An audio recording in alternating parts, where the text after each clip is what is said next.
Dante woke with the morning sun pouring into the room. He'd almost forgotten what it was like to sleep throughout the night. He didn't exactly have pleasant dreams, but no unpleasant dreams either. Dante expected to wake up screaming in the middle of the night or be woken by Raphtalias. Neither was the case. He wasn't even sure what the cause of his good sleep was. Was it helping Raphthalia and Rifana, the good deed easing his mind? Was it the after effect of the shock of losing his arm? Or was it the horror of seeing that demi-human child's skinned corpse? Was that enough to push his mind full circle? Whatever the case, he had a lot of issues he should probably work out in his head. Speaking of, he recalled the shield he got when he absorbed the child's body. It was another unpleasant thought, but one he couldn't ignore. Savage Shield, abilities locked, equip bonus, minor HP regeneration, equip effect, cannibalize. Dante had suspected what was happening in that dungeon, and now he was sure. Forcing them to eat each other, then killing them? How could anyone become that deranged? He'd seen some pretty messed up things in his time, but that was likely the worst. That shield wasn't something he particularly wanted to unlock, but the equip bonus was too good to ignore. Unfortunately, like his cigarettes from before, things used to reveal shields couldn't be retrieved. It seemed the entire body was required to reveal the savage shield, so. I'm sorry, I can't bury you now. I hope avenging your death with idols is enough. As he went to get up, he found he was held down by something. Two somethings. Two small children, clinging to either side of him, sleeping. One had blonde hair while the other had blue. They were also completely naked. Well, this isn't ideal, but it's not unexpected either. That thought alone is also far from ideal. He first shook Dio, who was attached to his right side, then shook Jojo on his left. Hey, you two. Time to wake up. Dio awaked from her sleep, sitting up to rub her eyes. Jojo did the same, stretching out with a yawn. Dante was able to lean up on his arm. Morning, master. Dio said, lazily opening her eyes. Morning. Jojo scratched the back of his head. Good morning. Dante gave his back a small twist, letting out a pop. Despite sleeping on the floor, he didn't feel sore at all. His defense probably helped with that. He gave a good look at his transformed philolials. Dio's hair was fairly long, reaching halfway down her back. It seemed more wavy than spiky, though there were a few shorter parts near the top that seemed to spike out more. Jojo seemed to stick out a bit in the front, tapering down. It was also somewhat long in the back, stopping just above his shoulders. If he had to describe it, it would take parts from both Jonathan and a younger Joseph Joestar. If nothing else, their names somewhat matched their physical descriptions. Though, Dio seemed to have a somewhat more innocent expression than he was expecting, and Jojo less so. How did you two sleep last? Before Dante could finish, both philolial children turned to face him fully. Their eyes began to tear up. Wait. They're crying. Why are they? Master. The both yelled, jumping at Dante and knocking him back to the ground. They clung to him as they cried into his shirt. This is even further from ideal. What's dash? I'm sorry, master. Dio cried out. I'm sorry I didn't listen. You got hurt because of me. I'll never disobey you again. Sorry, master. Jojo followed suit. I should have been there. I could have helped. I'll never leave your side again. Dante lay there as they continued apologizing and crying on top of him. He was really touched they cared as much as they did, but he needed to set them straight. And he definitely needed them to not cling to him while naked. Hey, it's okay," he said, giving Dio a pat on the back before moving on to Jojo. "This isn't either of your fault." "But, Master," they cried. "Hush now." Dante wrapped his arm around both of them, his hand settling midway on Jojo's back. "I made the decision of who went where. I'm the one who decided we should go there. The fault is mine and mine alone." They continued to look at him with pleading eyes, clearly not convinced. "All right, let me up a little." Dante removed his arm and pushed himself up. He turned to Jojo first, resting a hand on his shoulder. "Jojo, your job was to help Keel and lure out the guards. If not for that, we wouldn't have been able to move around in there at all. You did good." He still had tears in his eyes, but he nodded all the same. "Dio." He turned to the girl, cupping her face. "Our group had a more difficult task. Facing Idol was a risk, one that I didn't prepare us for properly. Despite that, we made it out alive. That's what's most important." Dio grabbed hold of his hand. "But, you were hurt really bad." Dante nodded. "I was. It hurt a lot. But still, I'd rather it be me than." His eyes widened. They trailed down her face and to her chest. A large, diagonal scar went from her left collarbone all the way down to the right side of her abdomen. "Dio, your chest." Dio looked down at herself. "It's okay. It doesn't hurt." Dante placed a hand on the scar, earning a wince from the girl. "Much," she muttered. Dante wrapped her in a one-armed hug. "I'm so sorry. But, Master, you lost your arm," Dio yelled, returning the hug. "I did what I had to so we'd all survive. That's all." Dante continued to hold her until she stopped crying. "Oh my. Am I interrupting?" Sedina called from the doorway, changed into her demi-human form. Dante didn't even hear it open. The Philolials turned to look up at her. Dante let go of Dio. "Just talking about yesterday. I think we're good now, yeah?" he asked the pair. Tears still fresh in their eyes, they each gave him a short nod. "Good." Dante made to stand, but Sedina was already next to him, pulling him up. "Thanks. I'll need to get used to this," he said, giving his missing limb a glance. "Of course." Sedina gave him a meaningful look. "Is now a good time?" Dante looked her in the eye. He did say they would speak about what happened next in the morning, and here it was. "Yeah." He gave Dio a quick pat on the head. "You two go say hello to the kids, and introduce yourselves properly. I'm sure they'll be surprised to see you," he said, gesturing to the door. Before they could take a single step, Sedina held out her hand. "Dante, aren't you forgetting something?" He cocked his head to the side. "What do you Oh, crap, right." He dropped a pair of shirts from his shield. Like the others, they had no blood on them, though there was only one more like that. The rest had quite a bit, but at least they wouldn't smell.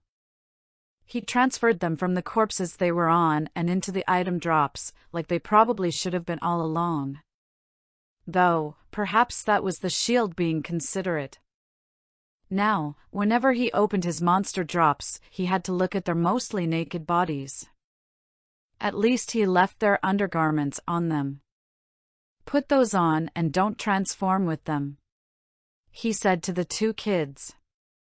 We can get you some transforming clothes later. Okay, they both said in unison. The tunics reached down just below their knees. They quickly ran out of the room. Dante laughed at their display. Glad they changed their moods so quick. Kids. So, how are they? Dante asked. They're managing.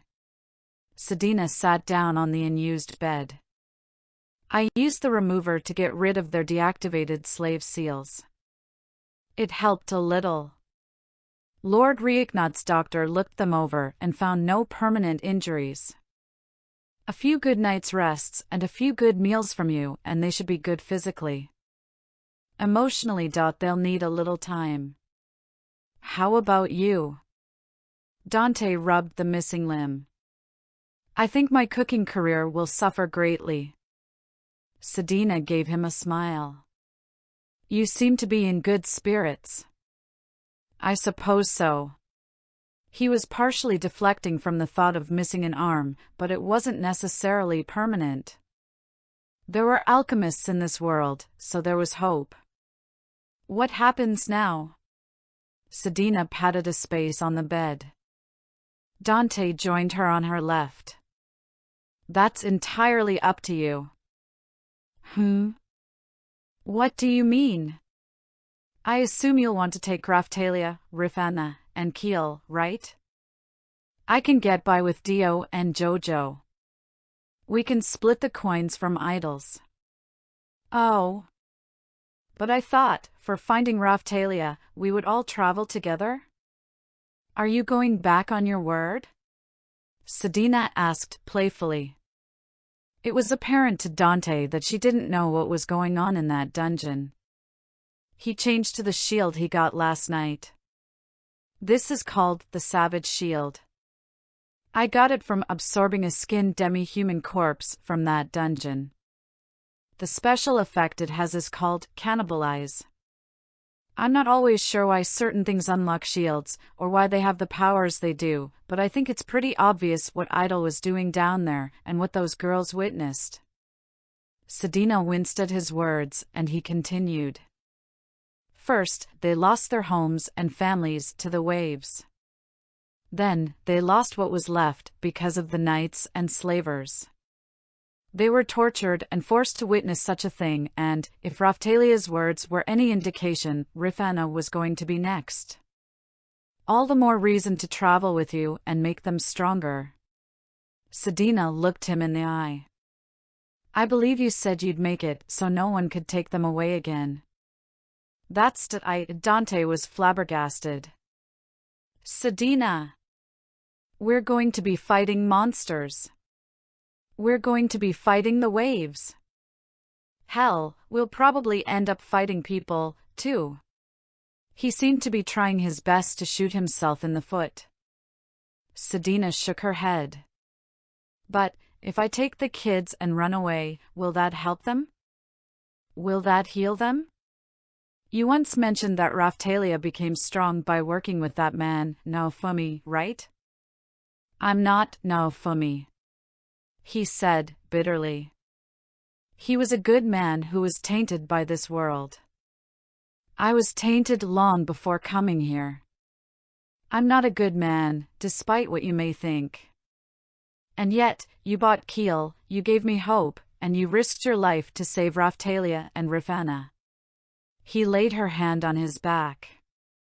You think that doesn't make you a good man? How do you know I didn't do that for selfish reasons?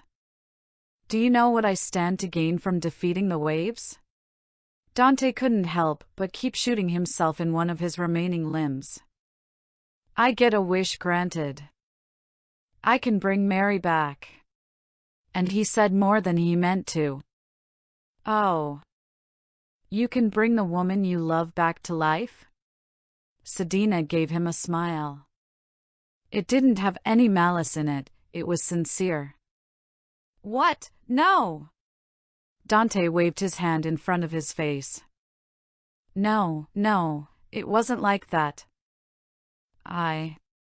He already went this far, he might as well explain it better. No, I did love her, but not romantically.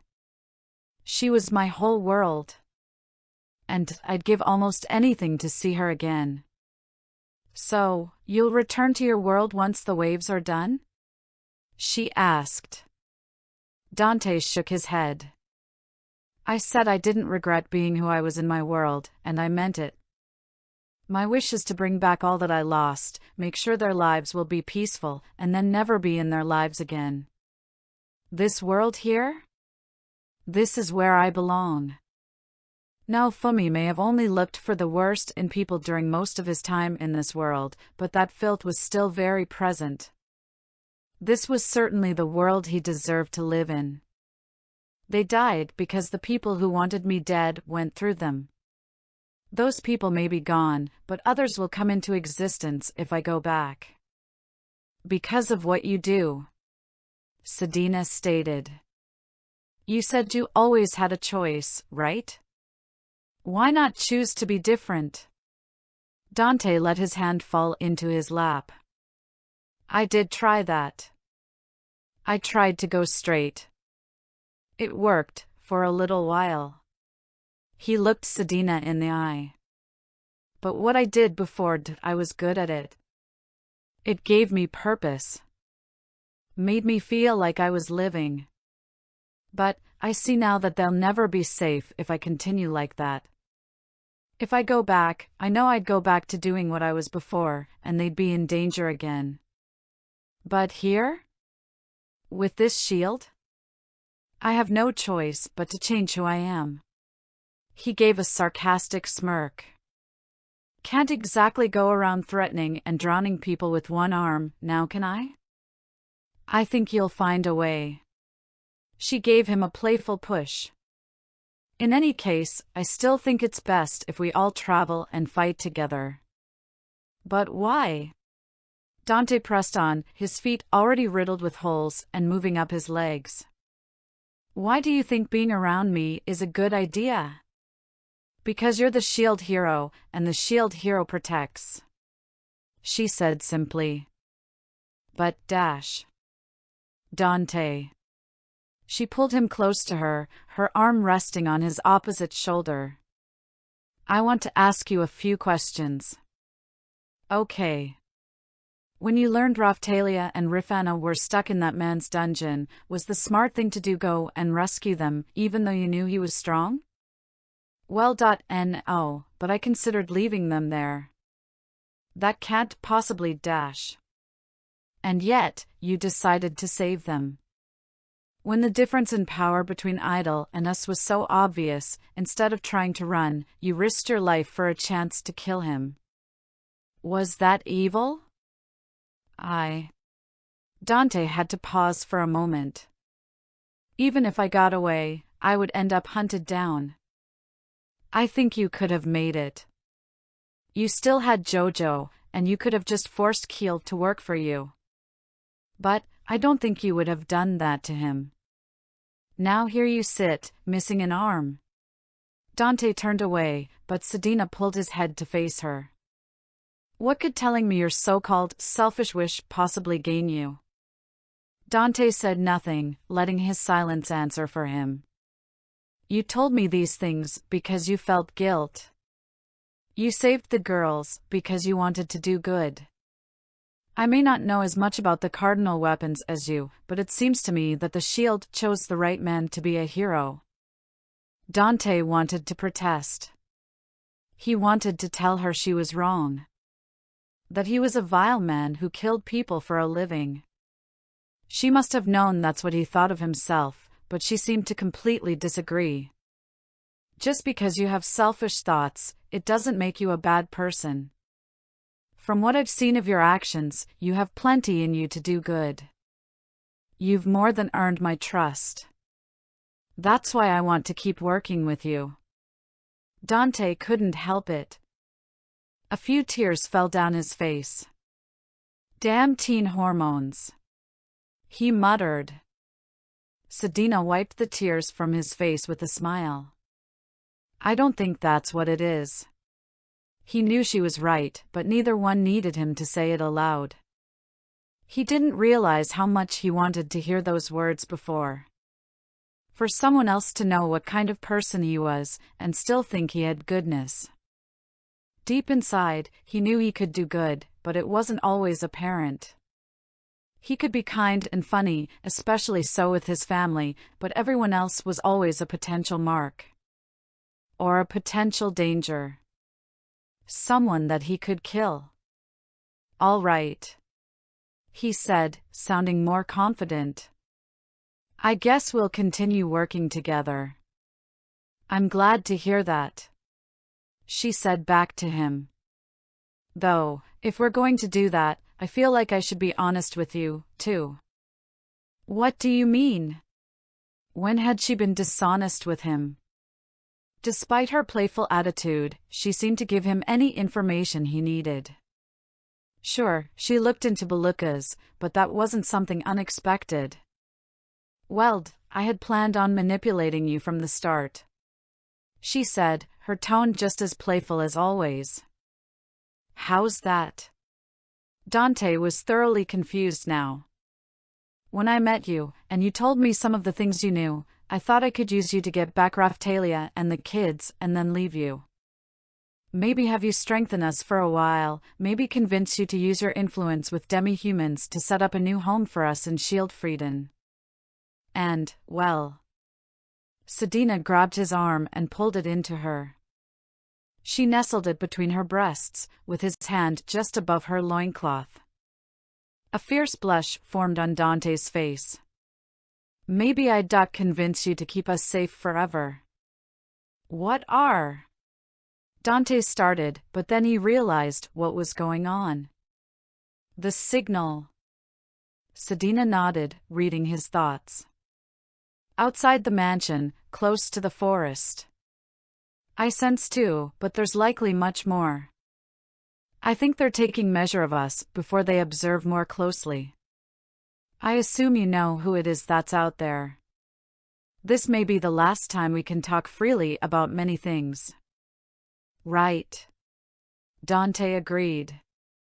They were most likely 10 low shadows. "We should dash." Sedina trailed her fingers up and down his captured arm, making him stutter.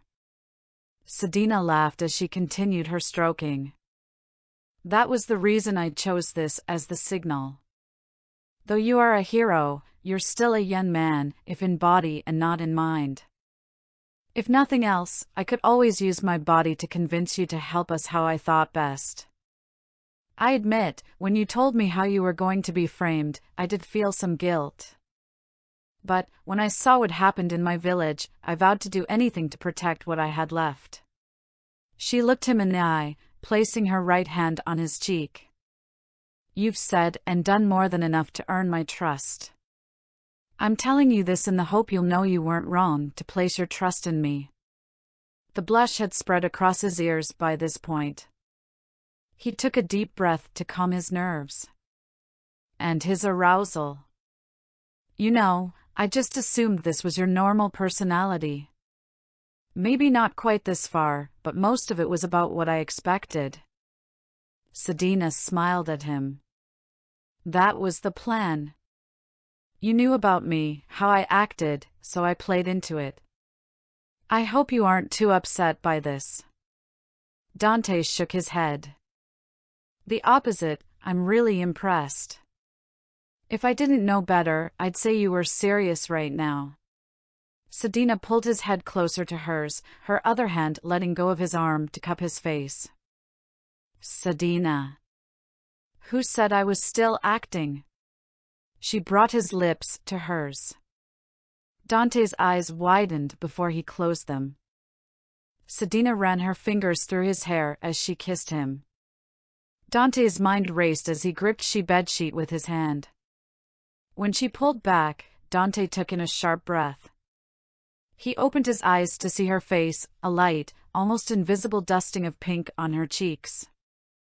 "I thought you wanted a man who could outdrink you." "Oh." Sedina held a hand to her cheek. "Is that what you thought? Maybe you remembered wrong from your books?" Dante laughed as he shook his head. Yeah, I don't think so. Sedina placed a hand on his thigh, eliciting a slight moan from him. Well, your shield gives you a lot of different abilities. Maybe one of those will let you drink more? She asked, letting her hand slide down his leg. Dante's breath hitched.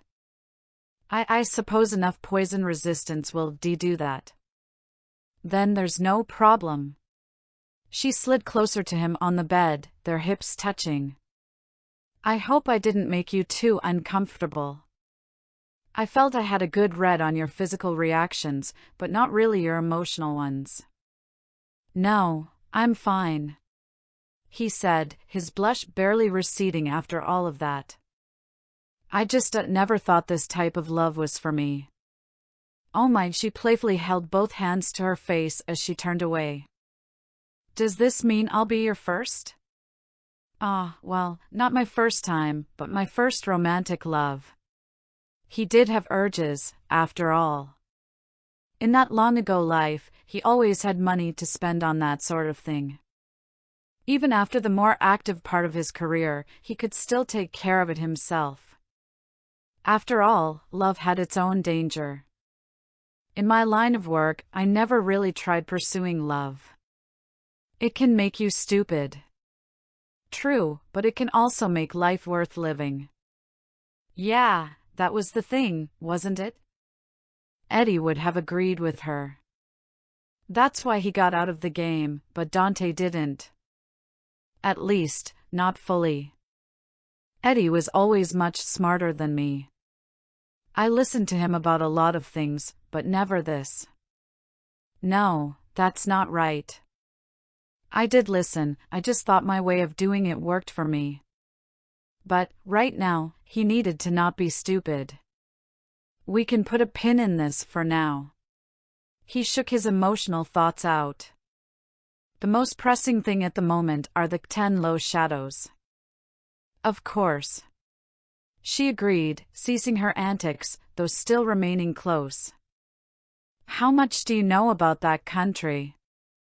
I know the most important bits. The Heavenly Emperor is in control.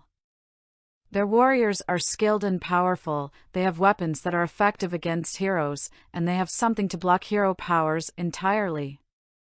The shadows observing Raphtalia are making sure she doesn't pose a threat to the Emperor. So, the most important thing we can do is not look threatening to them. Similar to the plans with the church. Sedina nodded along with his explanation. I didn't know about the weapons, but the rest is right. That old womanizer must have gone back there after Sedina had left. And do you know how to do that?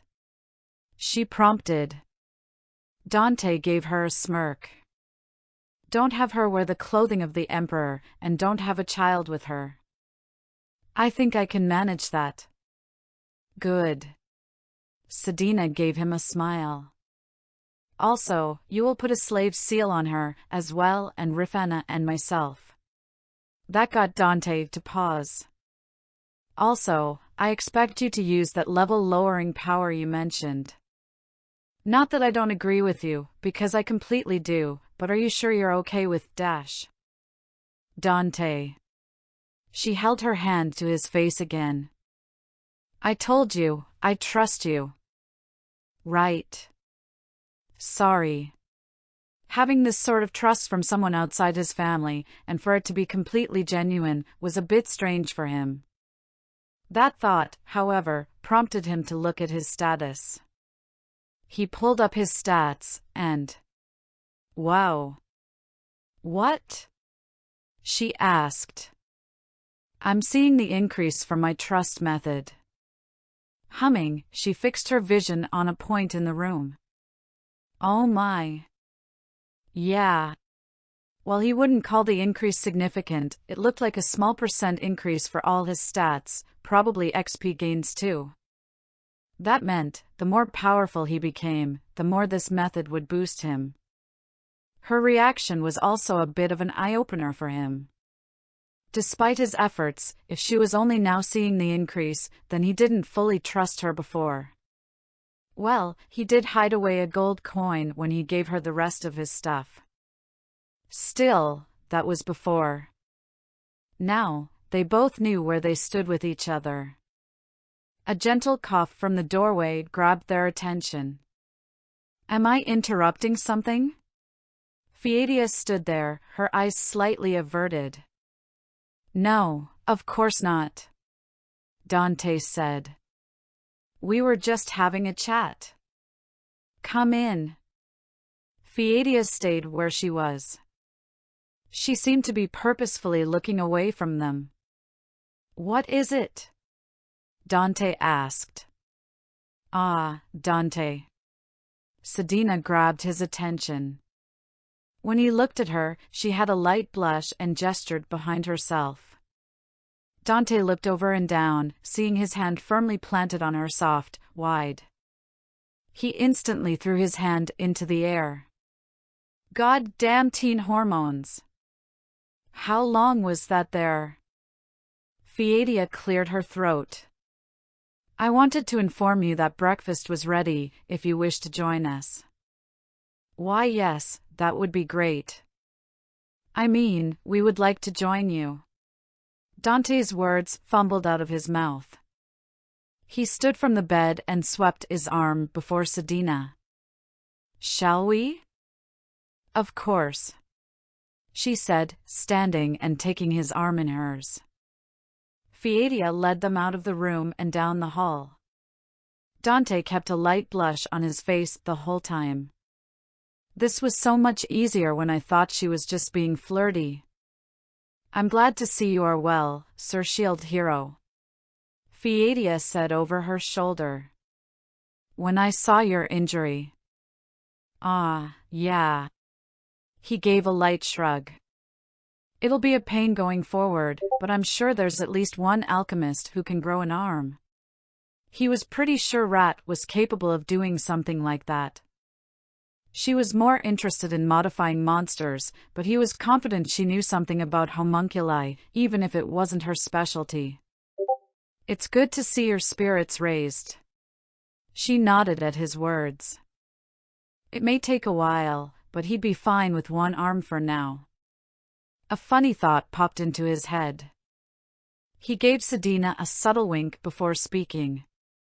I'm sure you're feeling a bit silly right now, though. I'm sorry? Fiadia looked back at him. For not taking that hug when you had the chance. Dante said matter-of-factly. With only one arm, I can't give a proper one now. Fiadia nearly tripped over herself at his words. Sir Shield Hero. You shouldn't say such things, especially when you are with another woman. She's right, Dante. He looked over at Sedina. The woman had a knowing grin on her face. I'm sure you can make her feel appreciated with one arm just fine. This time, Fiadia did trip, landing face first on the ground. Dante stopped in his tracks, halting Sedina with him. Are you Dash? I'm fine. She hastily pushed herself off the ground with her good arm and stood again. Sorry. Dante said soothingly. I just wanted to tease you a little. Seeing your reaction yesterday, I thought I'd have a little fun. Really, now? Fiadia shook her head. Teasing an old woman like me? Dante chuckled.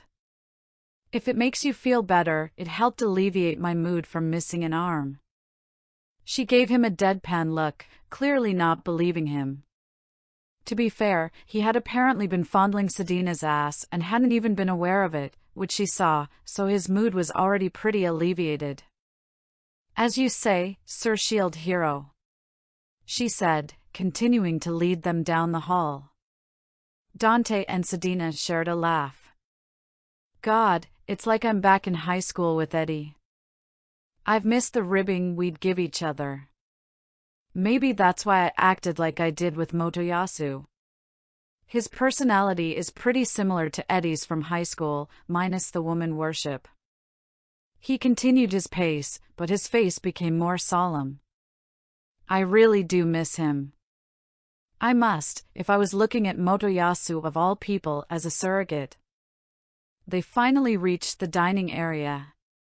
The food was already spread out on the table. Ryuknot sat at the head, his expression a tad exasperated. It was understandable, seeing as two small children were digging into the food with fervor.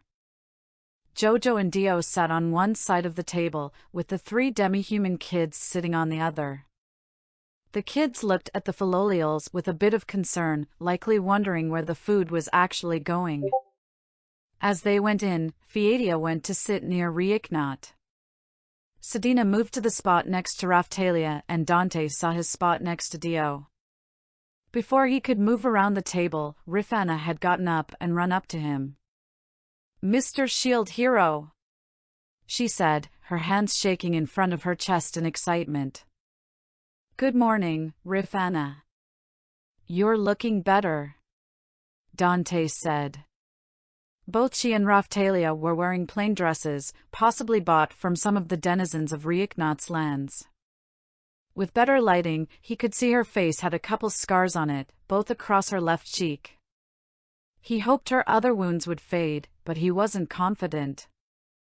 Didn't Naofumi once mention Raphtalia's scars? He couldn't quite remember what he said. Mr. Shield Hero? Her voice had lost some of its enthusiasm. She knitted her fingers together in front of her. "Is something wrong?" Dante asked her. She seemed to gain some resolve as she looked back up at him. "Will you marry me?" "Oh my." Dante blankly smiled at the girl. "Ah. That's right. She wanted to marry the Shield Hero, didn't she?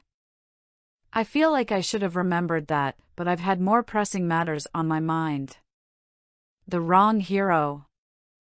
After sidestepping her question, they enjoyed their breakfast in relative peace. Ryuknot tried to ask a few things about the letters Dante had written. Fiedia must have told him a few things. He merely waved him off, but was able to give him a subtle message, not out loud. After breakfast, he had a small meeting with the Lord. The only thing he told him was to watch out for the church, which he was already cautious of. And, as far as Ryuknot and the demi-humans there were concerned, the Shield Hero and his party were never there. With that, Dante took out the letters and burned them in the fireplace, making sure they were completely burned to ash. They were a last resort type of thing anyway, and if some shadows got a hold of them, it could be really bad. Once they were finished, Ryuknot offered them a cloth-covered carriage to take with them. It was in decent condition, nothing noteworthy enough to arouse suspicion. Ryuknot tried to refuse payment, but Dante was quite insistent. They settled on one of the lesser gems Dante took from Idol's holdings. They loaded into the carriage, with Dante sitting at the front to steer, though it wasn't really needed. Dio and Jojo played a quick game to decide who would pull the carriage first, with Jojo being the winner. Dio pouted as she sat next to Dante. Bidding Ryuknot and Fiedia farewell, they set out for the capital. The next part of the plan was simple: raise their levels, don't piss off the 10 low shadows, and don't look too strong for the church shadows.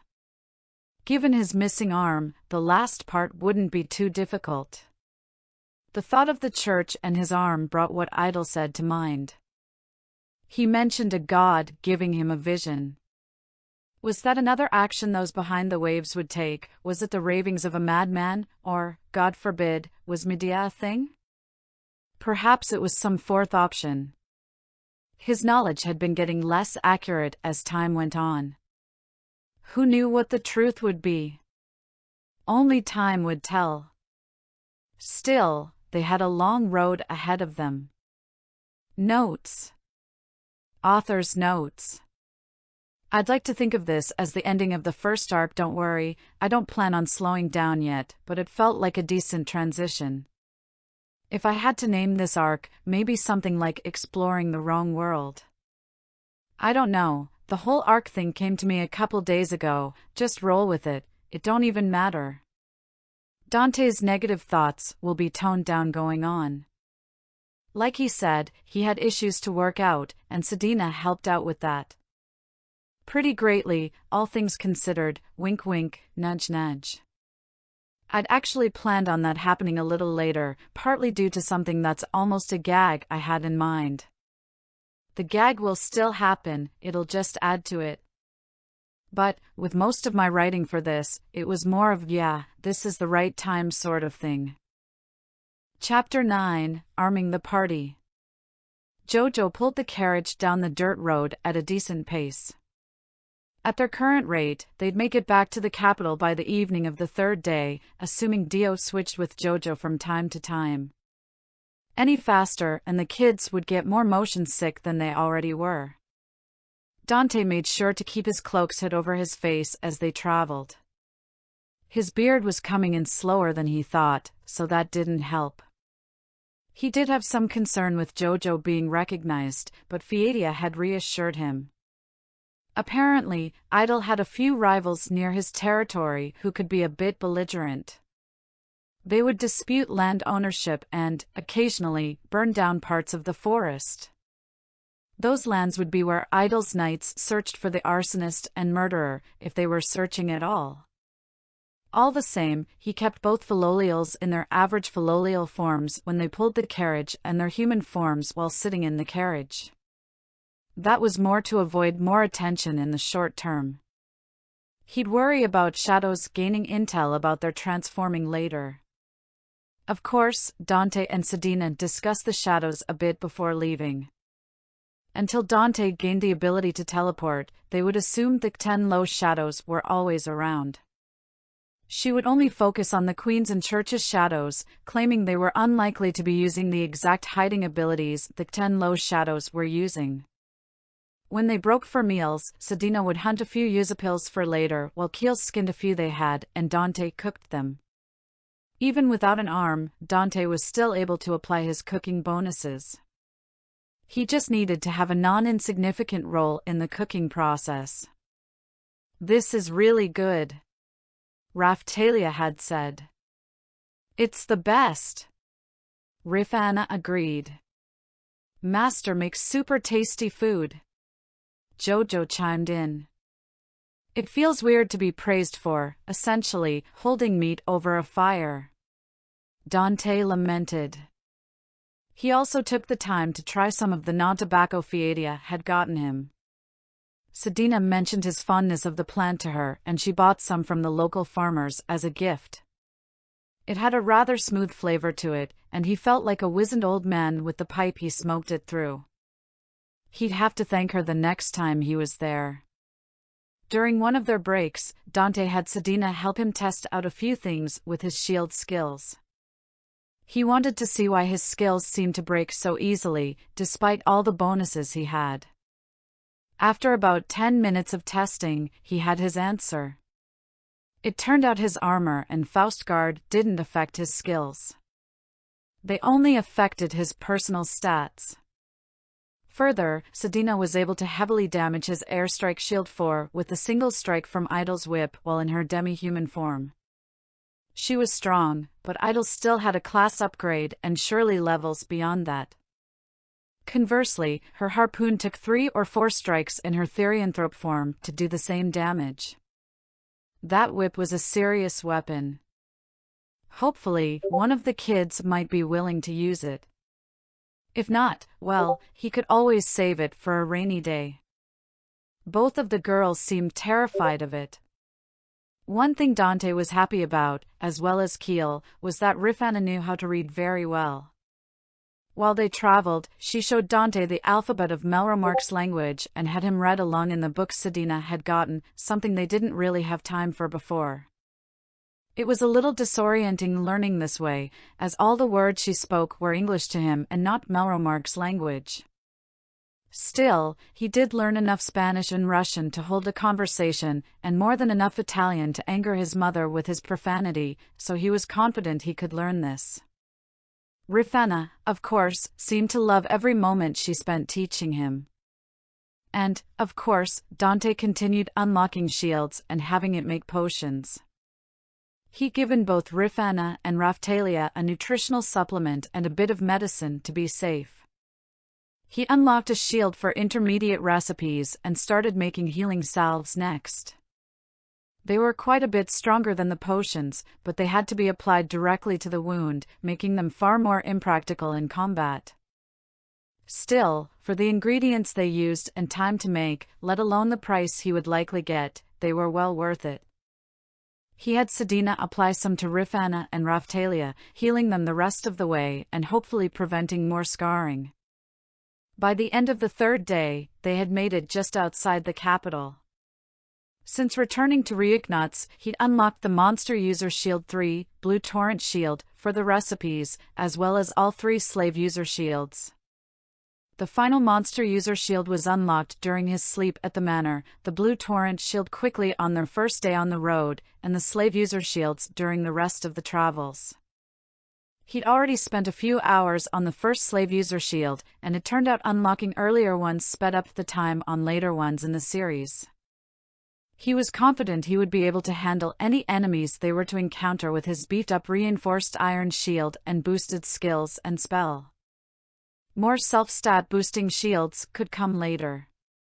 When they entered the capital in the evening light, Sedina was driving the carriage with Dio pulling it. They had a few stops to make before they rested for the night and began anew. Dante opened the door to the first shop. The old woman looked over at him and his party, including the human-shaped Philolials. "Welcome to Oh dearie." The old magic shop lady held a hand to her mouth as she looked at Dante. "Good evening," Dante said cheerfully. "Is now a bad time?" "No, now's fine, but..." The old lady walked over to Dante to get a closer look at his arm, or lack thereof. "It looks worse than it is," he said. He didn't bother keeping it covered with the cloak.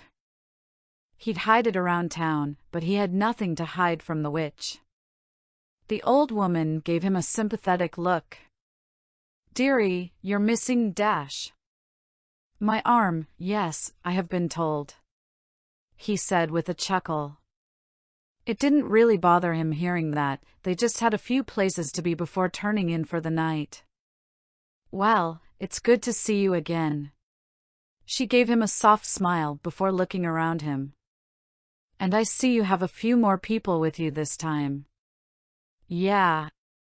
They were in a bit of a situation. He really couldn't say more than that. "Anyway, I have something for you." He gestured to Sedina, who opened up her pack. Dante reached in and pulled out a crystal ball. "My goodness!" The old lady looked over the sphere. "Where in the world did you get this?" "Just something from our travels." And from the chest Dante looted. "Since you sold yours to me, I felt it only right to sell one back to you. For a smaller price, of course." "Well, I do appreciate it, dearie." The witch headed over to her counter, pulling out a small lockbox. "How much did you want to sell it for?" "How's 250 silver?" he said. "Oh, no, that's far too low. I'll give you 350 for it." The witch haggled. "You're doing that backwards." 300, the price you would sell it for," Dante said. He really didn't think he'd have trouble selling this for a lower price, but here he was. 350, dearie. I simply couldn't go lower." The witch held her hands to her hips. Is it the arm?" "It's the arm, isn't it?" Dante shook his head. "Okay, look, 2 of the kids need magic thread for transforming clothes, and all of them need affinity readings. Do that, and 300 silver. Sound good?" While he wasn't averse to making money, the witch basically saved their lives by selling the crystal ball to them in the first place. He had to repay her somehow, while still earning enough to equip his party. The witch hummed to herself, rocking back and forth in thought. "All right, I'll accept that." She finally agreed. They exchanged goods and Dante had the kids line up for their magic reading. Raphtalia had what he expected, light and shadow. Both Dio and Jojo only had wind. Keel had water and beast, while Rifana had fire and light. Dante almost thought it odd, but he vaguely remembered Rifana casting some sort of illusion spell in the reprised web novel. Perhaps it was a fire spell? A fire illusion spell? Well, no matter. It was the story of a crazy person, after all. More concerning is none of us have healing as an affinity. Rifana and I will have to make do with that fire healing spell whenever we learn that. Now, then. The witch brought them over to a spindle. You can use this to spin the thread. The crystal is a bit worn, but I think it should have enough for 2 children. Which ones will be using it? These 2. Dante said, gesturing to Dio and Jojo. I don't think I've ever seen demi-humans quite like them, she said, looking over their wings. They're philolials, Dante said. Really? The witch looked up at him. Yep, Dio said, transforming on the spot. It was a bit crowded in the area. Ah, Dio, Jojo called out, staring up at his transformed sister. Why'd you do that? What? Dio clearly didn't see the problem.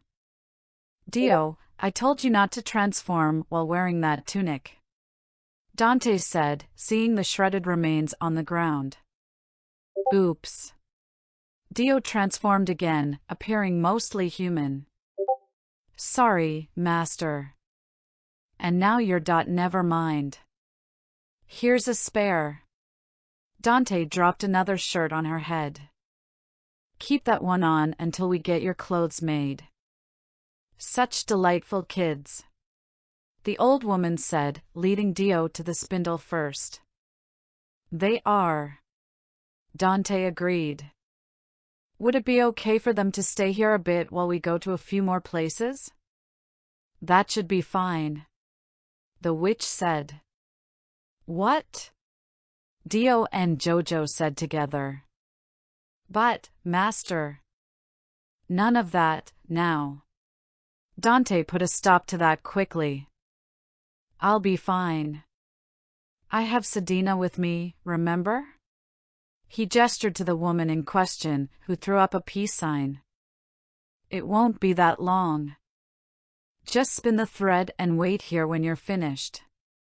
We'll come back to get you, okay? Jojo and Dio had worried expressions on their faces. Dio hadn't even started spinning her thread yet. Dante sighed. We'll eat something tasty at the inn before bed. Okay. They agreed. If they were normal children, Dante would feel a bit bad bribing them with food. As it stood, that would probably be the best motivator for a while. The witch laughed at the display. I'll see you when you return. Got it. Dante held out his hand to the old lady, which she grasped. I can't thank you enough for selling the crystal ball to us in the first place. It really saved us, Dante hadn't asked her name. He was becoming like Naofumi. The witch laughed at his hesitation. Agatha, she said. And, you're welcome. She leaned in a little closer to Dante. The girl's scar, your wound, and the extra children in your care, I have a pretty good guess at what happened. Dante froze at her words. The witch, Agatha, simply shook her head. It's none of my business, and I say the less slavery, the better. Just be careful, she said. We will. Dante affirmed. Saying goodbye to Dio and Jojo for now, they left the shop. Next, they decided to pop into the smithy and let Erhardt know they're still alive. Once the door opened, they saw the blacksmith bringing a piece of armor onto the floor. "Kid!" the man yelled, nearly dropping the armor. He quickly set it on the rack and strode over to the group. "You're alive!" "Last I checked." Dante grinned at him. "And I lost some weight." "Geez, kid." Erhardt held a hand to his head as he looked at Dante's left side. "You've ruined my chainmail." Dante gave him a hearty laugh. "That's my chainmail now. You wanted it in one piece, you shouldn't have sold it to the guy who specializes in getting hit." Erhardt shared a laugh with him. Dante was happy the man adapted to the situation so quickly. It was nice not having people giving him a pitying look. Although, perhaps he should enjoy it while it lasted. He's likely to receive some mockery from the good people of Melromark for missing an arm. "So," Erhardt went on, "you're back here, alive, and with a few new faces." He noted the 2 extra kids hiding behind Sedina's legs. "Aside from the flesh wound and damage to my armor, it looks like things turned out well." "Exceedingly so," Dante confirmed. "Speaking of, I'd like some equipment for my new companions." "Might want some equipment for your old companion, too," Erhardt quipped. "The clothes on the boy are looking a bit tight." Dante turned to Keel. He was right. Dante hadn't noticed, but Keel had grown some more. If he had to guess, he'd say Keel was around 14 years old now. Well, he did end up getting a few levels from the whole idol thing. He must have still been close enough to gain XP. Once they got to grinding tomorrow, Dante could test out how de-leveling without a reset worked on growing demi-humans. "Something light, I think. He'll grow some more before too long, simple clothing should be fine. I'll be doing the defending, anyway," Dante said. He was also curious how much the maturation bonus would affect him. Keel might end up looking 16 by the end of it all. "I'll get him and the girls fixed up." Erhardt nodded. "You want something else yourself?" "Nah, the chainmail's still good," Dante said. "Besides, my shield does most of the work. I can upgrade later." "Right, that shield." Erhardt looked at Dante's arm. "You mentioned a reason for wanting to see that Siderite shield before. What was it?" Dante had forgotten about that. Well, he might as well tell the man. "Okay, so, don't get angry, but..." He got angry. It was short-lived, however, as Erhardt didn't want to frighten the girls. Also, Dante promised to have Erhardt as his go-to blacksmith, which would be arms and armor for at least 4 people, if not 5. Since nothing was actually lost from the store, Erhardt did see reason, though he was still a bit annoyed by it. Keel ended up getting a slightly larger version of the outfit he was already wearing, being shorts and a shirt with an exposed midriff. Erhardt actually had the red and brown outfit Dante remembered Raftalia wearing from the show, so he got that for her. For Rifana, Erhardt had a somewhat similar dress. It was a deep blue with long white sleeves. Like with Raftalia's, they cut a hole in the back to let her tail pass through. "How's it feel?" Erhardt asked the girls. "Gee good, Mr. Erhardt," Raftalia said, moving behind Sedina again. "Thanks, Mr. Erhardt." Rifana beamed, sounding a bit braver now. They didn't bother getting any weapons for Raftalia or Rifana. Dante had daggers from the knights they killed, and Keel could use a short sword they got as an actual item drop from one of the knights. Dante just had her heart look over the chainmail and make sure it wasn't going to fall apart on him. It didn't seem likely, since he had been sparring with Sedina a bit as they traveled from Reyknats. Dante needed to be sure he could still handle defense. His reflexes were not good, but he lost his balance a number of times. He had all 3 kids spar with him a bit, too. The girls were a bit nervous at first, but after seeing Kiel hit Dante with no wound to speak of, they tried as well. It wasn't much, but it was a good first step. After Erhardt's, they went with Sedina's suggestion and met with Beluka's. The slave traders seemed all too happy to see him again. "Ah, Sir Shield Hero," the short man greeted as they entered. "I was beginning to think our business arrangement was concluded. Glad to see you so concerned with my well-being." Dante returned, a smirk on his face. "You know why I'm here?" "Of course." Belukas nodded. "Unfortunately, I have no news about the villagers." "Seriously?" That was a bit hard to believe. He had 4 more days and nothing to show for it? "I'm afraid so, Sir Shield Hero. I'll be expanding my search to more of the neighboring towns tomorrow. If you have any more information, I might be able to find them faster." "Yes, sir." That was something they didn't have. The only thing that Knight gave them was the names of the slavers who likely handled the transaction. Dante would need to find them and make them talk. "We'll work on that later." Dante changed the topic. "For now, I need you to apply a slave seal to 3 of my party members." "How exciting!" Belukas rubbed his hands together. "Will that be a high-grade seal then?" "No, a basic seal," Dante said. Very well." Belukas went to fetch the ink. Dante nodded to Sedina, and she knelt down to Rifana and Raftalia. "Okay, it'll be just like I said." Sedina clasped the girl's hands in hers. "We'll all have a seal with Dante acting as our master. But he won't treat any of us as slaves. This is only so no one will think to take any of you, and to make us all stronger.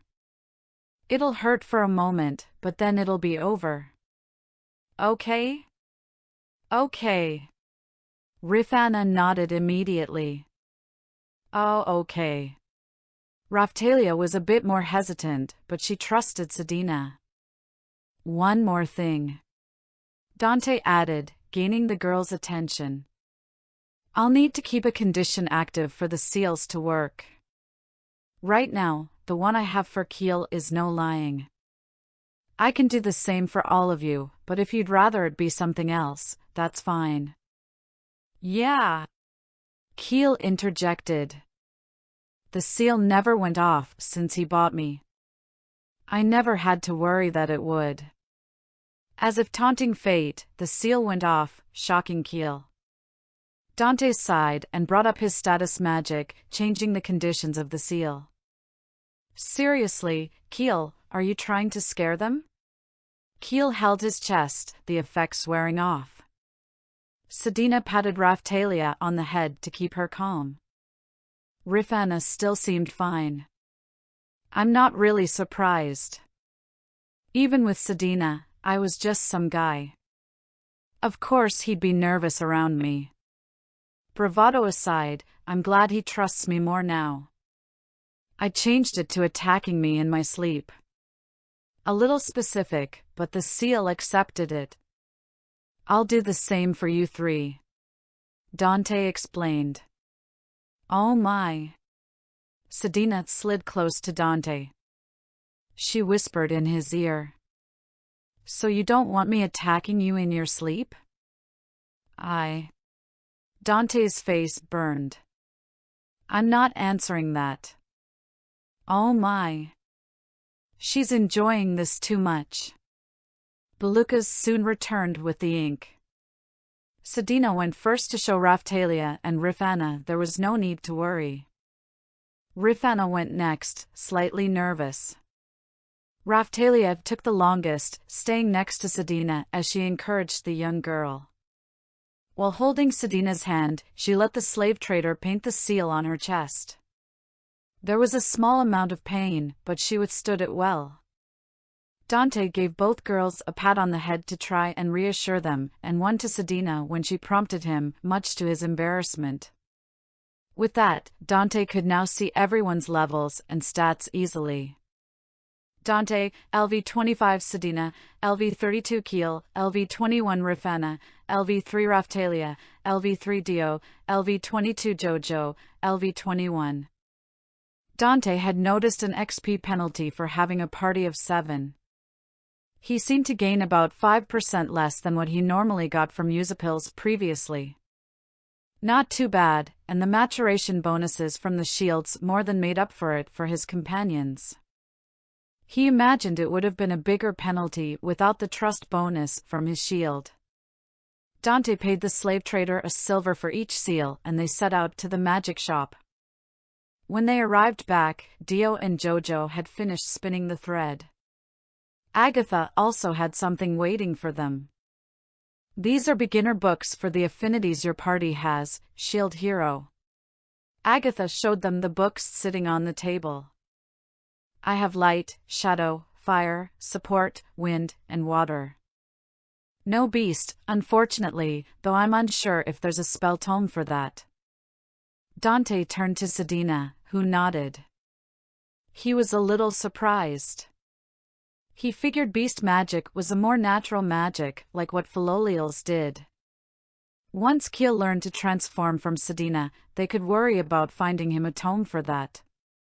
We'll take everything but wind. Jojo and Dio should be able to learn that on their own. How much for it all? Dante had a feeling it wouldn't be cheap. While it was a bit early, it wouldn't hurt to have the books on hand for when everyone was ready. 50 silver per tome, but I'll give a discount for all of them, so 200 in total. Agatha said. He was right, not cheap at all. Although, considering what weapons and armor cost, it was actually pretty good.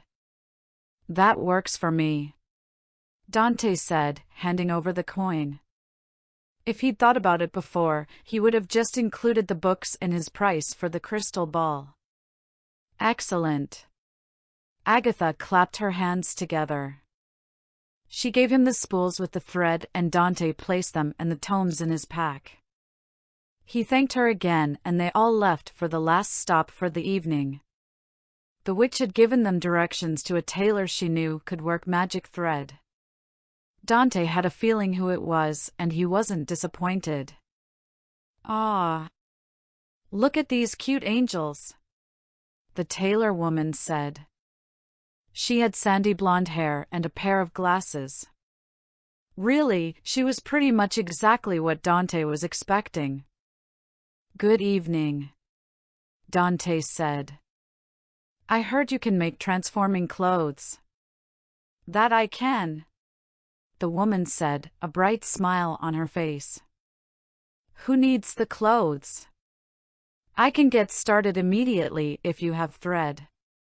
We do, and it's for those 2 angels. At Dante's words, the woman's eyes began to sparkle. Oh, what a day! She seemed to bounce as she took out a measuring tape. Let me get your measurements. The Philolial kids glanced at Dante. He gave them a smile and said it was fine. Honestly, if he didn't know what he was walking into, he'd be a bit put off as well. After finishing, the tailor woman turned back to Dante. What type of design were you thinking of? I'll leave that to them. Dante pointed to the Philolial kids. Really? Dio bounced, excited. It'll be your clothes. Just don't make it too crazy, he said. Okay. Jojo joined in.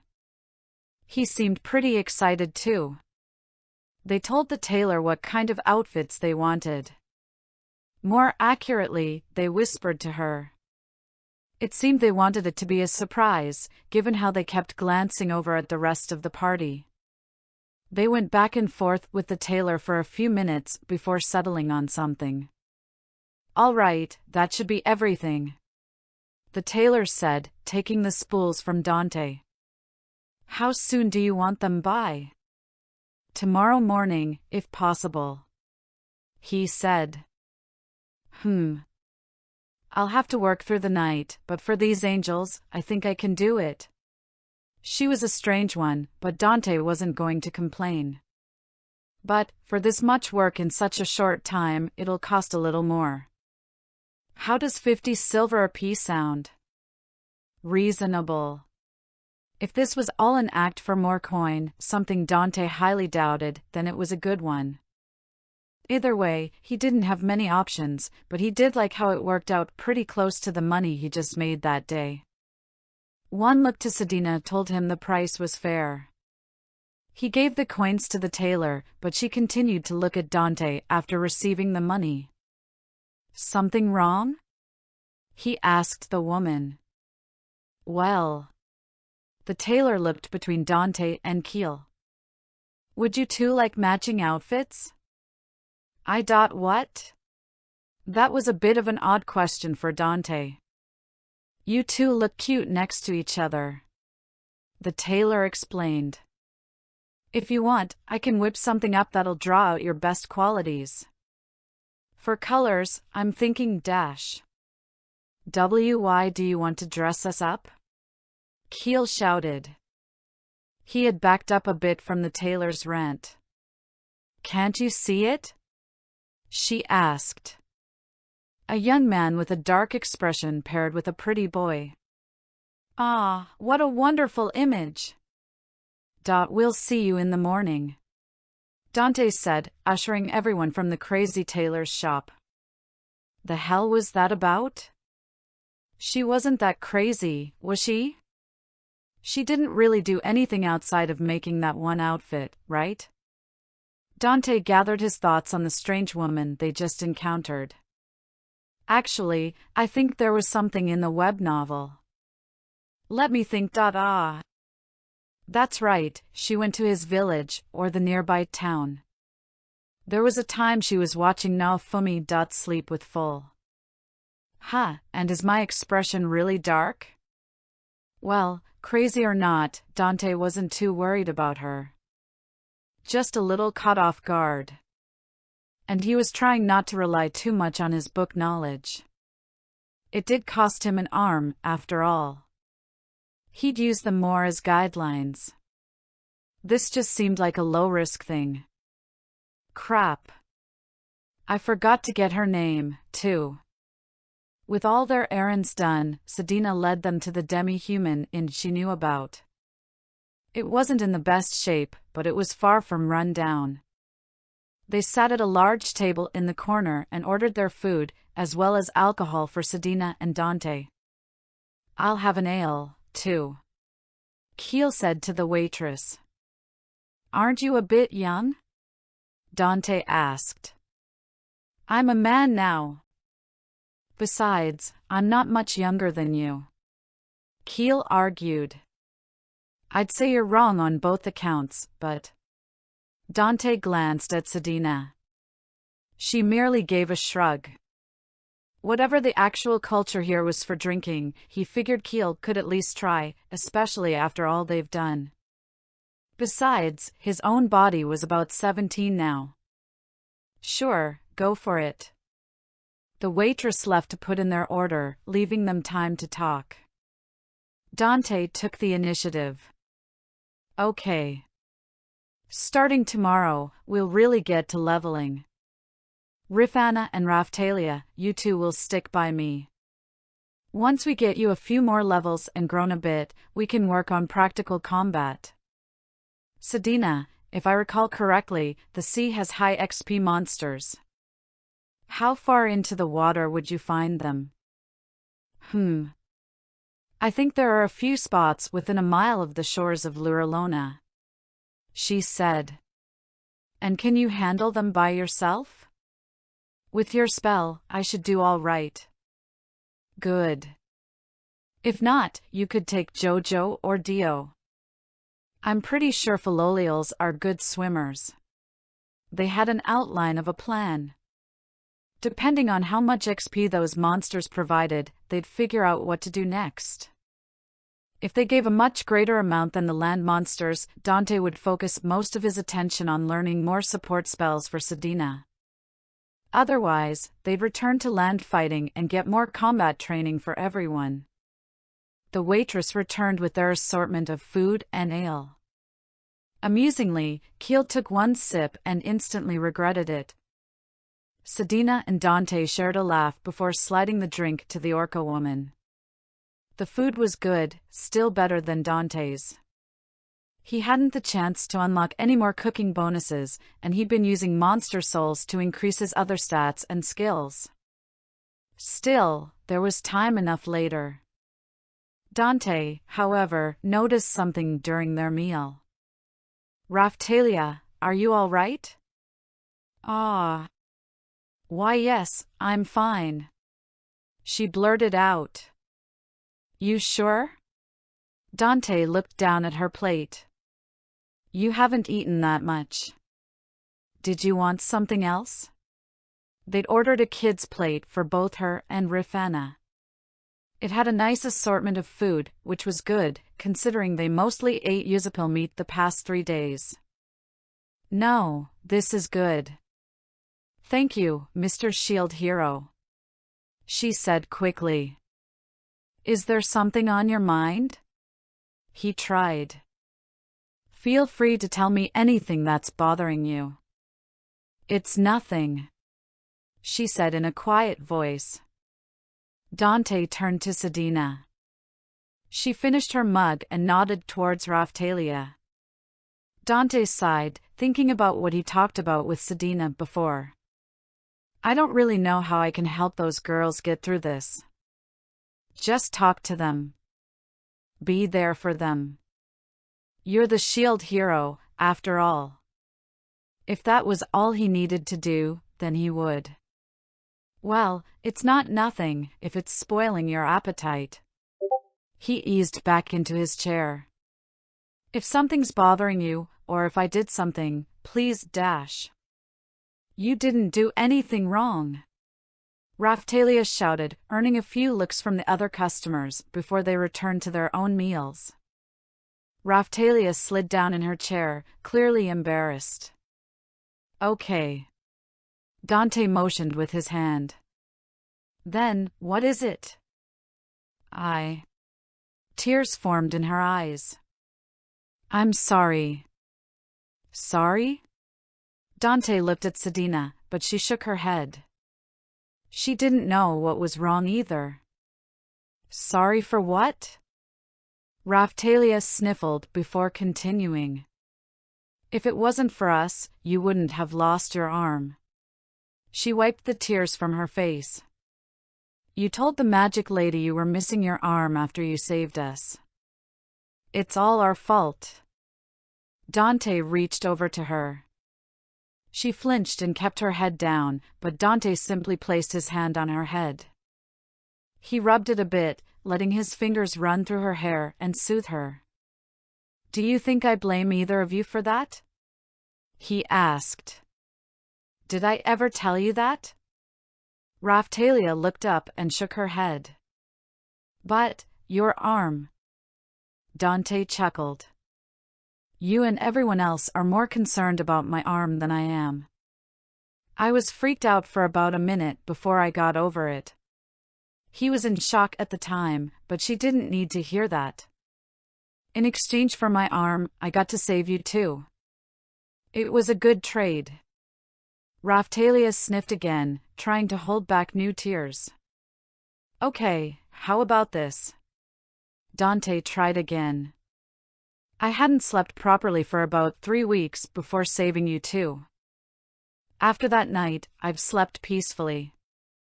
Helping you did that for me. How does that sound?" Dante ruffled her hair a bit, scratching around her ears. "I get to have sweet dreams now." The raccoon girl giggled, batting away Dante's hand. "That tickles." There, that's better. Dante gave her a smile. I don't want to hear any more guilty talk from you about that. It was in no way your fault. Okay? She held her ears as she nodded. Okay, Mr. Shield Hero. And you can just call me Dante. We're party members, after all. Okay, Mr. Dante. She said. One battle at a time, I suppose.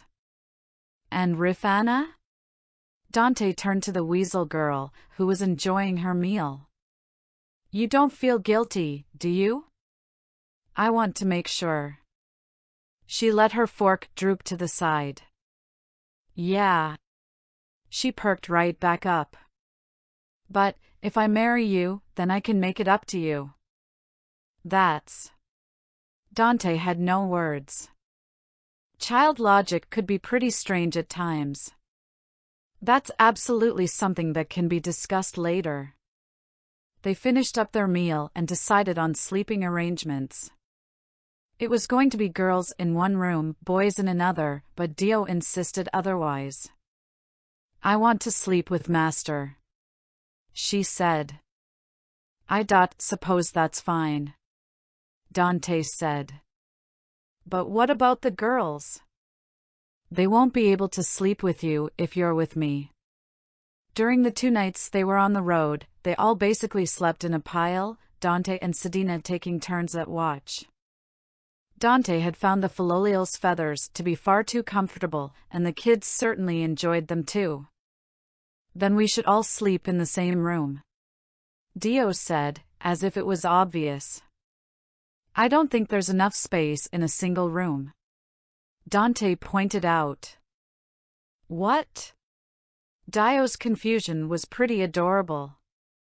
Dante was sure she'd say something like, let's just sleep outside then. That's okay, Raphtalia said. Rifana and I can sleep with Sedina tonight. All right. Looks like they saved you, Dio, he said to the Filolial. Yay! Dio hugged the girls. You don't want to sleep with me? Sedina said with a clearly fake pout. Little Dante, it feels like you're pushing me away. Dante shook his head with a slight blush. If I didn't have these hormones, you would be so much easier to deal with. But then it'd be less fun. After giving her a quick peck on the cheek, Dante paid for their rooms for the night. They would be right next to each other on the next floor. Just as they were about to head upstairs, a man grabbed their attention. Excuse me, he said. Dante turned around to face him. Are you the Shield Hero? Dante was on guard, but then he saw the man's features. He had a dark cloak on, as did his 2 female associates. He also had a pair of cat ears on the top of his head. No, tiger ears. Well, I suppose I'd forgotten about them. Notes. Author's notes. I suppose my arc idea wasn't far off, since this chapter feels like it's the start of one. Mostly prepping, letting people know he's not dead, and getting ready for the grind. I had a more general idea of what would be happening from here until the wave, but I had an idea a couple days ago. It involved a certain strawberry-haired knight. Let's all see together where my typing gets us, because even I'm not sure. Please leave a review and tell me what you think. I am. Dante said to the emissaries from Siltvelt. He was a little surprised to run into them here, but he supposed if there was anywhere to gather information on the Shield Hero's whereabouts, a demi-human bar was a good place to start. The 3 cloaked individuals bowed deeply at the hip to him. It is an honor to meet you, the man said as he raised himself up. We are emissaries from .by the Shield. The tiger man was staring at Dante's left side. He looked down and saw his cloak had shifted slightly, revealing his missing limb. Lord Shield. The tiger man yelled. What has happened? Who did this to you? Hey! Dante yelled back before stepping forward. He lowered his voice. Don't cause a scene here.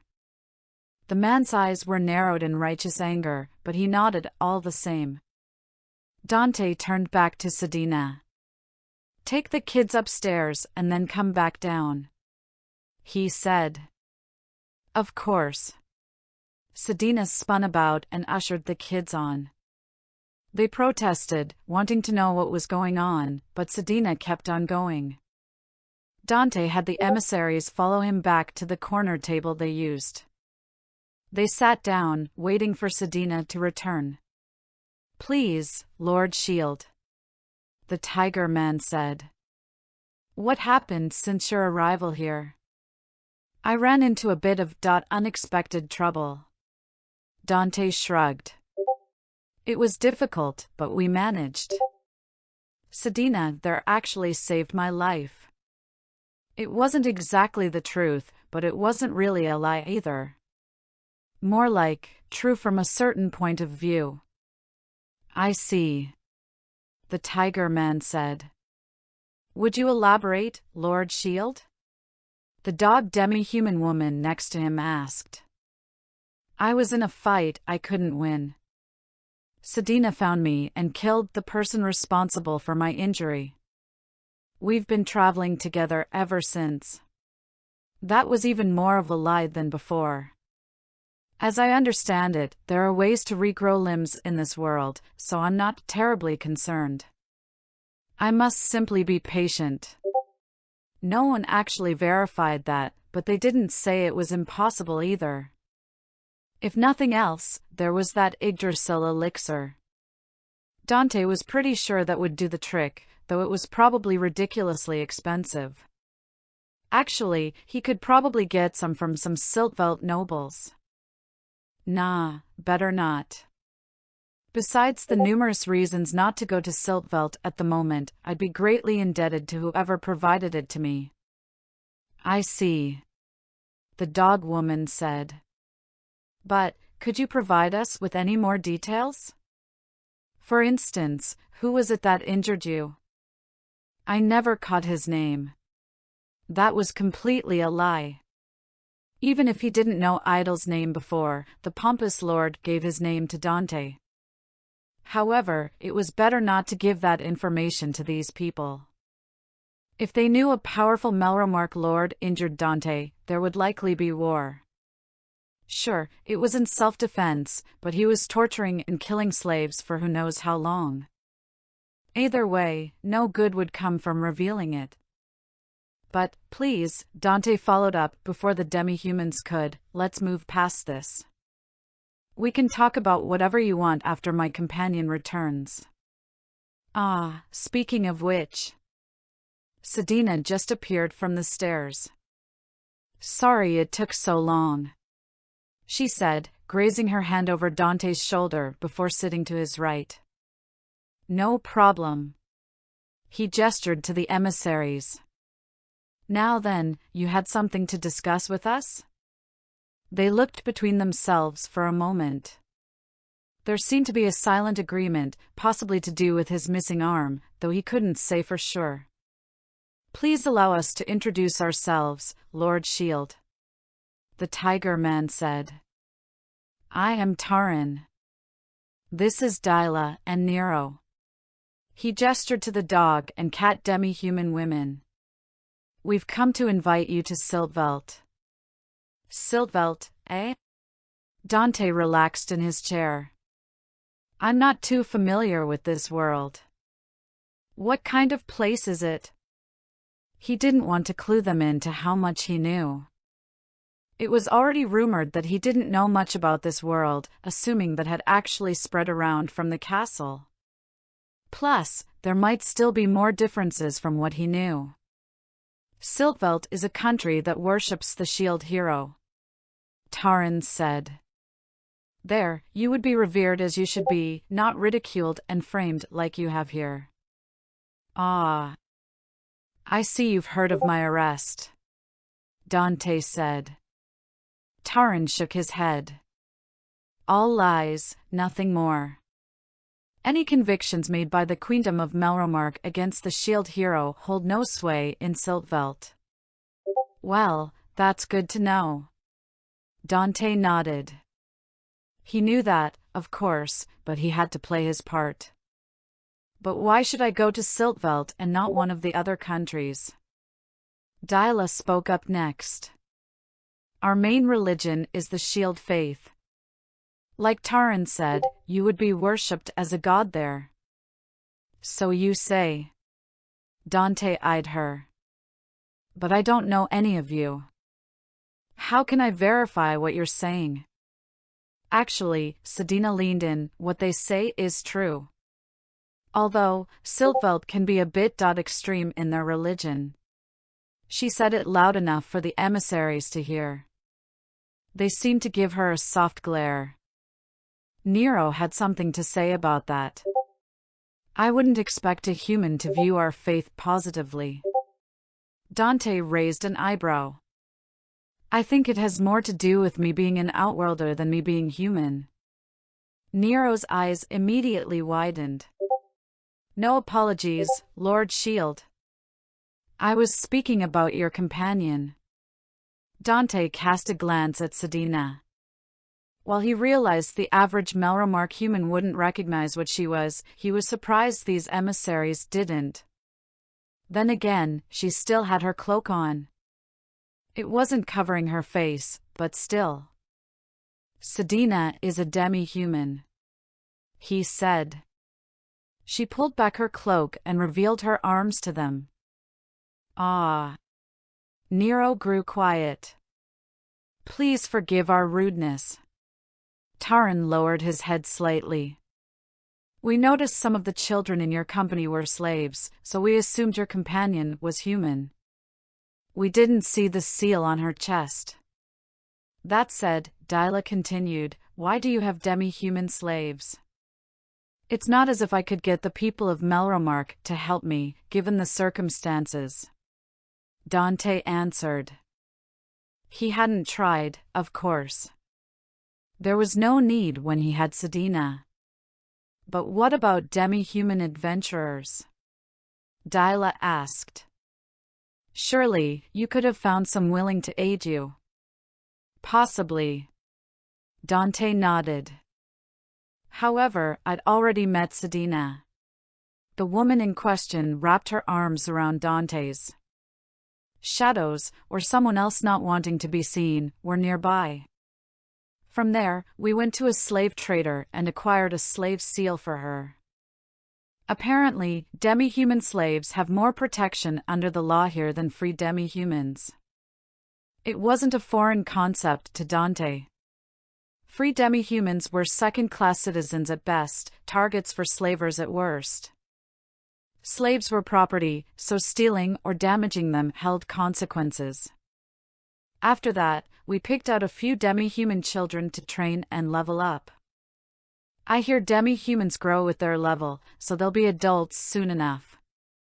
Despite his plans, that was something he wasn't happy about, but would do all the same. He knew it probably wasn't shortening their lives, but it was still taking away their childhoods. Though, considering what they've all gone through, it was hardly the worst thing to do. Certainly, it had more pros than cons. Lord Shield, would it be possible to continue this conversation in private? Taran asked. He was giving Sedina an appraising look. Something you don't want to say in front of Sedina? Dante asked.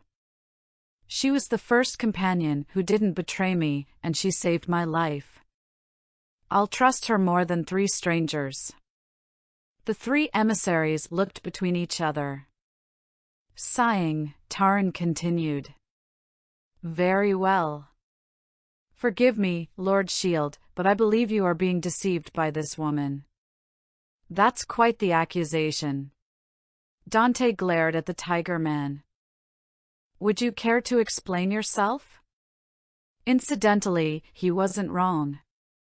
Sedina had admitted as much. Still, he needed to put on a show for them and whoever was watching. Of course, Lord Shield. Please, tell me, whose idea was it to use slaves? Sedina's. Dante could already tell where the man was trying to lead him. Well, Dante was accidentally leading Taran to lead him, so of course he knew. And when you went to purchase these slaves, did she suggest which ones to use? Yes, she did. Taran nodded, a frown on his face. It seems to me that she was looking for specific individuals. I see.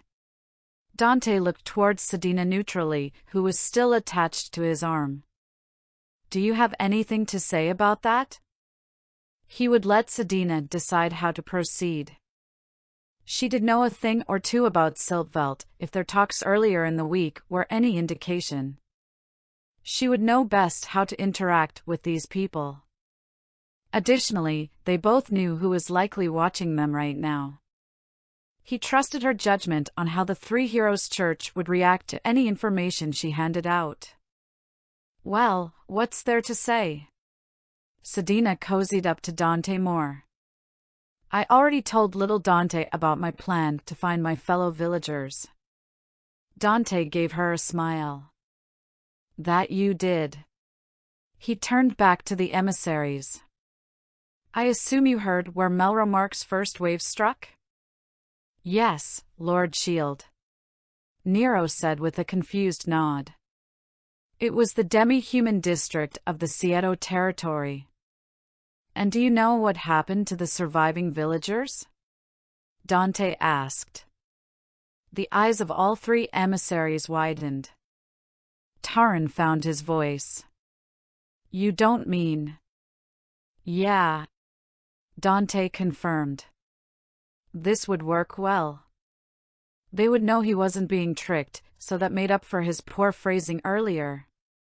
Additionally, the spy or spies wouldn't get any important information.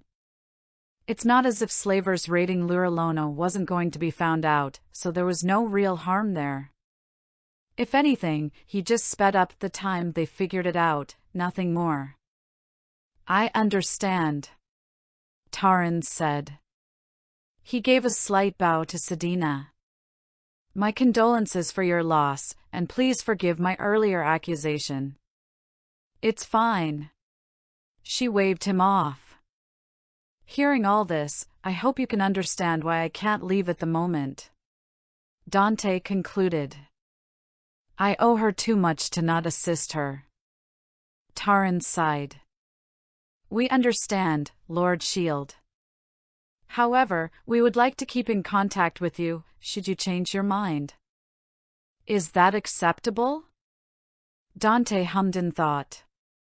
The real question was what the church would do with that information.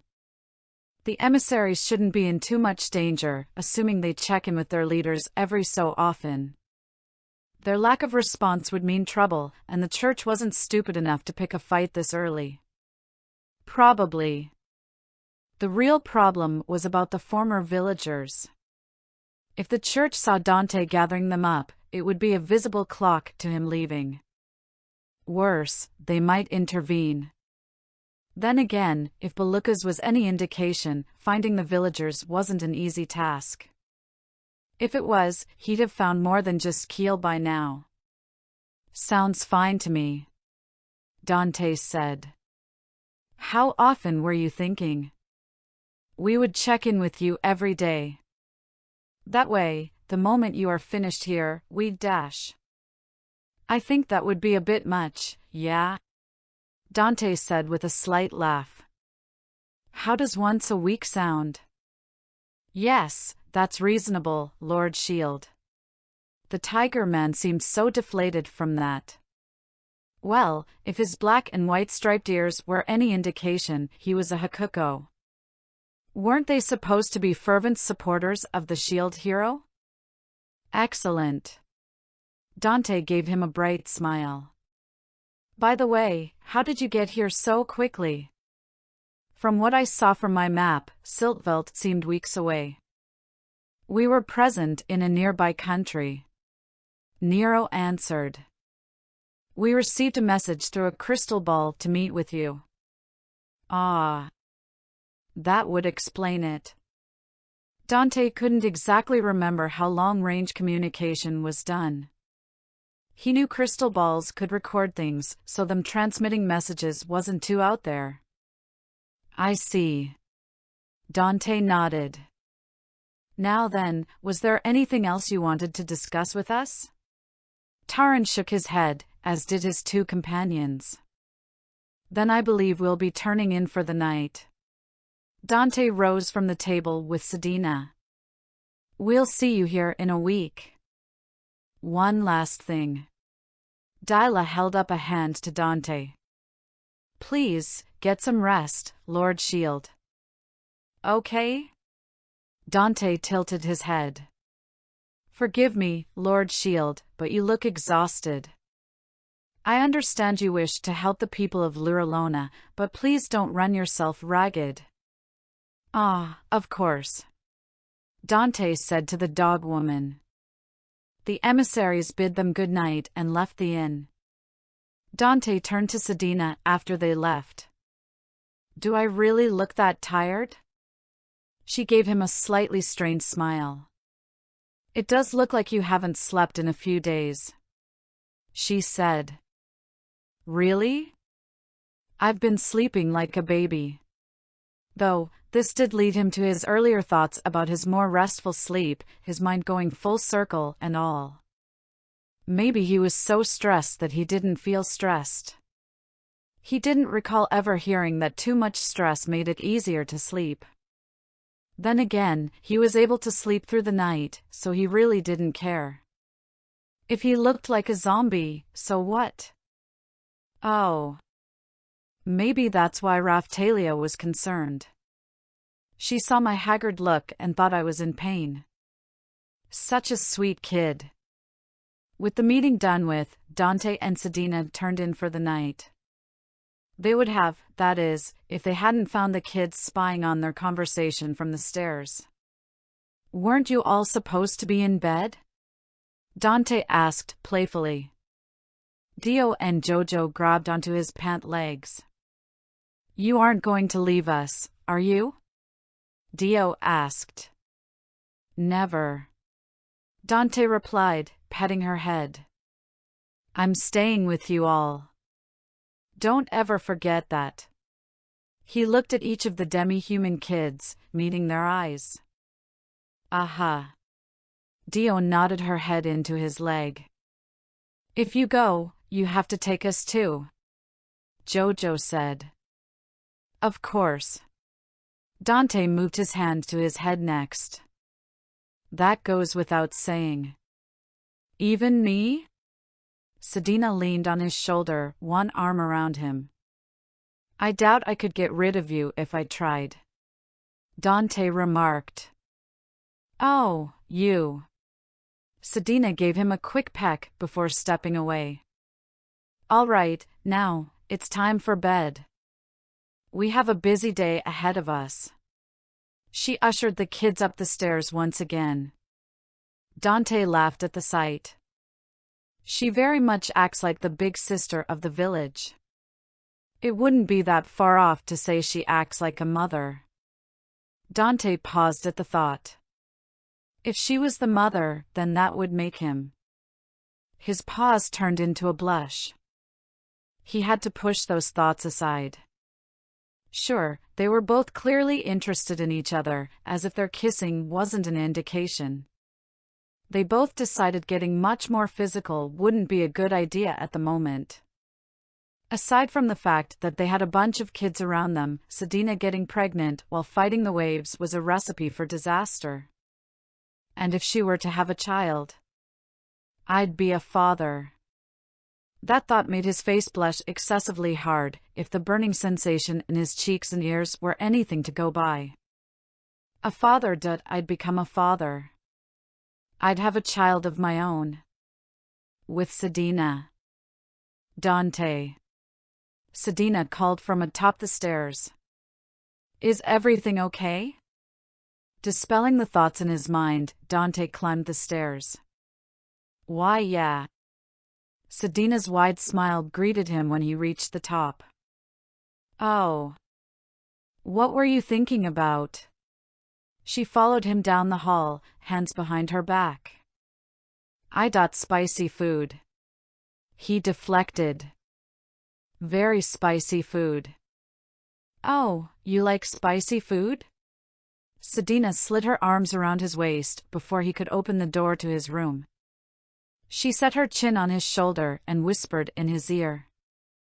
I think I have some spicy food in my room, if you'd dash. Good night, Sedina. He broke from her embrace and slammed the door shut after running into his room. Good night, little Dante. She called from beyond the door. Dante held his back to the door, his hand covering his face. Damn that woman. Does she always have to zero in on me like that? Despite what he was thinking, he had a pleasant smile on his face. I'm so glad I met her. Master, is something wrong? Jojo asked. Your face is all red. No, I'm fine. Dante moved more into the room. He paused when he saw the beds. They had been pushed together. Keel was off to the side, seeming embarrassed. Is there a reason you moved the beds? Dante asked. He didn't even hear the beds being moved around. Did they do that before coming down to spy on the meeting? Or did they do that when they came up a second time? How lost in thought was he? We wanted to sleep together, Dio said, stating the obvious to her. But okay, but what about Keel? He tried a different approach. Huh? Dio cocked her head to the side. He can sleep with us too. That got a small laugh from Dante. All right, and how does Keel feel about this? Keel kept looking at the ground. I'll just use a bedroll, he said. Really? Dante prodded. We've all slept together in Dio and Jojo's feathers before. What's the problem? They were you know. Keel pointed at the bird children. And now they're you know. They're still the same people they were before. Dante reasoned, a smile on his face. He was being a complete hypocrite, he knew, but it was fun to tease. Come on, big bro, Jojo said, grabbing onto Keel's shirt. It'll be just like when we were outside. Big bro, Keel repeated, his eyes starstruck. He noticed Dante smiling at him and cleared his throat.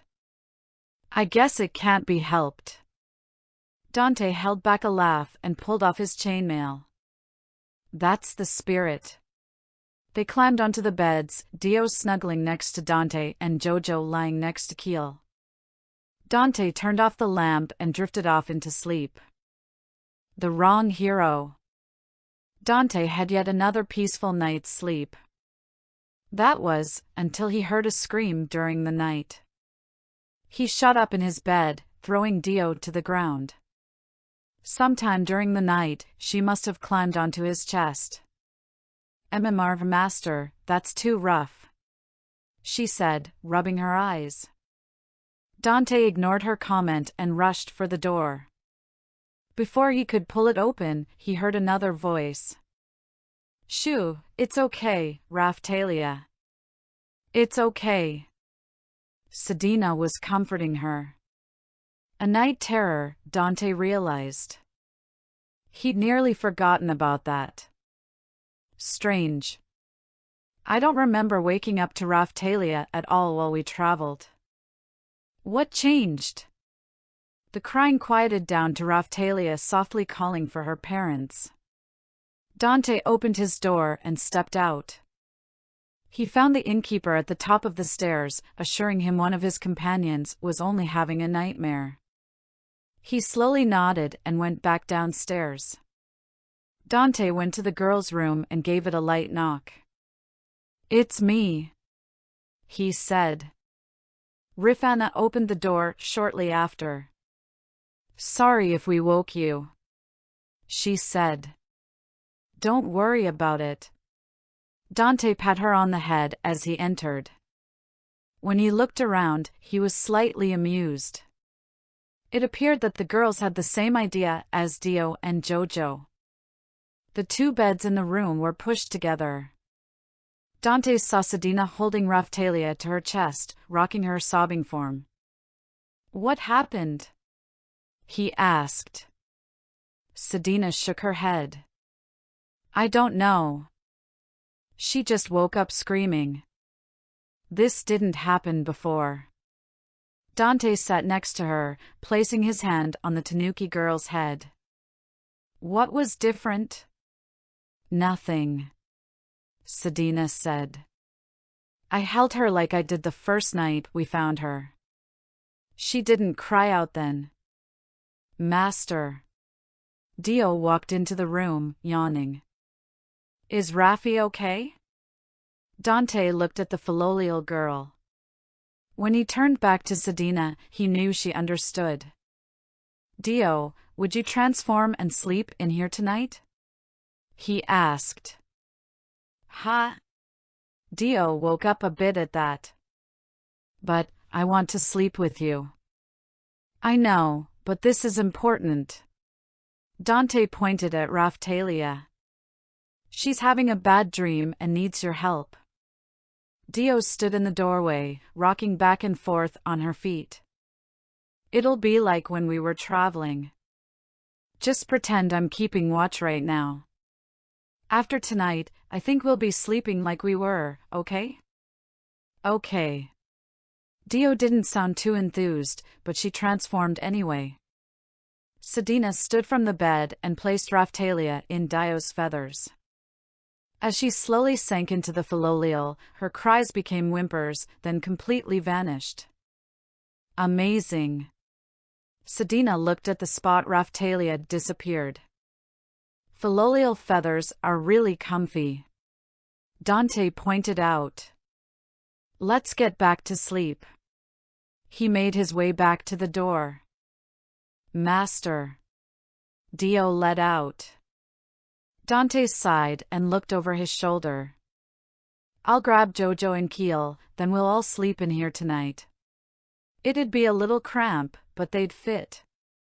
Okay. Dio chirped. When Dante went back to the boys' room, a smile formed on his face. He saw them both still asleep, Keel lying on his back with Jojo spread across him, both snoring loudly. I wish I had a camera. He grabbed his chainmail and closed the door, locking it behind him and sliding the key under the door. He returned to the other room and slept in Dio's feathers with the others. The wrong hero. When morning came, Dante woke up refreshed.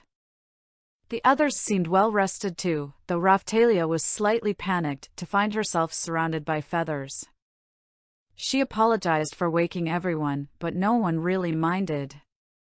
Well, Dio did, but she got thrown off of Dante, so she had a good reason. Keel seemed a little embarrassed when he stepped out of his room, but Jojo seemed fine.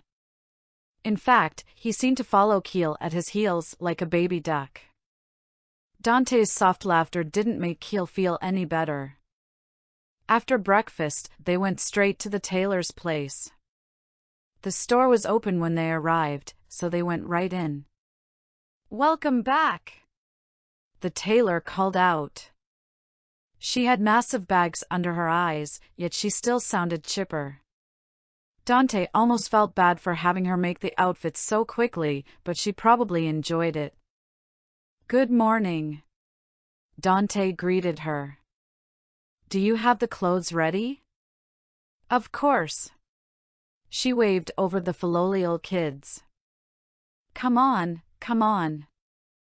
The clothes are waiting in the changing room. I want to see my creations at work. With a bit more encouragement than before, Dante had the two kids follow the tailor. After a few minutes of waiting, Dio and Jojo stepped out of the changing area to show everyone their outfits. Upon seeing Jojo, something immediately clicked for Dante. He looked over at Keel, who had his head turned away slightly and a smile adorning his face. Jojo wore a pair of loose-fitting shorts, coming down just below his knees. They were the same deep blue as his hair. His shirt, on the other hand, was white. It had a very wide collar and it left exposed more than half a foot of midriff. The back was open enough to let his wings through. Honestly, it was almost like looking at a smaller version of Keel. Dio, on the other hand, had something like black unitard shorts as the base for her outfit. It went down just above her knees and up to and around her neck, covering part of her shoulders. She wore a small, golden-orange vest that went less than halfway down her torso and definitely wouldn't close. Her wings went through the unitard and just under the vest. Around her hips looked to be a cross between some sort of short shorts and a long loincloth, also a golden-orange color. It seemed strange at first, until Dante turned to look at the other demi-human the Philolials spent more time with. Sedina hid it well, but there was a definite dusting of pink on her cheeks as she looked at Dio. Was I just blind? When did they start looking up to those two so much? What do you think? The tailor asked, beaming. Dante stepped forward, smile on his face. If my companion's reactions are any indication, you did fantastic. Do we look good, master? Dio asked, bouncing up to him. You two look great, he said, patting her on the head before moving to Jojo. And I believe those two think you look great as well. He pointed over towards Keel and Sedina. The two Philolials went over to their obvious sources of inspiration. Keel, look, Jojo said, grabbing one of Keel's hands. We match. Haha, yeah, we do. Keel rubbed the back of his head, clearly embarrassed and clearly very happy. Sadie. Dio jumped up at Sedina, prompting the woman to hold Dio to her chest. Don't I look cute? Ah, yes, you look wonderful. Sedina let out, her cheeks rosy.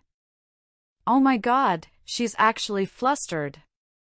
And not in that flirty way of hers. Sedina noticed Dante staring at her with a huge grin on his face. She tried to cool her features as she set Dio down. This woman is clearly very good at her craft, Sedina said. It was a bit too stiff and didn't sound like something she would normally say, but Dante let her have it. Yeah, you did good, Dante told the tailor. You should probably get some sleep, though. You look exhausted. Art knows no sleep, the tailor shouted. You don't look so well, yourself. So I've heard. Dante sighed. We should be off then. Wait, crap, no. Dante caught himself and pointed at the tailor. Name. What's your name? He wasn't going to forget again. My name? Anne, the tailor said. Anne. Got it. He held out his hand. Dante. She shook his hand with a tired smile. If we need any more clothes made, we'll be coming to you first, Dante said. I'm glad to have more loyal customers, Anne said happily. All right, let's get going, Dante told his party, moving out of the shop. And get some sleep. Finally done with their preparations, supplies gathered and equipment ready, they collected their carriage and set out of the capital. Everyone had their own thing they did while on the road to Luralona. Dio was pulling the carriage with a cloaked Sedina holding the reins, Raftalius sitting next to her. She had the beginner book open and was practicing reading with Sedina's help. Dante was in the carriage with Rifana, doing something similar. He had gotten decent at sounding out the words and was working more on their meaning. Raffaello would trace words out on the carriage floor and Dante would say the words, occasionally referring to his notebook. Surprisingly, they didn't need to stop at all for motion sickness, though Raffaele and Raffaello weren't feeling 100%. Keel and Jojo, on the other hand, were out earning XP. They traveled through the nearby woods and fields, killing any monsters they found and carrying back the remains for Dante. Every so often, Dante would cast Faustguard on Jojo or Keel, or both if they found a tougher monster. They were careful not to fight anything too dangerous, though they did lure back a couple monsters that Sedina or Dante had to help with. They were either too agile and needed containment, or too hardy and needed a magical strike. One dropped a nice-looking longsword for later. Dante realized that they never had to worry about Keel getting motion sickness. After all, he did set those fires in Idle's forests. Dante figured Keel helped out on boats a lot, so he was used to the motions. By the way, while in their filial forms, Dio's clothes transformed into a pair of orange and black bands around her neck, while Jojo's became a blue collar. When they were out a ways, Dante checked with Sedina if there were any shadows present. With none nearby, he asked Dio and Jojo why they chose the outfits they did. Keel looked so cool when he was riding me and burning down those trees. Sadie protected Master from the fat man when I couldn't. She's the best. That was about what Dante expected, which was why he asked away from prying eyes. He reminded them not to mention Idle's name or description unless he said it was okay. When they reached the village remains after a little under 5 hours of travel, the kids' expressions were grim. Dante could see why. The buildings were burned down, broken foundations were all that remained. The docks were smashed and the few boats that were ashore were burned as well. The building that looked to be a church had parts of its walls broken in and the doors missing. It was something out of a medieval fantasy story, but so much more real. Before they started their leveling, they came up a cliff. There, a small stone monument stood. The ground underneath was undisturbed, meaning no bodies were likely buried there. Dante understood what that was. He stood to the side with Dio and Jojo, making sure they stayed quiet while letting the others visit the marker. In all honesty, with what attacked this village, there probably weren't too many intact bodies. If Dante had to guess, the remains were either all buried together or burned together. That stone was probably the closest they had to a grave. They each stood before the marker, saying something to the dead. "Hey Mom, Dad. You don't have to worry about me, or any of us. We got Sedina, and the shield hero. We'll find all the others and rebuild here. With Mr. Shield Hero, we can do it. Thank you for saving me. I'm sorry I couldn't keep smiling, but I'll do my best from now on." Once the kids were finished, Sedina stepped forward. "Mother, Father, I'm sorry I wasn't there to protect you. I'm sorry I failed to protect the village, to protect Raftalia. I won't fail you again." She knelt down in front of the marker and prayed. She very much is the big sister of the village.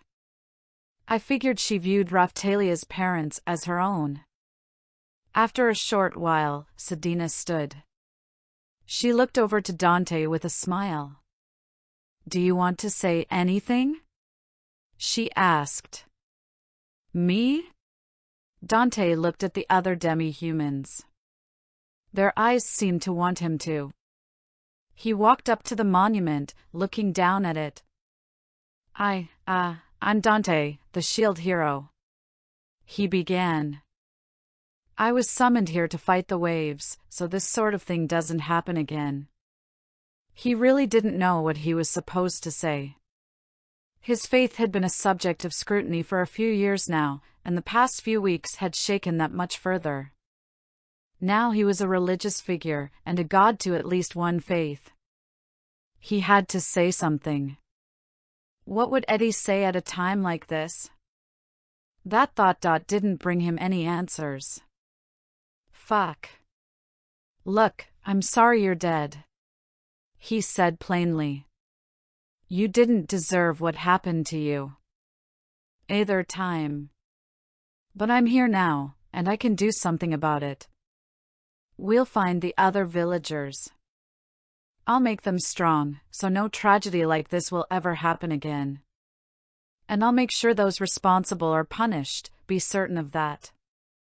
It probably wasn't the comforting words the kids were expecting, but it was what Dante had. He wasn't just talking to the dead villagers either. If I'd held a funeral for them before, I probably would have said something similar.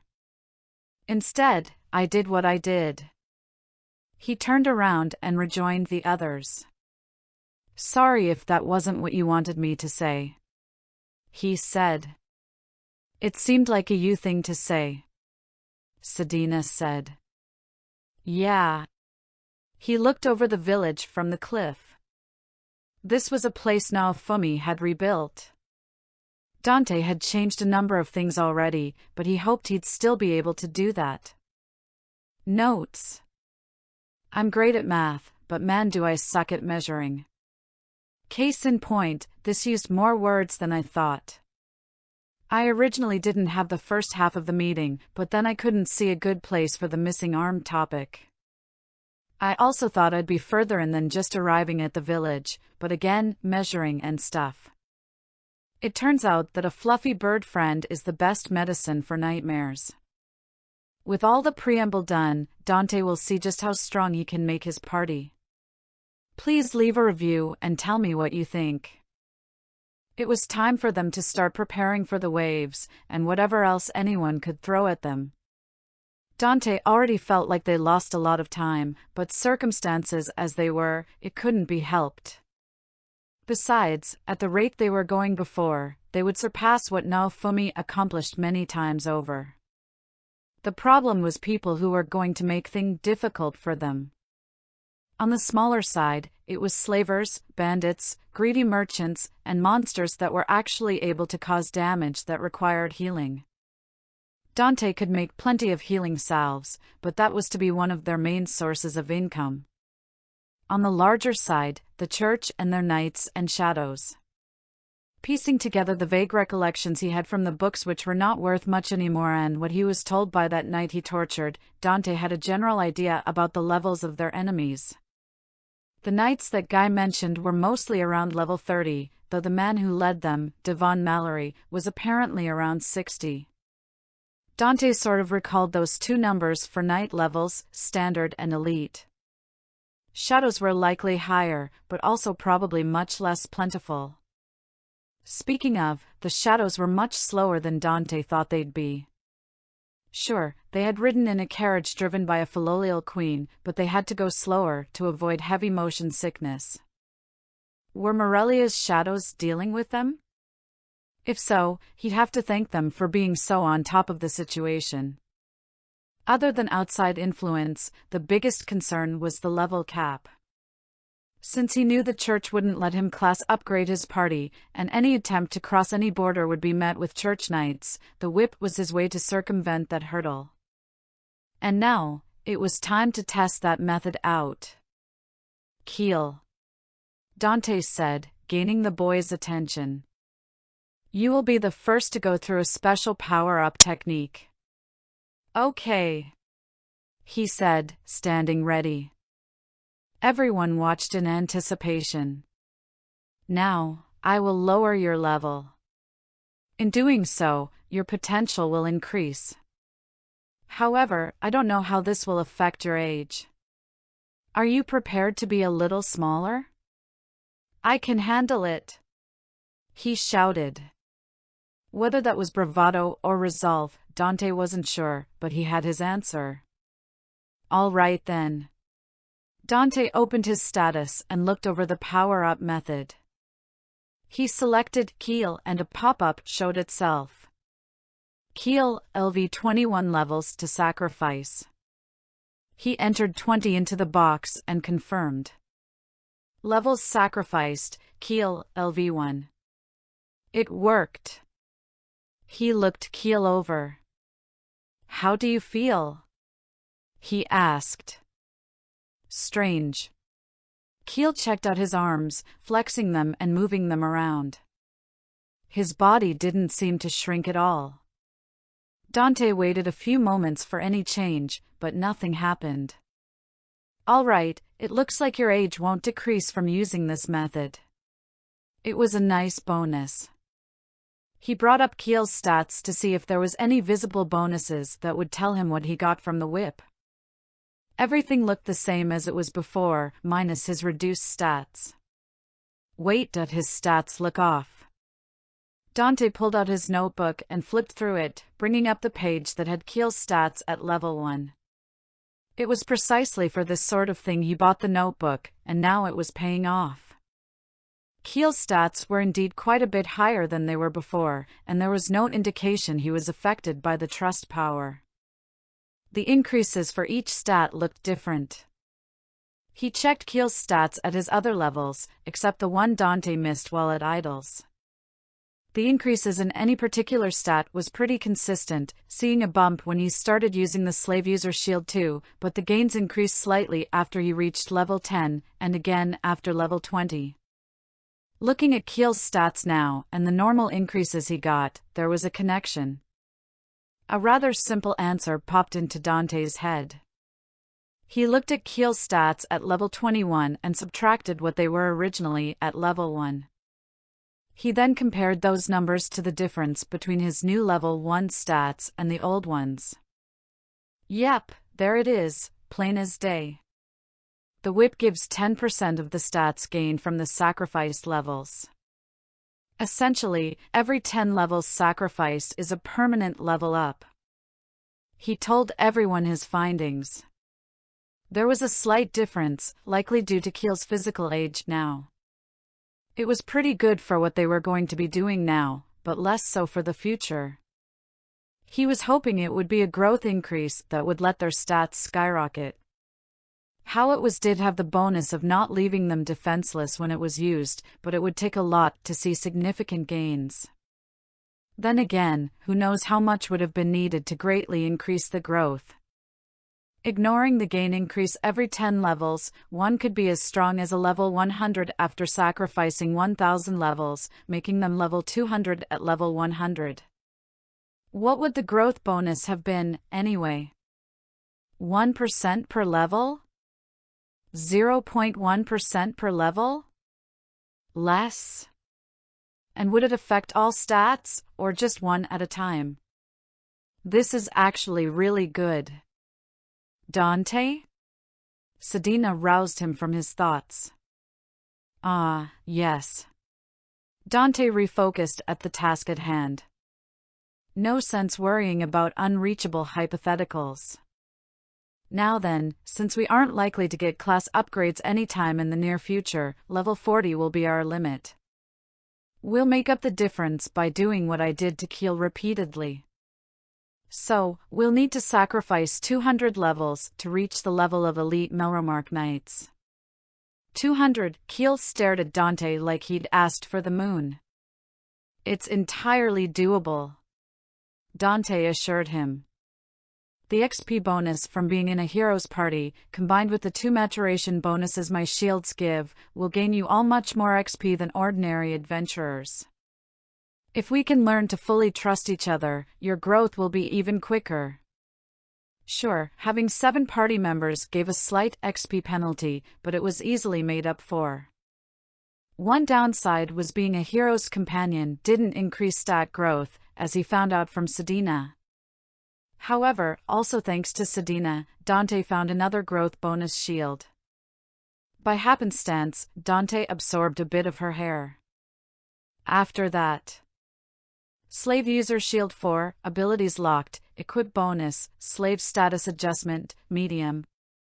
He absorbed hair and blood from the kids, but nothing else came. He also absorbed some hair and blood from Jojo and Dio, and he got the Monster User Shield 4, which had the same bonus. He didn't wonder much about the reason. After all, he did absorb an entire demi-human corpse, which was most likely a slave. That was likely a component. He figured all the monster corpses were plenty for the monster user's shield for, and he just needed some blood or hair from a special monster. With all that out of the way, it was time to get started. We'll be testing something to see how things will work. Sedina will go with either Dio or Jojo into the ocean to fight some monsters. The rest of us will hunt on land, practice with one another, or attempt to learn from our tomes. Dante and one Philolial should be enough to handle most of what comes their way, especially with Dante's highly improved reinforced iron shield. He wasn't too worried about being too far away. Dante figured if Keel was able to keep gaining XP during the cleanup at Idols, the party share range should be a good distance. What if there's a problem on land? Sedina asked. I'll activate the seal on Dio or Jojo, he said, beckoning the two. Can I try that real quick? Both Philolials nodded in their royal forms. With a few eye movements, the seals activated. The purple lightning jumped from their seals. Itchy, Jojo said, scratching his chest with his wing. Dante turned both off. I'll do that to whoever is with Sedina. It should be harmless, so you won't get hurt if you're in a fight. Both of you will come back to the village and look for us in whatever direction we go that day. We'll hold out until you arrive, if necessary. Any other questions? He looked between everyone, seeing no confusion. Raphtalia seemed a bit worried, but Rifana was there to encourage her. All right then. Dante walked over to the two Philolials. You two try swimming in the water real quick. Dive a little and see how your movements work underwater. Sedina, watch over them. The three of them walked into the sea, Sedina transforming beforehand. Once they all disappeared into the water, Dante turned to the kids. Now, for today, I'll let Raphtalia and Rafana's level get as high as possible. I'm hoping you two will grow a bit throughout the day and night, making it easier going forward. That way, when I eventually start working on Sedina, Dio, and Jojo's levels, you three will be ready to step in right away and help get them leveled quickly. Understood? Yes. The three shouted together. Good. After a few minutes of swimming, diving, and barely seen underwater attacks, Jojo and Dio jumped from the water. Sedina walked out after them. The Philolials shook themselves off before approaching. How did it go? Dante asked, though to no one in particular. They seemed to handle themselves well. Sedina confirmed. And staying underwater? He asked the Philolials. You think you can hold your breaths long enough to fight with Sedina? I think so. Dio said. Yeah, it'll be easy. Jojo agreed. I'll scout ahead and bring whoever down when I find some monsters. Sedina said. They're fast, but I'm still faster. Sounds like a good plan. Dante nodded. All that's left is deciding who will go. He figured it might be a little hard for them to choose. After all, Dio wanted to sleep with Dante last night, and Jojo was certainly the same. He may just flip a coin too. I'll go. Dio volunteered, breaking Dante out of his musings. Oh. Really? He asked. Yeah. I want to have fun with Sadie today. Dio beamed at him. That settles that. Sedina walked over to the kids and knelt next to them. Listen to Dante and stay safe, she said. They gave their okays and they each hugged her. Dante smiled at the exchange. She stood and faced Dante. Meet up in the village in an hour? She asked.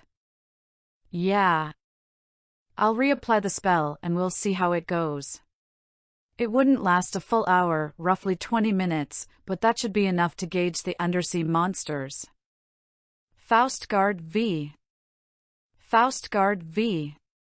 He chanted the spell and gave Sedina and Dio the enchantment. You stay safe too. Sedina gave him a pat on his good shoulder. Hey, you know what I lived through. I'll survive anything. Dante gave her a laugh. Sedina gave a wave as she made for the sea. Bye, master. See you soon. Dio flapped her wing at Dante's group. Bye, Dio. Have fun with Sadie today. Dante called out the last part. Sedina flinched and gave him a glance over her shoulder, but quickly dove into the water. Dante chuckled. He helped Raftalia and Rifana onto Jojo before Keel stood in front of him. Are you making fun of Sedina? He asked, his tone serious. Mild teasing. Dante corrected. You've seen how she acts with me, right? I guess. Still, seems a bit mean. Dante slid forward and lowered his voice. Sorry, I didn't quite catch that, big bro. Keel stiffened, similar to Sedina, a light blush on his face. He pushed past Dante to climb on Jojo, getting on in the back. Let's go raise our levels. Good idea. Dante hopped on in front of them all. Jojo set out in the direction they had planned. It wasn't a particularly long ride, less than 10 minutes, until they got to their destination. It was a small wooded area that was close to the coastline. Sedina said she remembered weak monsters being there, a good place to practice with Raftalia and Rifana. They all hopped off of Jojo and followed Dante. It was only a few steps into the woods until Dante saw Mush. He crouched down behind some foliage and had the others do the same, Jojo transforming to do so. Okay, this will be an easy one. Dante told the girls. You've already gained a few levels from being in a party. Now we'll have you earn some XP yourselves. I'll go in and distract it, then one of you will stab it with your dagger. Who wants to go first? Unsurprisingly, Rifana was the one to speak out. I'll do it. All right. Raftalia, watch close. Dante stood with Rifana. Go to the left. When I give the signal, attack it. Rifana nodded and moved to the side. Dante stepped forward. The mush took notice of him and began to lurch towards him. Dante held his shield up, ready for the attack. The mush leapt through the air. Now! The mush collided with his shield, bouncing off harmlessly. Rifana rushed forward with her dagger and skewered it. It squirmed around on her blade. Slice it, quick! Dante ordered.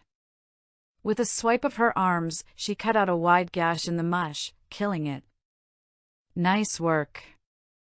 Dante pat her on the head, eliciting a giggle from the girl. Your turn, Raftalia, he said. Raftalia audibly gulped as she stepped forward. Dante tapped the dead mush to his shield, absorbing it. He looked around and saw another mush through the trees. Jerking his head towards it, he and Raftalia walked over. The others followed behind to watch. Same as with Rifana. Go to the left and wait for me, he told her. She nodded shakily. Before she could leave, Dante placed his hand on her head, startling her. Don't worry.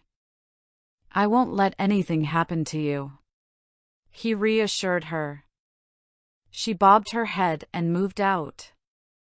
Dante stepped towards the new mush and raised his shield. Just as before, the mush slowly made its way over to him.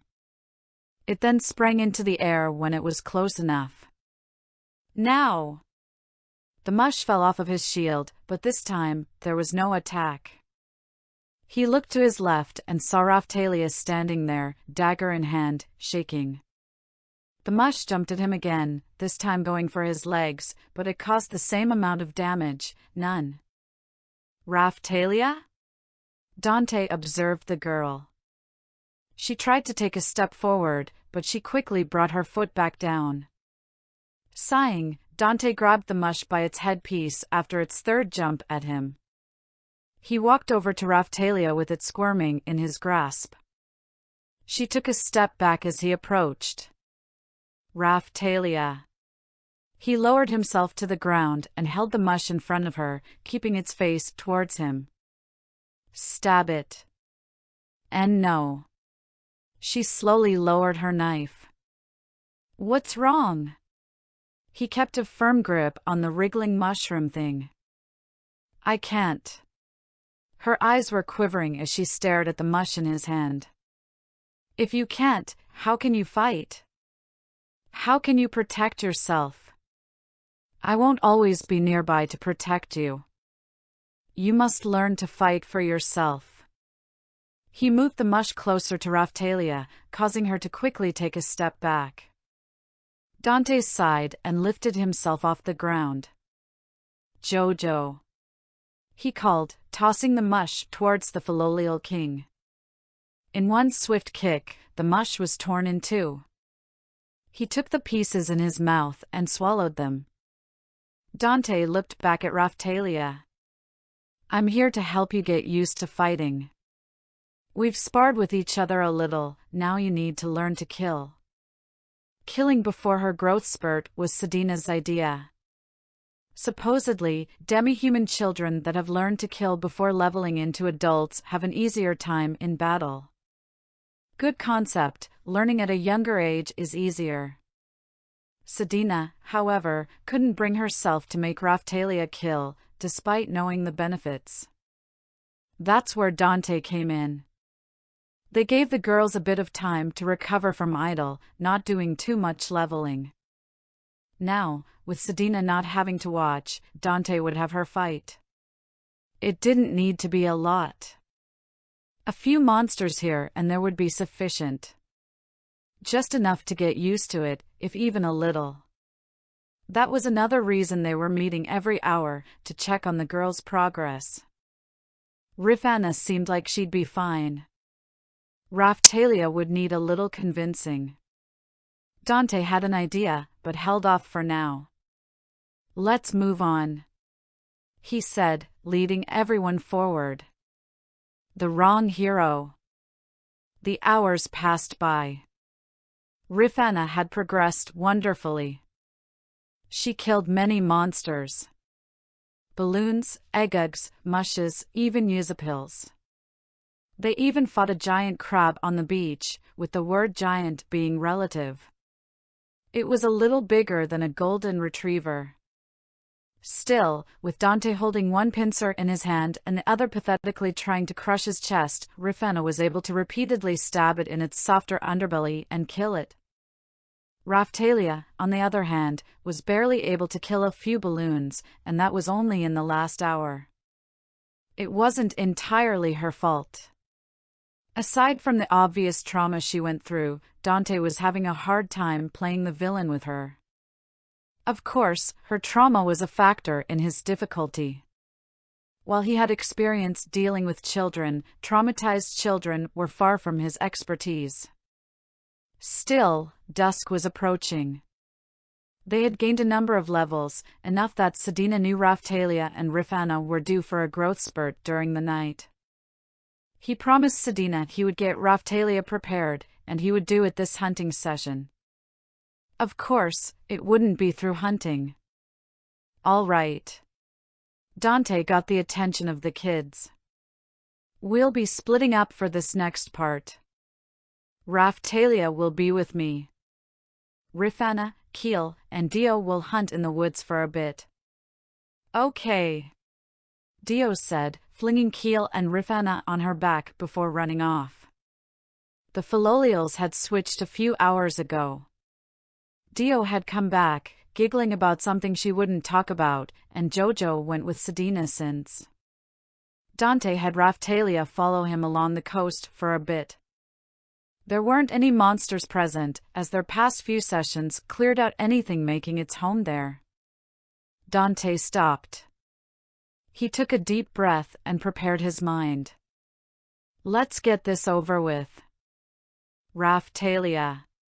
He turned to face the girl. She'd grown a couple inches during the day. That was another reason for their breaks, getting Rifana and Raphtalia food for their growth. He learned from Keel's growth and cooked usable meat ahead of time. Either because it was still monster remains, or since he crafted it, he was able to store it in his shield for later. Why yes, Mr. Dante? She was nervous from his expression. I think it's about time I stopped trying to fool you. There's no point, he said, shaking his head. What? A bit of fear leaked into her voice. Since you can't fight, I can't use you.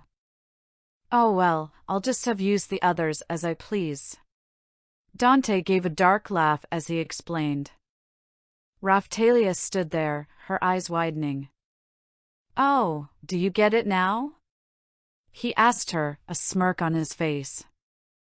I tricked you all into becoming my slaves. With the seals on you all, there's no way you can refuse me. It's just better to use praise than threats, but I guess neither will work on you. You'd just fall apart if I forced you, so that's that. Raphtalia shook her head, tears coming down her face. No. Why, you're lying. You rescued us. You dash. I did that to keep Sedina. He scratched his chin. Although, that was a pretty close fight. He didn't want her to talk too much about how they first met. Sedina said there wasn't anyone around, but better safe than sorry. Really, you're the only one I can't use. But that's just fine. Dante put on the cruelest smile he could. I can just use Rifana. Raphtalia's head jerked up. Her mouth moved, but no words could be heard. Have you seen how she acts towards me? She'll do anything I tell her to. All I have to do is pat her head and tell her she's a good girl, and she'll follow me anywhere. It's funny, really. She sees how I act with Sedina, and she still wants to marry me. What a joke! He was laying it on a little thick, but Raphtalia seemed to be buying it all. Her hands were tightly clenched. Her eyes were pinpricks. Her tail puffed up. No. She let out. It wasn't a whimper. It was pure anger. What was that? Dante held his hand to his ear and leaned down. You got something to say? No! Raphtalia yelled, pulling out her dagger. I won't let you do anything to Rifana. Oh. And what are you going to do about it? Dante placed his hand to his hip. You're too afraid to kill anything with blood. I don't have to be afraid of you at all. Rah! Raphtalia lunged at Dante with her dagger. He blocked it with his shield and stepped to the side, letting her continue on. What was that? Dante taunted. Raphtalia dug her foot into the ground and sprung back at him. She slashed wildly with the dagger, Dante blocking it each time. I won't let you. I won't. I won't. I won't. With each yell, the sound of metals scraping against metal sounded on the beach. Dante let her push him back until they were nearing the woods. Is that all you got?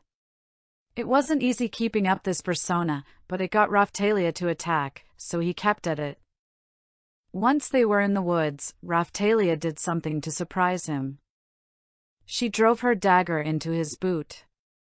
It didn't hurt much, even with him using his weakest shield for the fight, but it was enough to break his pace. When he pitched back, Raphtalia dove into him. They lay on the ground, Raphtalia on top of him, her left hand pressed against his good shoulder, and her right hand clenching her dagger. The blade was against his throat, threatening to draw blood. The anger in her eyes shone as she glared down at him. "I won't let you hurt Rifana. I won't let you hurt any of my friends." Dante stared up at her, eyes wide. They softened as a smile grew on his face. "I won't hurt any of them."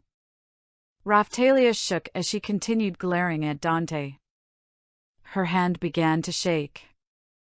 "Good job, Raphtalia.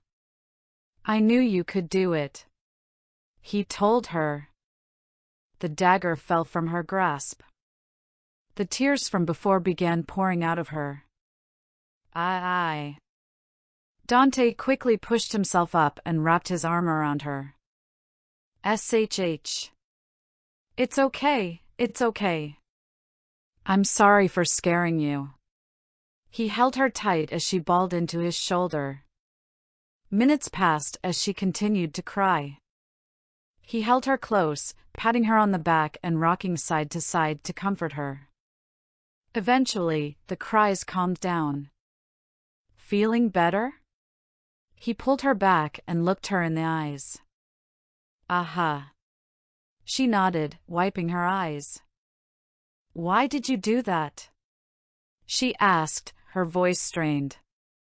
"I had to get you ready to fight," Dante said, continuing to rub her back. "We were running out of time. With all the levels you gained, you'll go through many years in your sleep. It's better if you're used to it when you're a kid before leveling." "What about Sedina?"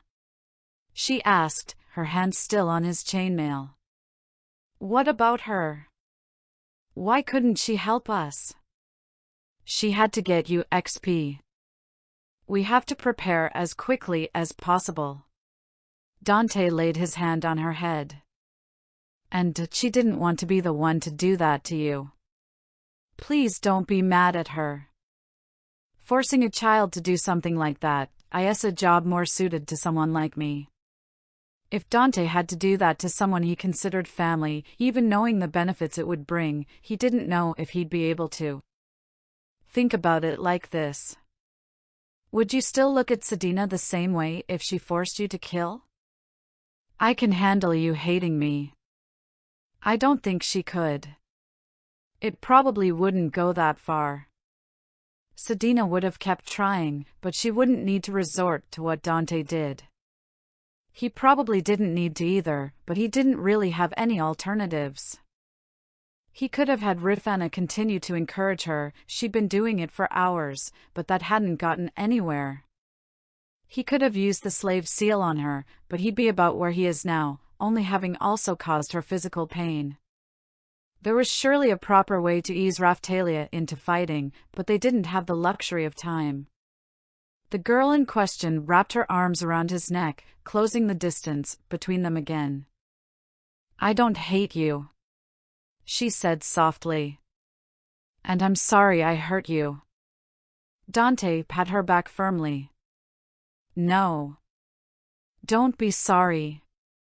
I threatened your friends. Never be sorry for protecting who you care about. You must protect them from anyone, even me. Ain't that the truth?" Dante's eyes widened. He rolled on the ground with Raphtalia and quickly rose to his feet. He kept Raphtalia behind him as he looked to who spoke. He saw two men and a woman, all wearing light leather armor. They had different weapons at their hips, but they each carried a bludgeon. "Who are you?" Dante asked, reading his shield in front of himself. The man in front laughed. "Don't you know it's rude to ask for someone's name before giving your own?" "What do you want?" Dante said instead. He brought up his status magic and gave a quick ping to Dio and Jojo. He was pretty sure he knew what these people were. The grinning man exchanged looks with his comrades. We want that demi-brat you got there. Oh, and everything you own. Neither is going to be happening. He shifted to the reinforced iron shield. You have any idea who I am? The criminal shield hero. The lead man stated. Like that matters. You're the weakest hero, and you're looking a bit lopsided. His buddies had a laugh at that. Cute. Dante gave him a smirk. You think you can handle all of us? Ha! The bandit slaver swept his arm around. Who are you talking about? You sent your friends away. All that's here is that bed warmer of yours. Once you're dealt with, we'll take the others too. He and his two fellows drew their weapons and bludgeons. What are you talking about? Isn't it obvious? We're going to kill you, then we'll dash. No, not that. Dante let his arm drop to his side. The bed warmer thing. What? The man cocked an eyebrow. You don't know what a bed warmer is? How stupid are you? I know what that is. Dante shook his head. I just don't know why you said it. What? You're the shield hero. Demi-filth worship you. What don't you get? Why you used that phrase. You could have said anything, but you chose that. Why? The bandit actually lowered his weapons as he stared at Dante. Are you serious? We're about to kill you, and you want to know dash. The man immediately shut his mouth and looked down. A small black sphere rolled up in front of him. In an instant, the three of them were covered in a thick black smoke. Dante picked up Raphtalia and took off running. Glad to see people in this world are that stupid as well. Eddie would pull that misdirect crap so often, I was actually surprised it kept working. Every time he talked about some weird turn of phrase or something nonsensical, it meant the same thing. Dante, I fucked up. Kill these guys. Glad I figured out smoke bombs. It was actually with some help from Sedina that he figured it out. Turned out that some components for gunpowder and acidic water could make smoke bombs. He'd made a poor one, then had his shield make a few more after he figured out the recipe. He showed everyone what they were and how they were used. Luckily, Raphtalia figured out his plan when he had one stick out of his shield. She had a good throwing arm. However, his luck started to run out. For more bandits blocked his path, all brandishing more lethal weapons than bludgeons. He tried to double back, but the other three were already there. Nice try. The guy from before said. Just because you're the weakest hero doesn't mean we didn't come prepared. Dante looked around. They were surrounded. The only direction not barred was the sea, but he doubted he could outswim them. Raphtalia might be able to swim long enough for Sedina to return, but he couldn't risk it. He needed to stall. How the hell did you know we were out here anyway? Dante yelled at who he thought was the leader. He did do all the talking, after all. Heh. We heard a rumor in town. The shield hero came this way with a bunch of demise. In the capital? Dante asked. If so, then he took back everything nice he was going to say to Morelia's shadows. Ha, no. Renota, the former seat of House Cieto. Heh, if that demi-human lover could see what happened to his home. Renota, eh? Dante didn't know the name of the other town near Luralona from the books. Sedina had told him before, but they hadn't planned on going there. She'd swung by before, but there was no one there. Apparently, that had changed. That was for later. Right now, he had to entertain these bandits. But enough about that. Time to die, shield hero, the leader said, holding up his axe. Well, so much for that. The man charged at him. With axe in hand, he brought it down with great force. Dante shifted his stance, taking the hit on his deformed shoulder. With no pain to speak of, Dante swiftly kicked the man, sending him skidding back. It was one of the tricks he learned since coming here. If he tried that as an attack, his foot would have basically bounced off the man. However, if he did that with the intent to push the man, the results were much different. Holds, trips, disarming, general grappling, these were all things influenced to some degree by his massive defense. He would use them to the fullest. Of course, he was down one arm, and the other one was holding Raphtalia. With that last attack, he was confident he could take most strikes they could deal to him. He didn't feel that way about Raphtalia. The others had moved forwards as well. Even if he wanted to run, Dante would need to make some distance between them. As things stood, he didn't think he could outrun them. The man he kicked was already back on his feet and charging forward. Another bandit thrust her sword into Dante's back, but that did nothing as well. Still, it was closer to Raphtalia, something he couldn't have. Shield prison 4. He wrapped himself, Raphtalia, and the woman who attacked him in his barrier. He dropped Raphtalia and grabbed the woman's sword arm. Damn shield, let go! She bellowed. Not a chance! Dante called back.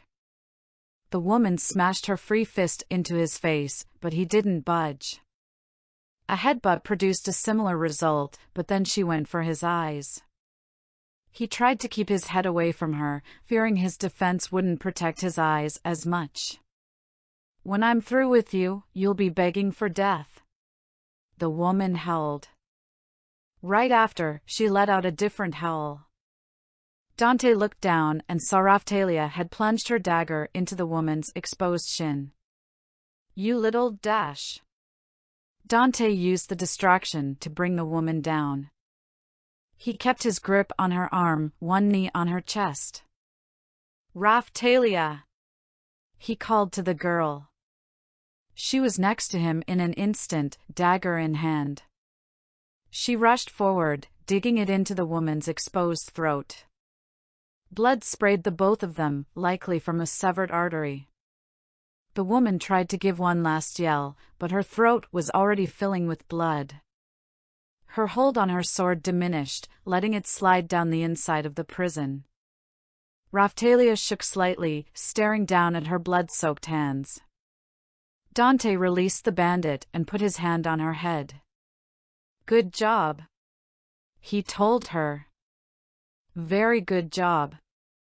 I'm proud of you. Despite the bad situation they found themselves in, he still needed her to be okay with this sort of thing. In fact, it was especially because of their situation.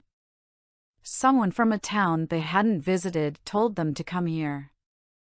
They needed to look into that. Metallic strikes continued to sound outside the prison, but with no discernible damage. Dante continued petting Raphtalia, trying to keep her steady. The shield prison won't last forever, he said. When it times out, we'll need to move. If you can hold on to my back, I'll carry you out of here. Okay? Raphtalia took in a deep breath. She grabbed her dagger from the corpse and looked up at Dante. There was fear in her eyes, but also resolve. Yes! She sheathed her dagger and climbed onto Dante's back, wrapping her arms around his neck. Dante looked through the small gaps in his prison. It looked like the direction of the village had the fewest bandits, and they could use the sea as a side they needn't protect from. The timer on the prison was running out. Dante made his move. Airstrike Shield 4. He summoned the shield near his right and back as the prison broke apart. The bandits there were put out from the summoned barrier. Cleave Bash 2. Dante rushed forward, swiping his shield at the bandits before him. He hit 3 of them, stunning them for a few seconds as he ran past them. After them, the leader called, running around the airstrike shield. Dante had a decent head start, the bandits needing to move around their stunned allies. They chased the pair down the beach for several minutes, slowly gaining ground. When they got close, Dante would slow them down with an airstrike shield or trap one in a shield prison. Currently, there were 5 chasing them, 1 still trapped in the prison. Get down! When he heard that voice, Dante promptly hit the ground. Zwait chain lightning. Electricity shot overhead, hitting the bandits in sequence. When Dante looked over his shoulder, he saw 4 of them fall over. None had died, as there was no XP messages. The leader remained standing, if barely. Jojo rushed past him and slammed into said leader, knocking him to the ground. A low groan emanated from the man. Dante heard footsteps to his side. He looked up and saw Sedina holding a hand out to him. He grabbed it and pulled himself up, standing next to her and the already dismounted Raftalia. What happened? Sedina asked, observing her handiwork. We were being watched, Dante said with a hint of annoyance. Sedina looked down at Raftalia, eyes widening at her bloody clothes. Raftalia. I'm okay, Raftalia said, bringing up her fists. Dante protected me. No mister, eh? Dante said with a smile. Ah. Raftalia covered her mouth. Dante just laughed and pat her on the head again. I prefer it without the mister. Dante stroked her hair a bit, earning a giggle. When did they approach you? Sedina jabbed at the bandit closest with her harpoon. After Raftalia and I separated from the others. If we were being watched, and no one noticed. Yeah. They both knew what that meant. Someone who knew enough about Sedina's race instructed them on how to avoid her. It was entirely possible one of these bandits knew about her, but they could learn that soon enough. One was already dead, but they still had. Oh, crap, Dante said, looking in the distance. His shield prison just opened up, letting loose the bandit trapped inside. He took one look at his fallen comrades and ran in the opposite direction. Jojo! Stop that guy from the nearby woods, Dio rushed in and slammed into the man with Rifana and Kill still on her back. The bandit got barreled over. Dio stood with a claw on his back, posing. PFT! I love that kid, Dante yelled. Someone look suspicious? Knock him over. Ask questions later. Sedina held back a laugh with her hand. You probably shouldn't encourage that sort of thing. Probably not. Dante brought out his rope shield. Jojo, there's a dead one down the beach a bit. Go grab her for me. We have a bit of work to do. The wrong hero. After tying up the living bandits and collecting the dead one, they went back to village ruins. There they began interrogating the bandits. Of course, they all started yelling at once to be the one to give the best information. I'm a little disappointed, Dante said, watching as the tied bandits fought over one another. What did you expect? Sedina said, gesturing to the clothes and leather armor at his feet. On Dante's arm was a shield that looked to be made of bones. It extended beyond his forearm and was roughly oval-shaped. The bones went across the narrow side, splitting in the middle. The ends in the center of the shield appeared sharper than at the outer edges.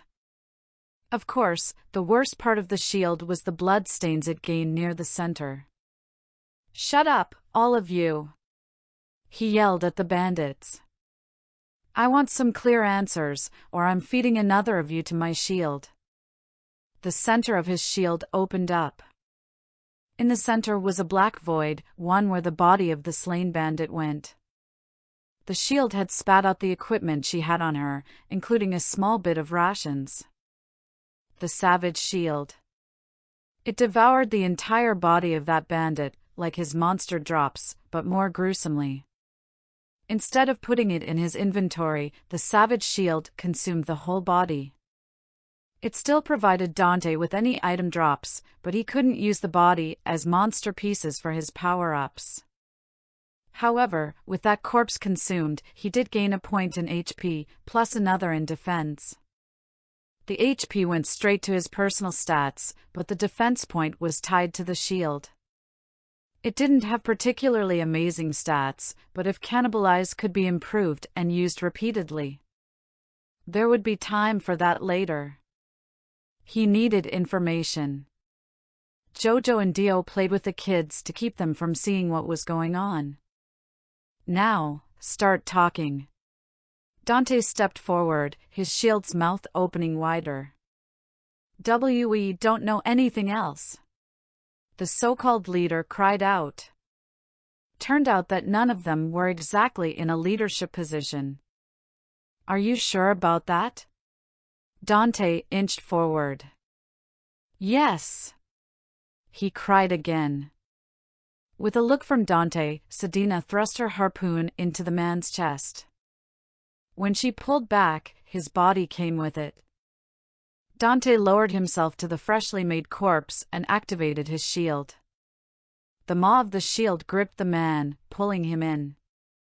It consumed him inches at a time as the teeth chomped further and further down his body. Eventually, the man disappeared into Dante's shield. It spat out his equipment on the ground. Dante saw his HP went up by 1 again, as well as the defense and agility for the shield. "Now, then." Dante stood tall, facing the 5 remaining bandits. "Let's try that again." Notes. Author's notes. It wouldn't be Shield Hero if there weren't setbacks this early. It hasn't even been 2 weeks, and now he's dealing with this crap. Nothing gets someone ready to kill people more than killing someone. Or it just adds to the trauma. Or both. Not much I have to say here. Please leave a review and tell me what you think.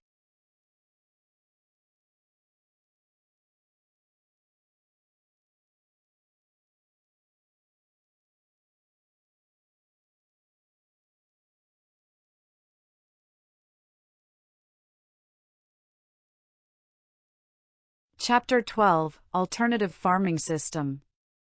Killing the bandits one after another turned out to be mostly a waste of time. After killing the second one, they didn't get any new information. Well, they still fed them all to his savage shield, so it wasn't a complete waste, just time inefficient. Night had fallen by the time they were finished. The bandits did just overhear about Dante's party being near Luralona in the town. They didn't ask the people who were discussing it, they just heard Dante had some demi-human slaves and decided to go claim them. The woman Raftalia killed apparently knew about orchid demi-humans, so that's why they kept their distance for a while until they saw a pattern. The only lead they had was some unidentifiable person in Renota. Of course, they were still going to check it out. Someone there wanted them dead, that much Dante was certain of. Renota wasn't on the way to Luralona from the capital. Rather, Luralona was roughly on the way to Renota. They didn't even pass by anyone on the carriage ride. If it was a shadow that spread the information, there was little they could do, outside of killing every bandit and slaver they could find. That was certainly within the realm of possible, indeed probable actions to take. That would be their plan come morning. For right now, Dante had another problem, though much smaller in scope. You guys, I need to cook the food. Dante was sitting on a log in front of the fire, with a filial child clinging to either side of him. They shifted slightly, allowing him to lean forward to stir the pot he was cooking from, but still held firm. You two know I was in no real danger, right? He asked the pair. Yeah. Yep. Jojo and Dio said at once, not loosening their grips at all. I got hit in the shoulder with an axe and stabbed in the back with a sword. No damage either time. You're strong. Very tough. They each patted him on his lower back. Dante sighed. He stirred the pot a bit, then turned the skewers over the fire. Sedina brought back some sort of octopus monster and a large fish creature for dinner, plus an assortment of less edible-looking monsters for absorption. Interestingly, one of the bandits had something like an onion as an item drop, so Dante chopped it up and put in the octopus stew. What about Raphtalia? Dante tried to shift their attention to the raccoon girl. She was in much more danger than me. She could use the comforting. No, I'm okay, Raphtalia said, waving her hands in front of her. Dante gave her a pleading look, but she just smiled sympathetically back to him. She seems fine. Sadie is comforting her. They wrapped their arms around Dante tighter. Accepting his fate, Dante stirred the pot a bit more before easing back. Turning his thoughts to the future, Dante wasn't pleased. The plan they had got flipped on its head. It was pretty simple. Sedina and either Dio or Jojo would fight in the high XP while the rest hunted and learned on land. They had a great start, but they tripped up near the end. It was incredibly disappointing, considering the gains they made. Dante, LV-29 Sedina, LV-35 Keel, LV-20 Rifana, LV-20 Raphtalia, LV-19 Dio, LV-28 Jojo, LV-28. It was infuriating, really. In a single day, they earned so much XP, it made all their previous work look pathetic by comparison. Of course, Dante had 2 maturation bonuses helping, but still. They played with the idea of everyone going into the water, but they didn't have a great way to go about it. They didn't have a boat, couldn't make a boat themselves, and Dante doubted they could purchase one at a fair price, if at all. Even if they could, when they finished for the day, that was just another thing they had to keep an eye on, lest it be destroyed during the night. He hinted to Sedina about using her secret base, but she wasn't for it. The more it was used, the more likely it was to be found. Dante couldn't reasonably expect Dio and Jojo to carry them all in the water. The 2 Philolials did float like a pair of ducks, but they couldn't bring them underwater to fight, and one of them wasn't enough to hold up 4 people. Dante had hoped one of the sea monsters would have given a bubble shield, but that hope was dashed. He couldn't remember where Naofumi got it. The only other option they had to stick together was to travel on land. That, of course, is why Dante was thinking about Renoda. They would swing by there, try to find whoever was hassling them, and then continue leveling. On the plus side, humans gave pretty good XP. It was a dark thought, but those humans did just try to murder him and enslave his party. He allowed himself this depraved joy. It wasn't as if they had nowhere to go. The other 3 heroes gave Dante plenty of locations to grind XP at. They likely wouldn't be as plentiful or beneficial as the ocean, but it would do. Besides, Dante had another realization, one he should have really thought more of before: the levels gained for his slaves and monsters were much better than for regular adventurers. The 2 status adjustments greatly boosted the stats they gained. looking over the stat gains of Rifana and Keel and comparing them to what Sedina said she got before the seal. They were increases that looked to be for Sedina in her 30s. That meant, for Keel and Rifana going from level 5 to 6 with the slave seal, it was a similar increase as Sedina going from level 35 to 36 without one. That was pretty amazing, considering Sedina herself was a cut above normal adventurers. She and Raftalia would be gaining a lot from this, considering their lineage. There was also the percentage bonus from Trust to look forward to. One drawback was that, like the stat gains increasing slightly after every 10 levels, the XP needed increased at those intervals as well. It was at a larger incline compared to the stat gains, so it was much less efficient at higher levels. Dante wished he could use the whip power to bypass that, but it seemed there was a cooldown for using it, only usable once per day. Still, all that meant was they needn't sacrifice 200 levels. Really, it would have been overkill anyway, so they weren't in too bad a spot. "What do you think we'll find in Renota?" Sedina asked, grabbing Dante out of his thoughts. She gave him a wink, letting him know she checked for any nearby eavesdroppers. "Possibly a lot of soon-to-be-dead people," Dante said with a smirk. "You said you checked that place out before we met, and it was abandoned. It hasn't been 2 weeks since then. I doubt most people there are supposed to be." Sedina scratched her chin in thought. "I believe most of the people there were demi-humans. Any humans that were there probably fled during the wave, if not after." "How many is most?" Dante asked. "Renota is a town, right?" "A small town. I'd say about 4 or 5 times the size of Luralona. Maybe 1% of the people were human. That is pretty small. I suppose I shouldn't have expected much. Still, something that size, I'm impressed 25 people were able to kill or round up the residents. Sure, they had armor and probably much higher levels, but it seems like it would cause too many problems." Sedina shook her head. "It wouldn't have been as much of a problem as you think. Renota was hit harder than Luralona. When I was there, I saw so many." She paused, looking at Raftalia. The girl looked up at her and smiled. "It's okay." Sedina smiled back at the girl before she went on. "There were so many dead littering the roads.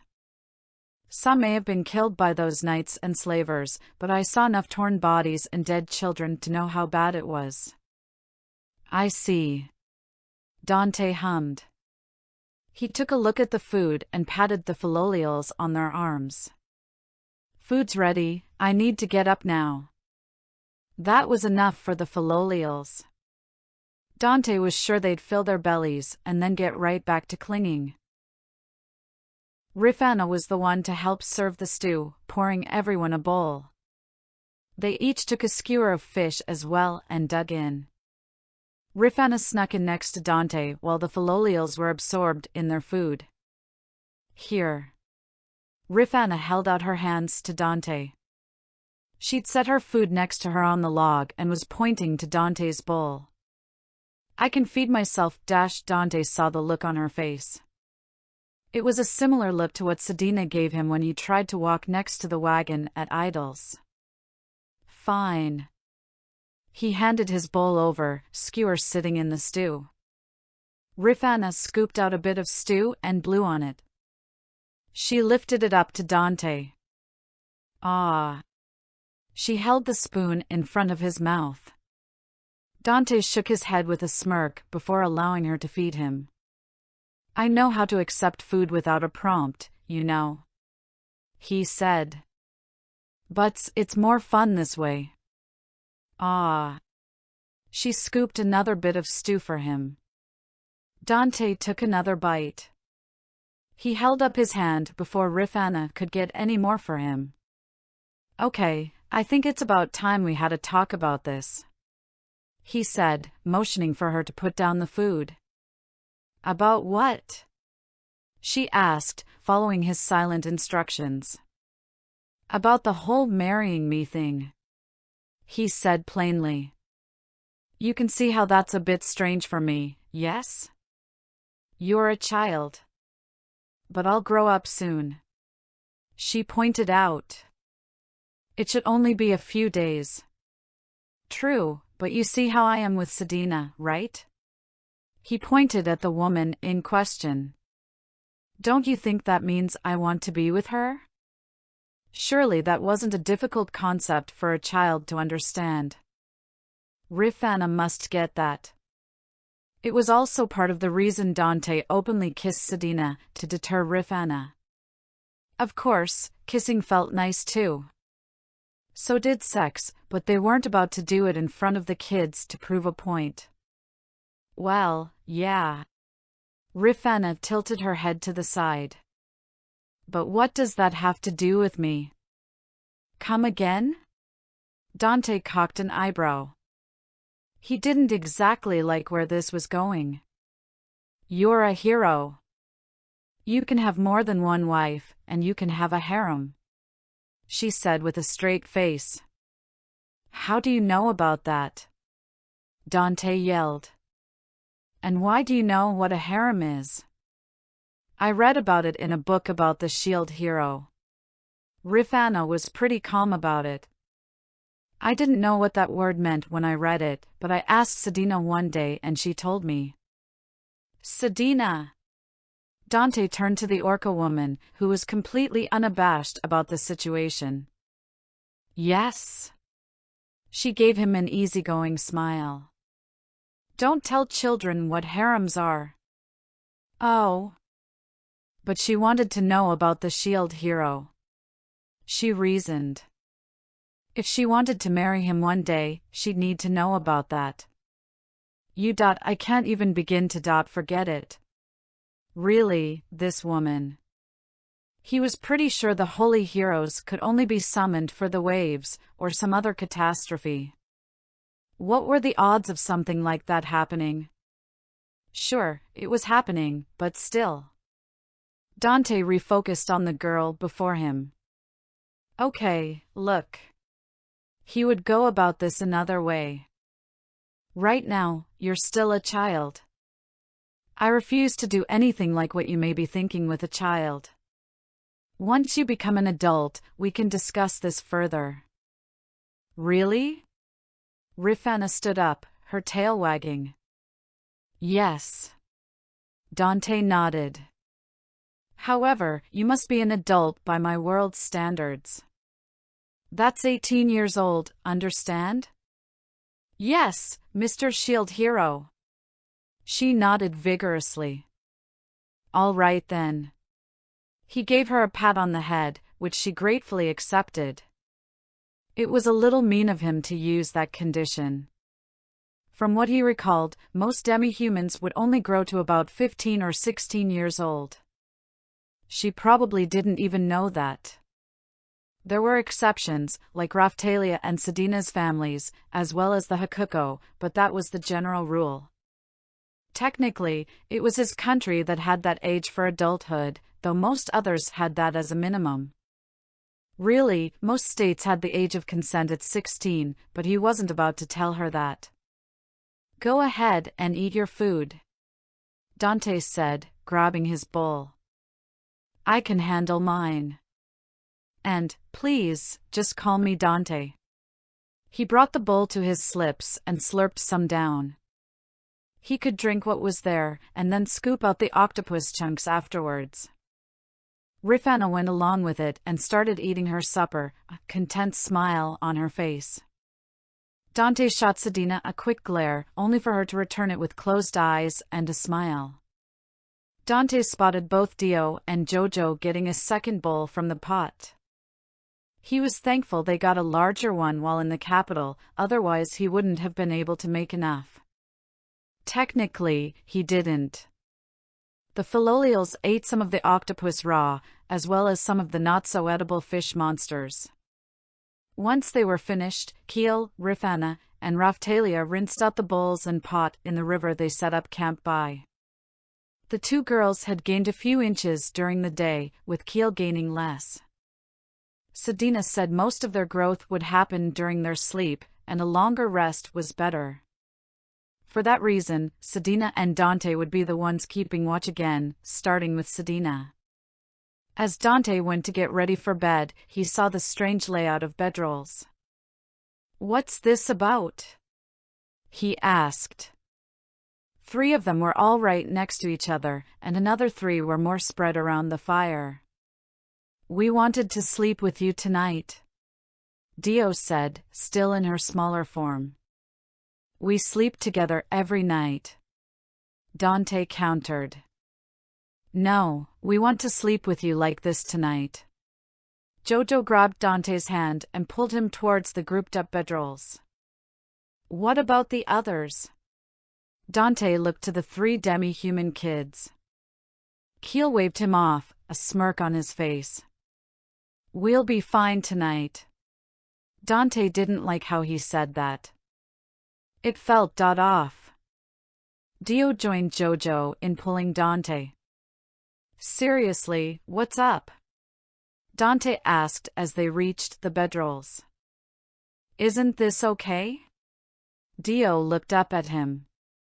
"We just wanted to be with you like this, Papa." Dante looked back down at her.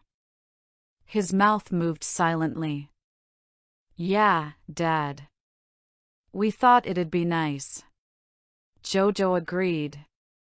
Dante's head slowly looked over to Jojo. "Oh my." Sedina had slid over to him without him noticing. She stood to his left with her arm around his right shoulder. "They seem to see you as their father." She brought her face close to his and whispered to him. "I suppose this is payback for O." She immediately pulled back and stood before him. She held his face in both of her hands. "Dante, are you okay?" "Pa Master." Dio pulled at his arm. "I'm sorry, we didn't mean to make you sad." Dante shook his head. "I'm not. This is." His mind couldn't process the words he wanted to say. "Sorry, Master." Jojo held onto his shirt. "I won't call you that again." Dio tried to lead him to the bedroll. "Me neither. We can just dash." Dante fell to his knees. He pulled Dio close to him, with Jojo getting squished in next to her. "No." He felt the tears going down his face. "You can call me Dad." He held onto them tightly. "Please, call me Dad." The 2 Philolials reciprocated, awkwardly wrapping their arms around Dante from within his grasp on them. Dante felt his body move, being pulled along the ground.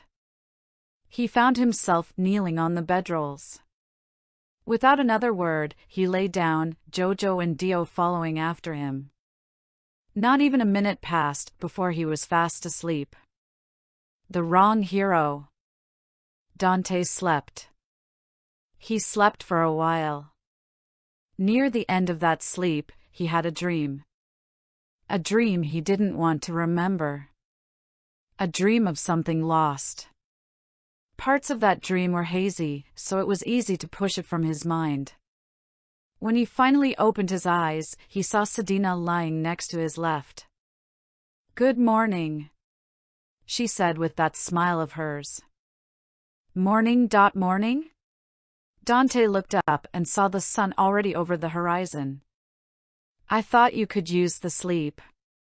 Sedina answered his confusion.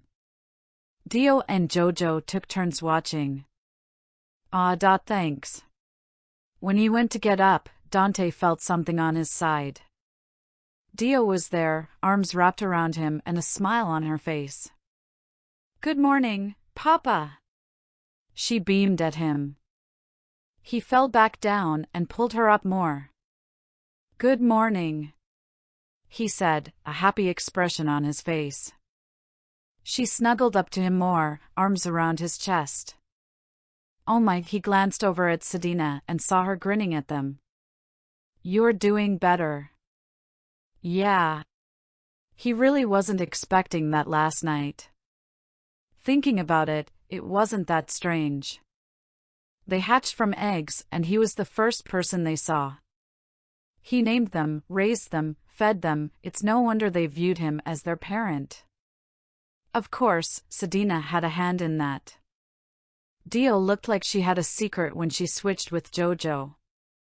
Sedina must have told her to call him that, same as Jojo. Ah. Dad's awake. Jojo ran over to them, smothering Dante and Dio with his feathers as he jumped on them. Sedina laughed as she moved out of the way. Hey, Jojo. Dante moved his feathers around to breathe. Jojo got off of them and transformed into his child form. He and Dio helped Dante as he pushed himself off the ground. A large fish monster was on the ground near them, still wriggling. I see you found us breakfast. He looked over the catch. You all should have woken me up sooner. I could have had food ready for everyone. You needed to sleep. Jojo looked up at Dante, his expression showing his concern. You don't look any better. Still look dead to the world, eh? Dante nodded. Well, I feel great, so don't worry about it. He rubbed Jojo's head, ruffling his hair. Sedina wrapped her arms around his midsection, bringing him closer to her. You sure you're good? Yeah. Dante hummed. Not tired at all. Do I look worse than I did yesterday? She leaned up and gave him a quick kiss on the cheek. A little. He saw a growing smirk on her face. Maybe I just need to help you relax a bit more. Heh. That's a bad idea for a number of reasons. Oh. She trailed her hand up his chest. I think it would be fine. Dante grasped her hand, locking their fingers together. Nice try. He turned around to face her fully. You've done that sort of thing too much to work on me like this. We're out in the open with children standing right next to us. There's no way anything is going to happen. He leaned in close to her ear. Besides, I know I'm not the only one who can get a bit flustered, Sadie. I'm sure I can dash. He jumped back and freed his hand, holding it to the side of his head. What's wrong? Sedina asked, licking her lips. Weren't you just saying something about that not working? Ha ha. Dio pointed at Dante with a giggle. Papa's all red. Don't mention that. Dante turned down to the girl. How could he not be blushing at a time like this? He could still feel the light bite on his ear from that woman. Dante had his head pulled back to face Sedina, a lascivious smile on her face. There's more where that came from, little Dante. Her arms snaked around his neck, bringing him in close. I might pounce at any time, in any place. If you ever drop your guard, I'll dash. Sedina! Raphtalia yelled from behind her. Sedina lazily looked over her shoulder. Stop flirting with Dante. You were supposed to tell us when you woke up. Ah. She let go of his burning face, but not before letting her hand rub against her mark on him. Dangerous. That woman is incredibly dangerous. How does she keep doing that? Dante! Raphtalia called out to him. He broke free from his thoughts and looked over at her. It was then that he realized what the issue was. Her dress didn't fit anymore. It wasn't as if he could see it. She covered herself with Sedina's cloak, but she was standing at around mid-chest height to him. With a slightly reddened face, it was pretty obvious what the issue was. Well, that was faster than I expected. Dante said as he walked towards Raphtalia. That's all you have to say? Raphtalia pulled the cloak tighter around herself. Dante hummed to himself, cupping his chin with his hand. You sound a lot more confident now. He gave her a large smile. Dante. All right, all right. He held up his hand. A pair of pants dropped from his shield's gem, along with a non-bloody shirt. He'd gotten the tunics back from Dio and Jojo when they got their own clothes. Thinking about it, he probably should have washed the other tunics from all the knights. What he gave Raphtalia, however, was from one of the women from yesterday. Where's Dot? Ah, there she is. Dante spotted Rifana a short ways away, bringing over some kindling for a fire. Her dress was pretty tight on her. She too came up around mid-chest. If he had to place her age, it was probably around 14. Ah, good morning, Mr. Dante, she said, setting the sticks down and running over to him. Look. She twirled around, showing herself off. See how much I've grown? Yes, you're growing nicely, he said with a smile, patting her on the head. With a small laugh, Rifana grabbed his hand and brought it to her ears. It was a little strange to him, but he gave them a scratch all the same, earning a pleased sound from her. I'll be an adult in no time. Her voice was wavy as her ear was scratched. Then we can get married. Then we can talk about marriage, Dante clarified. A lot of things are going on right now. Marriage can be talked about, but isn't something to do during the waves. I admit, it's still a little weird for someone so young to be talking about marrying me, but it's still kind of sweet. Almost reminds me of Dante? He turned to look at Raphtalia again. She was holding the clothes he gave her in front of her, a frown on her face. I'm Dot. We need to go to town and get what I'm missing. You're missing something? He tilted his head. Pants. Shirt. What else? Oh, right, boots. I have dash. Raphtalia shook her head. She shifted in place, her face reddening slightly. You know. Underwear. Sedina said the word Raphtalia couldn't. Sedina. Raphtalia turned to the older woman with a pout. What? Sedina stuck out her tongue. He wouldn't have gotten it if you didn't say it. Why not just say it? Dante asked her. Besides, look at Sedina. She's practically wearing only underwear. See what I mean? Sedina gave a laugh. I get the difference, Dante pointed out. It just doesn't bother me. I mean, I could go around in my underwear fighting monsters and I'd be fine with it, aside from my lower defense stat. Ah, now I get it. Raphtalia nodded at Sedina. They seemed to be having a hidden conversation about Dante. He really did get it. Women tended to care about that sort of thing more than men. Then again, most of the women who were involved in his life, who weren't also prostitutes, didn't care too much. Actually, the prostitutes didn't care much either. Ah, that's right. What was that crazy bitch's name? Mia, that's it. She posed as a whore for that gang, had sex with their boss, and then murdered about a dozen people in that house in the dead of night while completely nude. She was supposed to deactivate the alarm and let me in to help, but she went ahead and did her own thing. Then, when she did let me in, she still didn't have any clothes on and acted like I was the one who didn't want to help. She was a bitch, but she was damn good at her job. Well, if you want something to wear right now, I have some undergarments in my shield you can dash.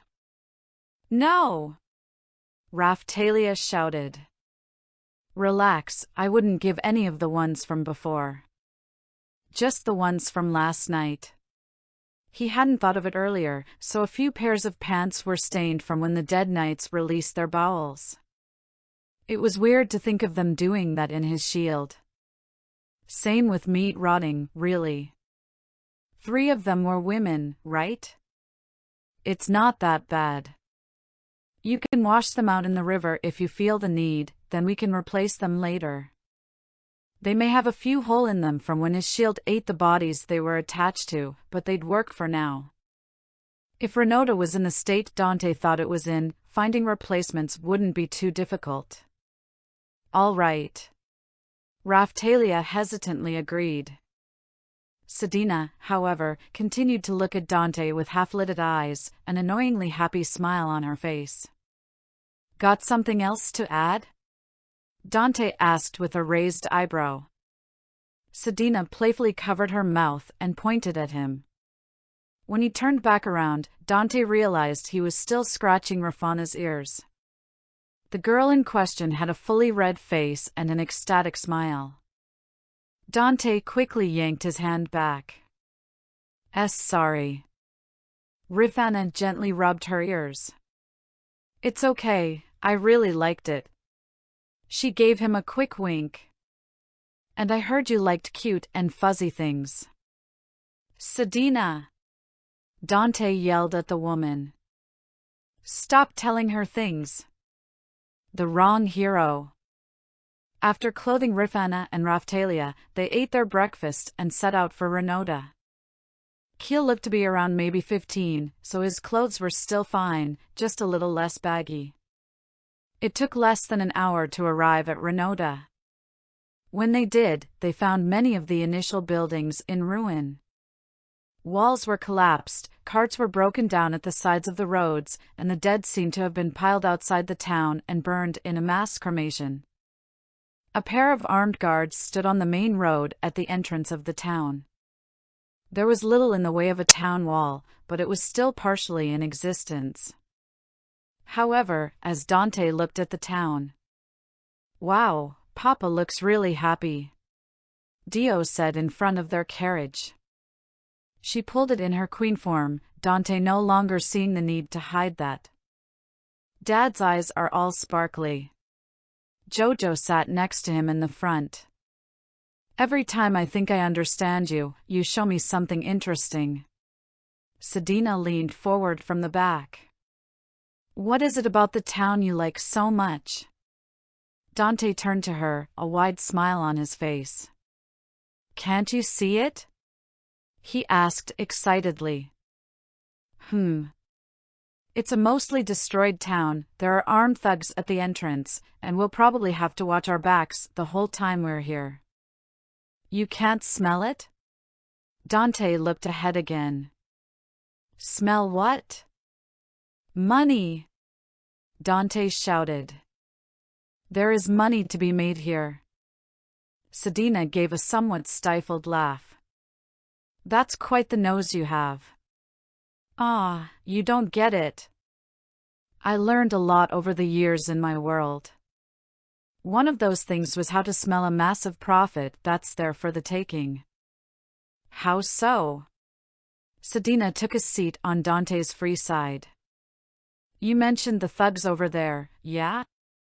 Dante pointed to the armed men. With the governor dead, someone's likely taken over this place. Whoever that is isn't supposed to be here. That means they have no real recourse for whatever we end up doing. It's not like they can bring in any knights to enforce their rule unless they're in on the take. Of course, if they are, it'll be fine to remove them. He gave her a nudge. My, what a thing for a hero to say. Sedina held a hand up, acting aghast. While I sympathize with whoever used to live here, if their property hasn't already been looted, it will be before long. We might as well get in on it. I don't think whoever's in charge here will like that. Sedina gestured to the guards, who started making their way over. Don't worry. Dante stepped around Jojo and got off the cart. I know how to speak their language. He nodded towards them. I'll act as your interpreter. Sedina shook her head as she dismounted. That's a terrible metaphor. They stood in front of Dio as the guards approached. Halt! One of them said. There's a toll to go into town.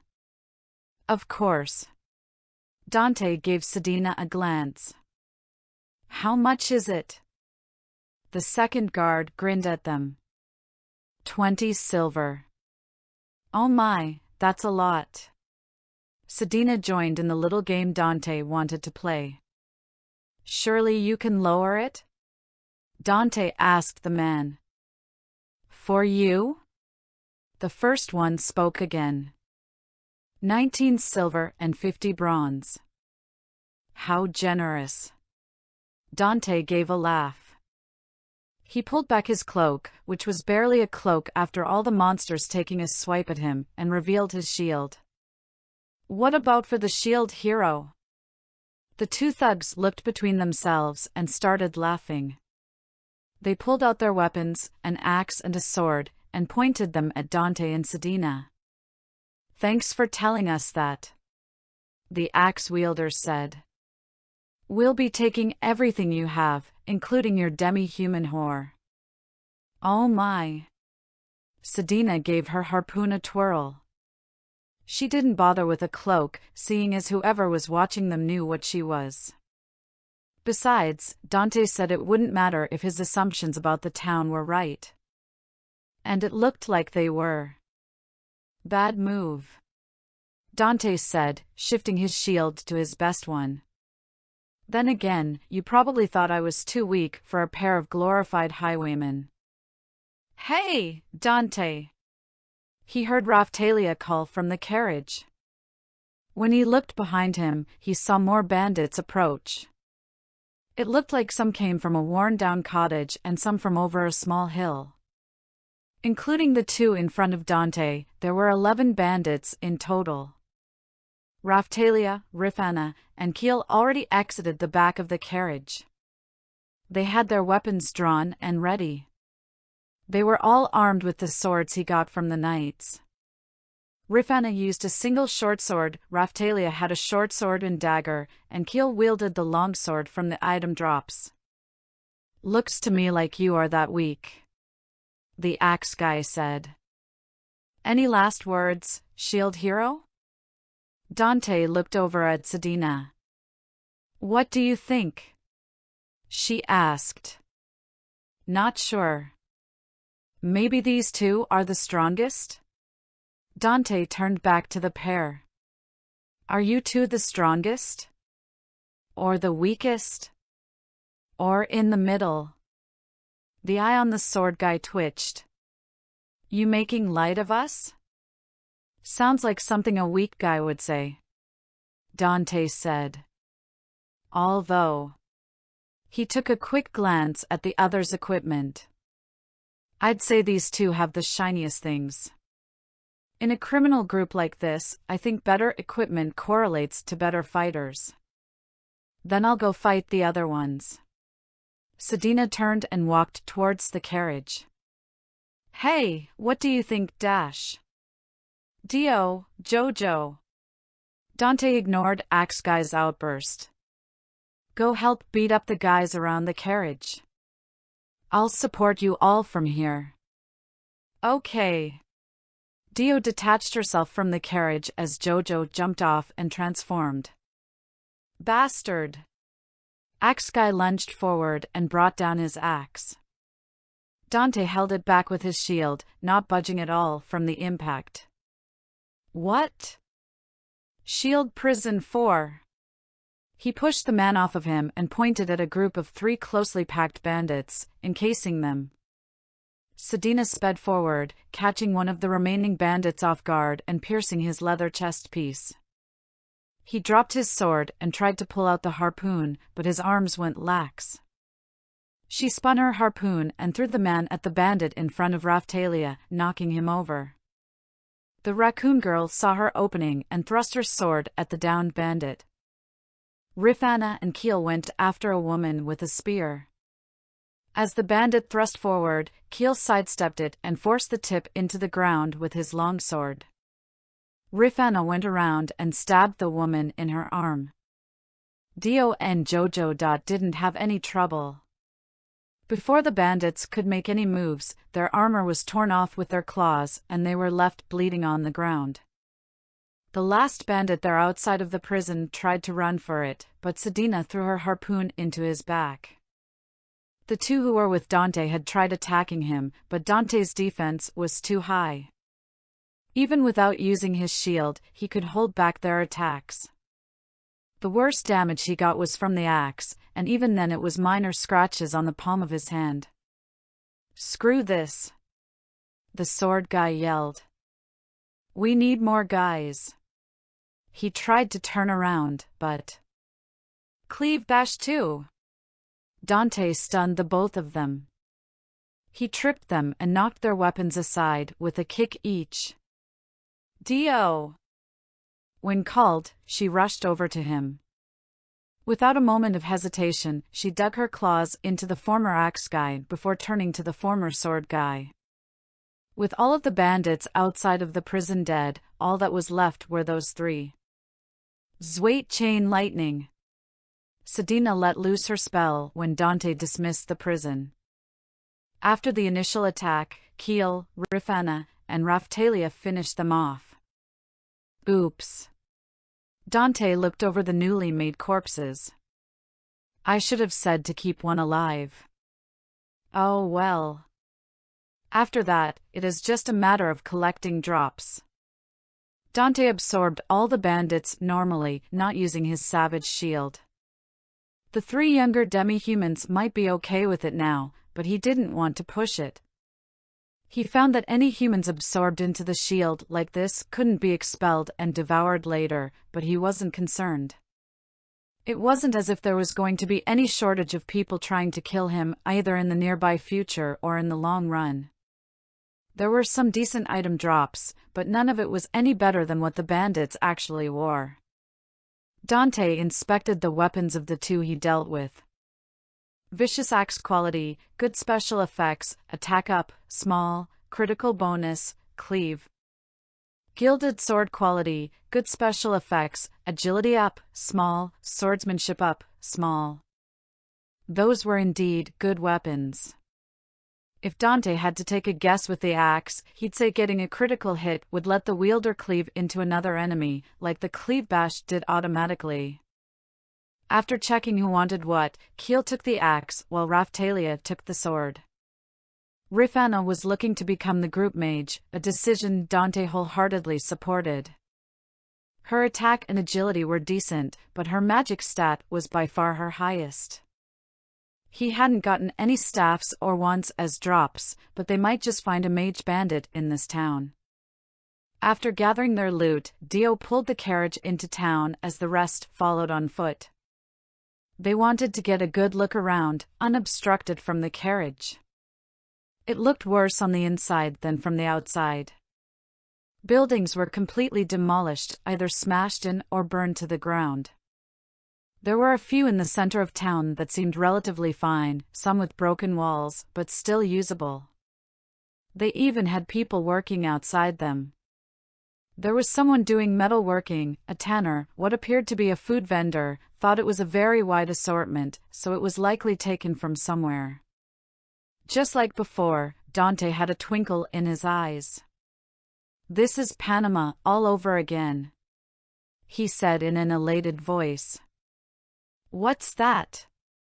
Keel asked, trying walk while marveling at his new axe. "A country in my world," he said over his shoulder, stars in his eyes. "Eddie took me there once because he heard there was money to be made. I was against it, but he had a certain sparkle in his eyes, likely the same one in mine now. Seeing how we made out like bandits there, huh?" Dante covered his mouth, a deep laugh escaping him. "I can't believe I just made a pun." "Oh, Dante." Sedina tapped him on the shoulder. "I think we have some curious onlookers." He looked over to where she was pointing. The blacksmith had stopped hammering. The tanner stood up from her rack. The food vendor was nowhere to be seen. Other people around town seemed to be observing them from around corners and behind windows. Well, that's strange. Dante walked over to the blacksmith, seeing as he was the closest. The man in question slowly moved his arm to the side, gripping a long hafted axe. He didn't have much on in terms of armor, just a thick smock and some sort of bandana around his face. Dante stopped and raised his hand. Easy, we aren't here to fight. Unless, of course, you wanted to start something, then we're definitely here to fight. The man looked him over a moment before relaxing his arm. You aren't with the Pale Fangs, are you? He asked. Dante shook his head. No idea what that is. It's the mercenary group that's running this town, the blacksmith said. Mercenaries? Dante looked around at the buildings from where he stood. From what he could tell, there was little of value inside, at least from what he could see through the windows. You sure you don't mean bandits? Seems that way, don't it? The man nodded. They showed up a week ago, a few days after we did. Really? I thought this place was abandoned, Dante said, recalling Sedina's words. It was. We heard it was it by the wave. We thought we could set up here and join the town, but no one was around when we came. Dante gestured for his party to come over. A few of the new townspeople came over as well. Why would you want to come to a town that was attacked by the wave? He asked. The blacksmith looked over at the tanner. She dipped her head and the blacksmith sighed. He pulled down his bandana, revealing brands on his cheeks. The tanner pulled back a sleeve, revealing a different type of brand. A few of the others did the same. Dante turned to Sedina. Thieves, brigands, murderers. She pointed out a few before settling on the blacksmith. Rapist. The man grit his teeth. I didn't do it. No? Dante looked the man over. The Lord who branded me wanted my daughter. I refused. He had me convicted and ran me out of town after taking her.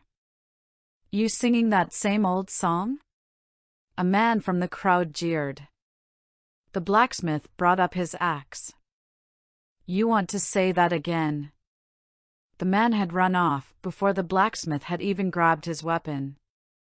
Assuming that's true, Dante eased the blacksmith back. Why set up with these people? They framed as well? And isn't rape a capital offense in this country? The blacksmith put his axe back down. Don't know about them and don't care. We're all traveling with our families, so we all have something in common at least. I'm not from this country, so I didn't know that. Dante looked to the building the blacksmith worked in front of. Before he disappeared behind the broken window, Dante caught a glimpse of a boy with features similar to the blacksmith's.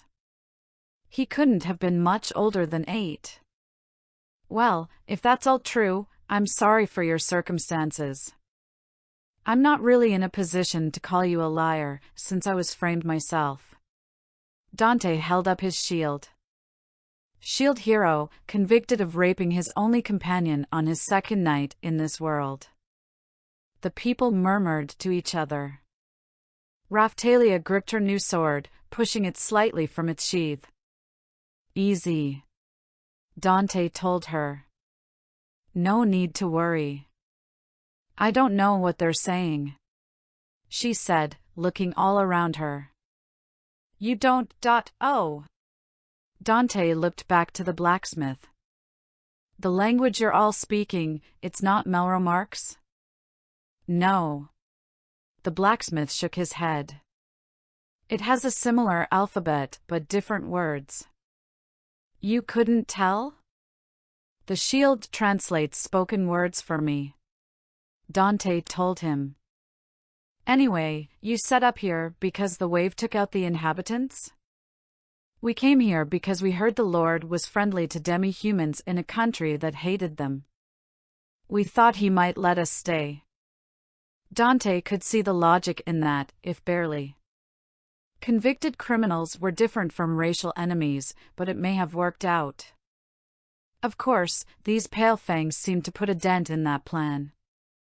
And what can you tell me about these mercenaries? Dante asked. They legitimate? You have to ask? The blacksmith crossed his arms. Thought I should, just in case. Tell me everything you know about them. The wrong hero. After hiding the carriage down an alley and disguising it, the blacksmith, Rocker, told Dante what he knew. The Palefangs were indeed a mercenary group, but the lack of recent wars had put a dent in their pockets. From what Rocker knew, they were selling their services to whatever lord they could, bypassing the Adventurers Guild and their regulations. Dante figured the lords that hired them could have them do less reputable tasks. When the waves started, any ongoing conflicts between any smaller nations were put on hold, likely pushing the smaller band out of whatever land they were working for. They probably came here after hearing the wave hit the area, thinking they could either work for the Lord or, more likely, loot what they could. Seeing as the Lord was dead, they decided to set up here. The blacksmith's group was about 50 people, plus another 50-odd people from various walks of life. Travelers, hunters, traders, just to name a few, all mostly from Melromark. The mercenaries numbered about 48, minus what Dante's group killed. When asked about the rumors concerning Dante's party, the blacksmith did mention hearing them, but he didn't know who had started spreading it. He would ask around his group to see if they knew, and would also have someone ask the other groups if they knew. It was a show of thanks for killing the mercenaries Dante's group came across. One concerning piece of information was that, apparently, a Melromark knight was seen in town yesterday morning. He didn't do anything to the people there, just spoke with one of the lieutenants of the mercenary band. Rocker heard them talking, but couldn't understand them. Whatever it was, they had a laugh about it, in a way that made Rocker's skin crawl. After their talk, Dante needed to discuss with the party what they were going to do next. Rocker let them stay in his house for now, to keep prying eyes away from them. "What do you all think?" he asked. He translated for Rocker as he spoke, making sure everyone was on the same page and to not let any details go. Sedina tapped her hand on the table. Assuming he's telling the truth, and knights are letting this happen, it doesn't seem like there's any legal reason we can't do something. Dio, Jojo? Dante looked to the Philolial kids. Do either of you think he was lying? Well, that he seemed scared, but not of us. Dio rocked her head around. I couldn't really tell what he was saying, but he looked like he didn't want anyone to hear him. Jojo nodded along. Yeah, there were a couple times where he didn't really want to say something, and he looked around when he did. That's what I was thinking. Dante confirmed. Their instincts were pretty good. He seemed to talk the same about how they all ended up here. If he's lying, he's really good at it. And then there's that night. Keel pointed out. Rocker's description sounded like one of the nights that sold us into slavery. Rifana nodded along. There might be more in the mansion they're using as a base. Quite possible, Dante said, scratching his chin. We might even find some slavers too. Should we help them? Raphtalia asked. It feels like the right thing to do. Well, that's just it, isn't it? Dante smiled. We find ourselves in a very strange situation. I was expecting to find a bandit camp.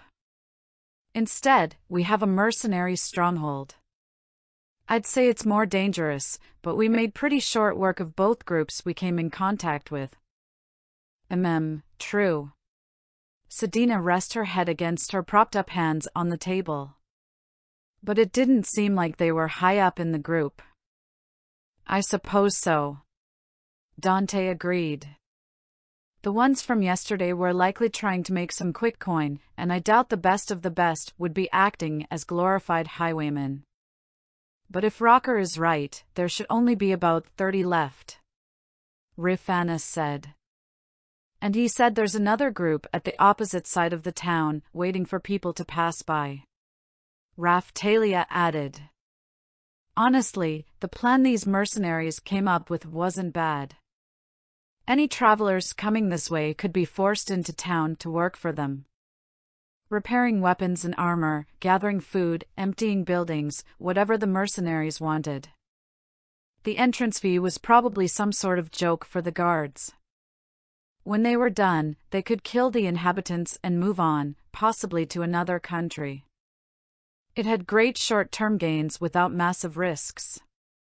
With the wave damage, there likely wouldn't be too many witnesses to worry about.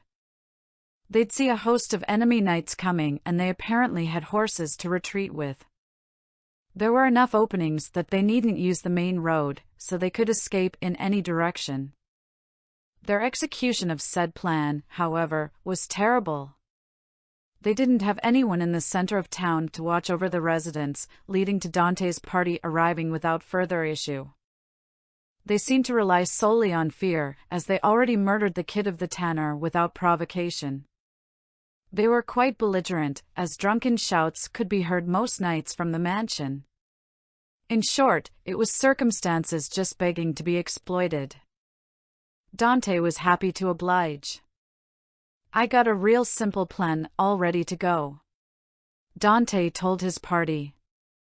We take care of the second ambush group first, reducing their numbers further. Afterwards, we have the people here cause a commotion and draw out some of the mercenaries from the mansion. We ambush them, kill them, and then move on to the mansion and take out whoever's left. That is pretty simple, Sedina said. But shouldn't we come up with a stronger plan if we want to do this? If we do that, we'll lose the element of surprise. Dante countered. We haven't been here too long, and there hasn't been any alarm, so we can still take out the other group before anyone realizes what's happened. Well, it would get rid of our immediate problem of not being able to level up freely. Sedina conceded. And we'd gain some levels from the mercenaries. Keel added on. Exactly. Dante slapped the table with his hand. We'll be killing two birds with one stone. What? Dio looked up at Dante in fear. Why would you do that? Huh? Oh, no, not you too. Dante clarified. It's a proverb. It means accomplishing two goals with one action. Dio tilted her head to the side, clearly not getting it. It's like a bird in the hand is worth two in the bush. It's Dio grabbed his hand and continued to look up at him. Dante turned to the others. Is this not translating? Well, we understand what you're saying, Rifana said. But I've never heard those before. I got them, Sedina said. The words are just different here. Anyway. Right. Dante said, freeing his hand and patting Dio before continuing. So, the plan. We good with it? Everyone nodded along. They'd find positions in town once they took care of the other group. From the first one today, almost everyone gained a level. By the end of it all, they were likely looking at 2 or 3 more. Humans, it seemed, gave much more XP than land monsters. Really, if they didn't want to be used as fodder, they shouldn't have come after Dante's party in the first place. It was only fair.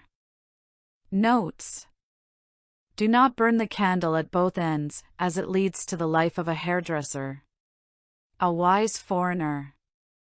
I wanted to use a proverb to confuse the Philolials for a while. It sorta just dropped in there, but it was a chapter end anyway. More number fin angling.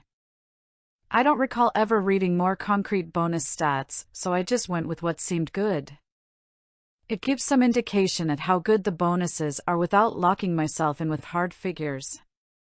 Of course, go to town to look for bandits, find a hive of mercenaries instead. I wonder what else they'll find there. I wanted to get farther along, but I needed to keep using more words to get where I am now. Eventually, I'll learn how many words it takes to get somewhere. Please leave a review and let me know what you think. The first part of the plan was easy enough to enact. They went to the opposite end of town and took out the 2 mercenaries posted at the entrance. Sedina rode on Dio while Keel was on Jojo, both chasing down the hidden members of the ambush group. It was a bit anticlimactic seeing them get run down like that.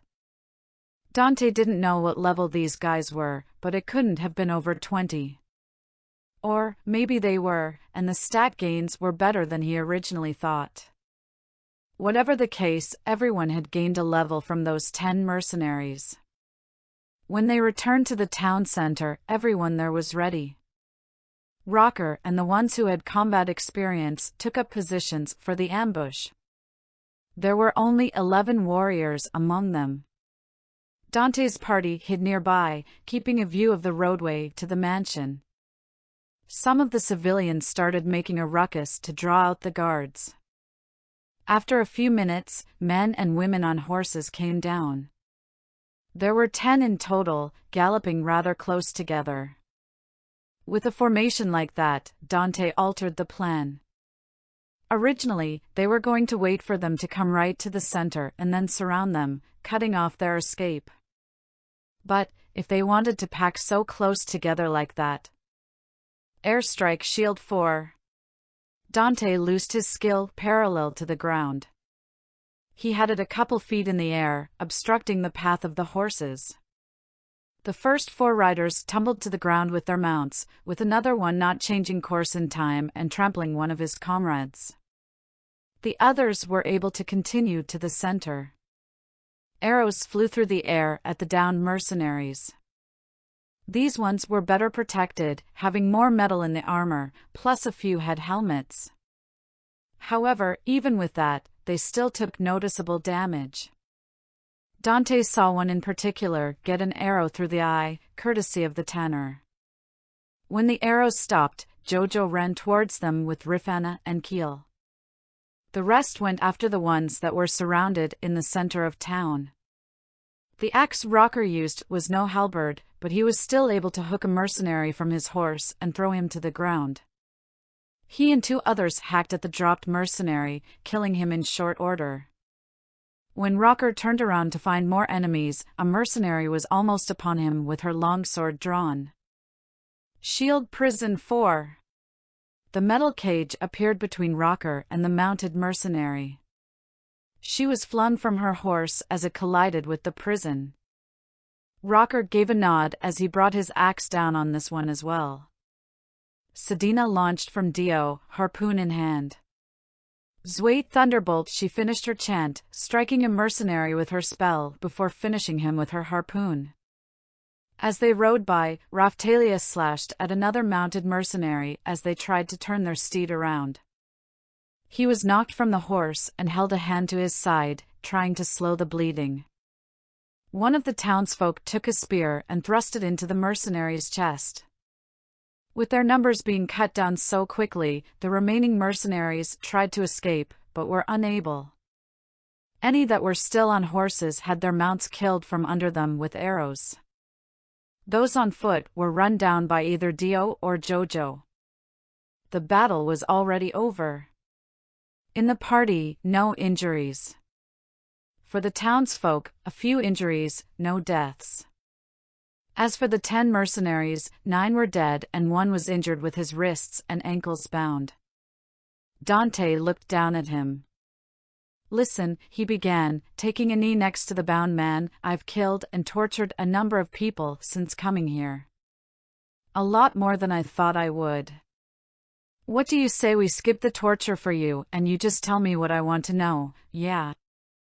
The man stared back at him, grimacing. He slowly nodded his head. Smart man. Dante stood. So, about your friends. The bound mercenaries spilled everything Dante wanted to know. Number of remaining mercenaries, their approximate levels, weapons and armor, spells, general tactics. He even gave a bit of extra information. The man in charge actually only gained that position about 3 weeks ago. He and a few buddies had a disagreement with the original boss and his lieutenants. It seemed to settle down, but then the new boss killed the old one the next day. It was a surprise to everyone else, seeing as the old boss had a class upgrade and the new one didn't, though he was close to the level. But they saw the old boss was moving much slower than normal, so they figured he and his lieutenants were poisoned. After that, the band split in half. These were the ones who followed the usurper. That's interesting and all, but not too relevant, Dante said. It kind of was, seeing as that gave him some insight into the leader. He was a coward, and would use any trick he could to survive. You have anything else to barter for your life with? The man shook at that remark. Knights. There are 2 Melromark knights in the mansion. Knights, you say? Dante gave Keel a quick glance. Do these knights have names? Carta. One was named Carta. I don't know the other. Carta, eh? He recognized that name. It was on the list that other knight gave him. That's a nice bit of information there. Dante looked over at the rest of his party. Any other questions? I think we have enough. Sedina confirmed. Then, am I free to go? The mercenary asked. Dante smiled at him. Sure. The mercenary's face lit up. To be more precise, you successfully bargained for my share of your life. Good luck getting the rest from these people. Dante took a step back, letting the man get a full view of the townsfolk he helped terrorize. Wait. He yelled. You said you'd let me live if I told you what you wanted. I said no such thing. I may have vaguely implied it, but that's on you for misinterpreting. Dante gave him a laugh. He turned to the rest of the townsfolk. We'll finish off the mercenaries in the mansion. You can take the equipment off these guys, but leave the bodies. There were some small discussions between the people, mostly on who was getting what. The tanner stepped forward, her bow in hand. She stood in front of the bound mercenary. Need something. Dante's voice trailed off as the tanner shot an arrow into one of the mercenaries' kneecaps. Then into the other. He screamed as the tanner placed a foot on his arm and shot another arrow into his elbow. Right, then. Dante turned and signaled for his party to follow along. He must have been the one to murder her son. Glad she's getting her revenge. They walked up the road to the mansion. It looked to be a similar size to Reignat's, perhaps a bit bigger. The gate had been broken down, likely from the wave. The damage they could see on the outside was bad, but not terrible. There must not have been enough people around for monsters to gather too heavily. A few windows were broken, a wall smashed in, and various claw marks, but that was the extent of the damage. It was a little strange, but what was stranger was not seeing any lookouts. Dante cast his spell on everyone, including himself.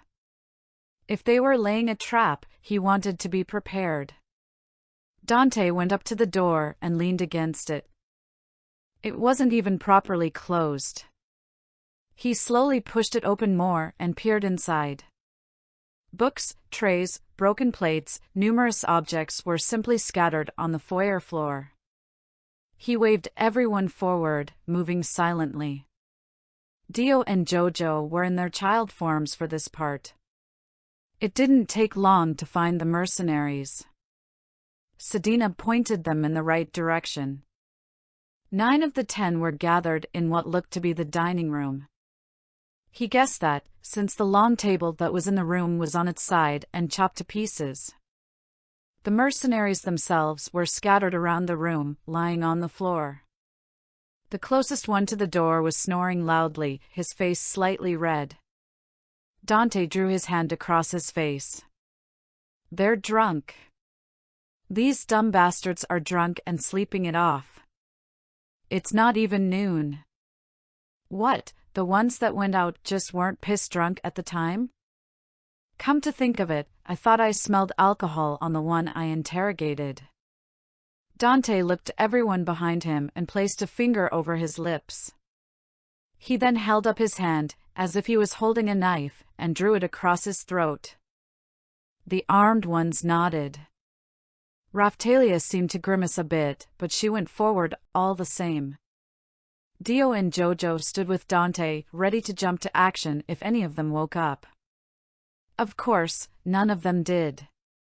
There was a moment of panic as their throats were slit, but nothing outside of a gurgle was heard. When they were finished, they went back to the foyer. Dante checked over everyone. Sedina seemed fine. Raphtalia and Rifana were a bit shaken, but they waved him off.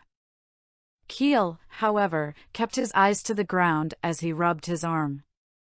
Hey! Dante whispered, placing his hand on Keel's arm. You okay? Keel clenched his eyes shut before quickly nodding. Dante moved his hand up to Keel's head and kept it on top for a moment. You saw what they were doing here. You heard them at the town entrance. You did nothing wrong.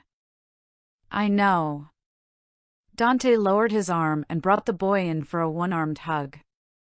Keel flinched at the action, but didn't try to move away. Sorry. Killing helpless people is different from a life or death fight. I shouldn't have had you do that, any of you. I wasn't thinking. No. Keel shook his head and stepped back. He had a hard look in his eye as he faced Dante. You said you'd have to do things like this. I want to be able to. Besides, they would have made us slaves if they could. That guy at the entrance called Sedina. Dante smirked at him. Well, she's trying her best to sleep with one person, at any rate.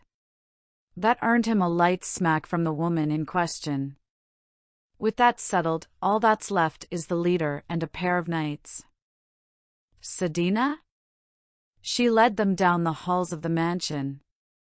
It was seeming like they'd get to cross off 2 names from the list today. They've already got looting, kidnapping, enslaving, and murder on their rap sheets. Why not add extortion to the list, and whatever else they helped these mercenaries do? They came to a large kitchen, which looked ransacked like the rest of the rooms they passed. An open door seemed to lead downstairs, and... I still can't believe this. They heard a man's voice bark out. You knights know how to treat your friends, huh? Of course. A woman's voice followed after. Anything to disgrace this land once cursed with those beasts. You should bring Devon Mallory here with you next time. I'm sure he'd love what we've done with the place. Unfortunately, Sir Mallory is quite busy with his duties. The voices were getting closer, coming from a nearby staircase from the 2nd floor. There was room to hide underneath, so Sedina, Jojo, and Keel hid there. Dante and Raphtalia ducked into the kitchen, while Rifana and Dio passed the doorway they just came through. Once hidden, Dante peered around the doorframe.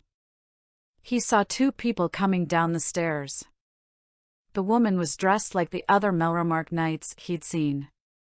The man, however, was in much more casual clothes than he thought a mercenary boss would be wearing. He had on pants and a tunic, with no armor, and only a dagger at his hip. They were headed right for the kitchen. Well, if he doesn't come soon, he won't be able to have any enjoyment himself, the boss said. The woman chuckled darkly. Trust me, knowing what you're doing is enjoyment enough. Ha! The mercenary boss passed through the doorway. I love how such a twisted man became Dash. Airstrike Shield 4. Dante's barrier covered the doorway, cutting off the boss from the knight. Take them alive! What the hell? The knight drew her sword and swung it at the barrier, merely receiving a clang for her effort. In the next moment, her body was slammed against the shield, held in place by a large group of feathers. What is Dash? The boss had little he could do. With only a dagger, Raphtalia was able to quickly overwhelm him. She stuck him to the wall with her new sword through his shoulder. When he went to retaliate, she trapped his hand with her dagger. With the fight already over, they went about tying up the mercenary and knight. Once again, Dante was incredibly disappointed. I'd like to say we won because we're so competent, but it's more that they are exceedingly less so. He lamented. It's fine, Sedina said, finishing tying up the knight. Hardly.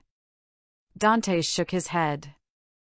If we don't find more competent people to try and kill me, my instincts will dull. Let me out of these ropes, and I'll arrange that, the mercenary boss said, gritting his teeth. I said competent, Dante retorted. Not some coward who splits his group in half because he wants to call the shots. Humph. Looks like someone has a big mouth. The boss turned his head. Don't worry, he's probably dead by now. Speaking of which, Dante looked around. He found a basin on the floor near the stove. There were a couple unbroken mugs scattered around. As for cloth, the mercenary's shirt would do. Oh, Dante. Sedina leaned in next to him. Let me handle the questioning. You sure? Dante looked her in the eye. You don't have to. Sedina nodded. I am. This one let his little band attack my family. She pointed at the mercenary with her harpoon before pointing it at the knight. And this one betrayed that family. Dante looked over the night Carta as she glared up at Sedina. Well, I suppose so. Knights are supposed to protect the people. It's more than that. Sedina stepped forward, her harpoon inches from Carta's throat. She was a knight in Lord Sieto's service. Really? Dante held his hand to his chin. A smile grew on his face.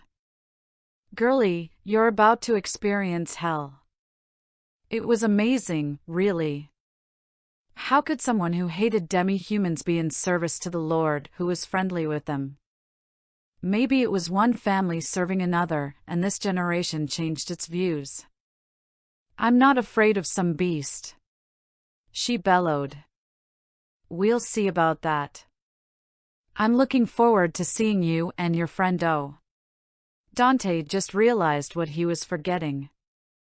Sedina, let's do this right.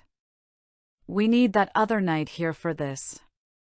The mercenary laughed, and the knight joined in. Did I tell a joke? Dante asked the giggling pair. Heh, no, not at all, he said, smirking. Well, where is he? Or she? Dante asked. Where? I wonder.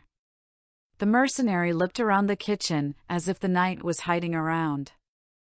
Keel, however, didn't seem to be in the mood for games. He swiftly brought his axe down, severing the mercenary's foot from the rest of his body. The man let out a blood-curdling scream. "Where is the knight?" Keel yelled at the screaming man. "C cellar. In the cellar." Ah. The guy at least had enough sense to stop screwing around. "Good work, Keel," Dante said, dropping some healing salve from his shield. "Go ahead and patch him up. I'm sure the people outside will want a word with him. Sedina and I will grab the last knight. The rest of you watch these two. Can we look around the big house?" Dio asked, Jojo standing behind her. "Well, sure," Dante said, sending them off. There was only one night left. Dante and Sedina could handle them. They walked over to the staircase at the other side of the kitchen, the man's yelling quieting down as they descended the stairs. Once they reached the bottom, they saw a row of sideways barrels lining the wall, likely filled with some form of ale. On the other wall was a rack of wine bottles. "Oh my!" Sedina marveled at the abundance of alcohol. "Now I know why the mercenaries were so drunk." Dante gazed at the barrels. "And I know what we'll probably be doing tonight." "Oh my! Planning on getting children drunk? That's not the sort of thing a hero should do." Dante shook his head as he took point. "I don't think a big sis should let a child pursue someone nearly 3 times her age, though physically similar at this point." "That's a bit worse, yeah?" Sedina hooked Dante's arm in hers as they walked. "Demi-humans grow up as they level. Not just physically, but mentally. You know this." "Yeah, but it's still a little weird to see it. She was 10 just yesterday, you know." "Shouldn't we be looking for the knight?" Dante tried to get them back on track. "I suppose humans do find it a little off-putting, more so for people not from this world. As for the knight," she pointed with her free hand. Around the corner, there was a wider area with less in it. She pointed to a few stacked crates, indicating the knight was behind them. Dante nodded and freed himself. If the knight was preparing to ambush them, Dante would be the one to take the hit. His spell was still active, his level was higher than when they fought Idol, and he had more shields unlocked. Granted, only a couple of those shields increased his stats, but he was more than confident he could take a single knight, especially if they were on the list. Devon Mallory was the only knight with a high level, the rest were low 30s. He rounded the corner, shield up and ready. The dim lighting briefly showed him a human form. In an instant, a swirl of pink filled his vision. Hands grasped a jagged piece of metal and thrust it towards his chest.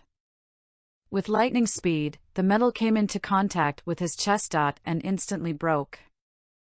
"No!" The person, a woman, yelled. She brought up what remained of her weapon and brought it down on Dante. He blocked it with his shield, more out of reflex than conscious choice. He was too focused on what he was seeing. "Die, die, die. You."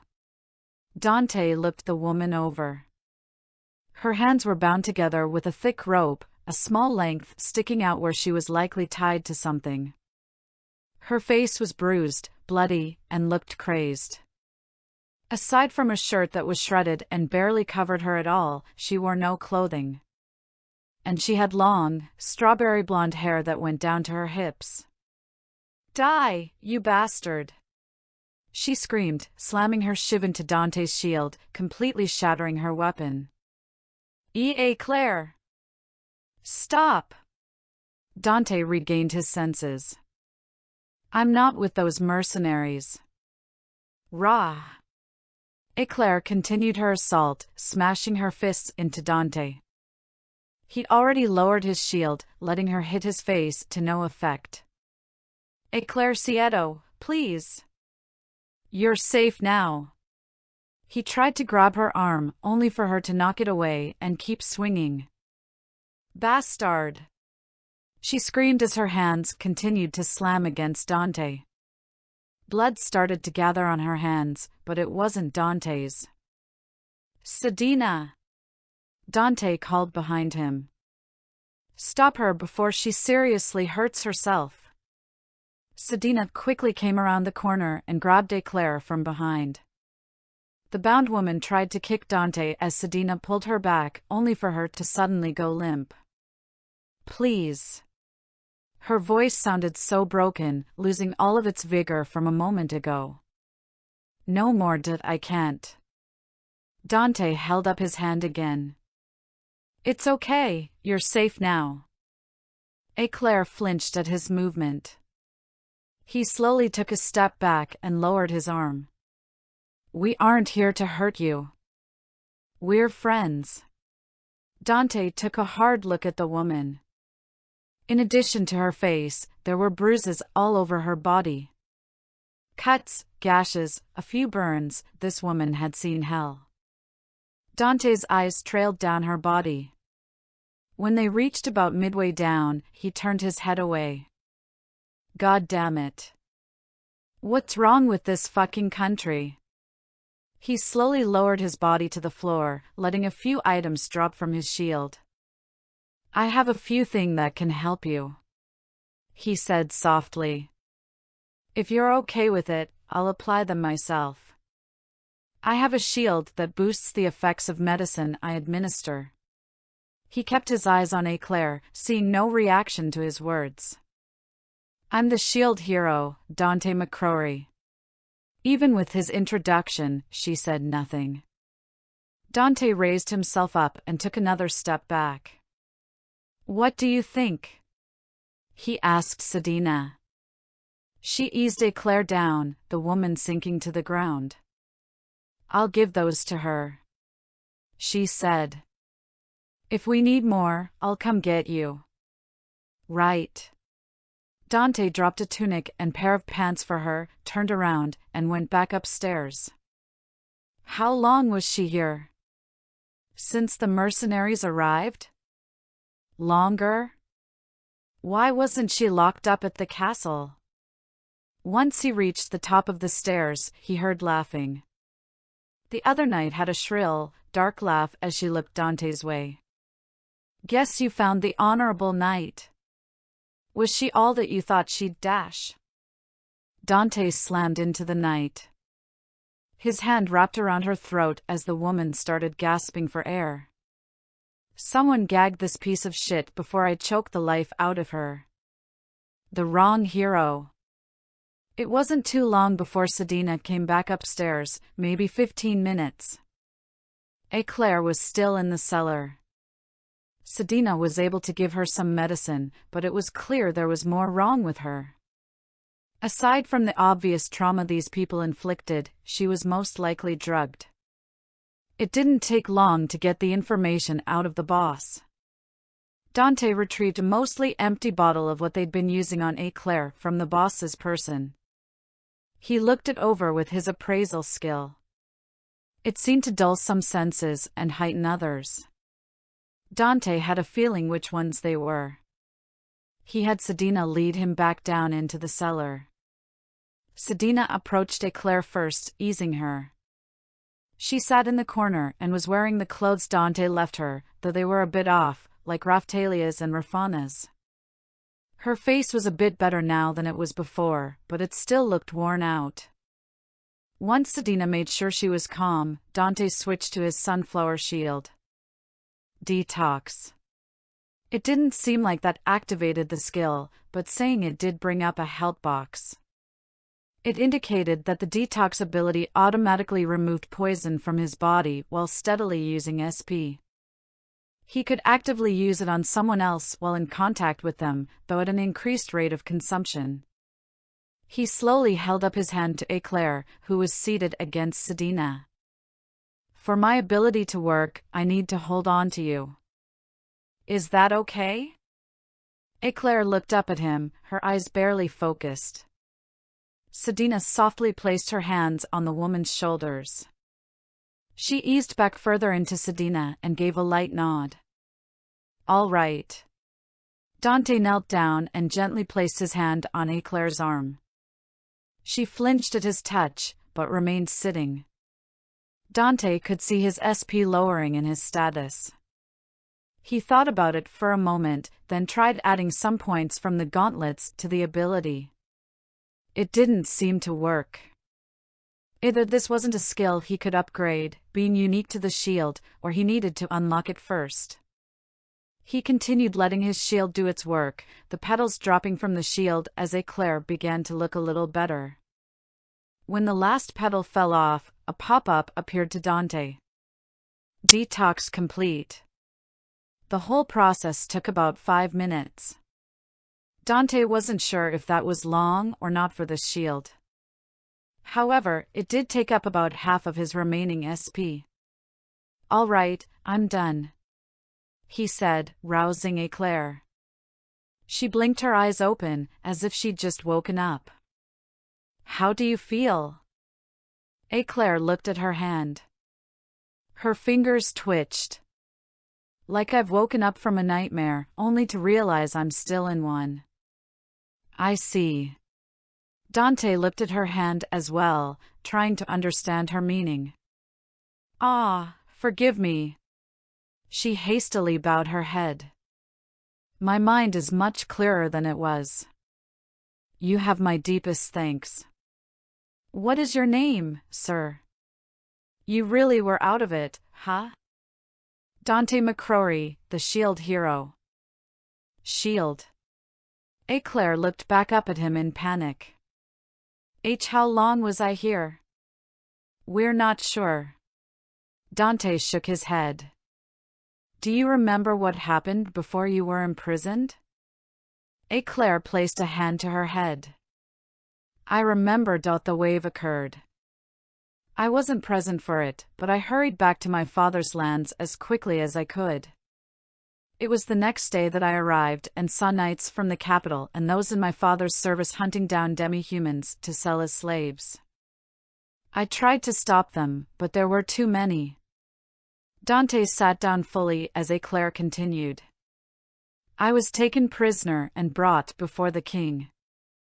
I was tried and convicted of treason and was sent to have my level reset.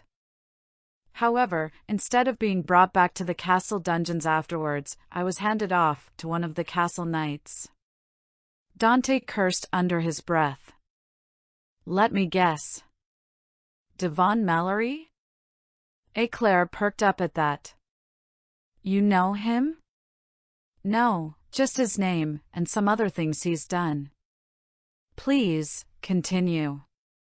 Very well. Eclair ran a thumb over her wrist. I had known him to be an honorable man. When I learned he was part of the slaving group, I couldn't believe it. With my level reset, there was nothing I could do.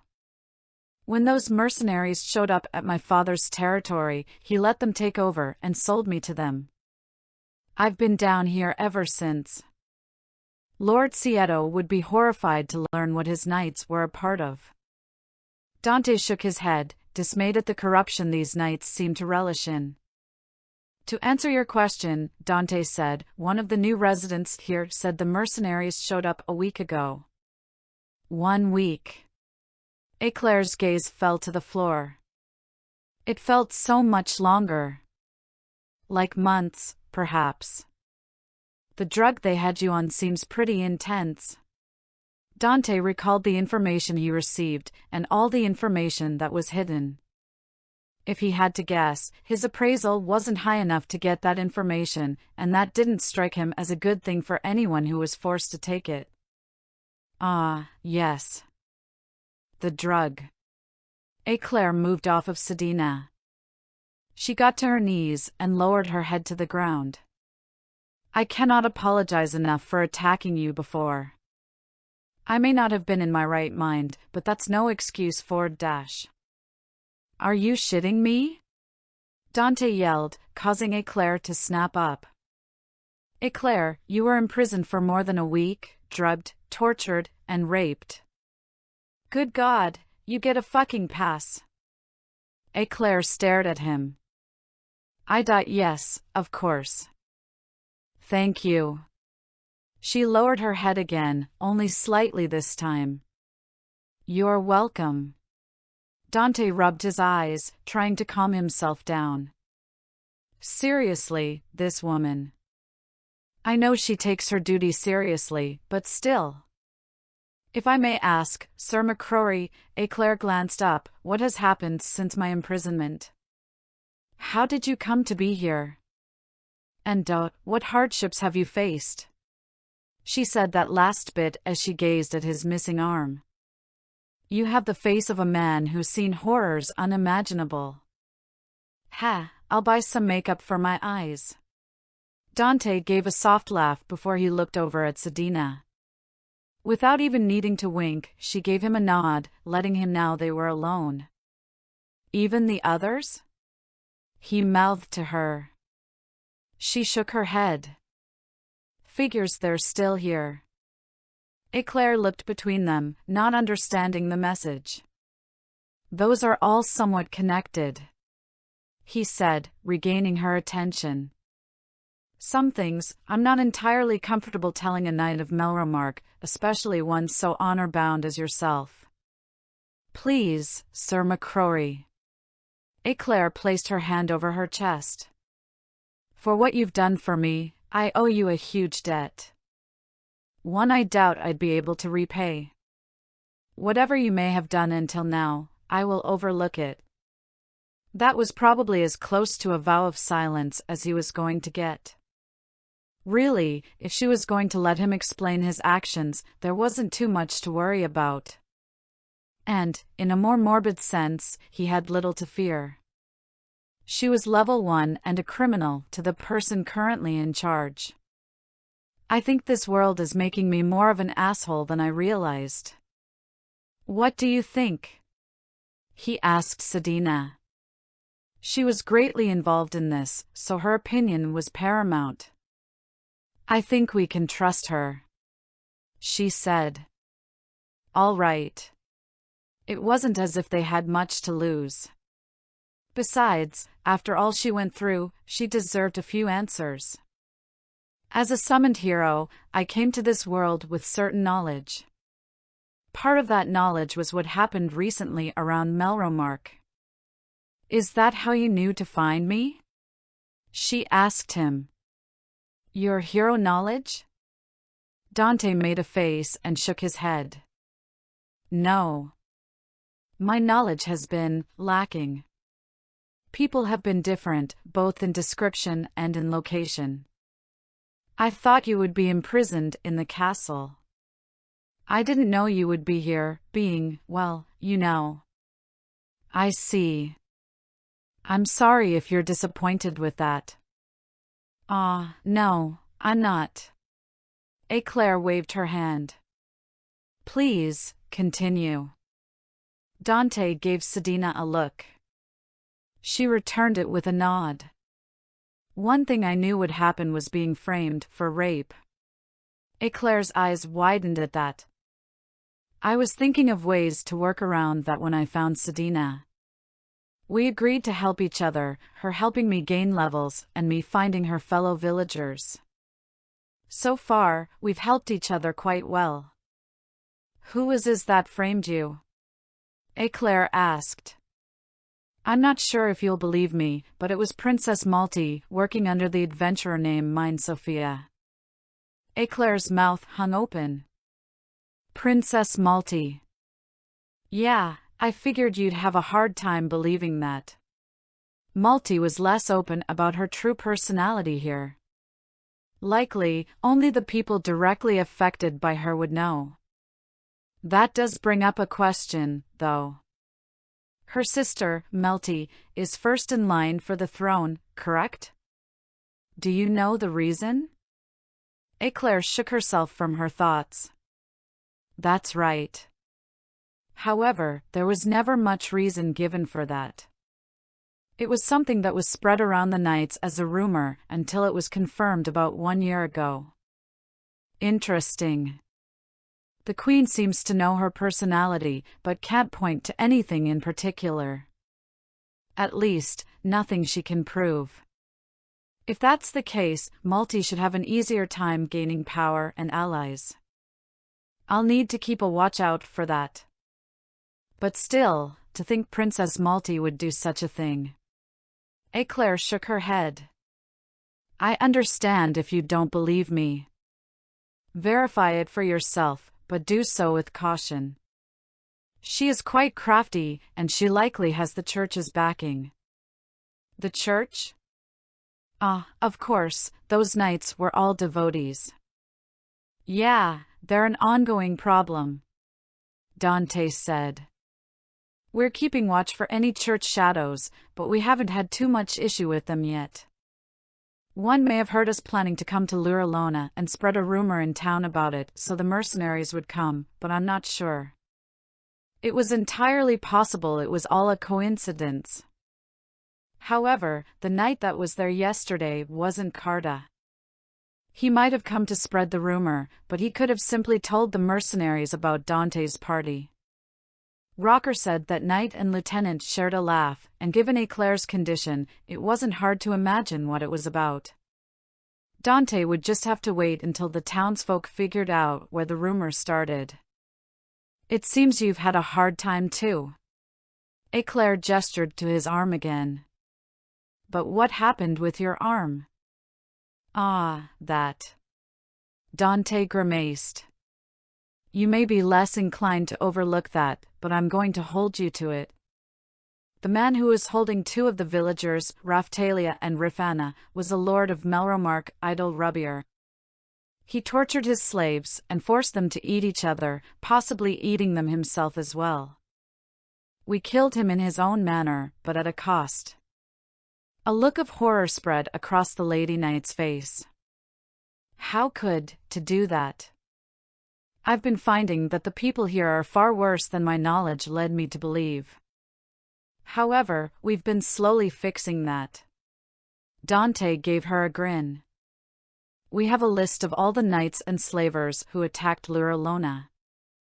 We killed one and have another upstairs. If you'd like, maybe you could get some revenge or justice from her and the mercenary boss. Dante tilted his shield to the side and let a short sword fall from his item drops, scabbard and all. Eclair looked at the blade for a moment, then lowered her head.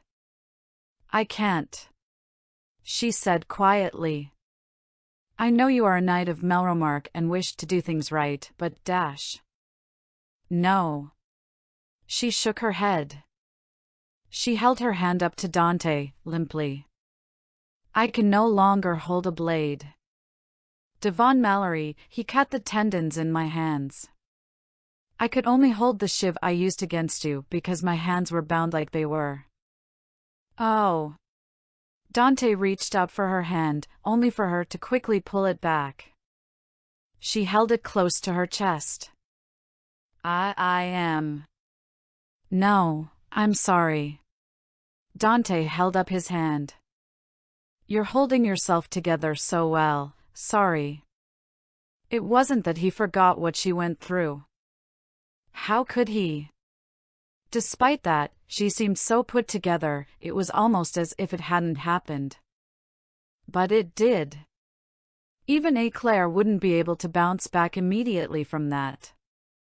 In that case, we'll take revenge for you, Dante said as he rose from the ground.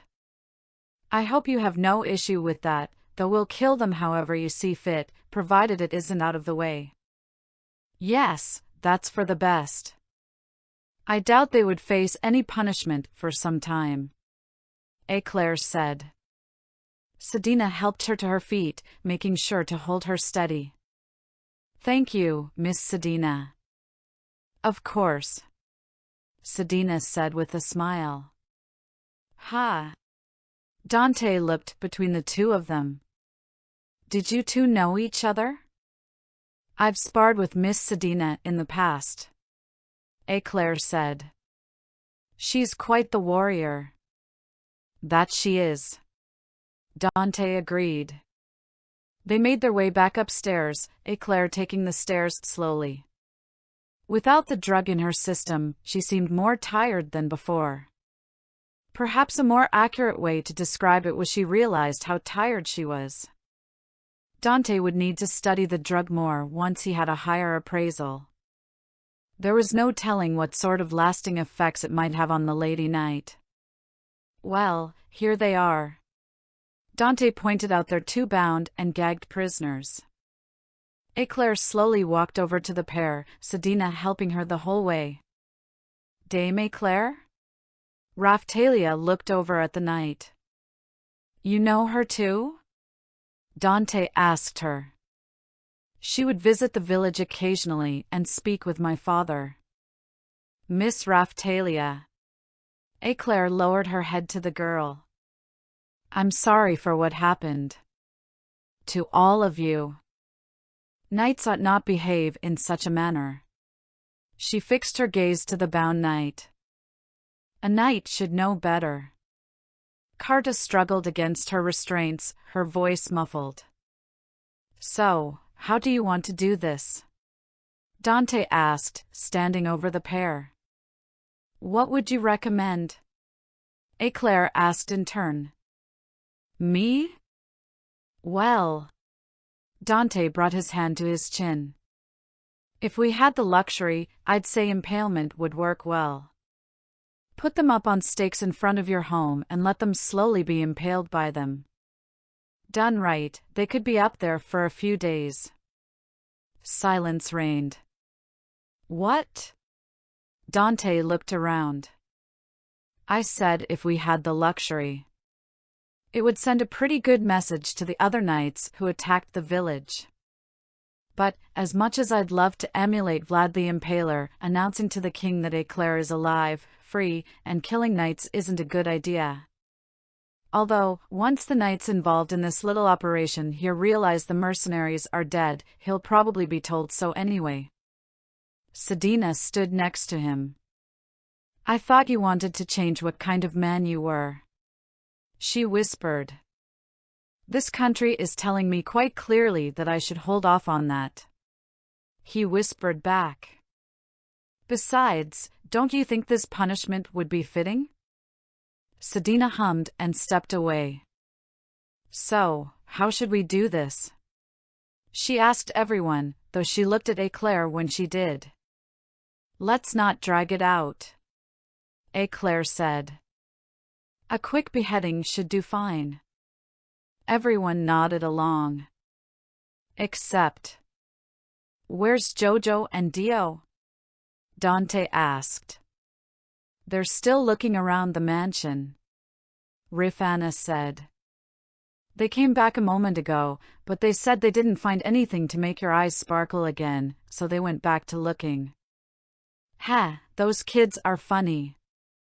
Thinking about it, Dante realized his senses were a bit off when it came to gaining wealth here.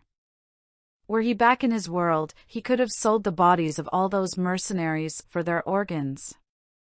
As it was, most of the wealth seemed to be with the alcohol in the cellar, with perhaps a few other items in the manor. The town likely had a lot to sell, but there was likely too much to carry around.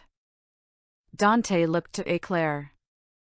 Well, you should probably find something to wear, seeing as this is your home. Dante took a quick look at everyone.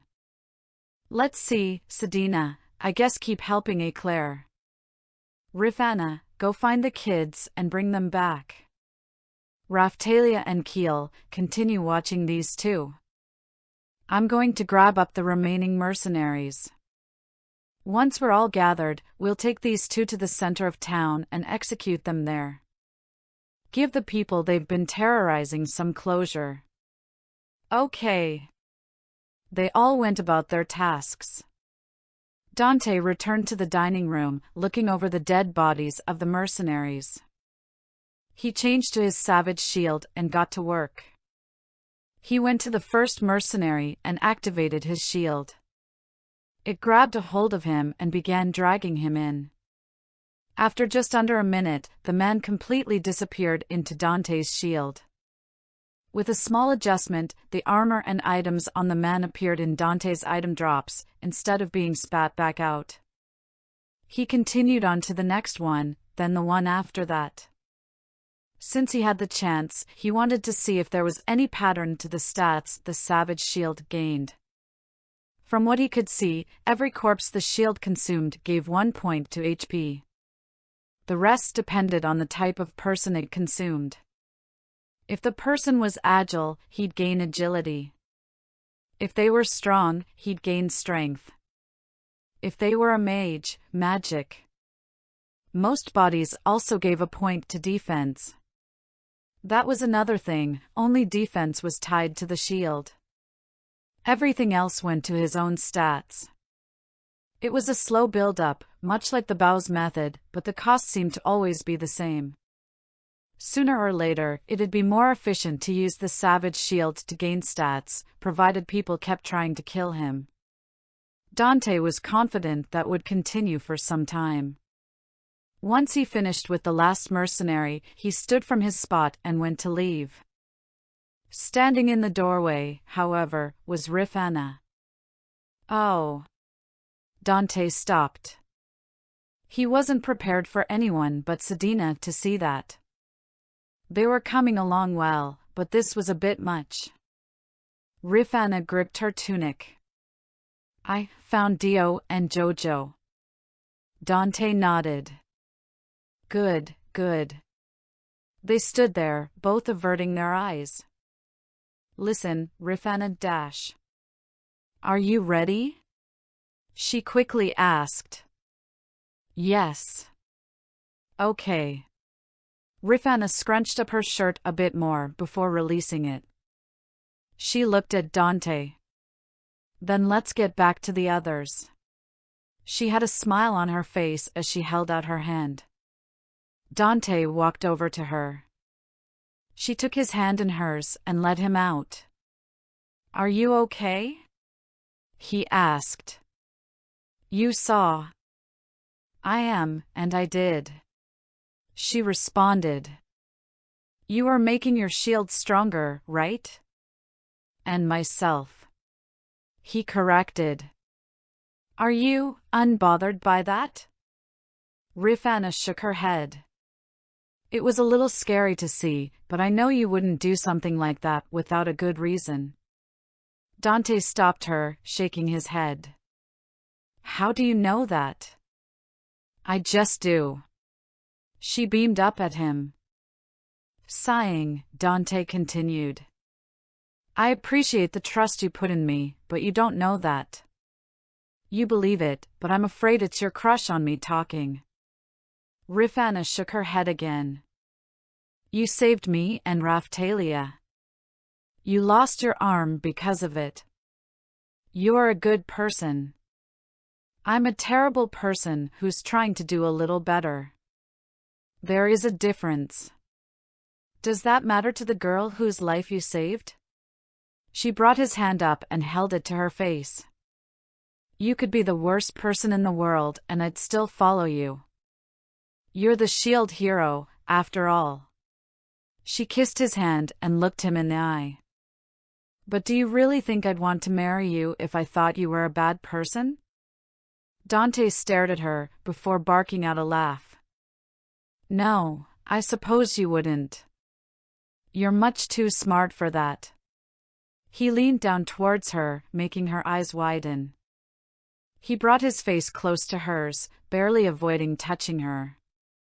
Their lips were mere inches away from each other. Rifana closed her eyes and leaned up.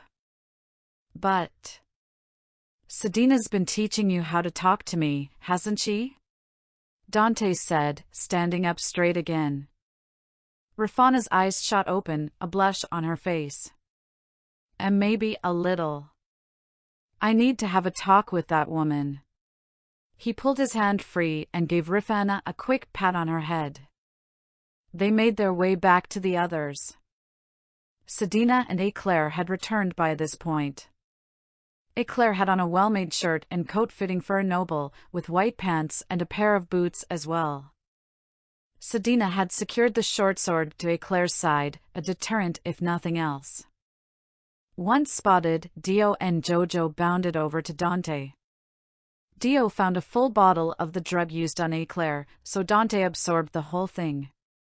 Toxic shield, abilities locked, equip bonus, poison resistance, medium, equip effect, haze. That ability looked interesting. Dante would have to take a look at it later. Jojo, on the other hand, brought an expensive-looking piece of jewelry. Dante gave it a look with his appraisal. Silver ruby brooch quality, very good special effects, magic up, medium, magic resistance up, medium. Wow, that's impressive, Dante said, holding the brooch in his hand. This gives magic power and resistance. Good work, you two, Dante said to his kids. However, he looked over at Eclair. The Lady Knight shook her head. Please, feel free to take anything here that you may be able to use. First it was my fellow knights, and then it was the mercenaries who plundered my father's home. I'd much rather Sir MacRory make use of what's left than some other looter. We'll do just that then. Dante handed the brooch to Sedina. Oh my! What a lovely gift! Sedina gushed at him. Yeah, I'm a real romantic, giving you someone else's jewelry. Dante rolled his eyes. But are you sure you want to give this to me? There's another girl who would love to receive a gift from you, she said, giving Dante a wink. Dante raised an eyebrow. Oh, we'll be having a chat about that later. Anyway, you have the most magical potential. My spell increases magic resistance in addition to defense, just not as much, and we've yet to deal with any enemies that can use magic.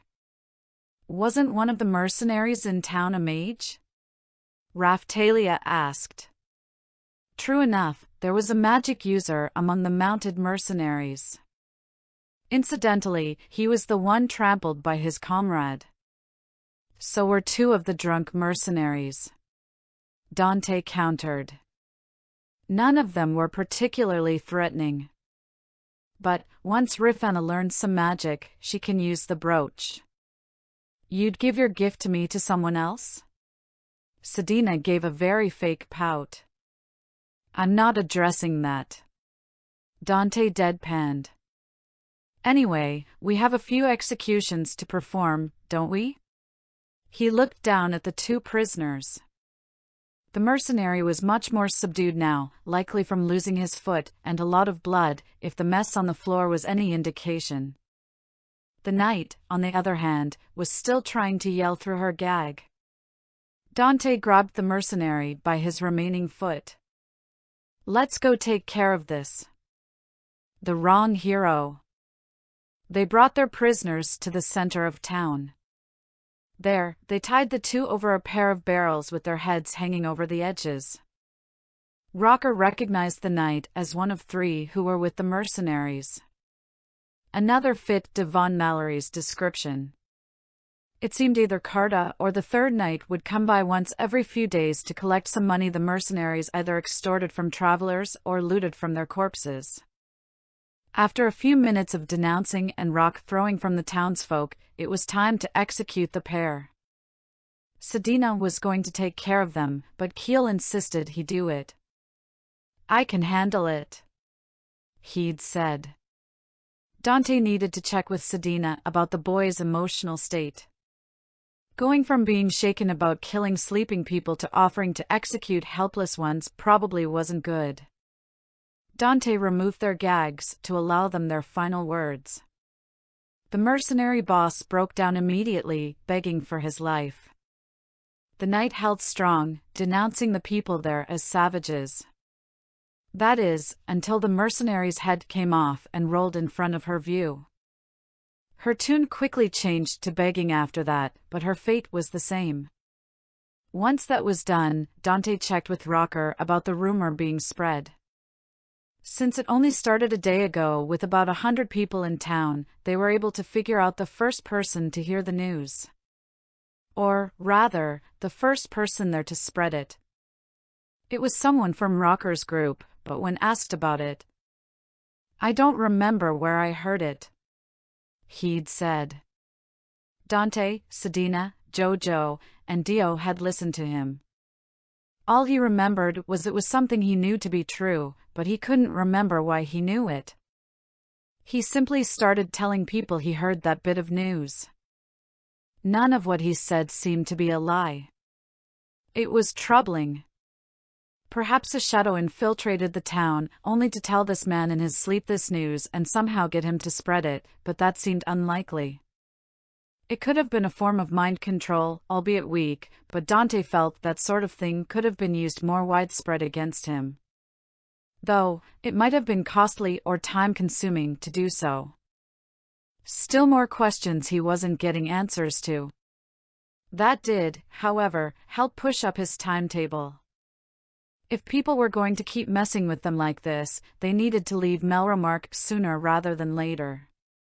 That meant his level sacrificing plan was going to be reduced further, since they would need time to travel around the kingdom. There were a few locations he needed to visit before leaving, and doing it before the wave rather than after seemed more and more like the way to go. To that end, they decided to spend the evening hunting some monsters around town. Dante sent Eclair an invite to gain her back some levels. Even with the group penalty, she noted an increase in XP. Once they were finished, they spent the night relaxing in the manor. Sedina, Eclair, and Dante were discussing their plans over drinks in a den-like room while the others slept in one of the bedrooms. "You should come with us," Dante told Eclair after finishing his mug. "It'd be lots safer than staying here." "I agree with you, Sir MacRory, but I must inform the Queen of what's been happening," Eclair said, taking a sip of her wine, holding the glass with both hands. "Let the shadows handle that. It's their job, after all." Dante got up and poured himself another mug from the barrel they brought up. "Then again, we haven't seen any of them, have we?"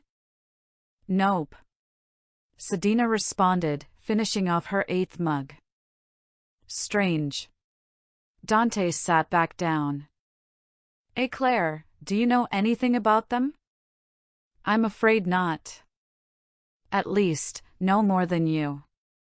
I know they're spies and assassins with similar training in a number of nations, but I don't know how much they're used." "Interesting. I thought the shadows were only in Melromark. Or maybe Fabry too. I think Tact had a shadow at one point. In that case, perhaps we could send a message to the Queen?" Dante offered. "Lord Reignot might be able to send someone, unless you know anyone trustworthy." Eclair shook her head, a frown present. "After Devon Mallory, I don't trust my judgment on who is honorable or not." "Then stick with us. We could use someone like you in our group."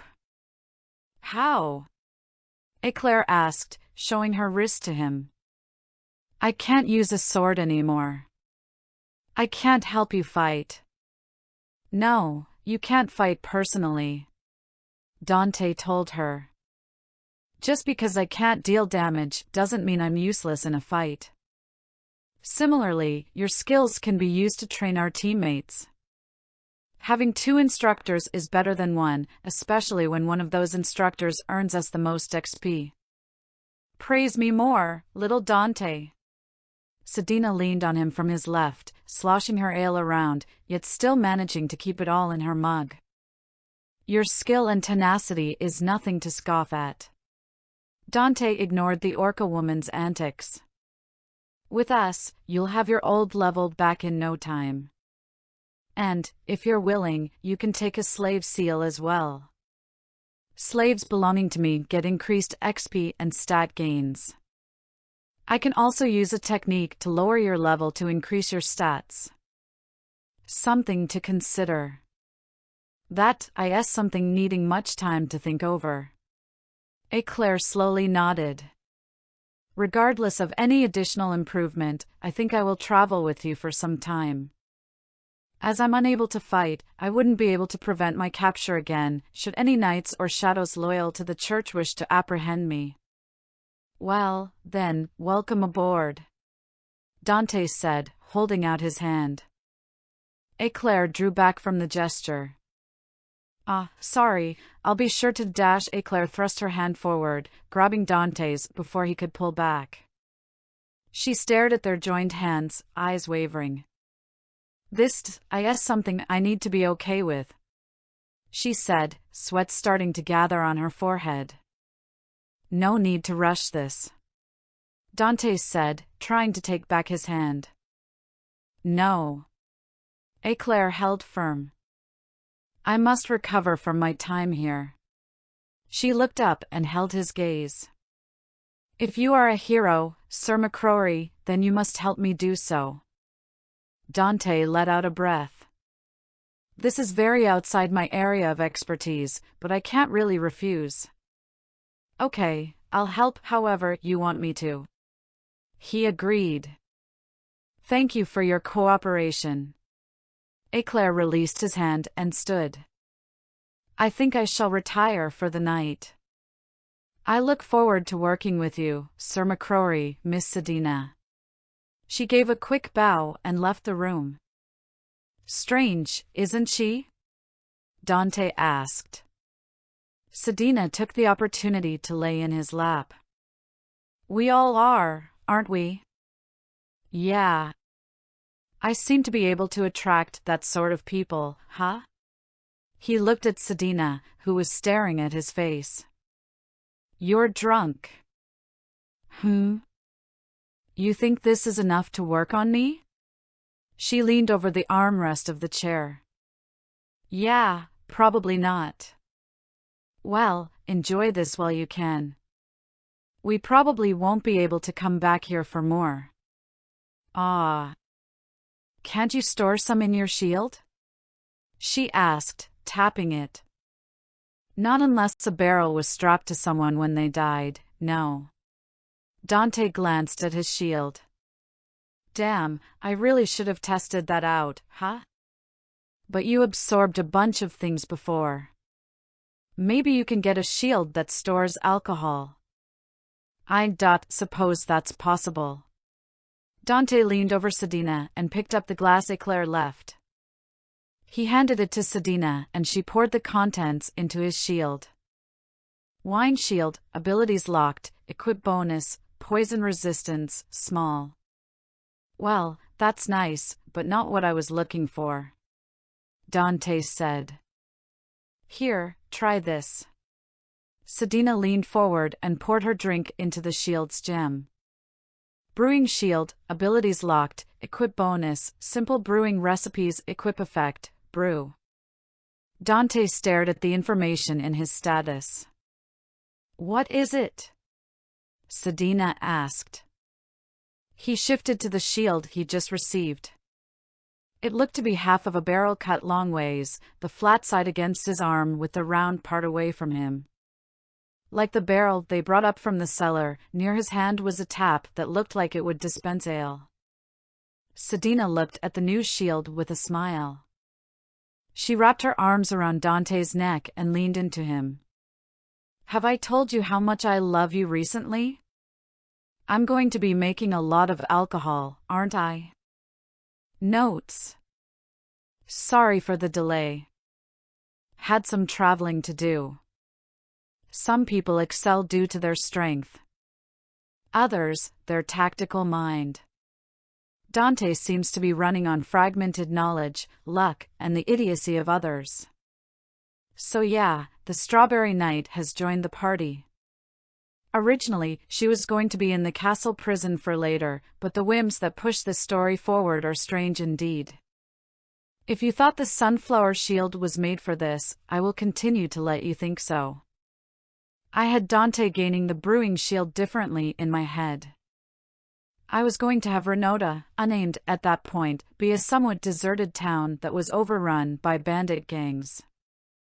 He was going to pour some alcohol in his shield on a whim while eating in a tavern and unlock the shields. Funny how stories change when you get to writing the future parts you planned. To give Sedina a nice reward, Dante went ahead and unlocked his brewing shield last night. It had nothing to do with the fact that she kept asking him about it until they went to sleep.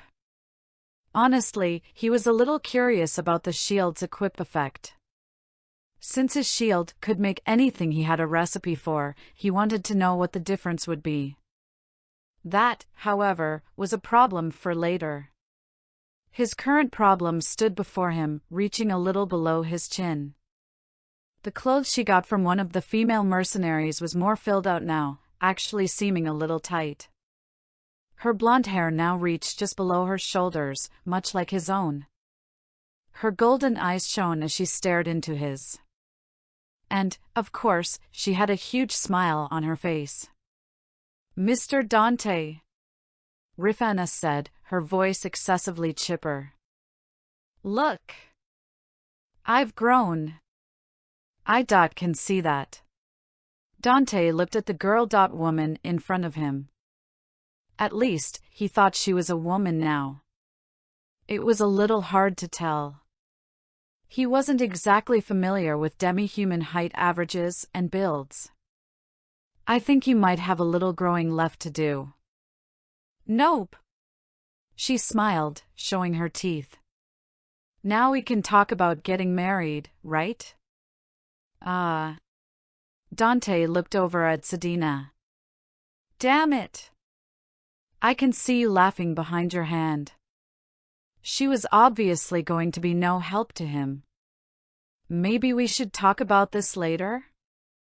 "Right now seems good," she said. "Actually, we can talk while we prepare breakfast." "Good idea." Sedina came over and wrapped an arm around each of their shoulders. "Doesn't that sound good to you, Dante?" He sent a glare Sedina's way. She returned it with her signature smile. Rifana clasped Dante's hand between hers, regaining his attention. "Listen," he spoke before her, "I'm not really prepared to have this talk yet. I wasn't expecting your growth to happen so quickly. Or at all. I thought most demi-humans grew to around 15 or so with levels, with some exceptions. Rifana might have been one, but I see Keel over there." The boy-turned-man stood about the same height as Rifana. Perhaps he was a tad younger physically, but Dante couldn't tell for certain. His hair did grow out a little, but still looked much like it was before. Raphtalia grew as well, reaching about the same height as both of them. Keel looked at Dante with a smirk on his face, while Raphtalia had an expectant look, like she was waiting for him to have this talk. "Seriously, what the hell? I mean, overall, this is a better situation. With these three all adults, they can more easily function in combat, but it was wholly unexpected. I relied on my book knowledge again to my detriment. And Sedina, stop smiling at me like you know I messed up." Rifana brought Dante's hand up and held it to her face, as if he was cupping it. "I can wait until you're ready to talk.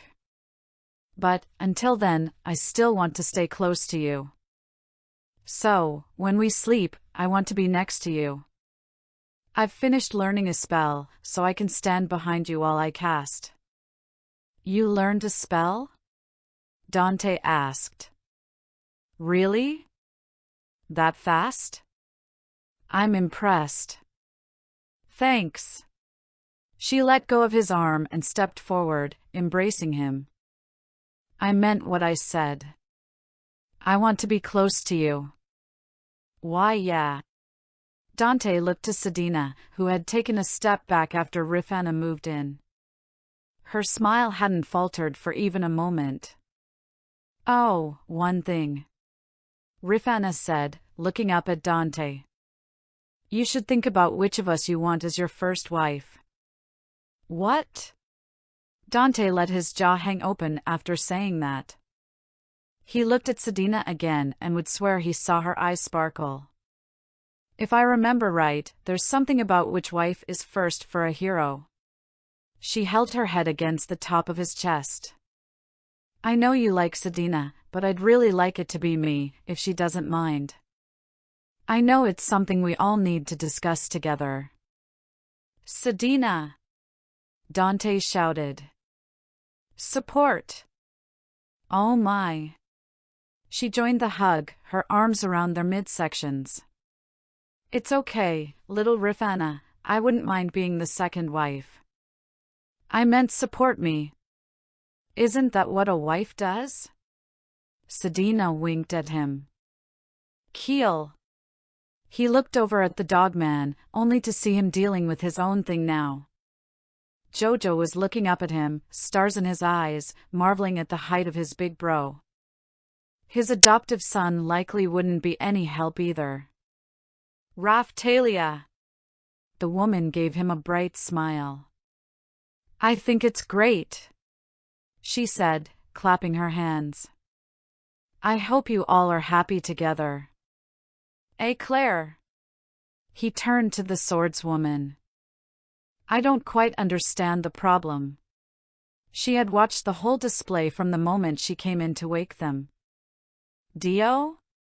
He turned to his last hope. The girl in question looked up at the three of them. Her gaze shifted between all three before settling on Dante. Does that mean Rifey will be Mama? I still want to call her Rifey. Dante simply accepted his fate. At least for the short term. A proper talk could happen later. After that, their morning preparations went quickly. Dante used some drained deer-like meat the mercenaries had and cooked it for breakfast. With everyone's heights finished changing, they were able to use more of the armor from the knights and mercenaries they killed. Keel and Raftalia wore the chainmail from the knight's armor at Idol's mansion. It was lucky he didn't equip them all with full plate, though that may be out of the norm. Few knights Dante saw wore full plate armor, mostly using a chainmail breastplate combo with a few extra pieces here and there. Rifana wore the robes with a leather half-chest armor piece from the mage mercenary. She also had the wand he used, as well as her dagger, and now the magic brooch. Dante, Sedina, Dio, and Jojo kept their own clothes. Finally, Claire. With her appearance as a knight too memorable, she wore the plate armor from one of the mercenaries. It was a little big, but it had a property on it known as airwake, so it would feel lighter by using her MP. A little padding made up for the size difference. The helmet had some room in it, so she was able to tie up her hair. For a weapon, another mercenary had a sword that was similar to Raftalia's, so she took that.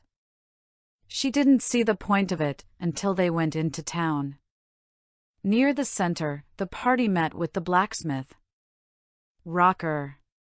Dante greeted the man. He had a cart loaded up with his son sitting in it.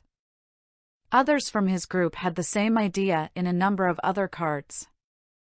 They had gathered up the horses still alive and those at the mansion and had prepared to leave this morning. As Dante had said, they took the weapons and armor from the mercenaries, but left him the bodies. He devoured them when no one was around. Ah, Sir Shield Hero. Rocker shook his hand. I was waiting for you. Is this the one? He gestured to Claire. She is. Dante nodded. Rocker went to the cart and started rummaging through it. What's this about? Claire asked, watching the man warily. I had him make something for you. Got the idea from when you tried to stab me. Claire stared at him with a flat look. It's a good idea, I swear. Dante held up his hand. Rocker came back over, carrying a gauntlet with him. And here is my idea. Claire looked at the piece of armor presented to her. Dante, I already have gauntlets on. She pointed out. Yeah, and the fingers on the move, don't they? He asked rhetorically. Rocker turned the gauntlet over, letting the palm face up. The fingers were curled in, as if a hilt sat in them. There was an additional plate of metal around the fingers, reinforcing them, plus a few other attachments. I was able to whip this up last night, from Sir Shield Hero's suggestions. He explained. With this, you'll be able to wield a blade, though not as you have before. You won't have the same dexterity. Your wrist will be pretty locked in, so you'll need to get used to that. He held the gauntlet out to Eclair. She looked it over appraisingly. She picked it up with both hands and moved it around her right hand, having Sedina help her fit it on. If you release that mechanism there, the fingers will relax a little. Then, when you have the sword in, move it in again to secure it. Rocker instructed. Eclair and Sedina did as they were told, placing Eclair's new sword into position. Once set, she moved her arm about and gave it a few practice swings. How is it? Dante asked. The Lady Knight turned to him, her eyes shimmering. I can fight? Well, yes. Dante replied. That was always the plan. Eventually, anyway. This is just temporary. Once we get access to better healing, better potions, or an alchemist, we can fix you up completely. The apothecary they found in town had told them as much. The church in the capital should have the resources and ability to heal Eclair, but that wasn't going to happen. I'm going to have my arm restored. I wasn't about to leave you with slashed tendons in your hands. Eclair gave him a bow, keeping her blade at her hip to not have it stick out. I thank you again for your kindness. Of course. He gave her a smile. I'm just glad you liked this. I had an idea for a sword gauntlet, but it would have taken too much time to make. This is plenty, Sir MacRory. Eclair stood tall, inspecting her new battle attire. I will make use of this armament until I am healed. I look forward to seeing you in action. Dante turned to face the blacksmith. Where will your group go now? Rocker scratched the back of his head. We're not too sure. Not too many places around here that would accept a group like ours. Many of us are thinking of breaking away. Well, if you're one of the breakaways, you may be able to try Lord Reichnot's territory. He has demi-humans living there peacefully. You do speak Melromark, right? A little. You think he would take us in? Maybe. Dante shrugged. I still don't fully understand your reasoning for picking Renota, but I may as well point you in a similar direction. Just go in peace there. Lord Reichnot helped me out, and I'd hate to hear I caused him any trouble. Of course. Rocker nodded, clearly understanding the hidden threat. One more thing. Dante added. Make sure not to tell anyone, that the shield hero was involved here. No worries. The man knew what kind of situation they were in. As far as everyone who was held there was concerned, the mercenaries left with a few knights as prisoners, heading north. With no chance of bodies being found, the knights would have to believe that. Especially since the group of various Melromark citizens had traveled north first to indicate as much. Good. Dante held out his hand and Rocker shook it again. Safe travels, then. Oh, and in case Reichnot doesn't believe you, tell his rabbit demi-human bodyguard that you're there to give her a two-armed hug from me as a proxy. He shot the blacksmith a smile. Don't actually do it, she might knock your teeth out. Ha! I'll keep that in mind. With that, the caravan made its way out of town. Dante's party left as well, determined to improve themselves more. The wrong hero. One of the first stops in their travels was to be a small mining complex about an hour from Renota. From what they gathered, it was still in operation, but there was less traffic there now. They could get some good ore there, plus kill any monsters on the way. Eclair provided them with a pass to mine from it, as it was part of Renota's holdings. She was also able to find a merchant pass for them. It didn't need Dante's name, only her father's seal, which she found as well. It was a good thing to have, should they require it. She also showed them another hooded carriage from the manor, like the one they had. Using only a single carriage was doable, but a bit cramped. What's more, due to the Filolial's strength, they could hook both carriages together to one of them while the other went hunting. Needless to say, both kids were all for that idea. Dante needed to visit a few places before Melremark's next wave, but he needed to go at the right time. With Sedina and Eclair's help, he was able to remember the names of the villages on the map. The first would be Merso village. He would warn Galeon about the kill quest on him. Of course, they needed to confirm the quest was made, and they had to gain some more levels first. Dante, LV31 Sedina, LV15 Keel, LV26 Rafana, LV26 Raftalia, LV26 Dio, LV32 Jojo, LV32 Eclair, LV12. Even with the XP penalty, they were able to make significant gains. Quickly moving between areas on Filolials really sped things up, though it still would have been better at sea. Before they went hunting yesterday, Sedina had Dante lower her level down to 1 so she could more greatly benefit from his shields. Given the bonuses they provided slaves, as well as her riding out with Dio to land the finishing blows on monsters, she was able to climb up fairly well. Eclair was quite impressed with Sedina's progress, no doubt more greatly considering taking the slave seal. While traveling, Rifana was helping Dante with the fire tome. She learned Faust Fire Shot yesterday evening, and was helping him learn it now. It wouldn't really do him any good to cast, if he even could, but learning it should help him learn higher level fire spells, like that Swait fire healing spell. And, if he could cast it, he may be able to light fires with it on his own, instead of waiting for someone else. They would arrive near the mines in a few more minutes, so they decided to stop studying.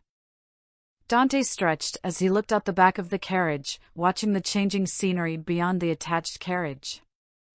Many trees filled his vision. The mining complex was deep in the forest. Apparently, someone had found a really rare ore near the surface once upon a time, so the mining complex was set up. Still, with little to do, Dante recalled something of a favorite pastime. Something he wished he still had 2 hands to do. "I wish I had my bagpipes here," he let slip out. "Bagpipes?" Eclair looked over at him. She and Rifana went in the front carriage while Raftalia and Keel were in the back carriage. Sedina was out with Jojo today while Dio pulled the carriages. "Oh, yeah." Dante looked her way. "It's an instrument from my world. Pretty fun, and has a nice sound to it, though I'm sure many would disagree. I don't believe I've ever heard of it." Eclair rubbed her chin in thought. "What's it like?" Rifana asked from her spot on the floor. She'd lied down after they finished their studying. "Well, as the name suggests, it's a bag with pipes attached to it. There's one to blow air into the bag, one to play notes like any wind instrument, and one or more pipes that give off a constant noise. Squeezing the bag produces the sound, so it can play constantly while you take a breath." It wasn't a perfect explanation, but Dante thought it got the point across. "Interesting." Eclair nodded along. "Is it an instrument that's part of your country?" More my heritage." Dante shrugged. "My father is Irish. While the Scots are more known for playing them, the Irish are their neighbors across the pond, and they enjoy a good bagpipe song." That, of course, was what he told anyone who asked. It wasn't entirely wrong, since his father was Irish, but he didn't learn the bagpipes to show off his cultural heritage. Of course, he wasn't going around telling people he learned to play the bagpipes as a kid because of a certain futuristic samurai cartoon. "When you get your arm back, will you play a song for us?" Rifana asked. "If we can find someone to make one for me, sure." Dante agreed. Rifana beamed up at him. Aside from being able to do a lot of things by himself again, playing the bagpipes was definitely something to look forward to. Of course, he was confident most of the people in his party wouldn't care for his musical talents. He was no master, by any means, but he knew a few songs. The bagpipes were just a bit of an acquired taste. "Hey, Papa!" Dio called from the front of the carriage. "There's something weird in the sky." Dante got up and shuffled up to the front. He peeked out and looked up. There was something round and red floating in the sky. "Is that a balloon? A big one? Maybe a king?" He somewhat remembered them. More specifically, that they were a thing, no other details. I don't think so." Dio tilted her head from side to side. "I see horns on it." Eclair stepped into the front with them. "We're close to the mines. It looks like it's floating above it." The forest around them had been getting sparser, eventually opening into a small field before the mines. The strange balloon thing continued to hover almost 200 feet in the air. Whatever it was, it looked to be about the same size as Dio and Jojo. As they continued to approach, the red ball turned around. A loud hiss filled the air, causing Dante to instinctively bring up his shield. He got another look at the ball.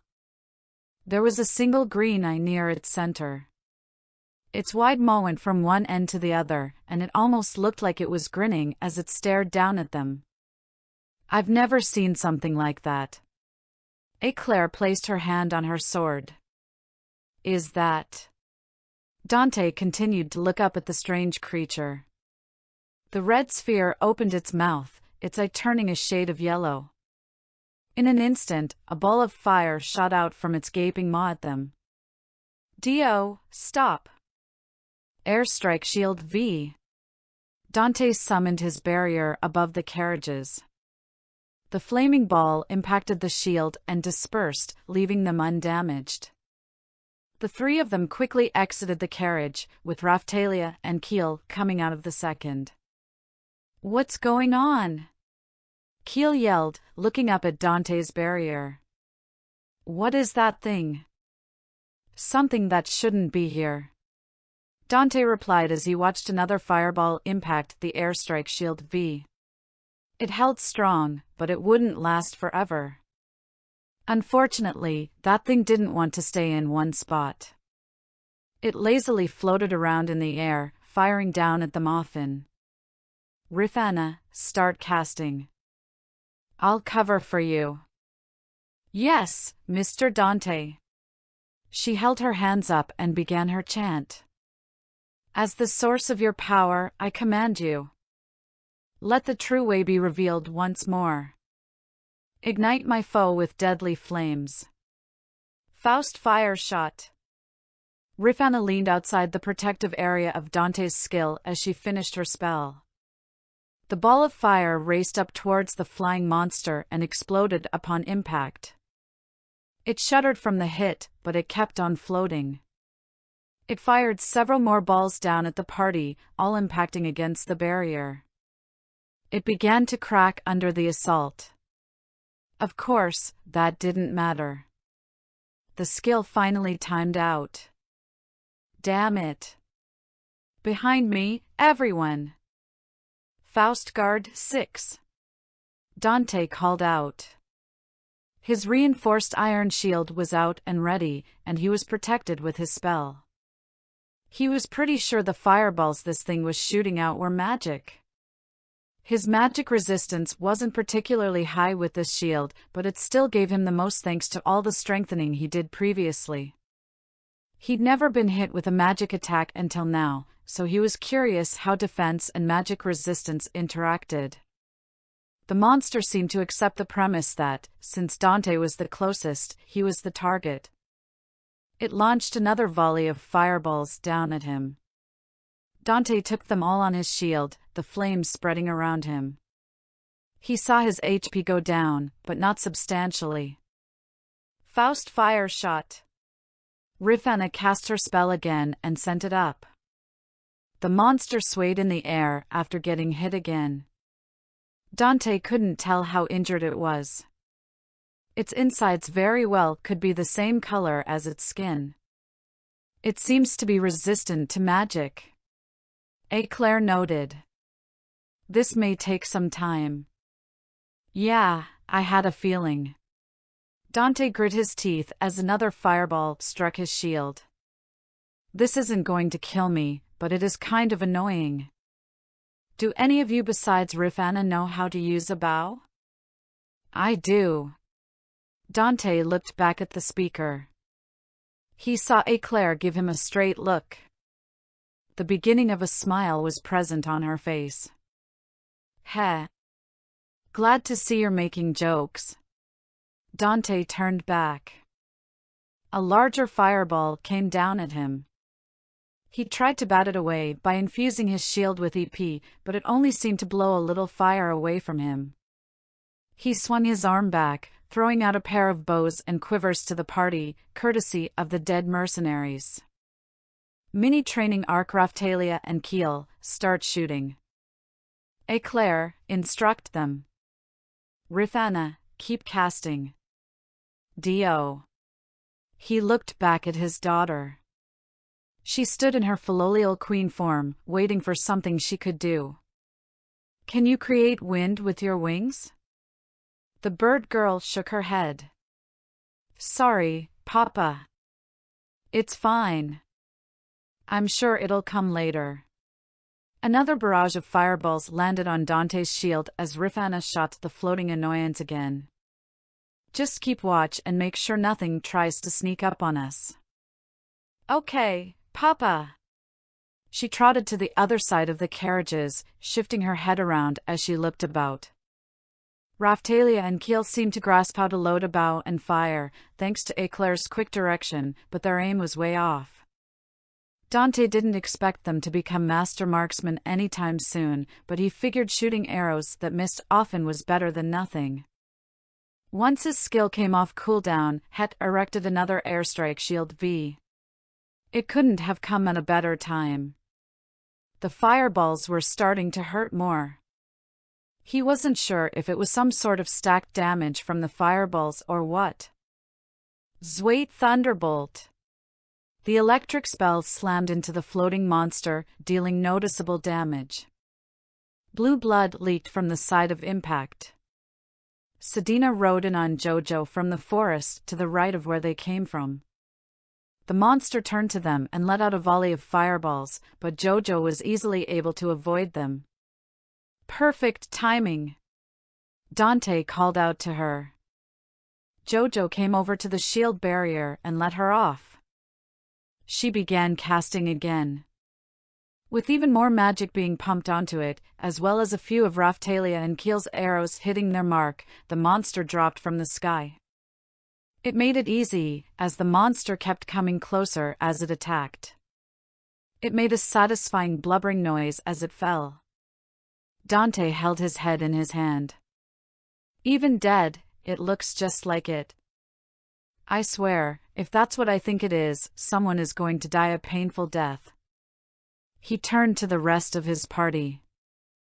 Good work, everyone, he said.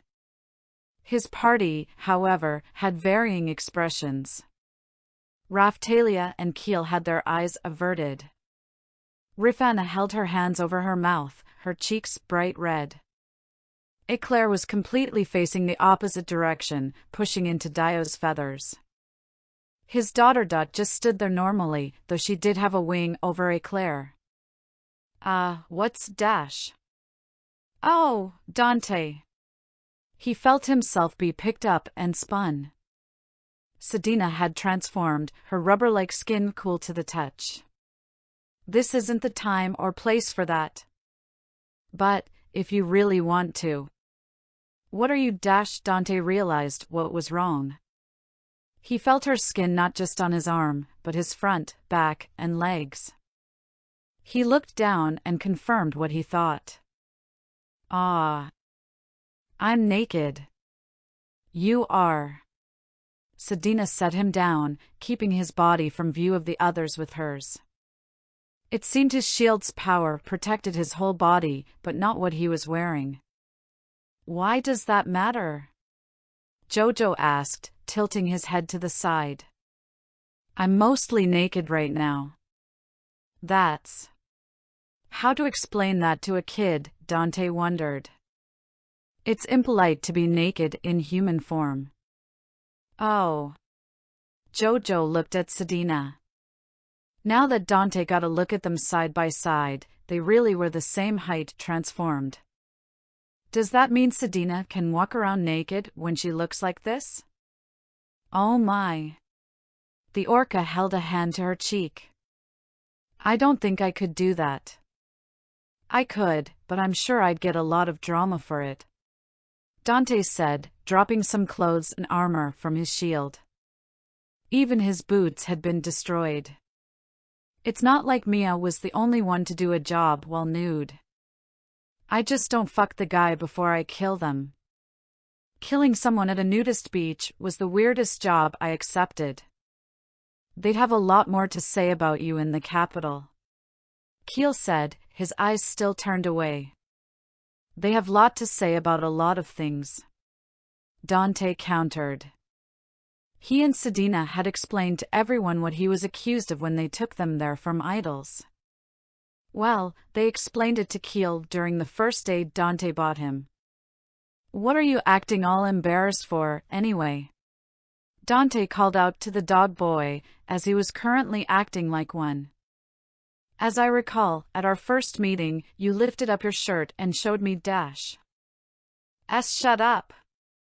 He yelled. Dante let out a small laugh and looked up at Sedina. Mind helping out? Of course, cute Dante. She gave him a wink and grabbed the pants. Funny. Within a couple minutes, Dante had this spare set of clothes and armor on. The chainmail was the same as Raphtalia and Keel's, taken from Idol's Knights. His clothes were basically the same as before, just a simple pair of pants and tunic with leather boots. He was lucky he used the Savage Shield on those mercenaries before, otherwise he wouldn't have any usable underwear. Once they finished, Sedina transformed back. Well, that's done. Dante looked over his party again. They seemed good, and his status said they took no damage. Eclair, however, was still turned away. You okay, Eclair? He called to her. Yes. She turned her head slightly. Seeing you like that was difficult. I see. Was burying yourself in Dio's feathers helpful? Eclair shot him a glare, but he merely held up his hand. I'm not making fun of you. She hesitated, then gave him a short nod. It was comforting. Soothing. Good. Dio! He called out to the filial girl, gaining her full attention. If you would, give Eclair a hug whenever she needs one. Okay, Papa. She gave a salute and pulled Eclair back in with her wing. Don't worry, Barry. I'll help you feel better. Iwa Barry? Eclair called out, her body being consumed by Dio's feathers. Ah, yeah. Dante chuckled. I may have called you the Strawberry Knight in front of everyone. Why? Eclair's voice became muffled. And what's a strawberry? Yeah, they asked that too. It's a fruit. Your hair color is what I'd call strawberry blonde. Fitting, yeah? He didn't get a proper response. Eclair was too engulfed to respond, or likely even hear him. While Dio was helping Eclair, Jojo got to the carriages and started to pull them. Everyone else walked over to where the monster landed. Since it had slowly floated closer to them as they fought, it didn't land in the mining complex. Dante looked down at the felled monster. He really didn't want to verify what he thought it was, but it was better to know for sure. Lowering his shield, he absorbed a large chunk of its flesh and guts. A pop-up proved him right. D. Cacodemon Shield, abilities locked, equip bonus, fire resistance, small, equip effect, levitate, minor. Ha! Dante let his head hang down. Didn't get what you thought? Sedina asked. No, I got exactly what I thought I would. Part of him thought it was funny that something like this was here. It behaved a lot like he remembered, down to the sounds it made. Even the name was the same. It wasn't hard to figure out what the D stood for. What is it? Keel asked, pushing a bit of its insides with his foot. Still something that shouldn't be here. Dante looked to Sedina. I'm guessing you've never seen something like this either? Nope. She shook her head. Damn. He was hoping that another creative person had found a muse from the apparent multiverse, but that was wishful thinking. This is most likely a created or modified monster. Modified? Rifana perked up. Like, from an alchemist? Yeah. Dante scratched the back of his head. An alchemist who shouldn't know what this thing is. What do you mean? She continued. This is a cacodemon. It's something from an old game, or interactive story from my world. He still hadn't explained his source of knowledge about their world. The most he said to any of them, aside from Sedina, was that he had certain knowledge. With the 10 low shadows nearby, he didn't want to say any more about that. Does that mean this alchemist is from your world? Raphtalia asked. As in, another summoned hero? Possible, but unlikely. Dante shook his head. Most likely, they are reincarnated from my world. What's that? Dio asked, still holding on to Eclair, though the knight could see now. It means they died and were reborn here with their memories intact. Dante explained. And, from what I know, most of them cause problems. Eclair nodded. This alchemist seems to be no exception. It was really unfortunate, but also really strange. From what he knew, the reincarnated, or vanguards of the waves, were powerful and dangerous. Sure, the flying tomato here would have killed most people coming through, but it wasn't difficult for a hero's party. Dante was sure any of the other heroes could have dealt with this, even at lower levels. They each would likely have had a dedicated archer and had hero skills to use, doubly so for Itsuki. Maybe they would have lost a member, but they probably had healing magic to prevent that. The problem was, how many more of these were there? And, what other ones were created? It seems like whenever one problem gets miraculously solved, another one pops up. Dante complained. I'd like to postpone dealing with this one. What? Eclair gaped at him. Sir MacRory, if an alchemist is creating these things, they must be dealt with. I agree, just not right now. The one creating them may be more powerful than us, and have more tricks up their sleeves. Many people could be killed before they are stopped. Eclair held up her hand, barely forming a fist. The honorable thing to do would be stopping them. TSK. Honor. Dante was about to tell her exactly what he thought about honor in this queendom, but he saw the looks everyone was giving him. Raphtalia and Rifana clearly wanted to do something about this. Keel held his axe against his shoulder, probably wanting to fight something not 200 feet in the air. Sedina, at least, looked somewhat indifferent to it. Dante supposed it was a miracle that Raphtalia and Rifana still wanted to help people, given what they went through. Eclair too. Then again, it wasn't farmers and fishermen that were to blame, but knights and slavers. Knights with honor. Yeah, all right, fine. Dante relented. We came here for ore, and now we'll be gaining XP too. That cacodemon did provide a nice amount of XP. It was a larger amount than its difficulty would suggest. Whatever this alchemist was doing, it was avoiding the XP loss for land monsters, if that was indeed a thing here. Sea monsters still provided more than land ones, and Dante's party was in no position to go off and fight what may or may not be a living computer in the desert that suppressed land monster XP, if it was even there. The spear web novel got weird later on. The point was, if this cacodemon was any indication, they would be gaining a lot of XP from this little adventure. Hopefully, whoever made them wasn't too strong. Whatever happens, I better not unlock some sort of Romero shield from all these demons. Notes. Spoiler warning, despite being the final boss of the game, Dante will not unlock a John Romero shield. To those who like references, eat 'em up. To those who don't, worry not. I don't plan on saturating my story with them.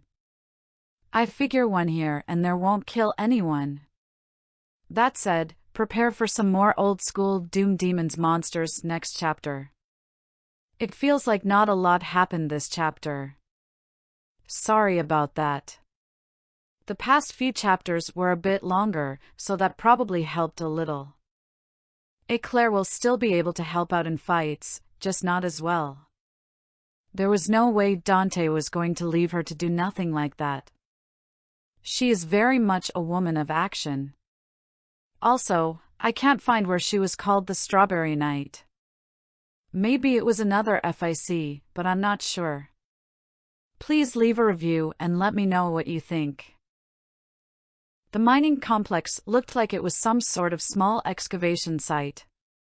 Every level was a square ring, starting at around 150 feet long near the top and getting smaller as it went down.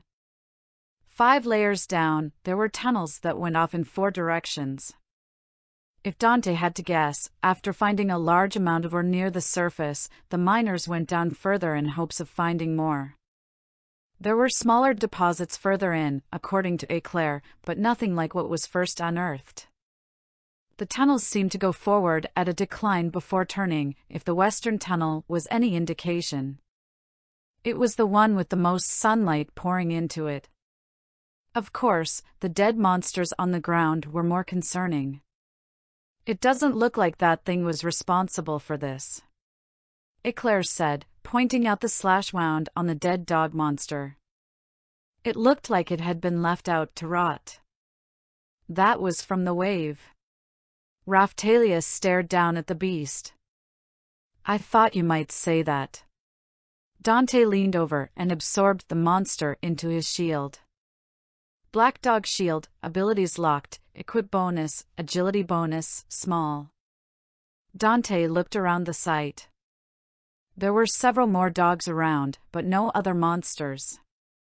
Were there any other monsters that came in the wave? He asked as he went around absorbing more of them. Ah, yeah. Raphtalia snapped herself from her thoughts. There were skeletons, too, and dogs with 2 heads. The largest one had 3. That one. You don't need to say it. Dante gave her a look. Raphtalia had told Dante and Sedina what happened to her parents while on the road from Idols.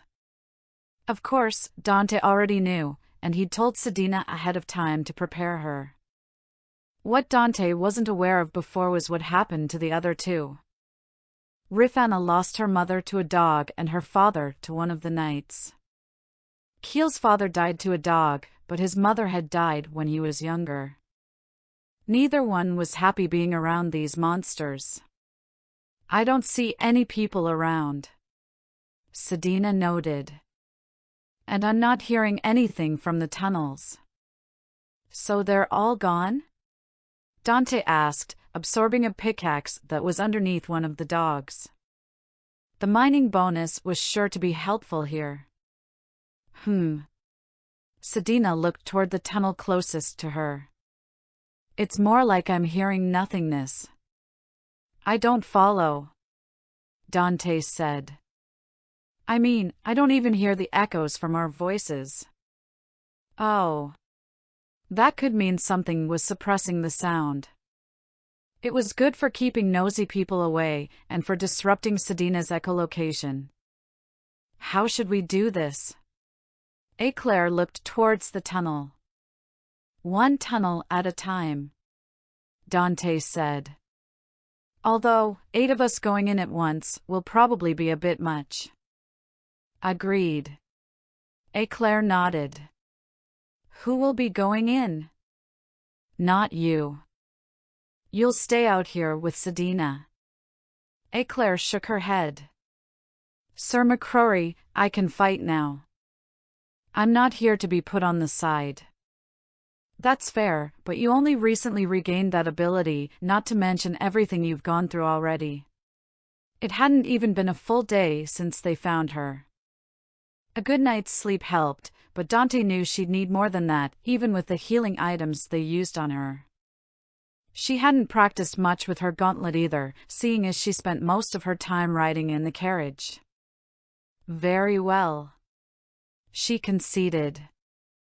Then I shall take this opportunity to spar with whoever remains. Good. Dante looked at everyone else to figure out who would stay. Honestly, it wasn't a difficult thing to figure out. Raftalia, Rifana, and Keel will go with me. Dio and Jojo will stay out here. What? Both Dio and Jojo were displeased with that. Look, the tunnel isn't that big. You'd have little room to move around. Sure, the cacodemon took up about the same amount of space, and it looked like it could fit, but it could also attack without a lot of movement. We can be smaller, Jojo said as he transformed into his child form. Dio did the same. Can either of you fight like that? He asked the pair. He did note that their stats did drop a bit, similar to the difference in Sedina's stats when she transformed. Yeah. We just have to punch real hard, Dio said, holding up her fists. Well, it wasn't the worst idea, and their stats were about the same as Raftalia and Keel's, and those two had armor and enhanced weapons. A light, how about this? Dante tilted his shield and ejected an iron mace from his item drops. Whoever comes in will use this weapon. It's easy enough to wield without training, so there shouldn't be any issue. The more damage they could deal, the better. I don't want to use a weapon, Dio whined. I'll stay out here with Sadie and Barry. Please don't call me that, Miss Dio, Eclair said with a sigh. It's a term of endearment, Dante said with a smirk. To keep the tunnel from being too cramped, why don't you stay out here as well, Raftalia? Are you sure? She asked, looking at the tunnel. Yeah. If it doesn't open up more, then too many people will make it more difficult to move around. Besides, you can practice with Eclair while you wait. Dante also wanted to keep another higher-level person out here, just in case any monsters, bandits, or whatever decided to become a problem. Okay. The raccoon girl went over to Eclair, drawing her sword. Sedina was already helping Eclair into her gauntlet. Jojo picked up the mace and the group of 4 went to the nearest tunnel. A few torches lay on the ground near the entrance. Dante held them in his hand as Rifana lit them with her spell. There was one for each adult, plus one for Dante to absorb. Jojo didn't want one. Torch shield, abilities locked, equip bonus, low light vision bonus, small, equip effect, torch light. As nice as it would be to use now, Dante decided to keep out his strongest shield. Hopefully, the cacodemon was the strongest thing here, but he'd rather be safe than sorry. Once inside the tunnel, they did indeed go down a decline. The walls and ceiling were supported by wooden beams, the ceiling itself being curved. If Dante had to guess, he'd say 2 cacodemons side by side might be able to fit, but with no room to maneuver. Definitely not somewhere to have a pitched battle, but it could work in their favor. With Dante in the front, he would stop any attack that came at them, especially if the other monsters were as smart as that cacodemon. After going straight for about a minute, the path split, going in opposite directions. Not sure how many twists there would be, Dante decided to follow the right-hand rule and led them right. They would eventually find every part of the mine if they kept along the wall on their right. Unless, of course, the tunnels were connected. Then they'd find themselves heading towards the surface sooner rather than later. They continued along for several more minutes, finding discarded mining and digging equipment. Anything Dante could, he absorbed into his shield. A shovel, a hammer, another pickaxe that he stuck in his belt, plus a decent amount of ore on the ground from a spilled wheelbarrow. It looked to be mostly copper, with a few iron mixed in, all of which got stored in his item drops. Turned out that ores for his power-ups could be stashed there, even if they didn't come from a monster. He'd say whoever was here left in a hurry, but the dried blood on the ores told him otherwise. They kept walking and found more equipment and loose ore, but no bodies. There was enough blood on the ground to indicate a number of deaths, but there should still be some bones left. As they rounded another corner, they heard a number of high-pitched roars. In front of them was a wider room with almost a dozen figures in it. They had brown skin, spikes lining their upper torsos, and glowing red eyes. At such close range, Dante's appraisal skills he picked up showed him what he thought them to be. Imp. Behind me, he called, raising his shield. The imps closest to him swung their claws, connecting with his shield. A pleasant clang noise sounded, indicating no damage. Keel swung his axe around Dante, splitting the closest one's skull open. Dante was quite pleased with the amount of XP they got from it. Likewise, Jojo swung his mace at the second imp, breaking its knee and knocking it to the ground. Another swift strike smashed in its skull as well. Well, these things are pretty weak, Dante said. The sound of soft explosions echoed in the room, accompanied by flashes of light. Hey, Dante, are they doing what I think they are? Keel asked, chopping at the next imp to step up to Dante. Yeah. Dante could see past the ones in front to those in the back. They were hurling fireballs at the imps right in front of them.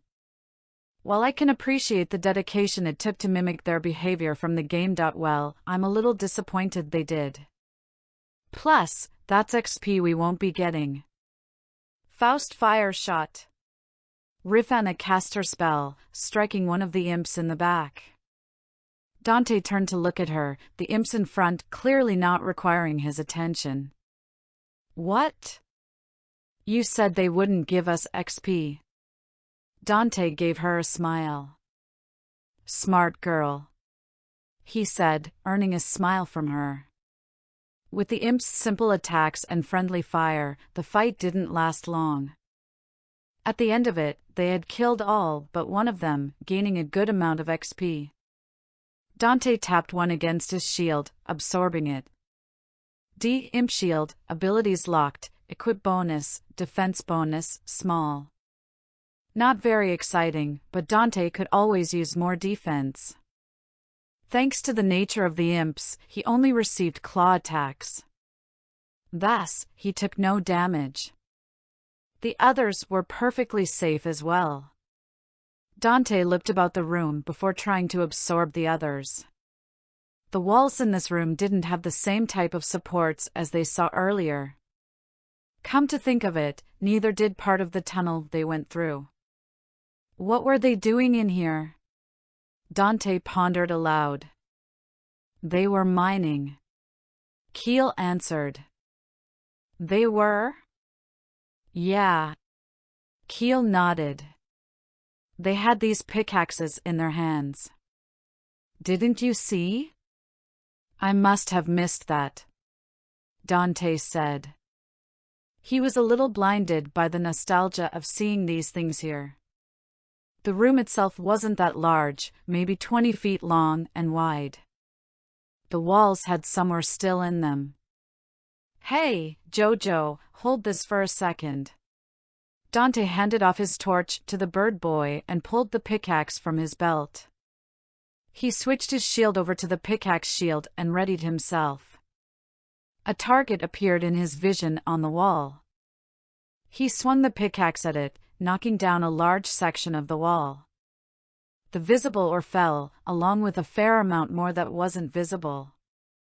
He stored the pickaxe again and let his shield absorb some of it. Spell Cobalt or Shield, abilities locked, equip bonus, magic bonus, small, equip effect, magic absorption. Ooh, nice. Dante looked over the stats of the shield itself. It was similar to the normal iron shield, but the defense and magic resistance were practically swapped. Even powered up, the reinforced iron shield couldn't compete with this one's magic resistance. What's more, with the equip effect, those cacodemons would probably just end up feeding him MP. Of course, knowing how these things went, he probably wasn't going to encounter another one. He might be able to try it with the imps, but he'd likely be clawed to hell before one of them managed to hit him with a fireball. Actually, this is an ore shield. If it's this good, I wonder what a proper shield made from this would be like. I didn't find one at Earhart's. Hey, Dad? Jojo pulled Dante from his thoughts. What's up? Dante asked. Something's weird with these monsters. Jojo pointed the torch at the closest imp. Dante switched to his newly acquired torch shield. It was a bit comical, looking like a torch stuck on a wooden plaque. The light, however, was brighter than the torches the others held, so that was something. He held it close to the imp, looking it over. What do you see? Dante glanced at Jojo. His son walked around the imp, holding the torch over it. Look at the blood. Dante did so. Despite not being pixelated, it looked like what he remembered from the game. Of course, the corpses didn't all lie in the same position like the game, but he didn't see anything irregular. What about it? He asked. It smells weird, Jojo said. Weird how? Poisonous? Dante wasn't really surprised if that was true. No, it doesn't smell like monster blood. Jojo touched the blood with his free hand, having already fit his mace in his sash. He brought it close to his nose for a better whiff. It smells kinda like those guys from the big house. Dante looked down at the body of the imp again. It was about as tall as Keel and the others. 5 fingers, 5 toes, basically a normal-looking body up to the head, with the spikes added on. Dante gripped the mouth of the imp, opening it to look inside. The teeth did look human, just with slightly larger canines. Of course, there was a quick way to be sure. He switched to his savage shield. It wouldn't react at all to monsters. Only people. Looking up, Keel was going through the supplies on a nearby table. He was the only one that he had to worry about for now, as Rifana saw this yesterday and Jojo probably wouldn't care, being a monster and all. He brought the shield closer to the imp. The mouth on the shield opened. XP flashed in Dante's vision. He quickly stood and shifted his shield back to the reinforced iron shield. When he looked around, he didn't see anything. The others prepared themselves too, clearly not having made any attack. XP popped up again. With a quick look between each other, they ran from the room, Dante shifting to his torch shield. He brought up his status to look at the rest of his party. None of them had taken any damage. No, Raphtalia just did. It was incredibly small, but it was there. Sedina just did as well. Raphtalia again. Now Eclair. Move, quickly! Dante yelled, leading the group. Jojo had enough room to transform, but the ceiling was a bit too low at points. He'd need to duck down if he really wanted to run, and he definitely couldn't carry anyone. The HP of his topside party members kept ticking down, but in very small increments.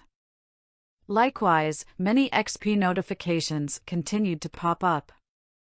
They were a bit smaller than the imps, but the sheer volume was concerning. After several minutes of running, they finally reached the surface. Sound from the outside world returned to them. Dante was greeted by a swarm of men and women attacking his party. Dozens of bodies already littered the ground, but there was over 100 still alive. What Dante took notice of quickly was that all of them had strange-looking right arms. After the elbow, it looked as if they had crafted tubes made from their bones. A few of them turned to face the group, pointing their right arms at Dante. A familiar sound rang out, the same sounds as the other people present. Several small objects harmlessly bounced off his body, looking like bullet-shaped bones. In that instant, he fully understood what they were, confirmed with his appraisal. Zombie man. Dante ran towards the mass of moving bodies, forcefully pushing through them. The sounds of fake gunfire were all around him. Once in the center, he stopped. Hate reaction too. He yelled, gaining the attention of the enemies around him. He unlocked that shield in the past few days and was waiting to use it. He didn't expect a situation like this to unfold, though. The good news was that the range on his skill encompassed the entire lower level of the site, which meant every one of these guys was attacking him now. The bad news was that they seemed to be aiming their shots better than the imps.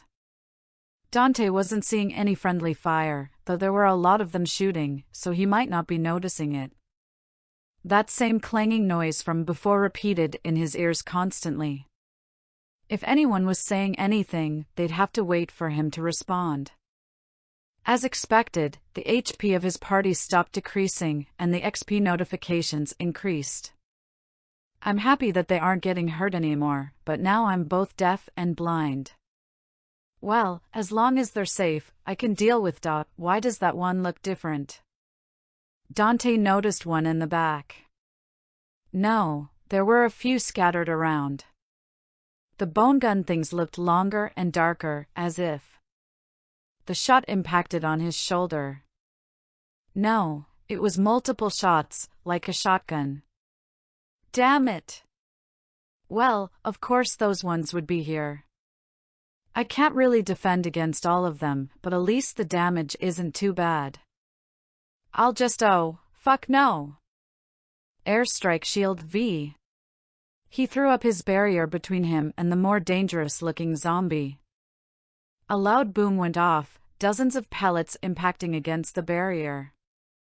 It had a small crack in it, but it held. The zombie that shot at him had 2 long tubes sticking out of its arm. After it fired, the tubes snapped down. 2 shells were ejected and another 2 were being put in, the flesh where the tubes connected to its arm moving around to push them in. Oh, that is bullshit. Zombies did not have that in the game. If anyone can hear me, kill that one over there. Dante yelled out to his party. Faustguard 6. He cast his magic on himself. It shot at his barrier again, producing another crack on it. Dante was pretty sure it would survive, but once it timed out, he'd need to take action. If he put himself in a shield prison, it might disrupt his hate reaction. He'd be better off putting that one in the prison, especially since it was mowing down the zombie men in front of it, denying them the XP. Truthfully, he wasn't worried about himself. He was worried what that thing would do to his party members, with their significantly lower defense. After the third shot, his prayers were answered. Raphtalia had managed to get around the zombies and cut him down. She continued her assault on the zombies in front of her, killing these weak things in one hit each. A few seconds later, his hate reaction timed out, letting the zombies turn to their nearest targets. This time, everyone's HP started ticking down, as they were more spread out and drawing their own groups. Fortunately, the zombies moved about more, instead of all of them firing at once. They were able to heal up during his distraction, but they'd likely heal just as fast as they lost HP with the time it took to take out a potion. "Don't stop attacking," Dante called out. He had a solution for that as well. While he didn't have healing magic, he did have another way to replenish the HP of his teammates. HP endowment. From the Shield of Sacrifice, he was able to transfer HP from himself to anyone in his party. He tried it out yesterday with Sedina, since she took a small amount of damage after her de-leveling. As the shield hero, he had plenty of HP to spare. Of course, healing 7 people wasn't going to be possible with his HP alone. He dropped a potion from his shield and caught it before it fell, quickly drinking part of it before the rest was shot from his hand. He continued that for nearly a minute, watching his party's HP to make sure it didn't get too low, until he used Hate Reaction 2 again. With the zombies' focus fully on him again, the rest of the party was able to cut through the rest of the enemies. It was a pity, really. Under different circumstances, he could have lowered the level of all but one of his party members and had them gain a ridiculous amount of levels. In a matter of minutes, they got almost as much XP as they did with Sedina and one of the Philolials at sea for that whole day. Someone or something is doing this and laughing, and I am not happy about that. Dante looked around the slaughter field. At least 150 bodies were amassed on the ground, all in varying degrees of bloodiness. He was really glad his hate reaction didn't seem to have a target limit, only a range limit. "Everyone okay?" he asked. Dante could see the HP of everyone through his status magic. Currently, they all had higher amounts than him. They were around 70%, while he sat around 40%. The HP loss was one thing, but his body was incredibly sore. When he transferred the HP, it was more like he was taking the damage away from them and applying it to himself. His body was riddled with puncture wounds. Of course, he was more concerned about their mental well-being. Jojo and Dio, while young, were monsters. This likely wouldn't affect them too greatly.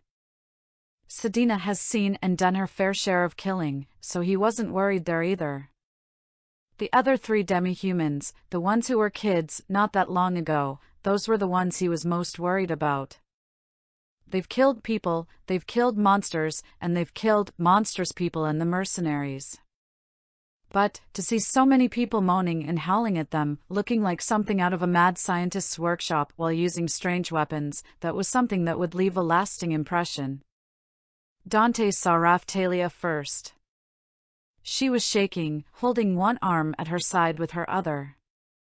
Her eyes were downcast, taking in the bodies around her. Next was Rifana. He'd seen her cast her spell a number of times, looking for the zombies that were more powerful. She'd taken out a number of the ones with the shotgun-like weapon, the ones that actually hurt him. Currently, she was holding on to Jojo like a lifeline. Finally was Keel. He Slash. Keel slammed his axe into a zombie on the ground. It didn't give any XP, since it was already dead. He brought it up again and then down again. The blood from it splattered, spraying on his face. His eyes were focused on the corpse. Pinpricks. He lifted his axe again. "Hey, Keel?" Dante called out to him, approaching Keel from the front. "You okay there?" Keel slammed his axe down again, not responding. He didn't even look up at Dante. "Keel? Buddy?" Dante reached him, just as the axe was brought up again. Without looking at him, Keel slashed at the corpse once more. As he tried to retrieve his axe again, Dante placed his hand over Keel's. "You did it," Dante said in as calming a voice as he could. "You got him. You can set the axe down now." Keel pulled at the haft of the axe, but Dante kept it down. His eyes shuddered a moment before looking up at Dante. Tears leaked out from the corners of his eyes. Before he could say another word, Dante pulled Keel into a hug. Keel clung to Dante's ruined armor, trying to hold him closer. The ruined chains fell to the ground and Keel tried to grab onto his shirt, only for the same thing to happen. "You're okay," Dante said, patting his back. Keel whimpered, digging his hands into Dante's back. "You're good. You did good."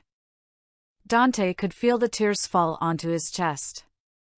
Keel's body started to go limp, so Dante eased him down to the ground, making sure he wasn't right up against one of the corpses. Once his grip on Dante lessened, Dante stood back up. Keel kept his eyes on the ground. "You okay?" Dante asked him. He got a slight nod. Dante placed his hand on Keel's head, giving it a quick pat. He didn't respond much to it. "Hey," Sedina said from next to Dante. She'd made her way over, bringing Raphtalia with her, the younger woman's hand held in hers. "Hey," Dante returned. "You okay?" "Yeah." Sedina nodded to the side. Dante looked over and saw Claire sitting on the ground, her knees to her chest with her arms wrapped around them. The blade was still in the gauntlet. Dio had a feathered arm blanketing her. "She isn't responding to me. Can you give her a try? I'll watch over the others." "Sure." Dante gave Keel one last pat before stepping away. He tried to move around the bodies, but there were too many. He ended up walking around the entire outer area to avoid them. When he reached Eclair, her eyes instantly snapped up to him. She pointed her sword his way, prompting him to take a step back. "Easy, easy," he soothed, holding up his hand. "It's over. You're safe now." Eclair held her gaze on him. The blade shook in her grasp. Dio's wing spread over her arm, helping to lower it to the ground. Sorry," she let out. "It's fine," Dante said calmly. Looking at her, she had hardly any blood on her armor. As he thought about it, he had to replenish her HP the least. If she was in the back like this for the most part, that would explain it. "You froze up," Dante said. He wasn't accusing her, only stating his opinion. "Yeah." Eclair nodded. "Those two." She loosely pointed at a pair of the zombies that were close by. "They attacked Luralona. One was a slaver. The other was a knight who..." Dante didn't need her to finish that sentence. Just looking at one told him it was the same knight that was at Renota a few days ago. He looked at the two and pulled out his notebook, sitting on the ground with it. He glanced over at Eclair as he flipped through the pages. When he landed on the intended page, he matched their descriptions to what was written. He read the notes on the slaver that he got from the night. Fuck. He crossed off their names and closed the book, returning it to his pack. What? Eclair looked over at him. Her bladed hand was fully on the ground. Dio wrapped a second wing around the woman. One of them was the slaver who would have had information on where the kids were sold. He said as he stood. Oh.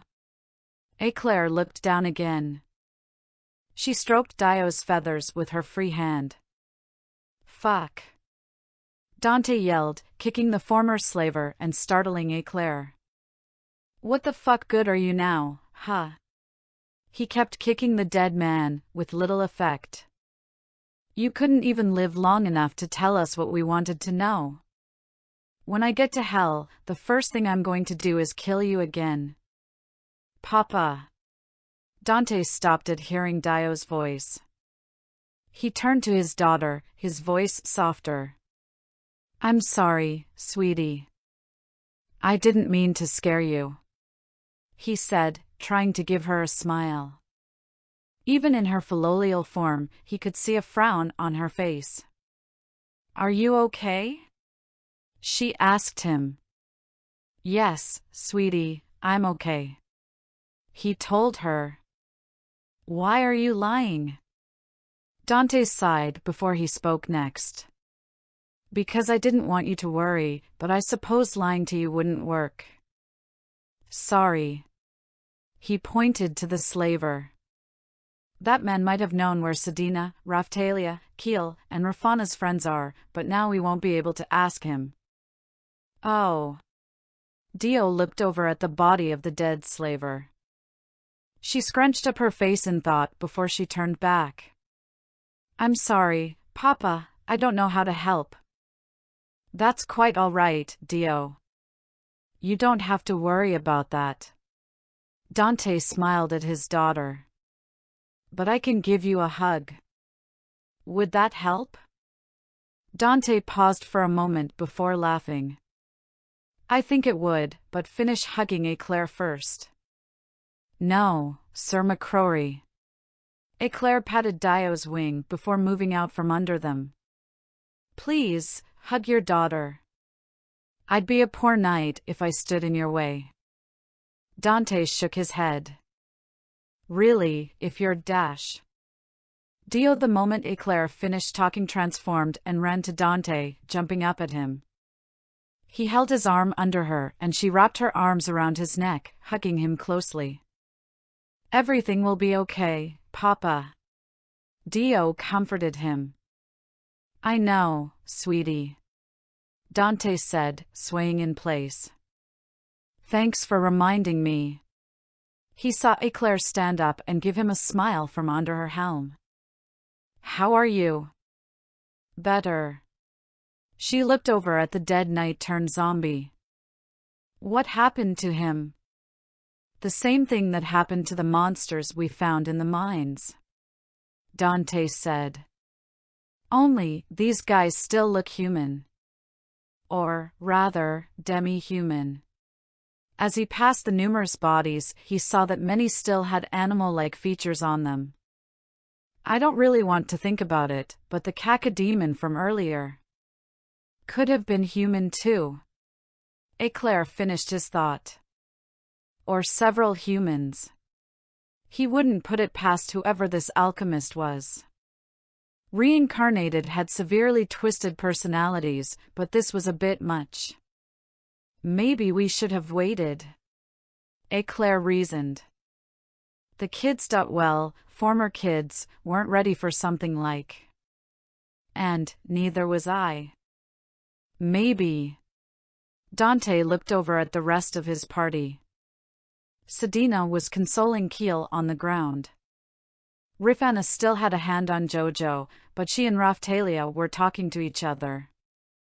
But we might have let this alchemist build up a huge army. These were the weakest of the things they could have created, with the exception of that cacodemon. Even one step higher could have been devastating. If the alchemist had made even a single heavy weapon, dude, Dante wasn't sure where they'd be, let alone a Hell Knight, and God forbid a cyber demon. All those enemies, plus one of those. Frankly, he was lucky guns and their equivalent operated with stats in this world. We still have something to do here, he said, setting Dio down. We need to kill this alchemist before they escape and make any more of these things. Who knows how many people they've killed already, let alone how many more they'll kill. I agree. Eclair pointed her sword to the farthest tunnel. This horde of monsters came from that mine entrance. Then that's where we'll all go. Dante started heading over there. Should we bring everyone? Eclair hesitantly asked. I do wish to prove I can still fight, but I'm worried the same thing will happen again. Better all together than separated, Dante said. I thought we would be fine slightly broken up like this, but it's sea fighting all over again. From now on, we all stick together. No more breaking into groups to hunt. He tapped his shield against a couple of the zombies as he passed them, revealing a few shields. D. Zombie Man Shield, abilities locked, equip bonus, HP bonus, small. D. Shotgun Guy Shield, abilities locked, equip bonus, SP bonus, small. He tried absorbing that special shotgun guy, but it revealed no other shield. He walked over to Sedina and the others. She nodded at him, clearly having heard what he said. Are you all ready? Dante asked them. We're ready, Keel said, shouldering his axe. I want you in the back of the group, Dante told him. But Dante held up his hand before Keel could argue. You handled yourself well, but I don't want you to be in the front. Same goes for Raftalia and Rifana. He turned to the girls. You will stay in the back with Jojo. Eclair will be in the middle. Sedina, Dio, and I will be in the front. Keel looked like he wanted to protest, but he gave a nod anyway. Good. Sedina quickly helped Dante into another storage shirt and set of chainmail. They got into formation in front of the tunnel, having drank a few potions from Dante's shield. Dante cast his spell on the three frontliners, with himself standing at the very front. They had a couple more torches here, plus the few they dropped when they exited the last tunnel, and had Rifana light them all. They walked down the decline into the mines. A short walk down opened into a very wide area. It must have been where all the zombies had stayed, and where the miners found a good vein of ore. The entrance to this tunnel was a bit wider, so they were able to swarm out faster. At the far end of the room, another tunnel took them further in. It twisted around a few times, possibly chasing after larger deposits the miners were finding. Eventually, it opened up into a small living quarters that looked recently dug out. The ceiling was much higher up here. A mat sat in the corner of the room. There was a desk that had some books or journals on top of it. Next to that was a long table with beakers, test tubes, and various plants and ingredients on it. Another open journal lay next to one of the apparatuses. There was a shelf in another corner, filled with even more ingredients and reagents, as well as a few more books. Dante stepped further into the room. He let the light from his torch wash over everything. A sudden bump caught his attention. He quickly turned to see a small table in front of the bookshelf. Underneath, he saw a small boy, probably no older than 10. He had his knees up to his chest, shaking as he looked up at Dante. Are all the monsters gone? His quivering voice asked. Dante looked over at the rest of his party and waved them over. Yeah, they're gone, he said, handing off his torch to Sedina. He held out his hand to the boy, who quickly grasped it. Dante took notice of the orange fox ears on the boy as he pulled him up. What happened? I don't know. The boy stuttered as he spoke. The weird man who was here sent out all his monsters, then ran out of the room. We missed him? Eclair asked. Damn it! We still killed all of the monsters he made. Raphtalia pointed out. All the monsters he sent up. Rifana countered. There might be some more in the other tunnels we need to get rid of. Yes. Eclair nodded. We should go there afterwards to make sure. That sounds like a good plan, Dante said. Only, there's one problem. What is it? Eclair asked him. The boy is lying. Dante looked down at him. What? The fox boy looked up at him. No, I'm not. Oh, I see it now. Sedina stepped forward. Yeah. They had just gone through a rather horrifying battle, so it was no wonder the others hadn't noticed. Dante and Sedina, however, were still in a good state of mind. I'm telling you, the man just ran out of the room. You need to go find him. The boy cried out. We could do that. Dante nodded along. Or, you could answer some questions. For instance, why do your clothes look so nice? The clothes the boy wore were by no means extravagant, but they also weren't damaged. They were the kind of clothes one might expect on the son of a decent merchant or craftsman. Better than what Dante saw on the farmers of Loot, but not quite as good as some of the merchants in the capital. I found them after I ran from the wave. The boy answered. He's lying now, Dio said, looking at him. But I don't think he was lying earlier. I know he was. Dante gave her a pat on the head, eliciting a giggle. I've had people lying to me for years, and people wanting me dead just as long. See, I tend to like animals more than people, so I might not always be able to tell when someone is lying, but I can always sense bloodlust. But I'm not lying, the boy cried out. Please, you have to believe me. Dante smirked. And you just tipped your hand. What? Didn't you hear anything strange about what I just said? About animals? Dante asked. What about them? The boy looked nervous. People here don't use that word. They're called monsters here. Dante remembered Keel's confusion at the word. Though, that does bring up an interesting thought. Did you hear most of what I said in your old language, or in Melromark's? I'm thinking the latter, since you've been here for . A glass vial shattered against Dante's chest. Smoke started to rise from the point of impact. Go to hell, you piece of shit! The boy yelled, producing another vial from his sleeve. I'll kill you all, and then . Cleave bash 3. Dante casually swung his shield in front of him, knocking the boy to the side and throwing him to the floor. He let out a low groan, not moving from his spot. Dante looked down at his armor, a large hole now present in both it and his shirt. I don't have an unlimited supply of chainmail, you know. He switched over to his rope shield and let a little fall from it. Let's get this unpleasantness over with. Notes. Well, the reincarnated did start out as babies in this world.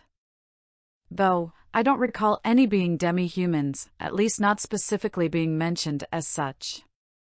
So, yeah, the child alchemist is turning people into doom demons. That act very much like their video game counterparts. That's totally not something I would have thought up when I was a child, no way. I think I have a problem. I seem to enjoy throwing trauma at these people since I keep doing it. I should seek help, but... So, that's 4 doom demons so far. Anyone wondering if this hack writer will throw in any more?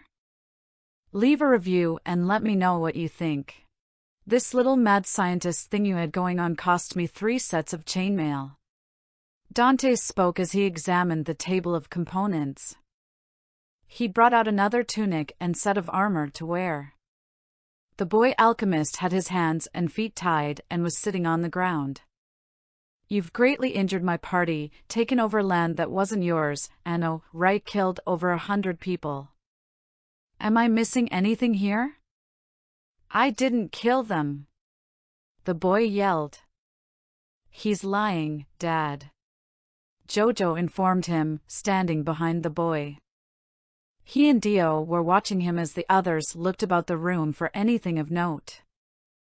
I didn't kill all of them. The boy changed his wording. Most of them were killed in Renota, or were bandits or something. That's true, Dio said, with Jojo nodding. I suppose the army was just to watch over this mining area, huh? Dante asked. He looked at the journal and was able to read parts of it, but not all. A lot of words were too big or obscure. I made them to protect me. The boy turned his head to the side. I don't have anyone else to help me. Dio and Jojo nodded, showing he was telling the truth. I can empathize, but I don't think that's all there is to it. Dante examined a vial filled with some liquid. Whatever it was, his appraisal wasn't high enough to identify it. He set it down and absorbed it into his shield, leaving checking the revealed shield for later. The cacodemon and imps attacked us on sight. You aren't supposed to be here. And you are? Dante turned to the boy. The young alchemist glared up at Dante before his face suddenly softened. Wait, you know what they are? Yeah. Dante pulled over the chair from the desk and sat in it. Looks like we're from the same world, or at least ones that both have doom in it. That's awesome. The boy cried out. Wait, how long have you been here? Dante raised an eyebrow. You're trying to distract me. No. He adjusted himself to face Dante fully.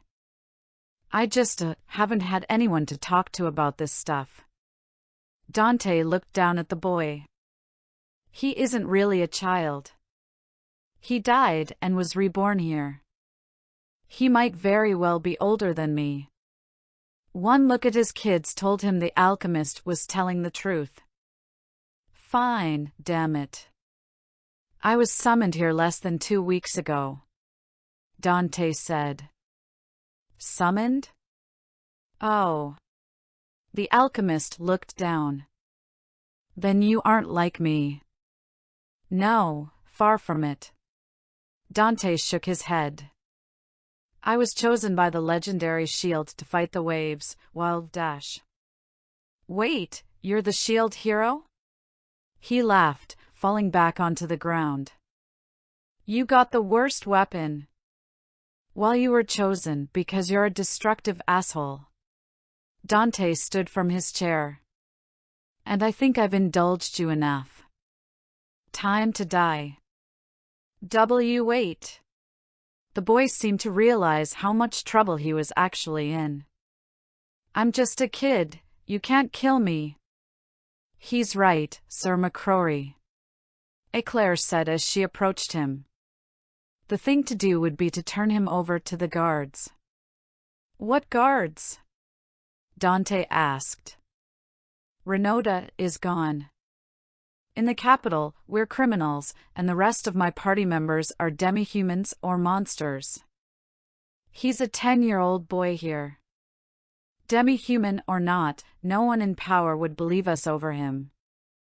You're a criminal? The boy asked. What did you do? Framed for raping the princess. Dante said to him quickly before returning to Eclair. Better to kill him and be done with it. Besides, he was reincarnated. He had a life before being born here. He knows right from wrong, he has no excuse. That's not fair. The boy cried out. You got to start with weapon, even if it was a shield.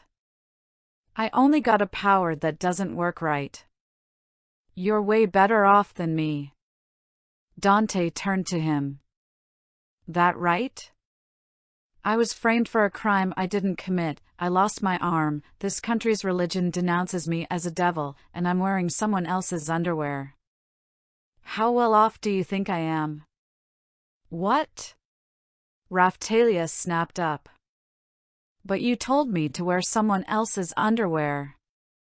Yeah, but you had time to wash yours. I mean, it's not like either of ours were covered in shit, so it could be worse. Raphtalia just made a disgusted face, shook her head, and went back to looking over the alchemist's things. I have problems too. The boy yelled. I had a shitty life in my world and got killed by a mugger. Then, when I thought I'd have a cool power in this new world, it didn't work right and I was born in a country that hated my race. My hometown even had the wave happen so close to it. It's not fair that I'm going to die twice like this. I never even got to have a boyfriend before. He immediately shut his mouth. Boyfriend? Dante looked him over. Wait, are you a girl? What the hell? Did I actually become bad at determining someone's sex since coming here? Either that, or he's gay. Can't be faulted for not seeing that. I was. He said. When I was reborn here, I was a boy. Ha. Dante scratched his face. I guess there's no reason why that couldn't happen. It did, of course, bring up the question of what exactly a soul was, but Dante didn't have the time or energy to look into something like that. Well, guess I'll be saving you from going through puberty twice. I barely went through it once. Stop making me say these things. He turned his head away from Dante, completely red. Hold up. Dante looked to his kids for confirmation. The alchemist didn't seem to be lying.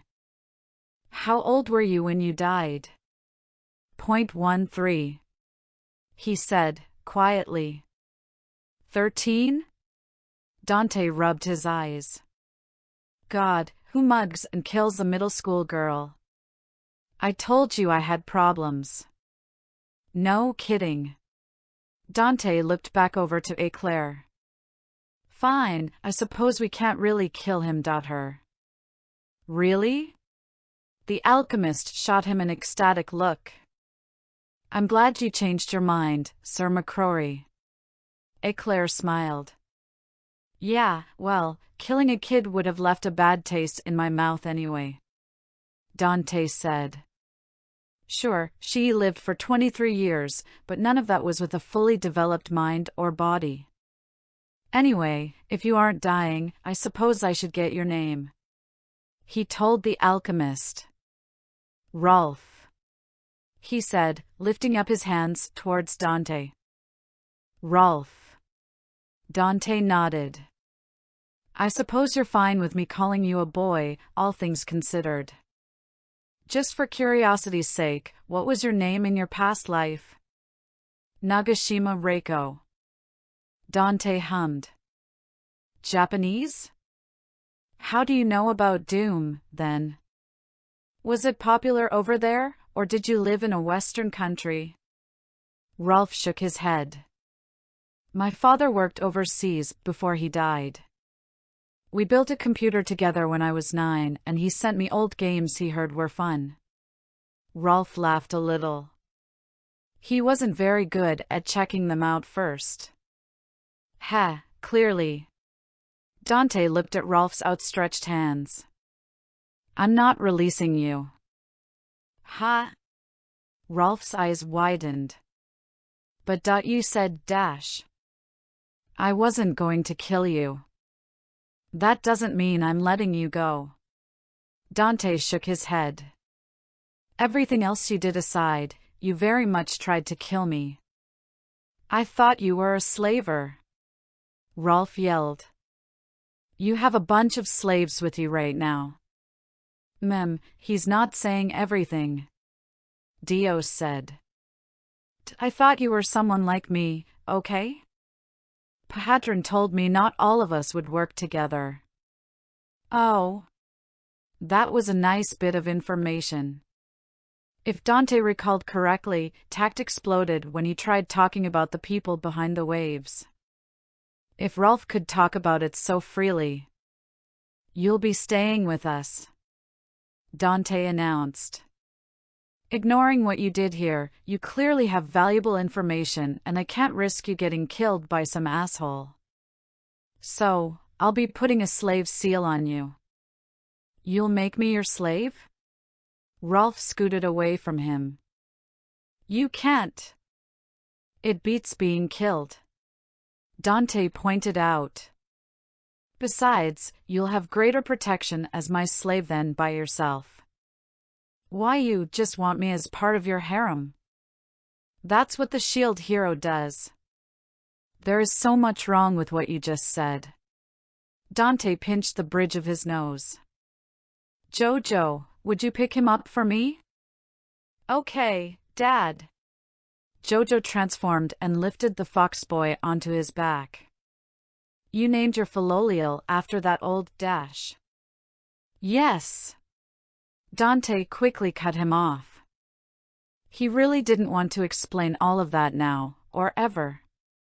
Now, I have a guy in the capital who can give you a seal. We'll go to him, get you one, and be on our way. You're free to make a scene when we get there. Dante shrugged. Of course, people would probably believe you over the criminal shield hero. You can test your luck with what comes after being in the capital of the country that views demi-humans as lesser beings. Rolf continued to glare at him, tears threatening to run down his face. Look, kid, you screwed up. Maybe you did only kill bandits, or tried to, but there was a knight up there. And a slaver we needed information out of, but that's beside the point. Anyone comes around and sees this, and sees what you can do, you'll be in a world of hurt. I imagine a demi-human killing and experimenting on humans, and a knight won't be put to death nicely, if you catch my meaning. The boy sniffled on Jojo's back, tears starting to come out. I won't treat you badly. You have my word, for what it's worth to you. You'll be fed, taken care of, and get a few levels out of .weight. Dante noticed a problem with this situation. What's your level right now? What do you care? Rolf turned away from him. It matters. Dante pressed on. If he was still a kid, that meant he didn't gain enough levels to grow. Rolf kept looking to the side. What? Dante asked.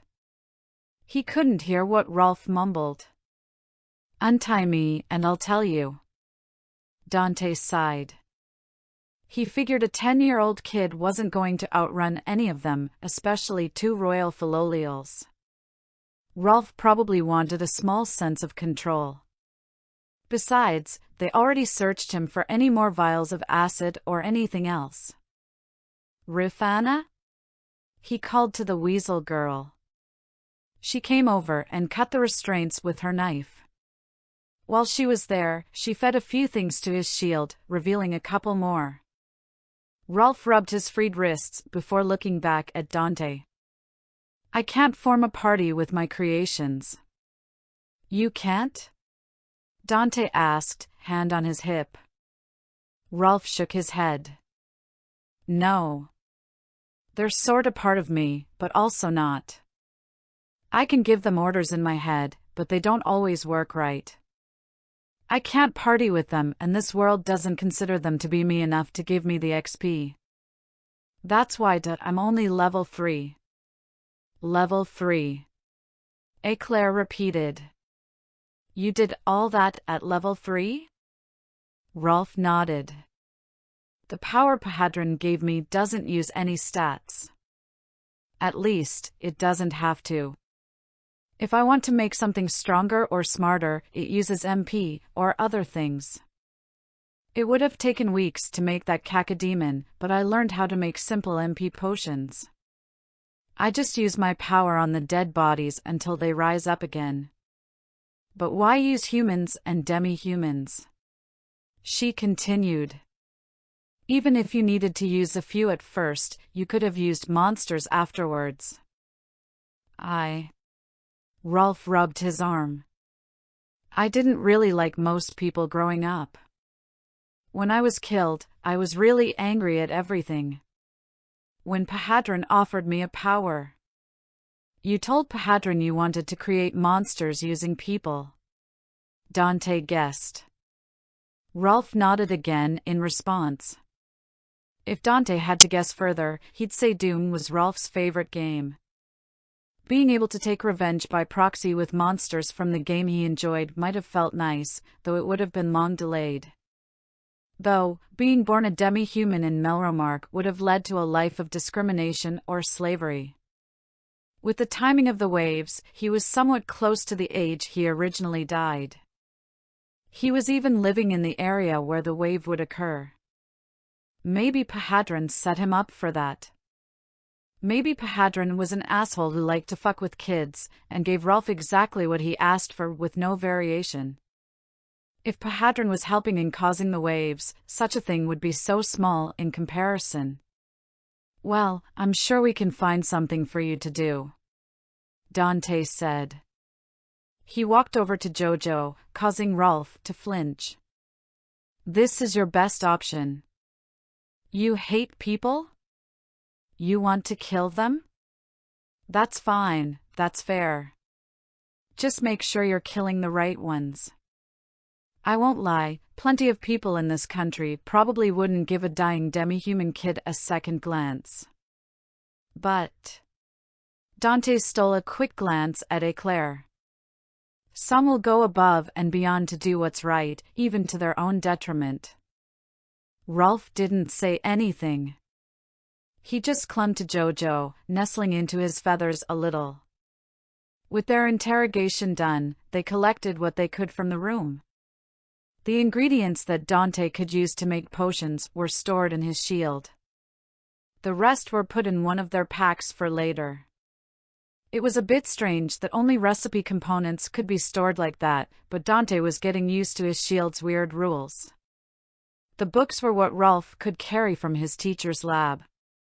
It was all in Melromark's alphabet, even the journal Rolf had been writing in. It was mostly magical or alchemical notes, plus the recipes he devised for his power. Dante would take a longer look at them later with Rifana for practice. After collecting everything of use, they left the living quarters. Dante told Rolf to send all his remaining minions to the surface so they could be killed for XP. They were fairly weak, gave a lot of XP, and according to Rolf couldn't gain XP for themselves. They were perfect for them. Of course, that ended up not happening. Rolf walked right behind Dante, as there wasn't enough room for Jojo and Dio to be transformed. As they walked through the winding tunnel, a section of wall burst open just as Rolf was passing it. A gray-brown arm reached out. Dante turned to see Rolf be pulled in.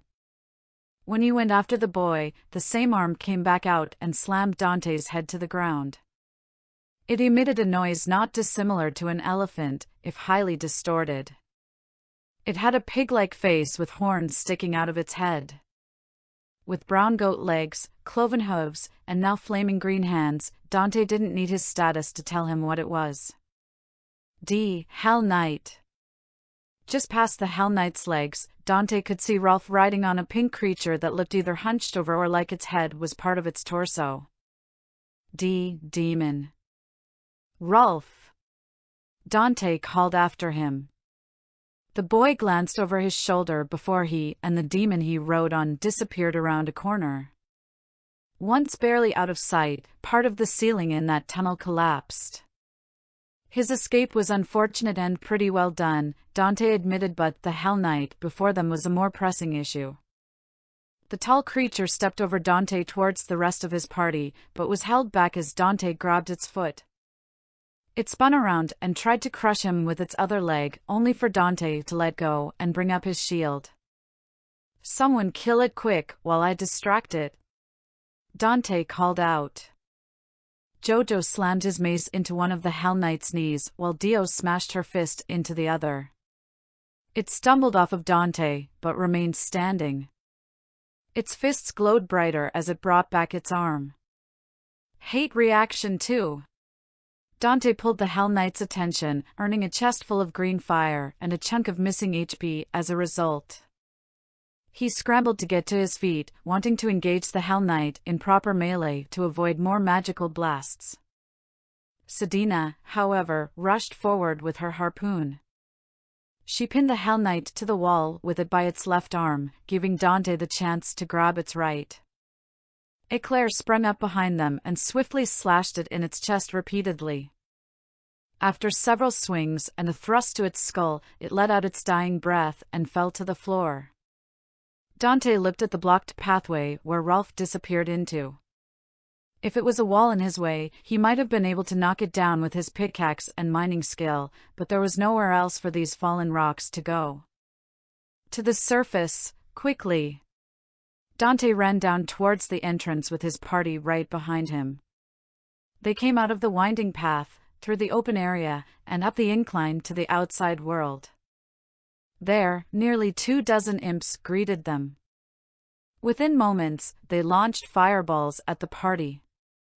Dante brought up his airstrike shield V to absorb the blasts while he changed to his spell Cobalt or shield. "I can find him, Papa!" Dio called out as she transformed. "No, stay with the group!" Dante yelled as he ran around his barrier. "We stay together now. Kill these first." He kept his shield up, letting the fireballs harmlessly bounce off and be partially absorbed with its effect. Once he made sure all the imps would be in his skill's effect, he activated it. "Hate reaction too." The wrong hero. Cutting down the imps didn't take long. However, the time it did take, combined with the unknown direction of the hidden tunnel, allowed Rolf to escape. Neither Dio nor Jojo were able to pick up any scent. The blood from all the bodies on the surface was too strong. Dante was annoyed by his mistake, but it wasn't as if he couldn't understand it. Become a slave and hope the man talking to you isn't a liar, or set off on your own? Dante would have made the same choice. Really, he was thankful the Hell Knight wasn't part of the large group that attacked the others on the surface. If it was, Sedina and the others may not have survived. It acted a bit smarter than the others, not just mindlessly attacking its nearest opponent. Dante wondered how long Rolf spent making it. In a way, they were lucky they came here when they did. Rolf himself was quite lucky to not only survive the wave, but to also gain such a large amount of resources. His luck did run out, of course. He likely wouldn't be able to create such a large force again. They went through the tunnels as a group, Dante not wanting another group of Rolf's monsters to ambush them. They gathered up more ore from the ground, plus what a few of the imps were mining. Dante got those from the walls quickly. They also found what was keeping sound from getting to the surface. It was a stone the size of Dante's fist, etched with runes and enchanted with magic. Dante let his shield absorb one. Humming shield, abilities locked, equip bonus, hearing bonus, small, equip effect, silence. It seemed like he'd be able to make a similar effect with that shield. He whispered as much to Sedina. Once they were finished clearing out the mines, they returned to the surface to deal with the dead. Dante had Sedina and Eclair look over them. They confirmed what Rolf said, most of these people were likely from Renota, from the few either of them could identify. Most did still have demi-human features on their modified bodies. After confirming that, Dante had something he wanted to do. Something he decided not to hide from the others. With the time it would take, he'd likely not be able to hide it anyway. "You want to eat their bodies?" Eclair yelled at him. "My shield will eat them," Dante corrected, holding up his savage shield. "Every corpse consumed increases the shield's defense and one or more of my stats. Since the shield still considered them people, it could devour them. These are citizens of Melromark. Their families need to be informed of their deaths. Normally, I would agree, but most of those families are likely dead either here or back at Renota." Dante swept his arm to the bodies around him. "Besides, they've been modified. Even if we found survivors before the bodies began to rot, would you really want them to see this?" Eclair grit her teeth and turned her head. "It's not right. I know you know that. Unfortunately, that doesn't matter. We are in this to survive. The dead get no say in the matter." He turned to the others. "If anyone has anything they want to say about this, feel free. I'm going to do this regardless, but I'll still listen." Raphtalia, Rifana, and Keel looked over the area. The silver lining is that there didn't appear to be any children here, though they couldn't say for sure. Rolf didn't mention what all his power did, but it might have given XP from the world to them. After all, some of his monsters gave more XP than others. Either that, or the stronger enemies were higher level to begin with. Raphtalia gave Dante a hard look. "Will doing this help prevent other towns and villages from suffering from the waves?" "It'll give me more power to fight the waves," Dante said. "I'll hold you to it," she said, stepping back. Rifana said nothing, only nodding to him. She'd seen his shield eat the mercenaries in Renota, and she seemed to have made peace with it. Keel merely said he didn't want to watch and went back to the carriages. Raphtalia joined him, as well as Rifana, after Dante's prompting. Dio and Jojo didn't see much of a problem with it. They recognized that they were people before, but were now just smelly meat. They went to the carriages with the others. Sedina had helped feed mercenaries to his shield before, so she was well equipped to handle this. Dante and Sedina went about absorbing the bodies into the savage shield. Eclair watched for a short while. She looked like she had something to say, but she kept her mouth shut. Of course, Dante wanted her to say whatever it was. "I won't be mad if you hate me," he said.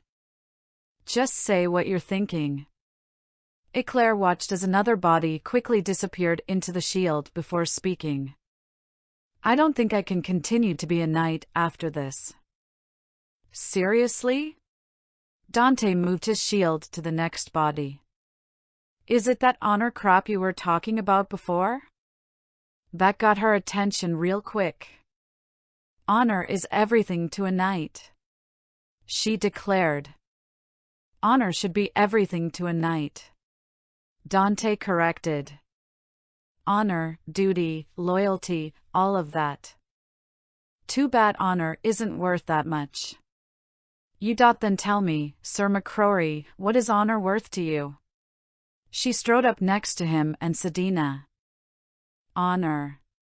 Dante looked between her and Sedina. "Have I told either of you about my friend, Eddie, from my world?" Sedina thought for a moment. "I believe you mentioned him and the country of Panama before. I take it you worked with him in illicit activities?" "He's the one who got me started. Or, rather, we started together through his suggestion." Dante gave a subdued laugh. "Man, it felt like such a long time ago.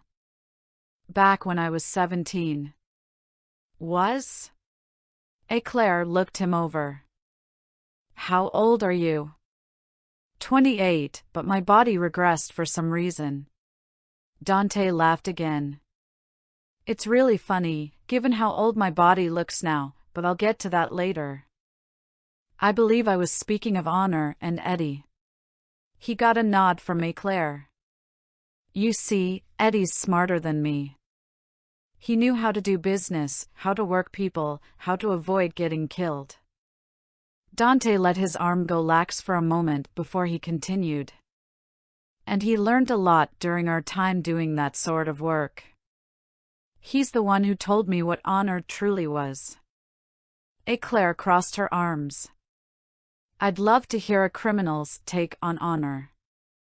Dante smiled. Honor is what keeps the world running. Eclair's expression stiffened before softening. It's what society thrives on. It's what keeps people from turning on one another. It's what you use when faced with overwhelming odds to continue the fight and achieve victory in battle and war.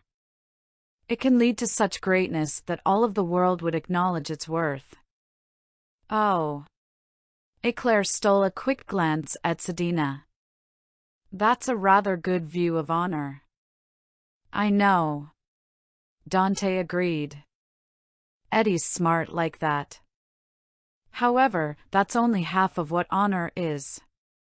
The second half is more of a saying, but I can translate it to this world's terms. Dante let his shield finish eating its current body before he stood up fully. He turned to Eclair and looked her straight in the eye.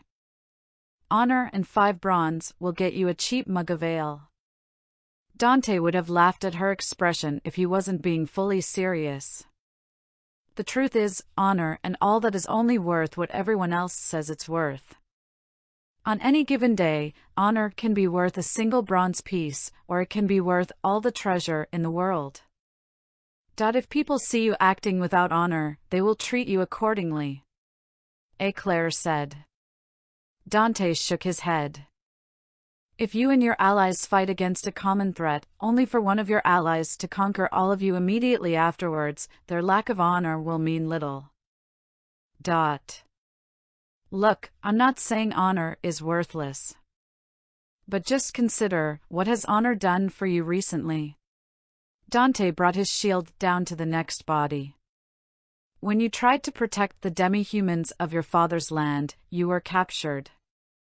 When you were tried for treason, the king found you guilty. Did he even bother searching for the truth in that?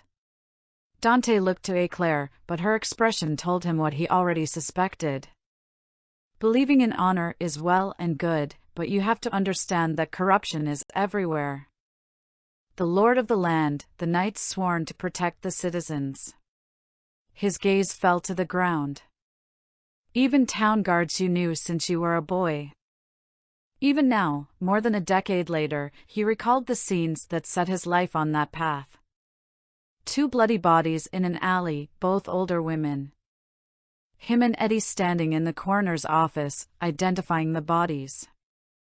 The police officer, a man who knew Dante's mother from before he was born, speaking to them. We don't have any leads on who did this. The lies told to them with a straight face. Dante and Eddie didn't know who did it, but they knew he did. Their mothers went out for the evening, saw something they shouldn't have, and it turned far uglier than it needed to. Dante? Sedina stirred him from his thoughts. He shook his head and gave her a smile. I'm fine. He told her. He turned back to Eclair. Once the queen returns, I imagine you'll become the lord, or lady, of your father's land. It's important you understand what honor really is before then. I see. Eclair slowly nodded. You've given me more to think about. I'm sorry honor isn't some unbeatable thing. If it were, all of our lives would be much different. I suppose my view on it is a bit idealistic. She admitted. Though I believe continuing to hold honor in a high regard is what I should do. Dante gave a light chuckle. Because if you don't, Who will? Sir MacRory, you may not believe it, but there are other honorable knights and lords in Melromark. I do believe it. I'm just practical about .o. Dante's gaze led him to the top of the mining area.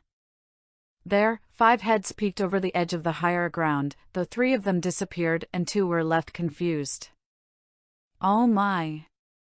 Sedina looked where Dante did. Yeah, guess it was a matter of time before they heard some of my less savory thoughts, Dante said. Of course, knowing he had his shield eat corpses was a bit of an indicator to his personality. This was more like confirmation. I guess demi-human ears aren't just for show. It's because you barely talk about yourself, Sedina said, giving him a nudge. I talk about myself, he argued. To me, you do, Sedina pointed out. Didn't you notice how they looked at you when you talked about Panama? No? They were happy to learn something new about the shield hero, the man who saved them. Dante knew she was probably right. With his actions, they were starting to understand his personality more, but they didn't have all the context of why he was the way he was. Torturing knights, absorbing bodies, basically announcing his intention to loot what remained of Renota, it was a wonder they still followed him. The wrong hero. They continued to let Dante's shield devour bodies for a little while longer.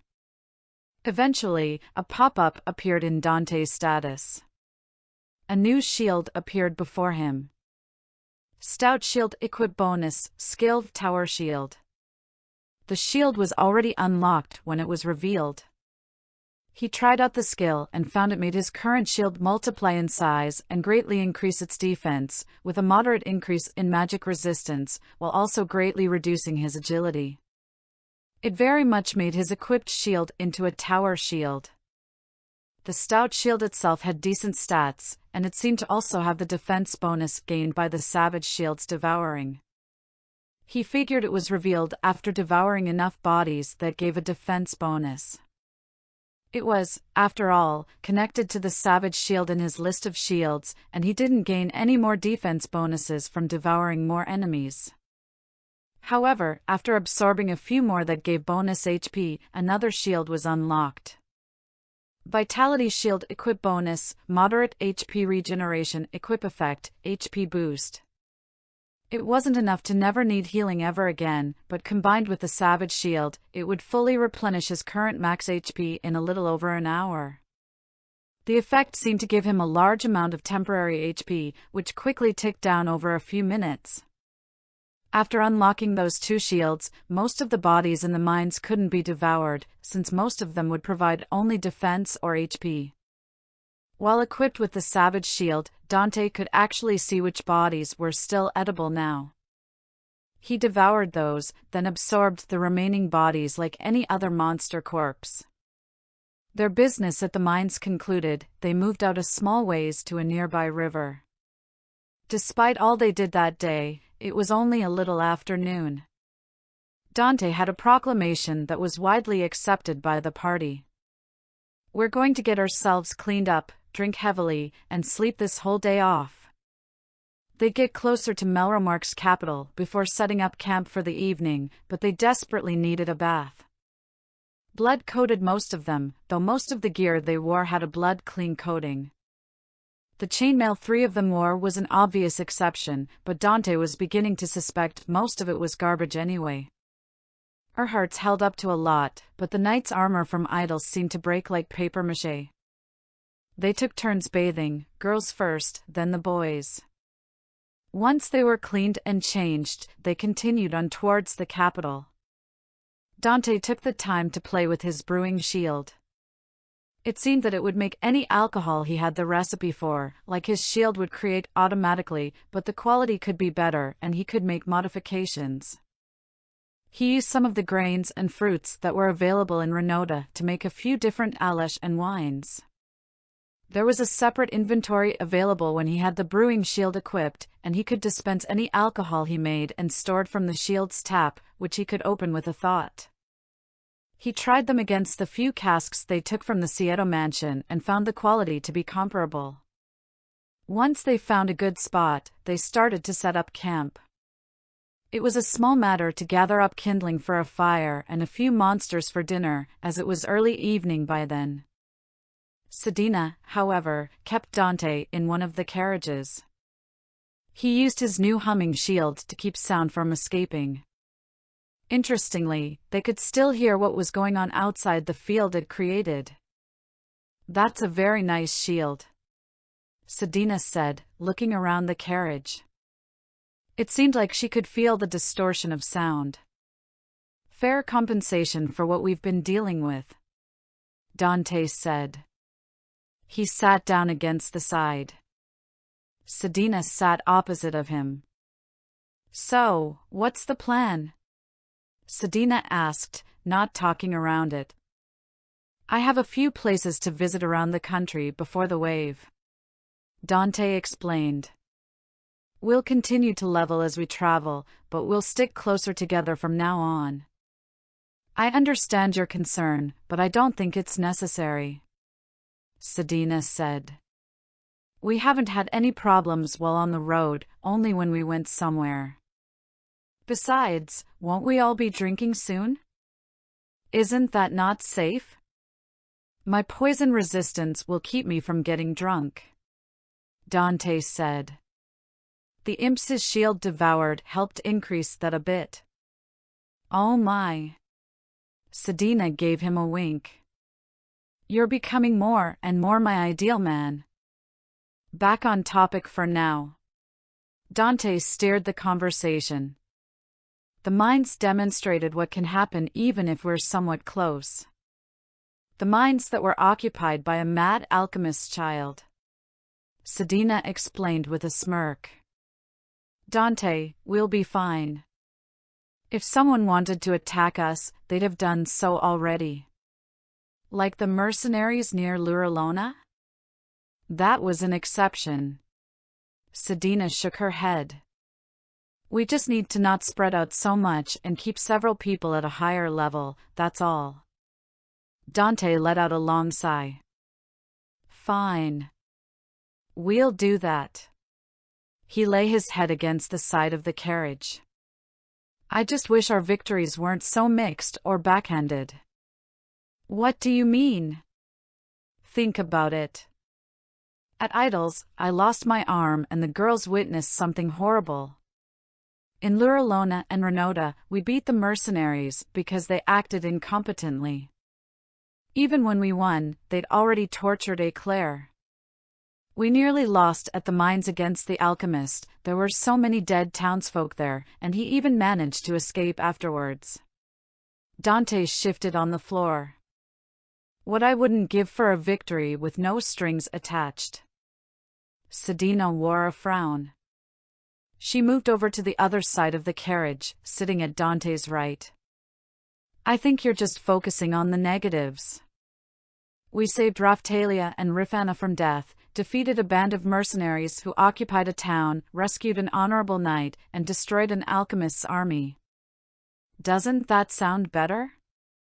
Dante chuckled and shook his head. "I didn't realize you were an optimist." "I wasn't." She wrapped her arm around Dante's side. "But, when the shield hero starts bringing you miracles, you start to change your mind. Glad I could help with that." He turned his head to her. She brought her free hand to his face and pulled him close. "I wanted to talk about something else," she said, her face nearly against his. "About Rifana." "Ah, right." Dante hadn't forgotten. Things just kept popping up. Sedina did have a lot to drink last night, and she went hunting with Jojo before the alchemist. "You should probably tone down whatever you're teaching her." "Do you like her?" she asked. "In what way?" Dante asked in turn. One look from Sedina and he knew exactly what she meant. I'm asking if you want to marry her. She continued. Or, are you opposed to it? If you are, I can help you tell her. Sedina, you have to realize that this whole hero thing is still pretty new to me, Dante said. The concept of multiple wives wasn't exactly unheard of, but it wasn't something that happened around him. I'm not exactly opposed to it. I'm just not sure how to go about it. Sedina nodded along. Well, for a hero, it's common to be married in Fabry, though for the shield hero No, not that. Dante held up his hand. Sedina, you know about me, about who I am. At least, a little bit. Marrying Rifana means revealing parts of myself to her. She may have grown up, but there are things even adults shouldn't know. Sedina pulled him in and gave him a quick kiss. She's more than prepared to accept that. She and I have talked a little bit.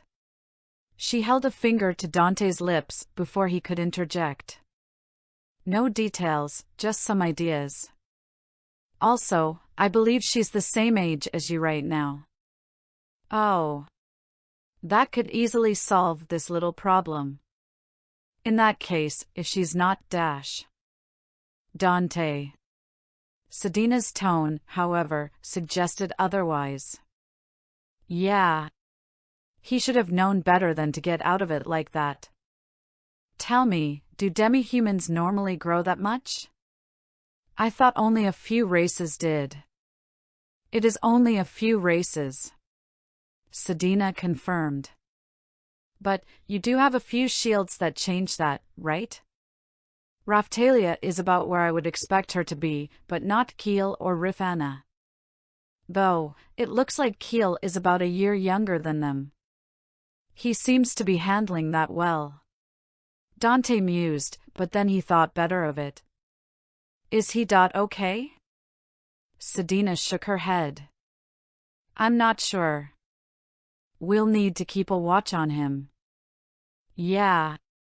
His emotional swinging with the mercenaries from in shock to wrathful was concerning, as was his mutilation of the alchemist's monsters after their deaths. By the way, Sedina spoke up, you didn't really answer my question. You're not opposed to marrying Rifana, but do you want to? That. Dante had thought about it on and off for the past few days, ever since she asked to marry him at Reignatz. He wasn't sure how persistent she would be about it, so he thought it best to actually consider it. She's a sweet girl, kind, thoughtful, and quite beautiful. She's eager to be useful and obviously cares about those around her. Anyone would be lucky to have her.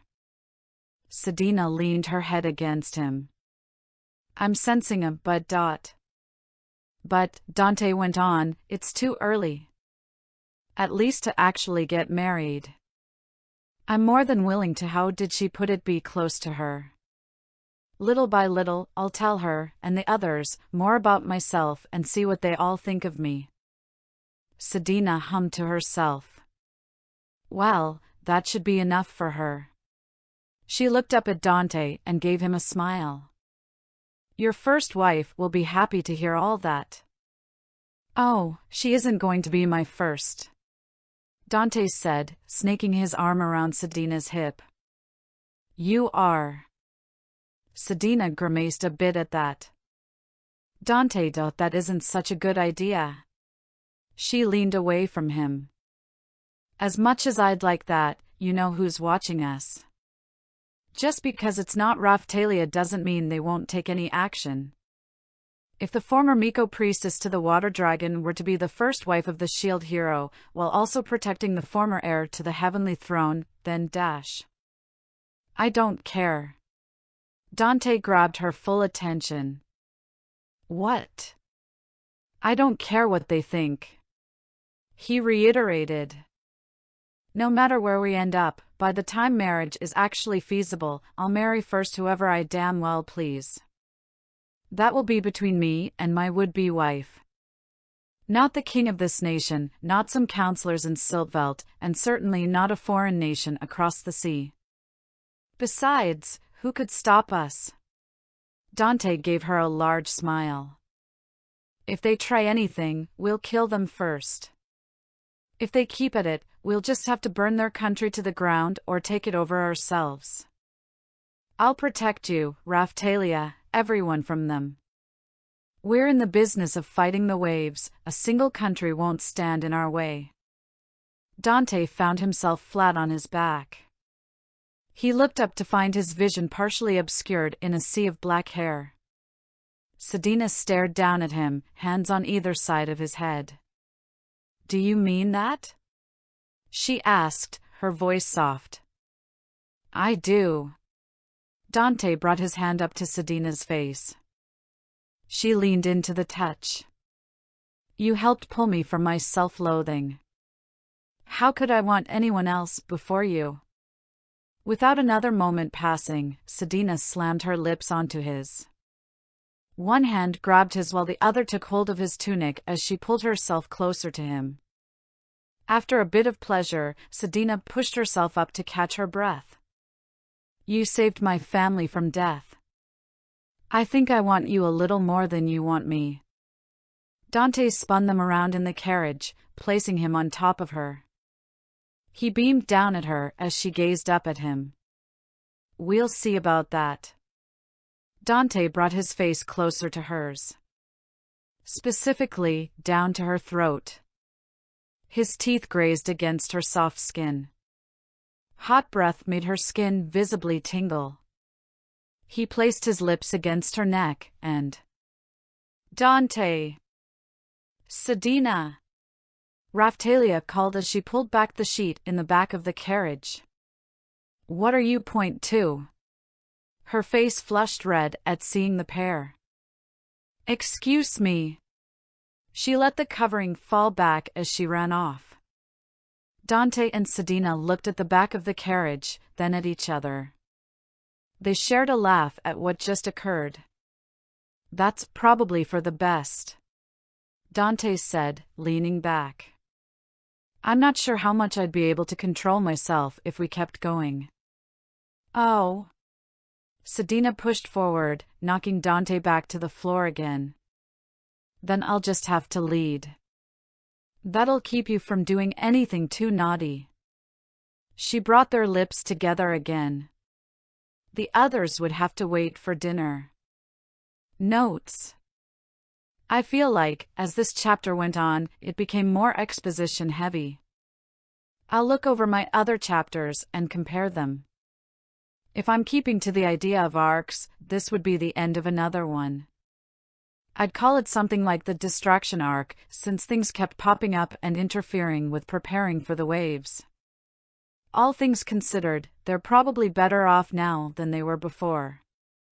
A good amount of ore for smelting or slots making into actual equipment, some good shields, a new companion, an incredible amount of XP from humans and no longer people.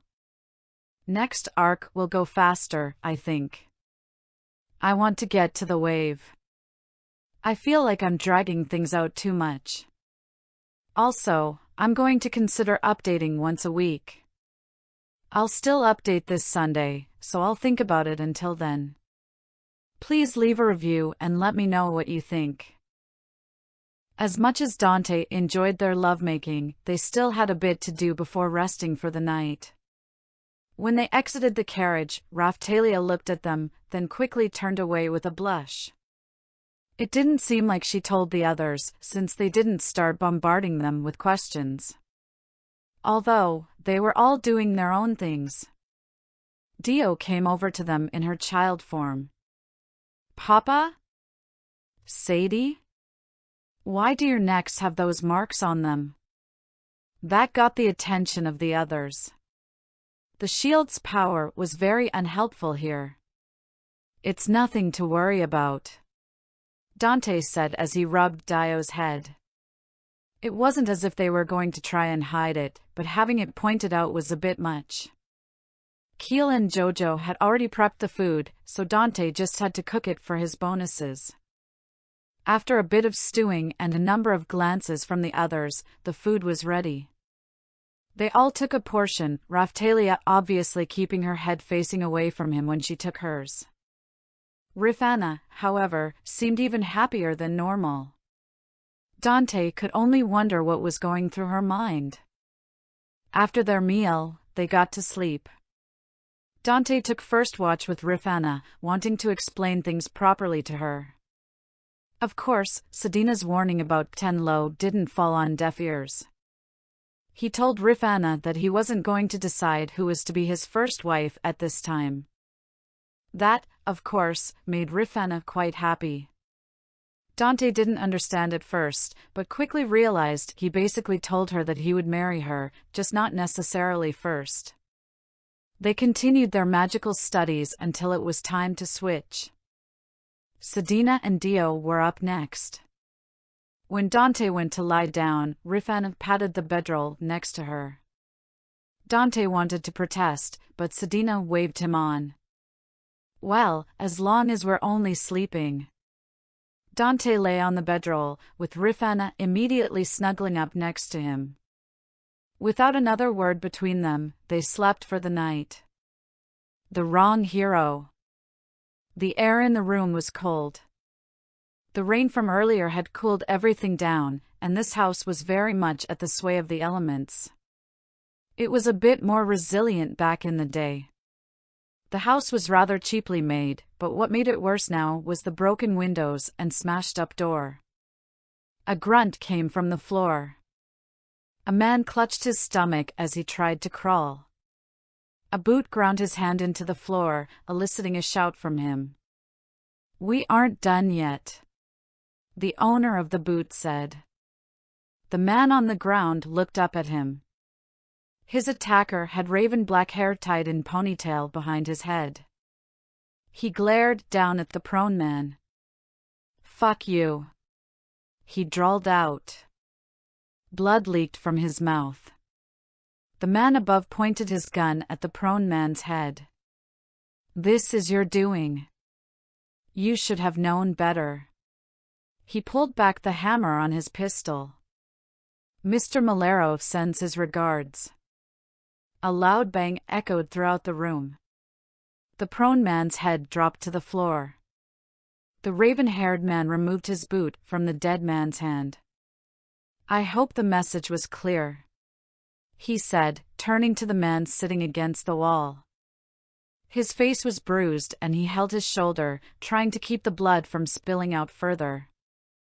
The man against the wall spit out a bit of blood. "Yeah." He pulled his hand from his shoulder wound and gave it a look, only to put it back on again. "Good," the raven-haired man said, turning to the broken door. "Don't make me have to come back here." He stepped over the dead man and walked towards the exit. "Go to hell, Dante," the wounded man said, groaning as he tried to stand. The wrong hero. Dante awoke from his dreams. It wasn't one he had in a while, a memory really. It was from a time when things weren't as complicated, when their business was small. Of course, Eddie made sure they didn't stay that small for long. He'd known lots of people growing up, being the people person he was. Finding someone with connections wasn't too difficult for him. A snort stirred Dante from his reminiscing. To his right was Rifana, still cuddled up next to him. To his left, Sedina snored loudly above his head. It was nestled against her chest, pulled closer with her arms as she curled against him. "Are you an orca or a cat?" Even if she wasn't gripping his head, Dante wouldn't have been able to get up. From his position, he could see Dio lying on his stomach. She seemed to be out just like the others. A little further away, Dante could see Keel with a somewhat similar problem. He was lying on his back, Jojo sprawled out on top of him. He wanted to tease Keel about it, but it wasn't as if he was in a better position. With a bit of shaking, he was able to wake up his sleeping companions. Rifana got up without a fuss, but Sedina took the opportunity to pull him on top of her. Dio fell off, woke up, got up, and lay back on Dante again. It took a bit more effort, but Dante was eventually able to free himself. They had a quick breakfast from the meat they still had from last night and got ready to head out. Eclair and Raphtalia had stayed up last, the former instructing the latter on sword forms. Once on the road again, it took less than half an hour to reach the capital. Dio pulled one carriage with Sedina at the reins, while Jojo pulled the other with Rifana. Both Philolials were in their average Philolial forms, and both demi-humans had cloaks on. Dante didn't want to gather too much attention. After entering the city, they parked the carriages near Erhardt's shop.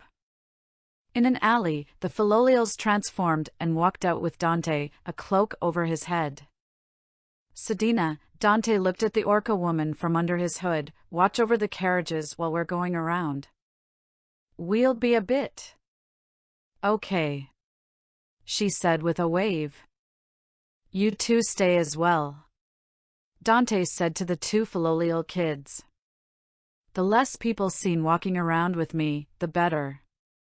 Okay, Papa, Dio said, climbing onto the carriage seat. Hey, Dad. Jojo looked up at Dante. Can I come inside? Any particular reason? Dante asked. I won't be in any danger or anything. No, it's... Jojo fiddled with his hands. I wanted a weapon too. You do? Dante looked at his side. Sure enough, the mace from before was still there. Well, that's fine. Let's see what we can get you. Okay, Jojo said, dashing to be next to Keel. The six of them entered Erhardt's shop.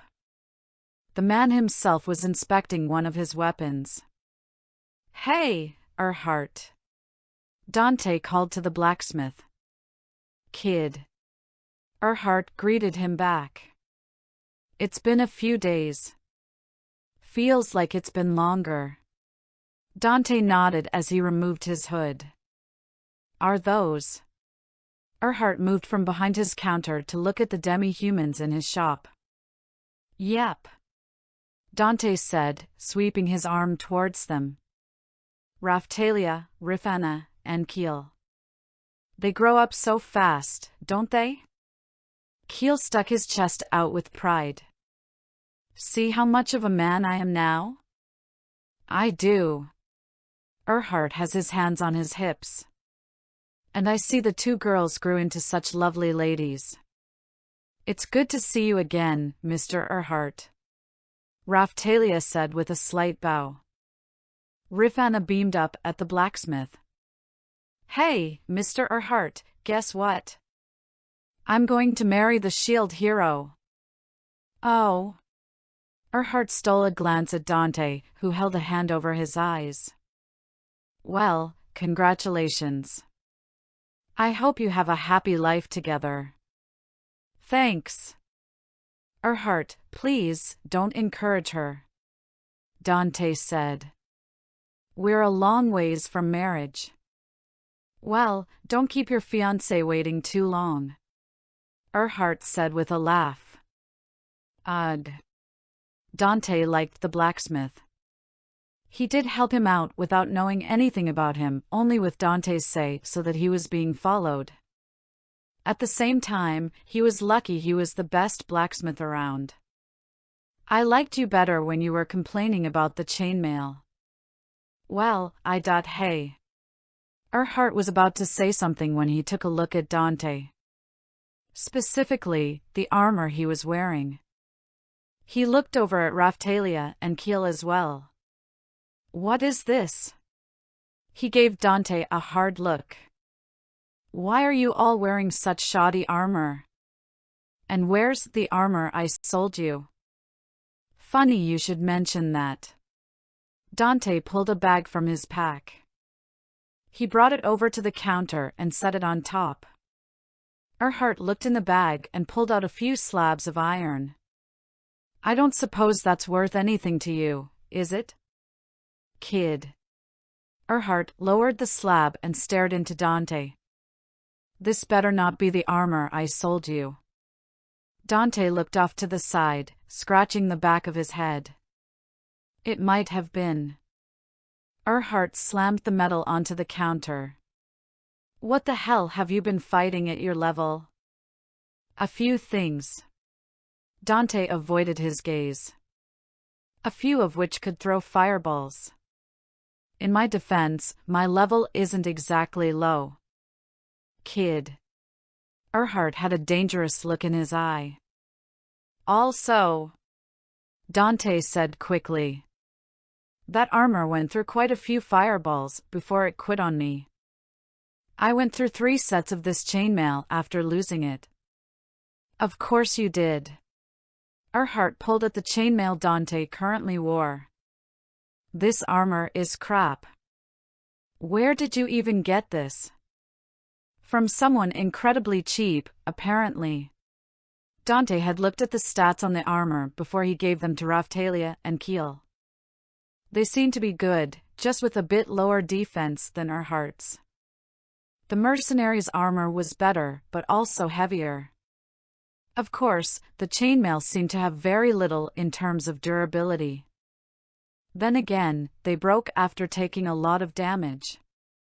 The first one from hundreds of bone bullets, the second from a vial of acid, and the third a strong monster's fireball and a dozen or so lesser fireballs. Maybe chainmail just sucks.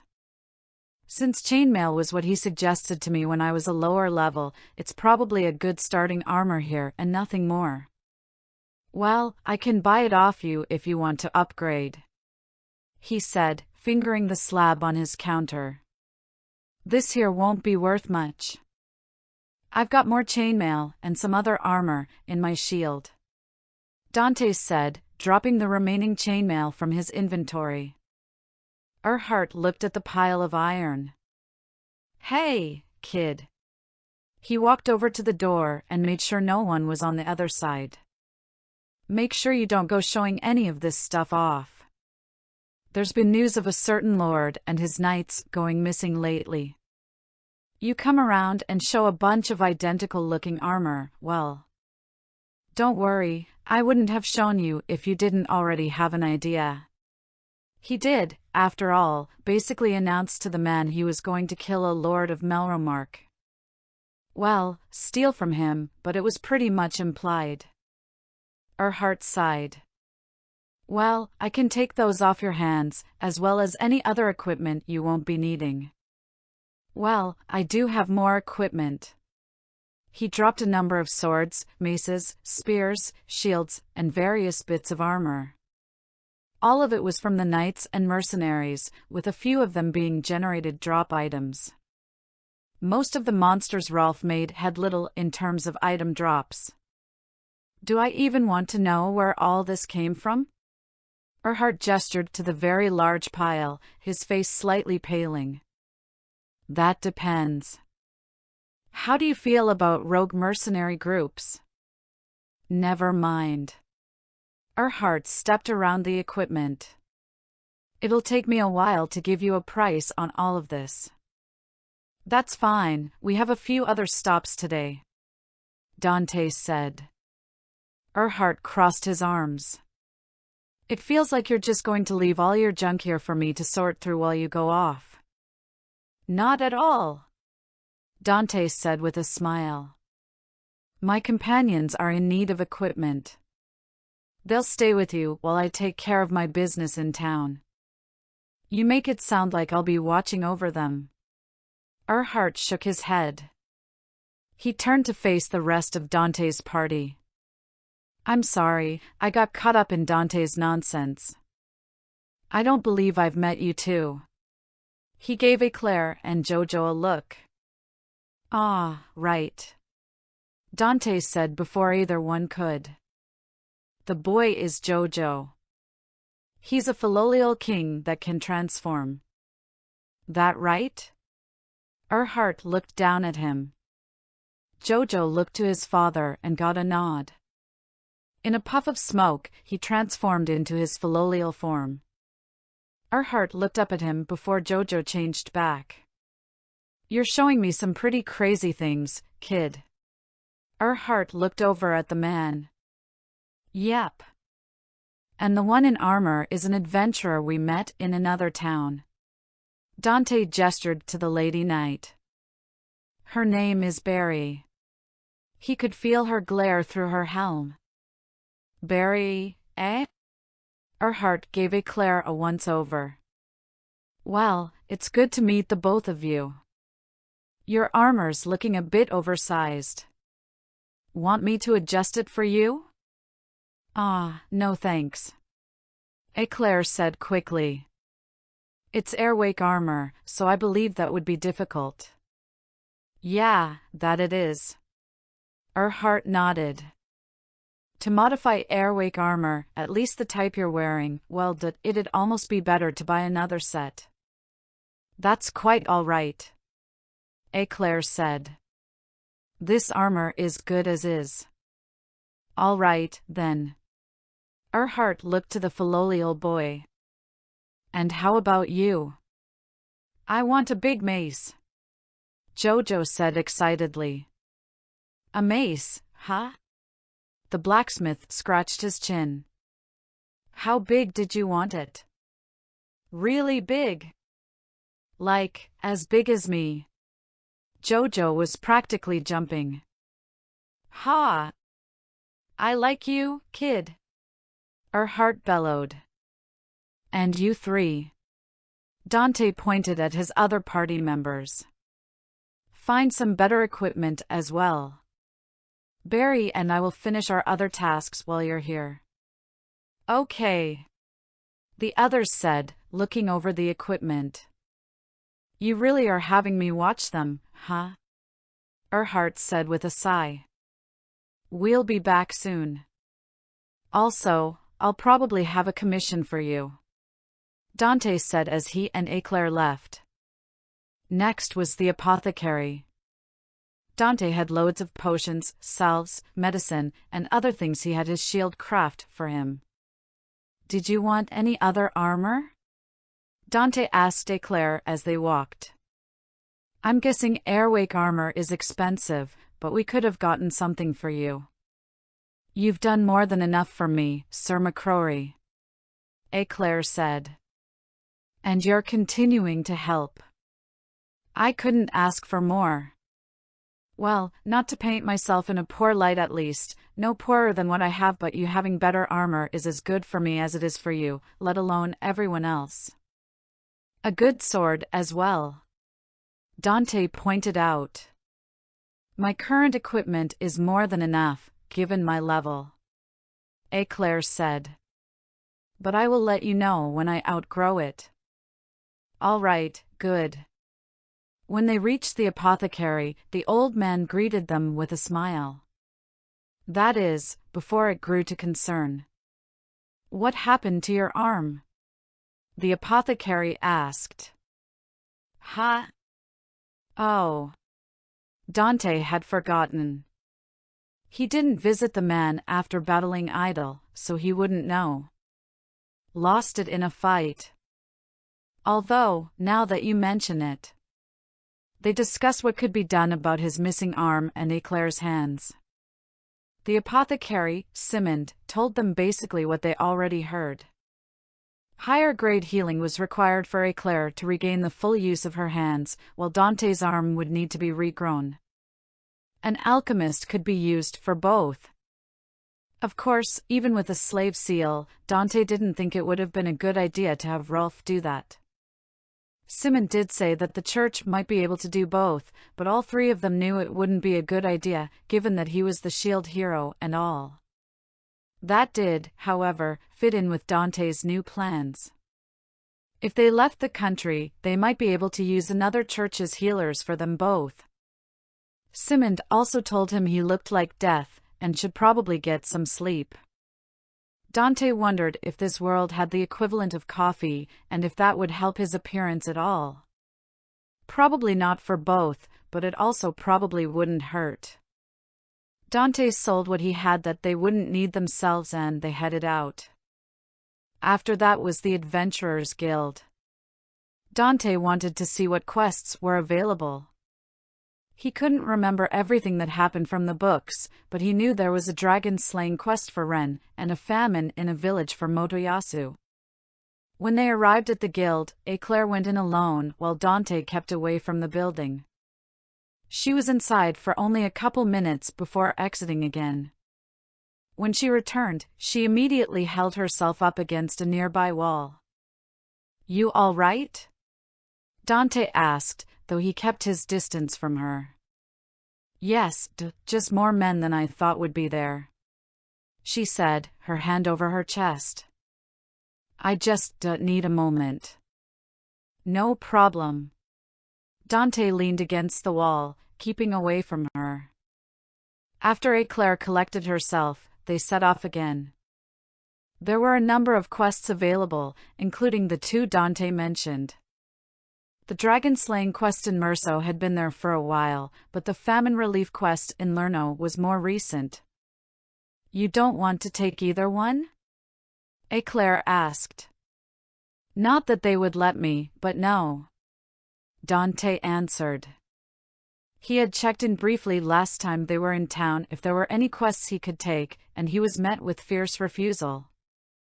He wasn't surprised.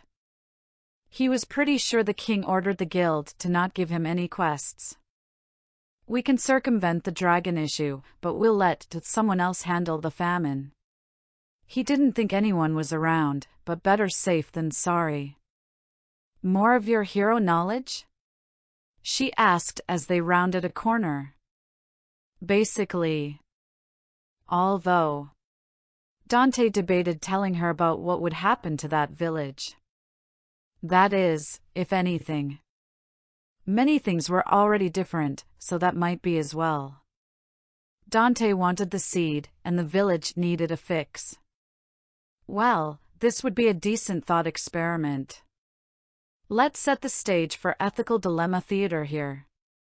Okay. That village is going through a famine.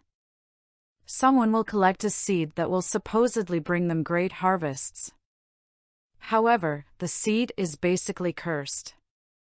It will produce a lot of fruit very quickly, but it will also infest the village with vines, making it unlivable. Without the seed, the village won't survive. What should we do? Some of it was speculation, but most of it had a strong basis. Most villages in medieval Europe were farming villages. If one of those villages couldn't survive without food assistance, it would quickly be abandoned. Of course, there was magic here, but the point remained. Eclair held her hand to her chin as she thought. "Should I assume that you want this seed?" Dante smiled. "You should." "And when will this quest be fulfilled?" Dante thought about that one. Let's see, there was an extra story in Motoyasu's point of view in the first book, so it happened before Melromark's second wave. What all happened there? He racked his brain back and forth to recall the details. I can't remember. All I can think of is it was the same place that Agatha brought Naofumi to for the magic thread crystal. The best I have is before Melromark's next wave. He answered. And how long before the seed takes over the village? She continued on. Maybe a couple weeks? I don't think it was a matter of days. If it was, Motoyasu probably would have gone back right away. That is, if Malti didn't hear about it first and dismiss it. No, as twisted as she is, she probably wouldn't do something to damage her chosen hero's reputation. That's far too stupid and self-sabotaging. She's clever enough to wrap the heroes around her fingers, she wouldn't. Dante stopped. Dante? Eclair looked back at him. She is clever. Not just in the books, but even more so here. Then why didn't she stay in my party? Isn't that something Morelia chastised her for at her trial? That she could have manipulated Naofumi to her liking and gained the throne? No, she's more clever here. I don't think anyone really knew what the church was capable of before, but here might be different. Hey, how powerful is the church? Dante asked. Huh? Where did that come from? She asked back. Sorry, a bit of a realization. It's about a certain someone. He hinted. Ah. Eclair nodded, understanding his meaning. Well, it wouldn't be wrong to say they're one of the most influential forces in the queendom. Many knights are part of the church. She held herself with one of her arms. Fuck. Dante's eyes widened at that. Sorry, I didn't think dash. It's fine. Eclair waved him off. He hadn't even thought of how she might react to talking about that sort of thing. Hearing it as conversation is one thing, explaining it is another. What did you need to know? If she was willing to continue, Dante wasn't about to stop her. Outside of more recent events, how active were they politically and militarily? Eclair seemed to think over his words before realization struck. She closed the distance between them and whispered. You don't think they're a threat to the queendom, do you? You have a sharp mind. Dante whispered back. I just want to know what was heard of among knights and nobility. I understand. She nodded. Eclair told him that, outside of spreading their beliefs about demi-humans and the shield hero, the church wasn't too active. Sure, they provided healing, raised funds to aid those involved in disasters and such, and they had their own knights, but they didn't do too much with them in terms of military action. At least, not publicly. It was mostly what she remembered hearing from her father, but many powerful nobles were also heavy contributors to the church. They, in turn, may send priests to the nobles' lands for whatever purpose. Of course, the priests didn't go alone. Knights were also dispatched. So, they may have acted as enforcers or thugs? Dante asked. If it involved demi-humans or propping up donating lords, it wasn't out of the question. I wouldn't have believed it before, but that might be the case. Eclair said. I see. That helps. Thank you, he said to the knight. Of course, Sir MacRory. Eclair gave a slight bow before they continued on. If the church has backing from powerful lords, something I really should have known or assumed before, then I have no reason to think a more cunning multi wouldn't find out. That's especially true if someone like Eclair knew about it, given she's more focused on the martial aspect of things. If Malti tried to marry me to gain the throne, then it would have caused a number of problems for her. Whether or not she knows the church is against the royal family, or if those plans have even been fully formed, marrying the church's enemy wouldn't be good for her in this country. Damn. Even in the books, she was right, just for the wrong reasons. They continued on to their final destination in town. Ah, welcome back, Sir Hero, the fat slavers said as the pair entered the tent. Belucas. Dante nodded to the man. I've had a shitty past few days. I could really use some good news. I see. The slave trader wore a frown on his face. That's not the face of someone who has good news, Dante said. My apologies, Sir Hero, but my investigations haven't turned up anything new. Seriously? Dante clenched his fist. For more days, and you have nothing? 3 since I sent out my men to different towns. Belucas corrected him. Still, it is quite odd. Are you sure these villagers were sold to a slave trader? As sure as I can be. Dante recalled what the knight he tortured told him. Of course, the man didn't witness the transactions himself, but he was still paid for it. Only Keel got a look at which slave dealer bought him. Raphtalia and Rifana were too scared at the time to remember anything. Based on what Dante found out, the slaver who sold Keel was indeed the same one they found at the mines. The slave dealer Belucas got Keel from didn't have any other kids from the village. I don't think I can provide any more useful information to you either. I see. Belucas swiveled his cane on the ground. In that case, we'll just have to wait and see what my men uncover. Yes, sir. I guess you're right, Dante said. He turned to leave, but Eclair remained standing there. Barry? Eclair looked over at Dante. I've decided, she said. Decided? Dante wasn't sure about the look she was giving him. I'll take a slave seal, she said. Oh. Dante looked between her and Belucas. Are you sure? Yes. Her tone told him there was no doubt in her mind. Dante shrugged and looked over at the slave trader. You heard her. Yes, well, I'm afraid you'll be putting me in a bit of a situation, Sir Hero, Belucas said. Why's that? He asked. Well, this woman is human, is she not? The slave trader pointed out. What makes you say that? Dante questioned. You thought Sedina was human before, didn't you? Belucas studied his face, no doubt searching for the truth. In an instant, a smile formed on his face. Of course, Sir Hero. I'll be happy to place a slave seal on your demi-human companion. Certainly, though, this seal will be a bit special, and will cost 10 silver, yes sir. I thank you for your accommodation, Dante said, agreeing to his terms. The slave trade went to gather the ink. What made you decide this?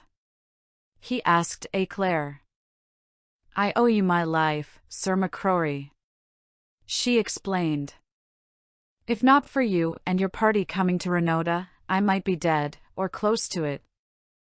Dante shook his head. I didn't save you to make you a slave. And, she continued, me taking the seal and gaining more power would also benefit the rest of the party, like upgrading my equipment. She gave him a small smile. 10 silver is a lot less expensive than a good sword or armor. Using my own words against me. Dante smiled back. Well, I can appreciate the cleverness in that. Belucas soon returned with the ink. With Dante's help, Eclair was able to loosen her armor enough to expose part of her chest. The slave dealer marked her with the seal, getting a small hiss from her from the pain, and then it was done. With that, her stats became visible to Dante in his status. Ha! Those are rather good. The others were better at her level, but I believe overall she'll surpass a few of them with the seal. There we are, Belucas said as he set down the bowl and brush. That will be 10 silver, Sir Hero. I'll take a dose of the remover as well, he said. Certainly. 20 silver, then. The man certainly upcharged them before, but they were operating quite outside the law. Dante handed over the silver to the man and got the remover from him. Why? Eclair asked, pointing to the vial. For when you decide you don't want to be a slave anymore, Dante said. I'll remove it in an instant. Sir MacRory, Barry. He got closer and whispered, though not too close. I know what you went through. Now you're putting yourself at the mercy of a man. He let his words sink in for a moment before speaking again. I will take off the seal the second you ask me to, and not a moment later. He never had to deal with this sort of thing before. He wasn't a big people person. If someone had a problem, the solution they wanted was either killing it or hitting it until it went away. Of course, some of the people who hired him went through what Eclair did, though at a much smaller degree. He saw how they acted, huddling in on themselves as they described his soon-to-be target. Eclair was strong, but having a shock collar with a kill switch on her would likely be too much eventually. Eclair held his gaze. All right. She agreed. Good. Dante stepped back. He looked again at Belucas. We'll be back again soon. Keep up the search. Of course, Sir Hero. Belucas gave a tip of his hat as they left. They headed back to Erhardt's to see what everyone wanted to get and how much Dante would be making from the equipment he was selling. About halfway there, Eclair spoke up. We never finished talking about the village with the famine. She said. Ah, right. Dante nodded. They had gotten a bit distracted. Well, Dante did. Do you have an answer? Almost. If the village needs it to survive, and you want it anyway, I assume there's a way for both to happen, as well as make it safe for the villagers. Dante gave a soft laugh. You assume right again. Then, I think I have the answer you came to. She said. Let the seed be delivered to the village, have it grow and become a problem, then come in and take care of it. The fruits it will produce will likely have more seeds for you, and whatever needs to happen to make it safe can be done. Dante stopped again, prompting Eclair to do the same. And here I was worried you wouldn't have the cunning to be a lord. Eclair smirked. I did say you gave me things to think about, did I not? You did. They continued their journey to the blacksmith. That said, I have another question. Eclair said. Do you know where to find the seed? Yes. Then I have a rather obvious answer. If I bring the seed to the villagers, I'll have caused a problem. Dante pointed out. As the shield hero, I can't afford to do that. I'm not suggesting that. She said. Take the seed somewhere uninhabited to let it grow, take the fruits it produces, then take care of the original. You'll have more seeds to do what you want, and you can do something about the famine too. It will put you in a good light for Melromark as well. Very clever. Dante said. He hadn't thought of that. He might have if given the time, but perhaps not. Having Motoyasa see what his reliance on his game knowledge did would be a good wake-up call, but that would again be relying on Dante's book knowledge. He was doing that anyway, but this was letting something bad happen in the hopes that he could fix it later. Letting this happen to the village also gave him mixed feelings. On the one hand, he was pretty sure the village knew about the dangers of the seed, but accepted it anyway. They deserved whatever happened to them. On the other hand, there were plenty of people there who didn't have a real say in it.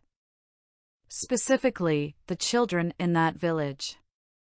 Dante had done many terrible things in his life, but one thing he never did was intentionally put kids in harm's way. That was one of the big reasons for going to Merso to stop Ren from killing Galeon and spreading a plague. Besides, of course, sparing a relatively peaceful dragon from death and his adoptive daughter from slavery. I think that will be the next thing we do after Merso. He told the knight. Honestly, there were a bunch of things he knew about that he might be able to fix or prevent. Of course, changing too many things may very well come back to bite him in the ass. Too many things were different as is, but some things were the same. Some of the people in Renota mentioned an issue up north, where a king had recently increased the taxes on his people. That reminded Dante of Itsuki's Robin Hood activities, and that reminded him of Rishia. Of course, Dante didn't really have a hero's standing in this country, so he wouldn't be able to pull any crap like Itsuki did. Killing the Lord was a possibility, but Dante didn't really want to push that. One was enough for now. Dante did want to keep the girl from being taken, but he figured her short time as a hostage, or slave, or whatever she was, wasn't going to be two. Ah, crap, Dante said, spinning on his heels. What, Dante? Eclair quickly followed after him. I forgot something at Belukas's. He walked briskly back to where they came from. The wrong hero. After a short walk back, he gave the slave trader the information. There would be a girl, a human, sold to a slave dealer in the town. At least, he thought it would be here. He didn't have a description or good time frame, but he had a name. Rhino. Or Lino. Whatever her name here was.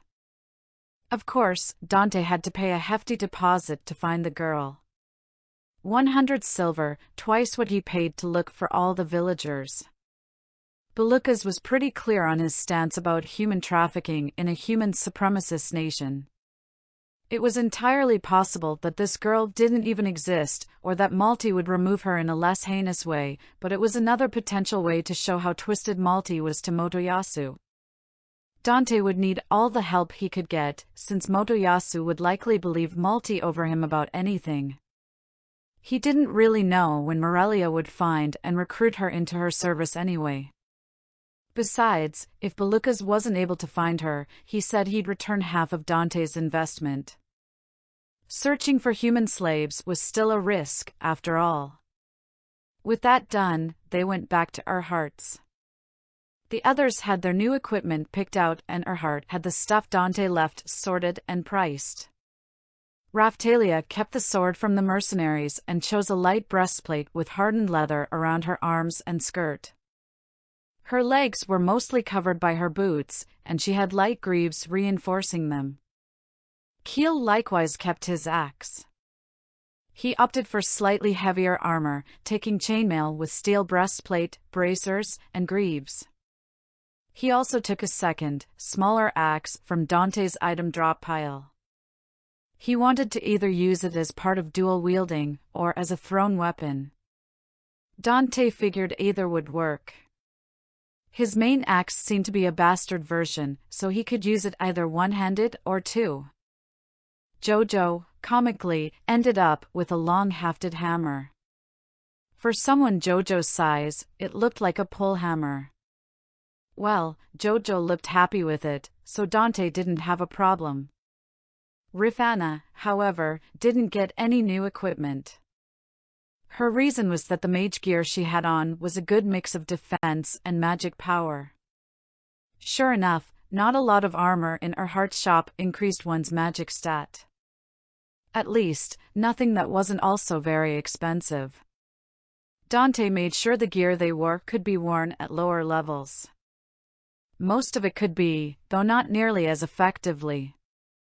Of course, the people who would be getting their level lowered weren't going to fight right away.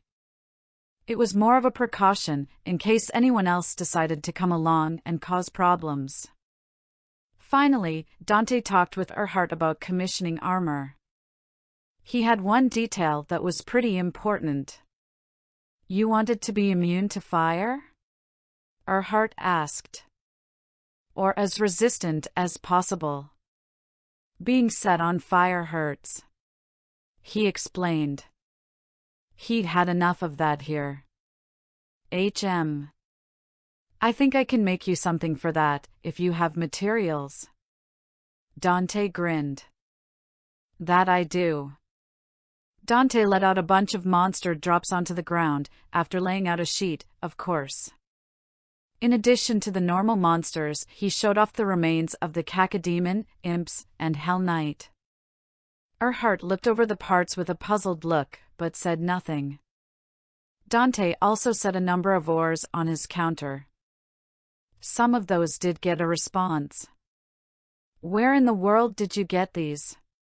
Erhardt asked, holding one of the spell cobalt ores. The same place I was set on fire. Dante answered. Well, I'll be able to make something really nice with these. He said. The skin from that red thing, those brown ones too. Yeah, I've got something in mind for you. That's what I like to hear. He gave Erhardt the components he'd need for the armor, plus a little something extra Dante had in mind, and they left the shop. They ended up making quite the profit from the equipment alone, including the deductions from what they bought for everyone. With everything settled, they returned to the carriages.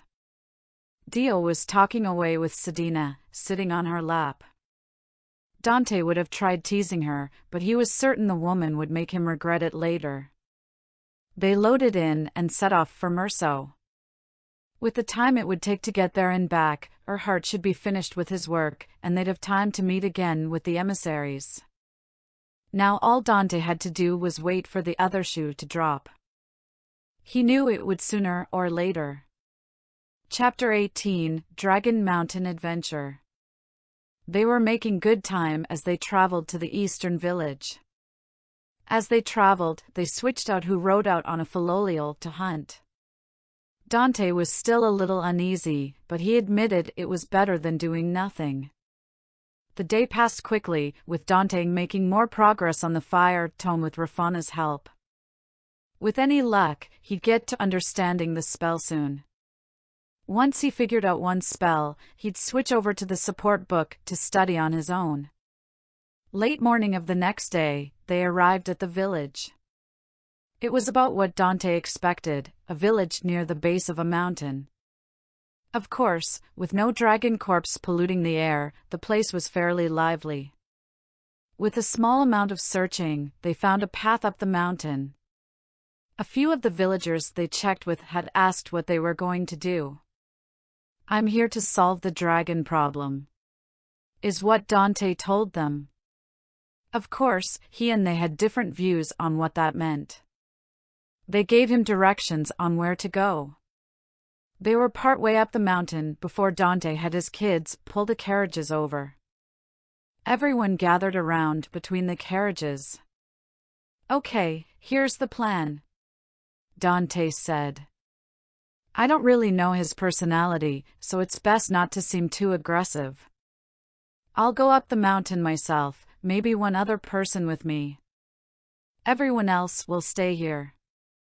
Are you sure that's a good idea? Raphtalia asked. That sounds really dangerous. Dante nodded. Maybe a little, but I think you all should be able to handle anything that comes along. I meant for you. I know. Dante smirked. I have a good amount of skills and shields. I'm confident I can take whatever this dragon can throw at me until he hears me out. From what Dante remembered, Galeon wasn't actually aggressive. He remembered the dragon was referred to as the weakest dragon emperor multiple times. Ren and his party were able to fight him in between the second and third wave. It was hard to guess when exactly, but Dante figured Ren was around level 50 or so at the time. With his current level and power-up methods, Dante was sure he'd hold out just fine. Who will go with you? Eclair asked. I will. Dio raised her hand. Absolutely not. Dante shot that idea down immediately. Dragons and Philolials are enemies. I'll behave. I promise. She looked up him with pleading eyes. I'm sure you would, but I'm still not taking you. Dante patted her head, calming her slightly. Galeon doesn't know me. I have some knowledge of him, and I'm pretty sure he wouldn't be happy with a stranger and a Philolial showing up to his home. He probably wouldn't be happy with just a stranger, but he'd get over it. I'll be taking Sedina with me, Dante said. The two of us should be able to handle Galeon if he wants to fight. Sedina pulled Dante close by the hip and held her harpoon up. Don't worry, I'll keep little Dante safe. While her level wasn't quite as high as it was before, she was still more than capable of fighting. Naofumi's group handled themselves well enough, and that Galeon was an undead and supposedly stronger, if memory served. I'll signal you on how it goes, Dante told them. The Philolial's monster seals were still useful for that. But first, I'm going to bathe in that small lake over there. That earned several looks of confusion, plus a few noises indicating as much. I smell like a Philolial. I don't mind it, but I feel like a dragon would. The wrong hero. Dante took his bath, changed into one of his spare sets of clothes and chainmail, and set off for the top of the mountain with Sedina. The villagers had given them directions on where they thought the dragon lived. Of course, it would have been faster on Dio or Jojo, but that likely wouldn't have ended well. Are you sure it's safe to leave them alone? Dante asked Sedina as they walked. Do you really think I'd leave little Raphtalia and the others if it wasn't safe? Sedina responded. Right, sorry. Still just nervous from the past few days. After a bit of walking, they came across what looked to be a wolf with dragon scales. His appraisal told him it was a dragon hybrid. The dragon wolf growled at them as they approached. Let's see if it's smart. Hello. My name is Dante MacRory. I'm the shield hero, and before he could finish, the wolf lunged at him. Dante brought up his shield, but the wolf latched itself to his leg. He didn't have much protection there, but both he and Sedina were covered by Faustguard 6. Dante looked down at the wolf. It continued to growl as it tried to bite through his defense.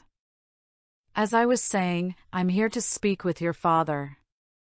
Will you allow us to pass?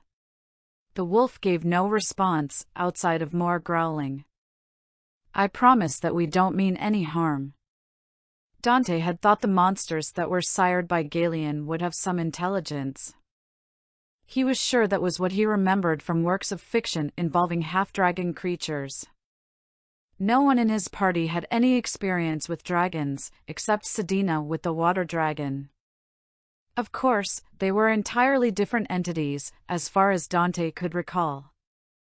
Or, perhaps they were very similar. Whatever the case, it didn't matter much right now.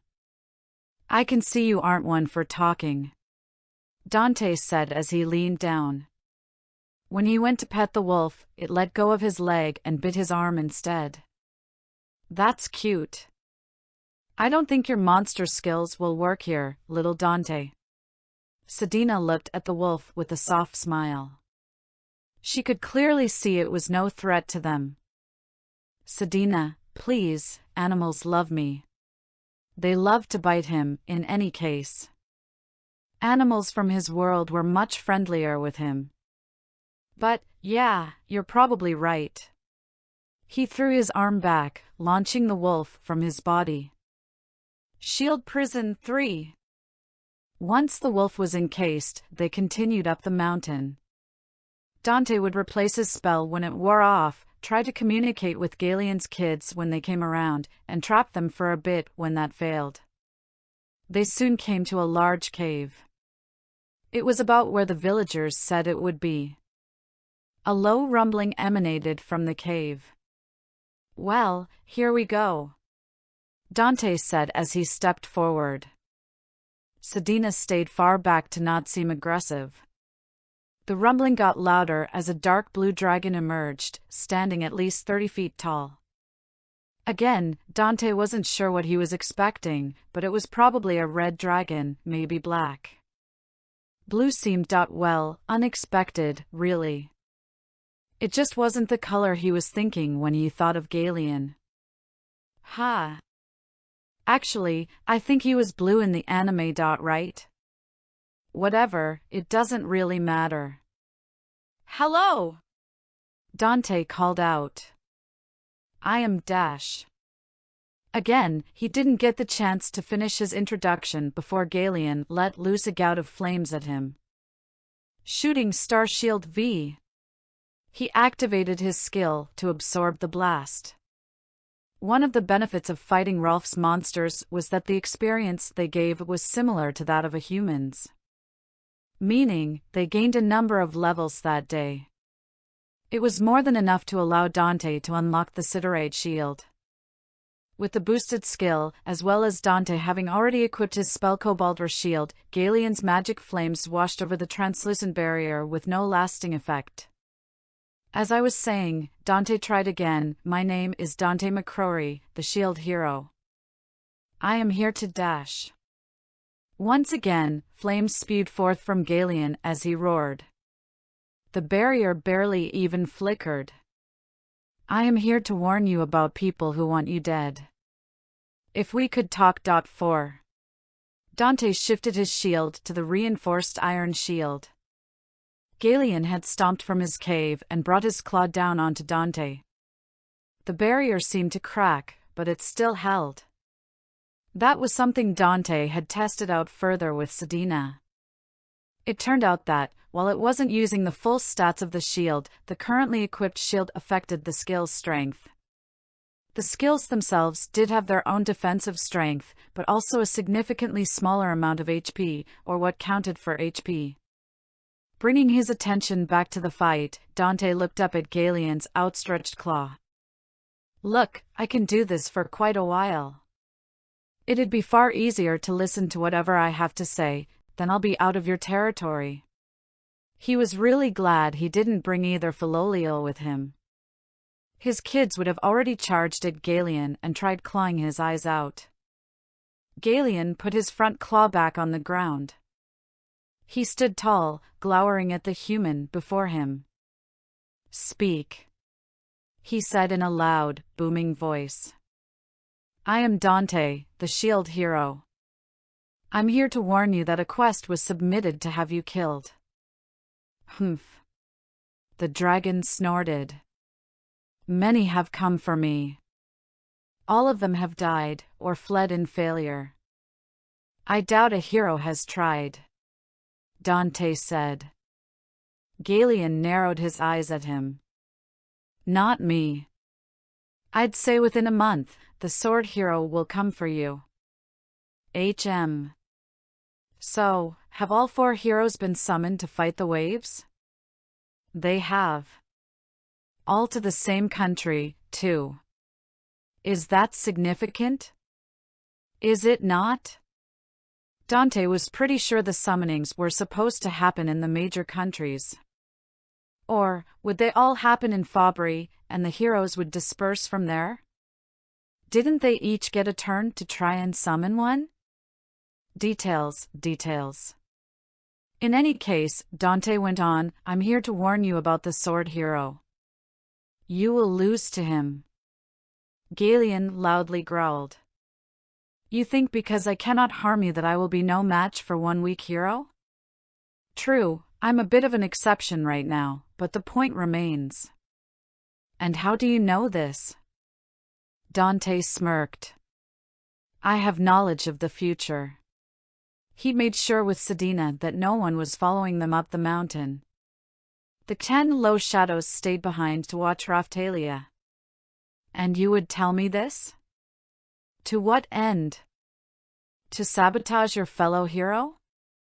Galeon clearly didn't understand. No. I want you to leave this place. Go somewhere else. That was the simplest solution. You expect me to flee? Of course, Galeon was less than willing. I expect you to protect your daughter. Galeon paused at Dante's words. He looked like he was about to attack again. Otherwise, you will die, the children you made with other monsters will be killed, and Windia will be enslaved.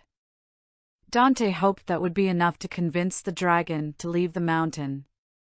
There weren't a whole lot of options on what to do now that Dante came to talk with him. If the sword hero means to put my daughter in chains, he will know a dragon's wrath. That's not his plan. Dante said with a sigh.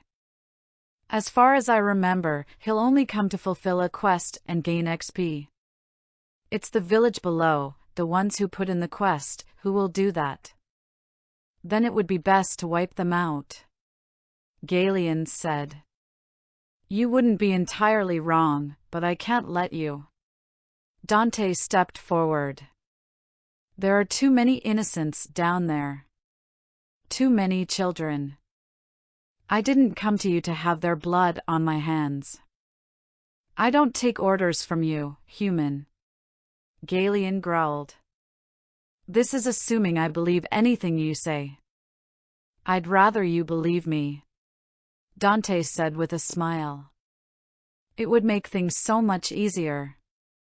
What if I stay and prepare for the sword hero's arrival? What if I kill him when he comes and ignore your so-called solution? That would cause a problem for me. I can't have any of the holy heroes dying. If you plan to do so, then. Dante lifted his shield, facing it towards the dragon. I'll have no choice but to kill you myself. Bold of you, little human. Galen lowered his head to the ground, looking straight at Dante. Even with your power, do you think you can defeat me so early after being summoned? I have allies. Dante pointed out. My job is defense. I'm quite qualified for it, as you've seen. I can see your ally over near the trees. Galen nodded towards Sedina. She didn't really keep out of sight, just didn't get too close. Do you think she's enough? If not, I have more, closer to the base of the mountain. And they will survive without you? I don't know. Would your daughter survive up here without you? That was likely a step too far, as Galen's claw came smashing down on Dante's barrier again. It cracked further, but it was still holding. This is pointless, Dante said. We can't kill each other, and we can't go after each other's family without allowing our own to be attacked. Family? Galen questioned. Oh. It was a little Freudian slip for Dante. He obviously saw Dio and Jojo as his kids now. While he wouldn't go so far as to call Sedina his beloved, she was growing heavily in his heart. Well, he did say she would be his first wife, but he hadn't thought that part of it through at the time. With the other 3 demi-humans in his party, there was something there. Maybe it was part of being the shield hero, knowing their backgrounds, or simply seeing what they went through, but Dante just had the urge to protect them. He wanted to protect Eclair too, given what the poor woman went through. Dante lowered his shield. Look, I didn't come here to fight with you. I knew or had a good reason to believe that you dying would cause a lot of problems for a lot of people. I'm sure you don't want to give up your home, but I'm also pretty sure you want to protect your daughter more. If nothing else, Dante knew that parents would do anything to protect their children. Maybe not the other monsters Galen sired, but definitely Windia. Where would you have me go? Galen asked. Dante sighed and lowered his barrier. He waved Sedina over. She was the one who came up with the idea. I know of a few islands near the coast. There are settlements not too far from them, Sedina said. Dante recalled Galen wanting to be near humans to avoid other dragon emperors. He didn't really get it, but it didn't matter to him. After a little back and forth, Sedina figured out an island that worked for Galen. What else is there in this little arrangement of ours? Galen asked. What do you mean? Dante cocked his head to the side. Do you expect to be rewarded for this? Oh. Not really. Wait, can you give me a blessing? Dante nearly forgot about that important detail. A blessing? Yeah. I want to be able to cast Dragon Vein magic. If he could gain that dot, well, he was a long way from doing anything remotely powerful with it, but it was a good step. He was pretty sure it was a difficult magic system to learn. Galen, however, shook his head. I don't have the ability to give such a blessing. Ah, well, that's fine. Dante supposed Galen would need more Dragon Emperor fragments to do something like that. In that case, maybe a favor for later? I do not like owing favors to humans, Galen said, though it sounded more like a grumble. I think this would be a good exception. If you think I'm lying, verify it somehow so you don't owe me anything. Or, just say you don't owe me anything. I came up here to avoid future problems, not gain anything out of it, but I'll take whatever. If he got Galen to leave, he'd consider this a complete success. Anything else would be a bonus. Actually, there is one thing you could do. The wrong hero. After the talk with Galen, and actually meeting Windia, surprisingly, Dante and Sedina traveled back down the mountain. He'd signaled the others to let them know they were fine. On the way back down, they encountered fewer monsters. That was Dante's favor from Galen. While he couldn't bestow a blessing to grant access to Dragonbane magic, he could make it so his children knew that Dante and his party were not to be considered enemies. Of course, there was the odd child that decided to attack anyway. Galen said that any who attacked them could be killed without consequence. Naturally, Dante took him up on that offer. New shield forms and XP were important, after all. Once they regrouped with the others, Jojo and Dio ran up to them. Facing a dragon without them did worry them a bit. However, seeing as they had no injuries, the two Philolials stopped several feet before Dante and Sedina. Both kids held their noses. What's up? Dante asked the pair. You stink, Papa, Dio said. Jojo nodded. Really? Dante looked himself over. It wasn't as if he had come into contact with Galen. He did, however, get a few old scales from him for the shield. Though, he supposed Galen's cave did have a rather strong smell to it. I don't want to smell like a dragon, Dio complained. Dante laughed. So, what, you won't hug me until I clean up? I really don't want to, she said, swaying back and forth. Jojo? The Philolial boy shook his head. Well, all right. Guess I'm bathing again today. Any problems while we were gone? Dante asked as he approached one of the carriages. A few monsters came by, but no actual fighting, Eclair said. We mostly practiced while you were up there. Good, then. Dante grabbed his old clothes and headed back to the lake. He took off the dragon-smelling clothes if they even really smelled and stepped in. Honestly, this was almost a letdown.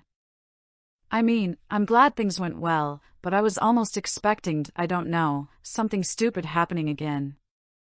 Maybe some other West-loving otaku with a deep love for cowboys or something. Maybe they'd be wearing a Stetson hat or something.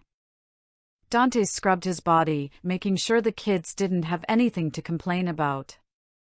His thoughts turned to what he said before. Family, huh? Yeah. Dio and Jojo are my kids. And the rest of them. Dio, I really think of them as my family? Surely it's just Dio and Jojo. But the idea of something happening to any of them. Dante stopped his cleaning. Damn. When the hell did that happen? He wasn't even that confused. He knew the reason. It was probably a combination of all three reasons he thought of before, with those three, plus a really big one. At one point, Dante saw everyone but Sedina and Eclair as children, and children need to be protected.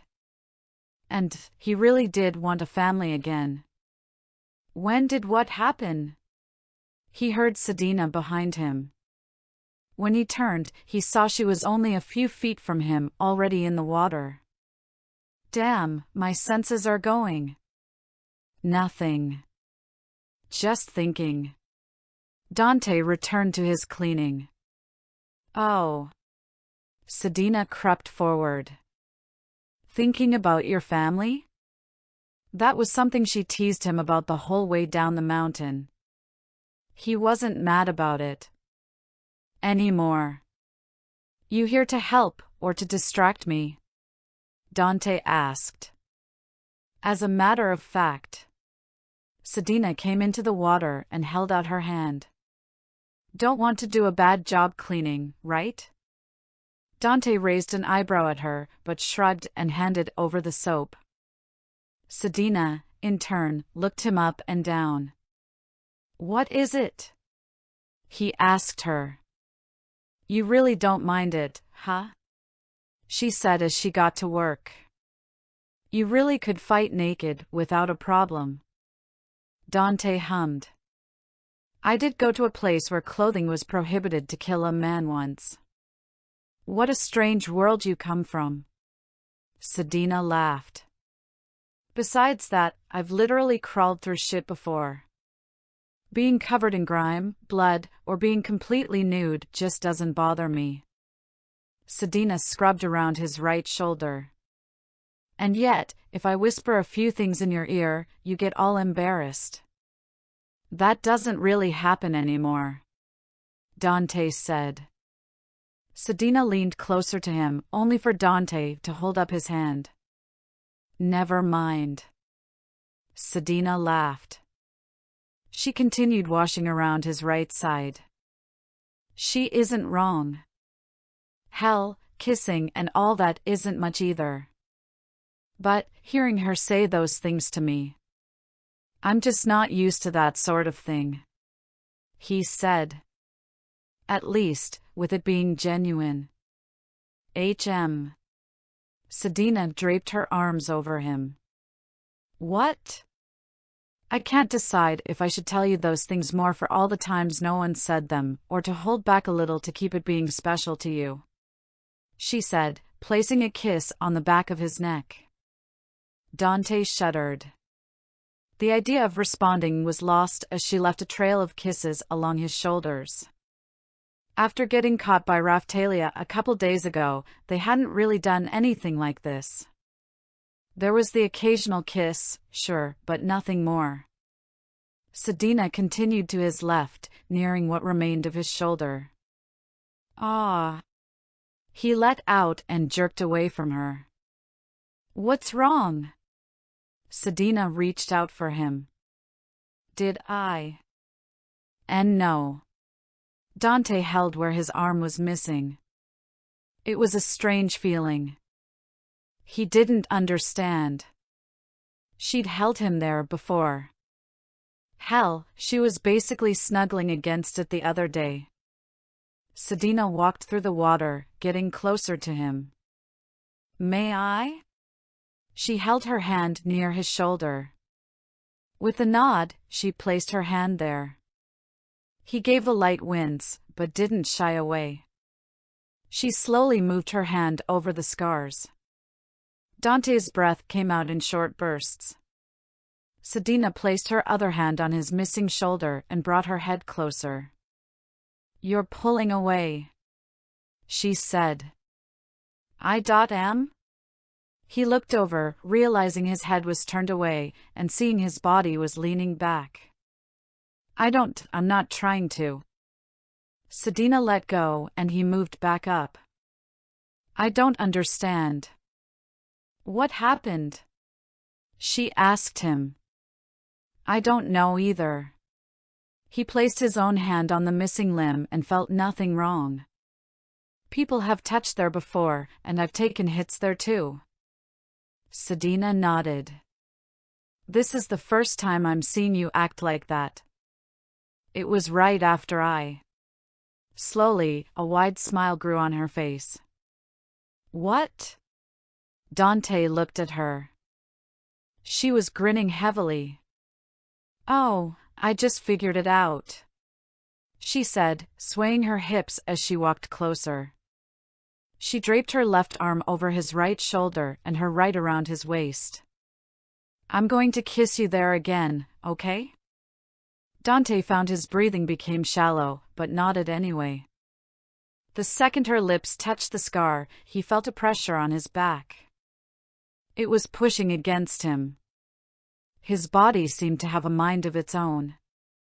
When she brought her face back to him, he realized it was him trying to move away, and her arms keeping him in place. What was that? He asked her. His voice sounded quiet in his head. How did you feel? She asked, leaning her head against his. I felt scared. He answered. Like I was trapped, I guess. I don't really know how to describe it. She pulled his head down and kissed him on his forehead. It might be trauma. Trauma? Dante raised an eyebrow. Wouldn't that, I don't know, happen whenever anyone touched me there? Or, when some asshole hits me with an axe? Sedina shook her head. Why would it? Normal attacks don't hurt you much, and you aren't worried about just anyone touching you there. But... She slid her arm over his shoulder again, eliciting a quiver from him. When someone you're intimate with does it, someone you're okay feeling vulnerable around, it's different. Dante held her around her waist tightly. Okay, I get it. She laughed softly and moved her hand away. Sorry, I don't mean to laugh. It's just a little amusing to see you afraid of me like that. She brought her hand against his face. And I care about you, right? I wouldn't try to hurt you? Yeah, I do. Good. Because, if I do it light enough, the way you squirm around is really cute. Dante let her go and stepped back, hand on his hip. Geez, I'm glad my supposed trauma is so much fun to you. He pouted, but he wasn't really upset. You almost make it sound like it's a turn-on for you. Maybe a little. He sighed, shaking his head. Well, I suppose it's fine to do that a little bit. Just when we're alone. He clarified. He really didn't want the others seeing that, despite not really being able to articulate why. Besides, it didn't hurt. And, it was better to get used to that sort of thing. Ah, how sweet of you. Sedina cooed. Yeah, well, I guess I'm fine doing uncomfortable things for the person I love. Dante's hand slapped against his mouth. Sedina looked at him, her mouth slightly open. Her eyes stared into his, and he could swear he saw them sparkle. Well, I guess there's no question about how I feel about her now. Definitely not just lust anymore, and much more than thankful. True, he never actually told her he loved her. He talked of pursuing love with her, but not actually being in love with her. She never did either. At least, not without a joke. Her mouth twisted into the widest grin he'd seen on her. What was that? She slid closer to him, hands behind her back. Say that again, please? Dante turned his head. You heard what I said. She leaned over to look up at him. I wasn't listening. It was obvious, what with him thinking of having a child with her. Or, her seeming like a mother to the others when most of them were still kids. He just pushed those thoughts aside. You already know what I said. He refused to meet her gaze.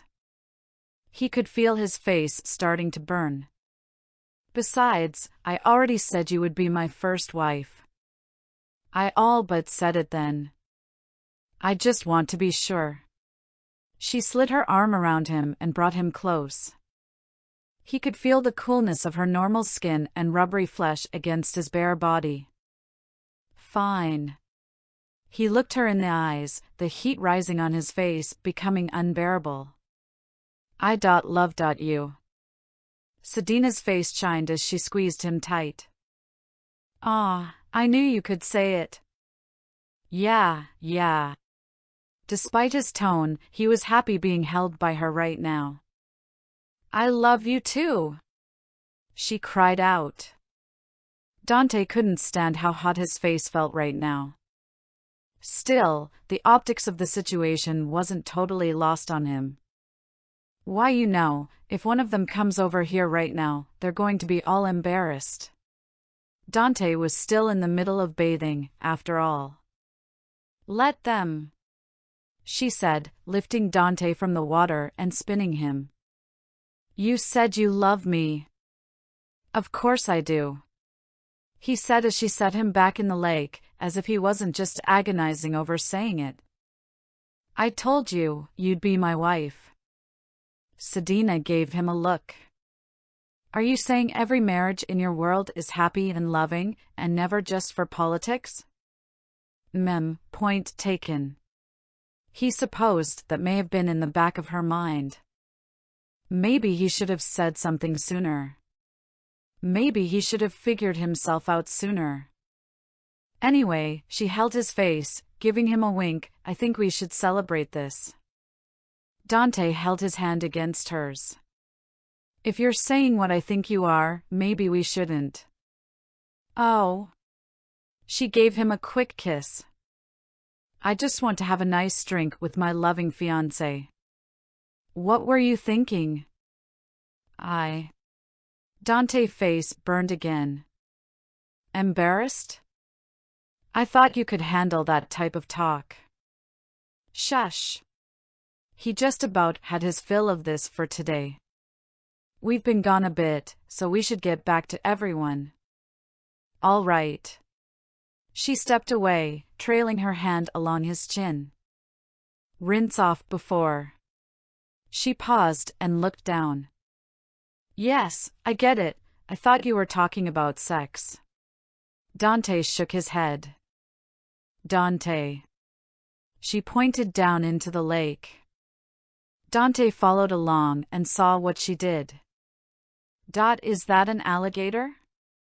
The monster in question was latched onto his leg under the water. He thought that, even if he didn't take any damage, he'd notice being attacked.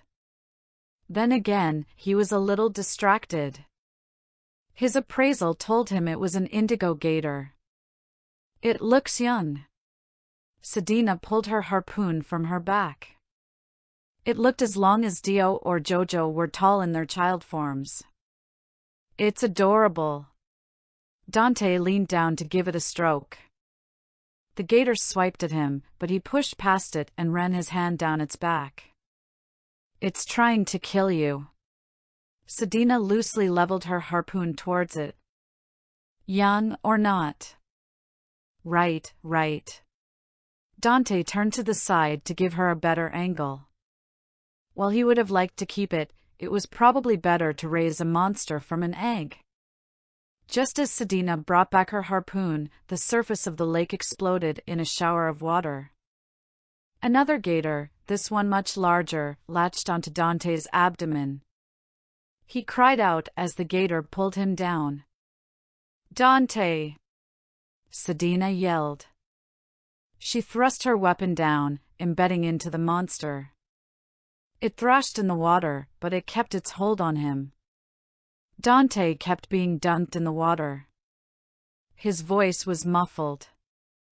Sedina! Gah! Another gator bit onto his flailing arm. As he was pulled under again, he could make out more coming under the water's surface. Red filled his vision as the blood from one of the gators and himself spread through the water. Another one chomped his leg.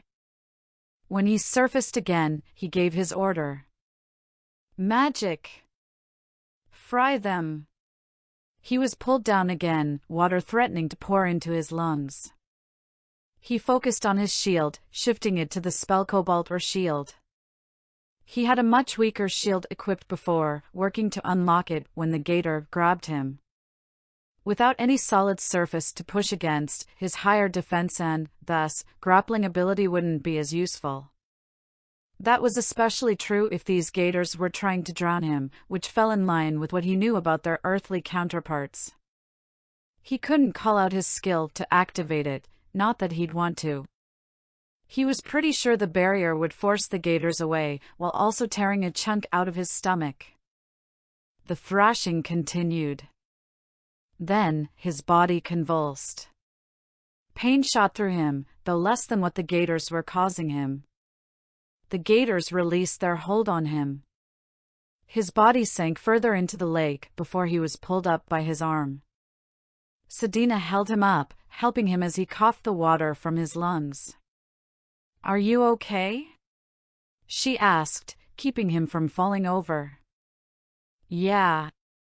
His voice was weaker. His status told him he lost over 35% of his HP.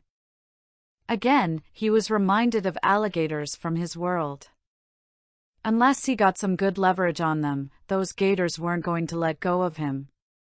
He looked over his body from his position and saw several sets of teeth marks, more than he thought. "You didn't notice them approach?" Sedina shook her head. "Sorry. Unless I'm underwater too, I wouldn't sense them." "Makes sense. Sound waves change as they go through different mediums." "Are you two okay?" he heard Keel yell out. He was followed quickly by the others. "We saw a lot of XP in Oh God." Keel stopped when he saw Dante. "Papa! Dad!" His two kids cried out. "Yeah, it must look pretty bad." "I'll be fine," he reassured them. He concentrated and activated one of his abilities, stat allocation. It was the other ability he gained from the Shield of Sacrifice. With it, he could convert HP to either MP or SP, and vice versa. Converting HP gave an equal amount of either MP or SP, but doing the reverse cost 4 points of each per 1 HP restored. He drained somewhere around half of each stat to replenish a small amount of HP. The wounds closed slightly. "I'll heal the rest on my own." He tried to walk to the shore, but Sedina held him back. She transformed into her therianthrope form and scoped him into her arms. Sedina!" Dante actually squeaked out. "I'll carry you," she said as she moved into shallower water. "I can walk on my own." If this was some sort of joke, Dante was not happy about it. "Dante." Her tone, however, reminded him of when they left Idol's territory. It told him she was quite serious about this. All right. He didn't really want to fight it anyway. Admittedly, it was rather nice to be carried like that. Plus, it wasn't like she was showing him off. "Rifana, grab his clothes, please," Sedina said as she passed the weasel girl. "Why yes," Rifana replied, her face turned away slightly. Dante noticed a light blush on her face. "Ha! I see my near-death experience didn't put a damper on that." "The wrong hero." Sedina had set Dante in one of the carriages as he continued to slowly heal. She tried to have him drink a potion or take a salve, but he refused. Not even her stern insistence persuaded him. After all, at his rate of healing, it would only be a few minutes before the pain subsided, and another 20-ish before he was completely healed. His equip bonus HP regeneration, plus some job level increases as he learned the bow stat increasing power-up was referred to as had him healing nicely. Of course, his party kept fussing about him even after he was healed. It wasn't so strange, if he thought about it. The shield hero is supposed to have the highest defense, yet a few monsters were able to damage him so quickly. He'd be lying if he said he wasn't a bit scared.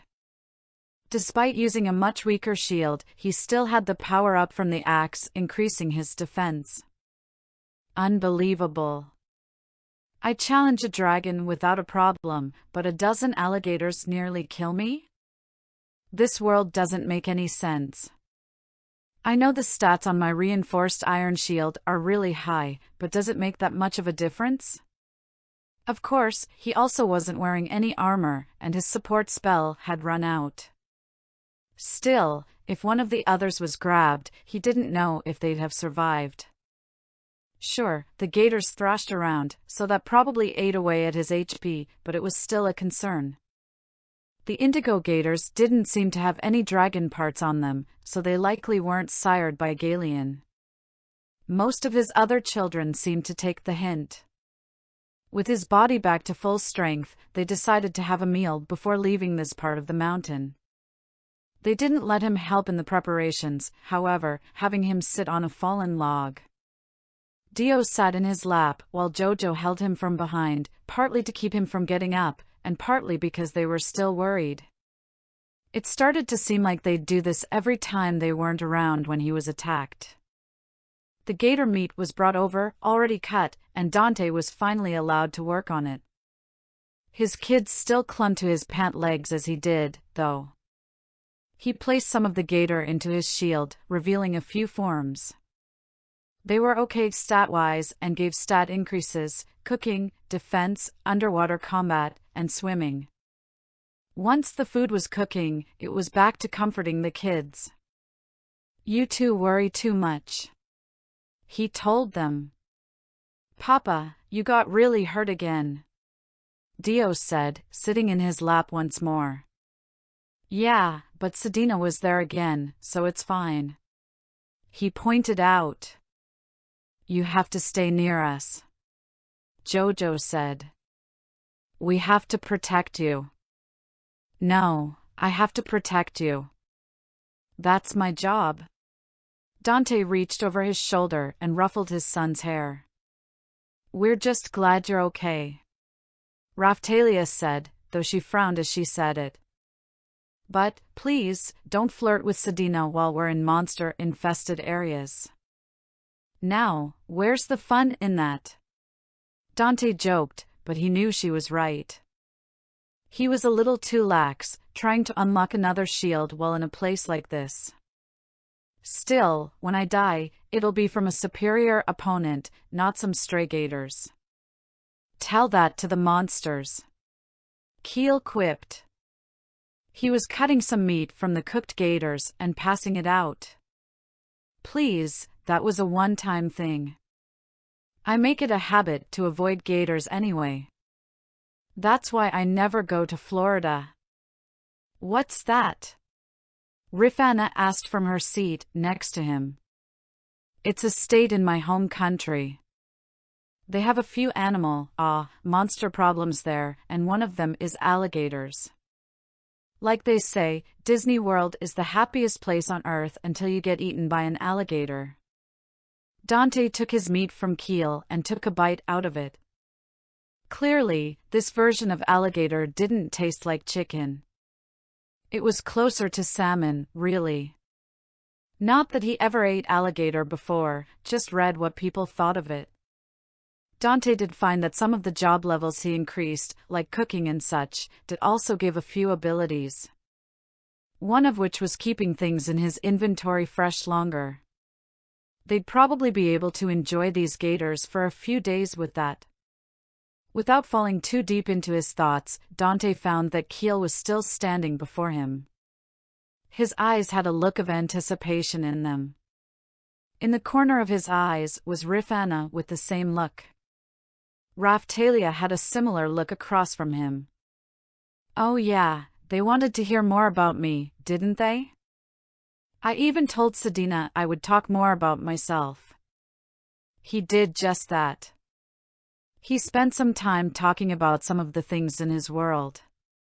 The concept of a theme park was a bit much for him to try and describe, so he focused more on his travels. Where he went, some of the sights he would see, and a few of his lighter criminal activities. Eclair found a few of them strange, like bringing weapons from one area to another, while something like buying drugs was met with a fiercer clash than he thought needed. Given what happened to her, he supposed it wasn't too out there. Their merriment didn't go unnoticed. Some of the dragon monsters made their way near their encampment.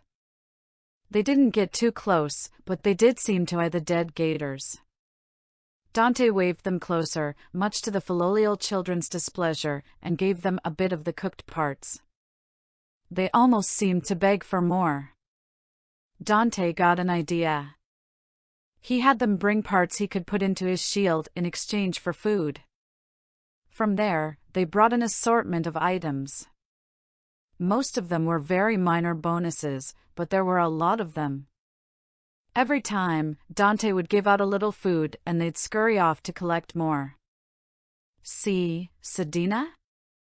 Monsters love me, Dante proclaimed. Sedina nodded as she took a bite of her meal.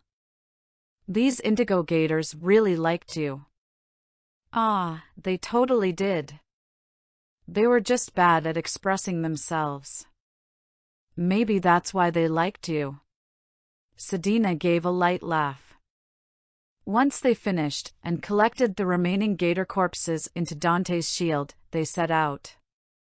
Dante told the village leaders that the dragon was dealt with, but he took the corpse. They were livid at that, but Dante didn't really care.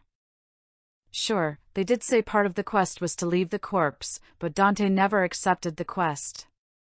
He made sure to tell them as much.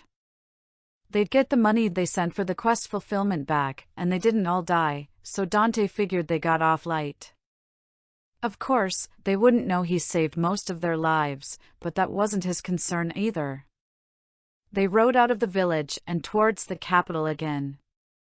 Dante needed to meet with the emissaries again and collect his armor. Checking in with Belucas was another thing to do. A thought appeared in his mind. Since the village wasn't devastated with a plague, the church won't have a reason to be mad at Rin. I wonder how this will affect things down the line. Hopefully, I'll be able to deal with the church before they make any moves against me. Aside from not being too powerful, I need to not look so benevolent. If I recall, Naofumi's medicine selling and the other screw-ups were what led the church to moving. That, and Ren and Itsuki investigating things. I'll need to keep an eye out for anything that could make things worse. Notes. I didn't want the fight with Galeon to be long, but the chapter still needed something. Then I remembered the cream alligator in the sewers that Naofumi and company fought. It also helped to show how much his shield strengthening mattered. If he had the reinforced iron shield equipped, he might not have been dragged under, and he definitely wouldn't have been hurt so bad. With regards to the romance part, I realize they are moving a little fast. If I ever do a rewrite, I would space this out more and do it differently, but I'm already here, so I'm rolling with it. It'll be fleshed out a bit more in the coming chapters. Having extra time is really helping. I'll be keeping the Sunday upload schedule for a while. Thanks for reading and leave a review. Kudos. The Dead Goddess, Phoenix, Euclid, Sigimans, DiGiorno, Orange Glass, Thester Destroyer, Draco 109109, Xenobi Phoenix, Shojin 22157, Huzblue, Azrael the Blood Edge 1, Brainless 20, Reuname, Ropuslu. Zoran 234, Tesser 2786, Kalant 49, Silverknife 101, Grimacedia, Shessel, Ultradirex, JMCN, Luck Crusader, Bonedog 45, Jocola, Dragon Hunter 9521, Nova Starfall, Foxtrot 28, Zeej, Inhuman Nobody, Yutachka. Koken, Enmacelo, Kira 217, Hex 1 TCH, Lenskio, Unknown Eldridge, Love Sasanaru, Another Weeb 06, C3L3NT, Frostyman 122, The Unfortunate Wanderer, 3 Serid V2, I Feel Ovelet Migo, Warador 21, Hanei. Little Sound DJ, Skywolf99, Republic J, and 57 more users as well as 207 guests left kudos on this work. Comments. Note: all fields are required. Your email address will not be published.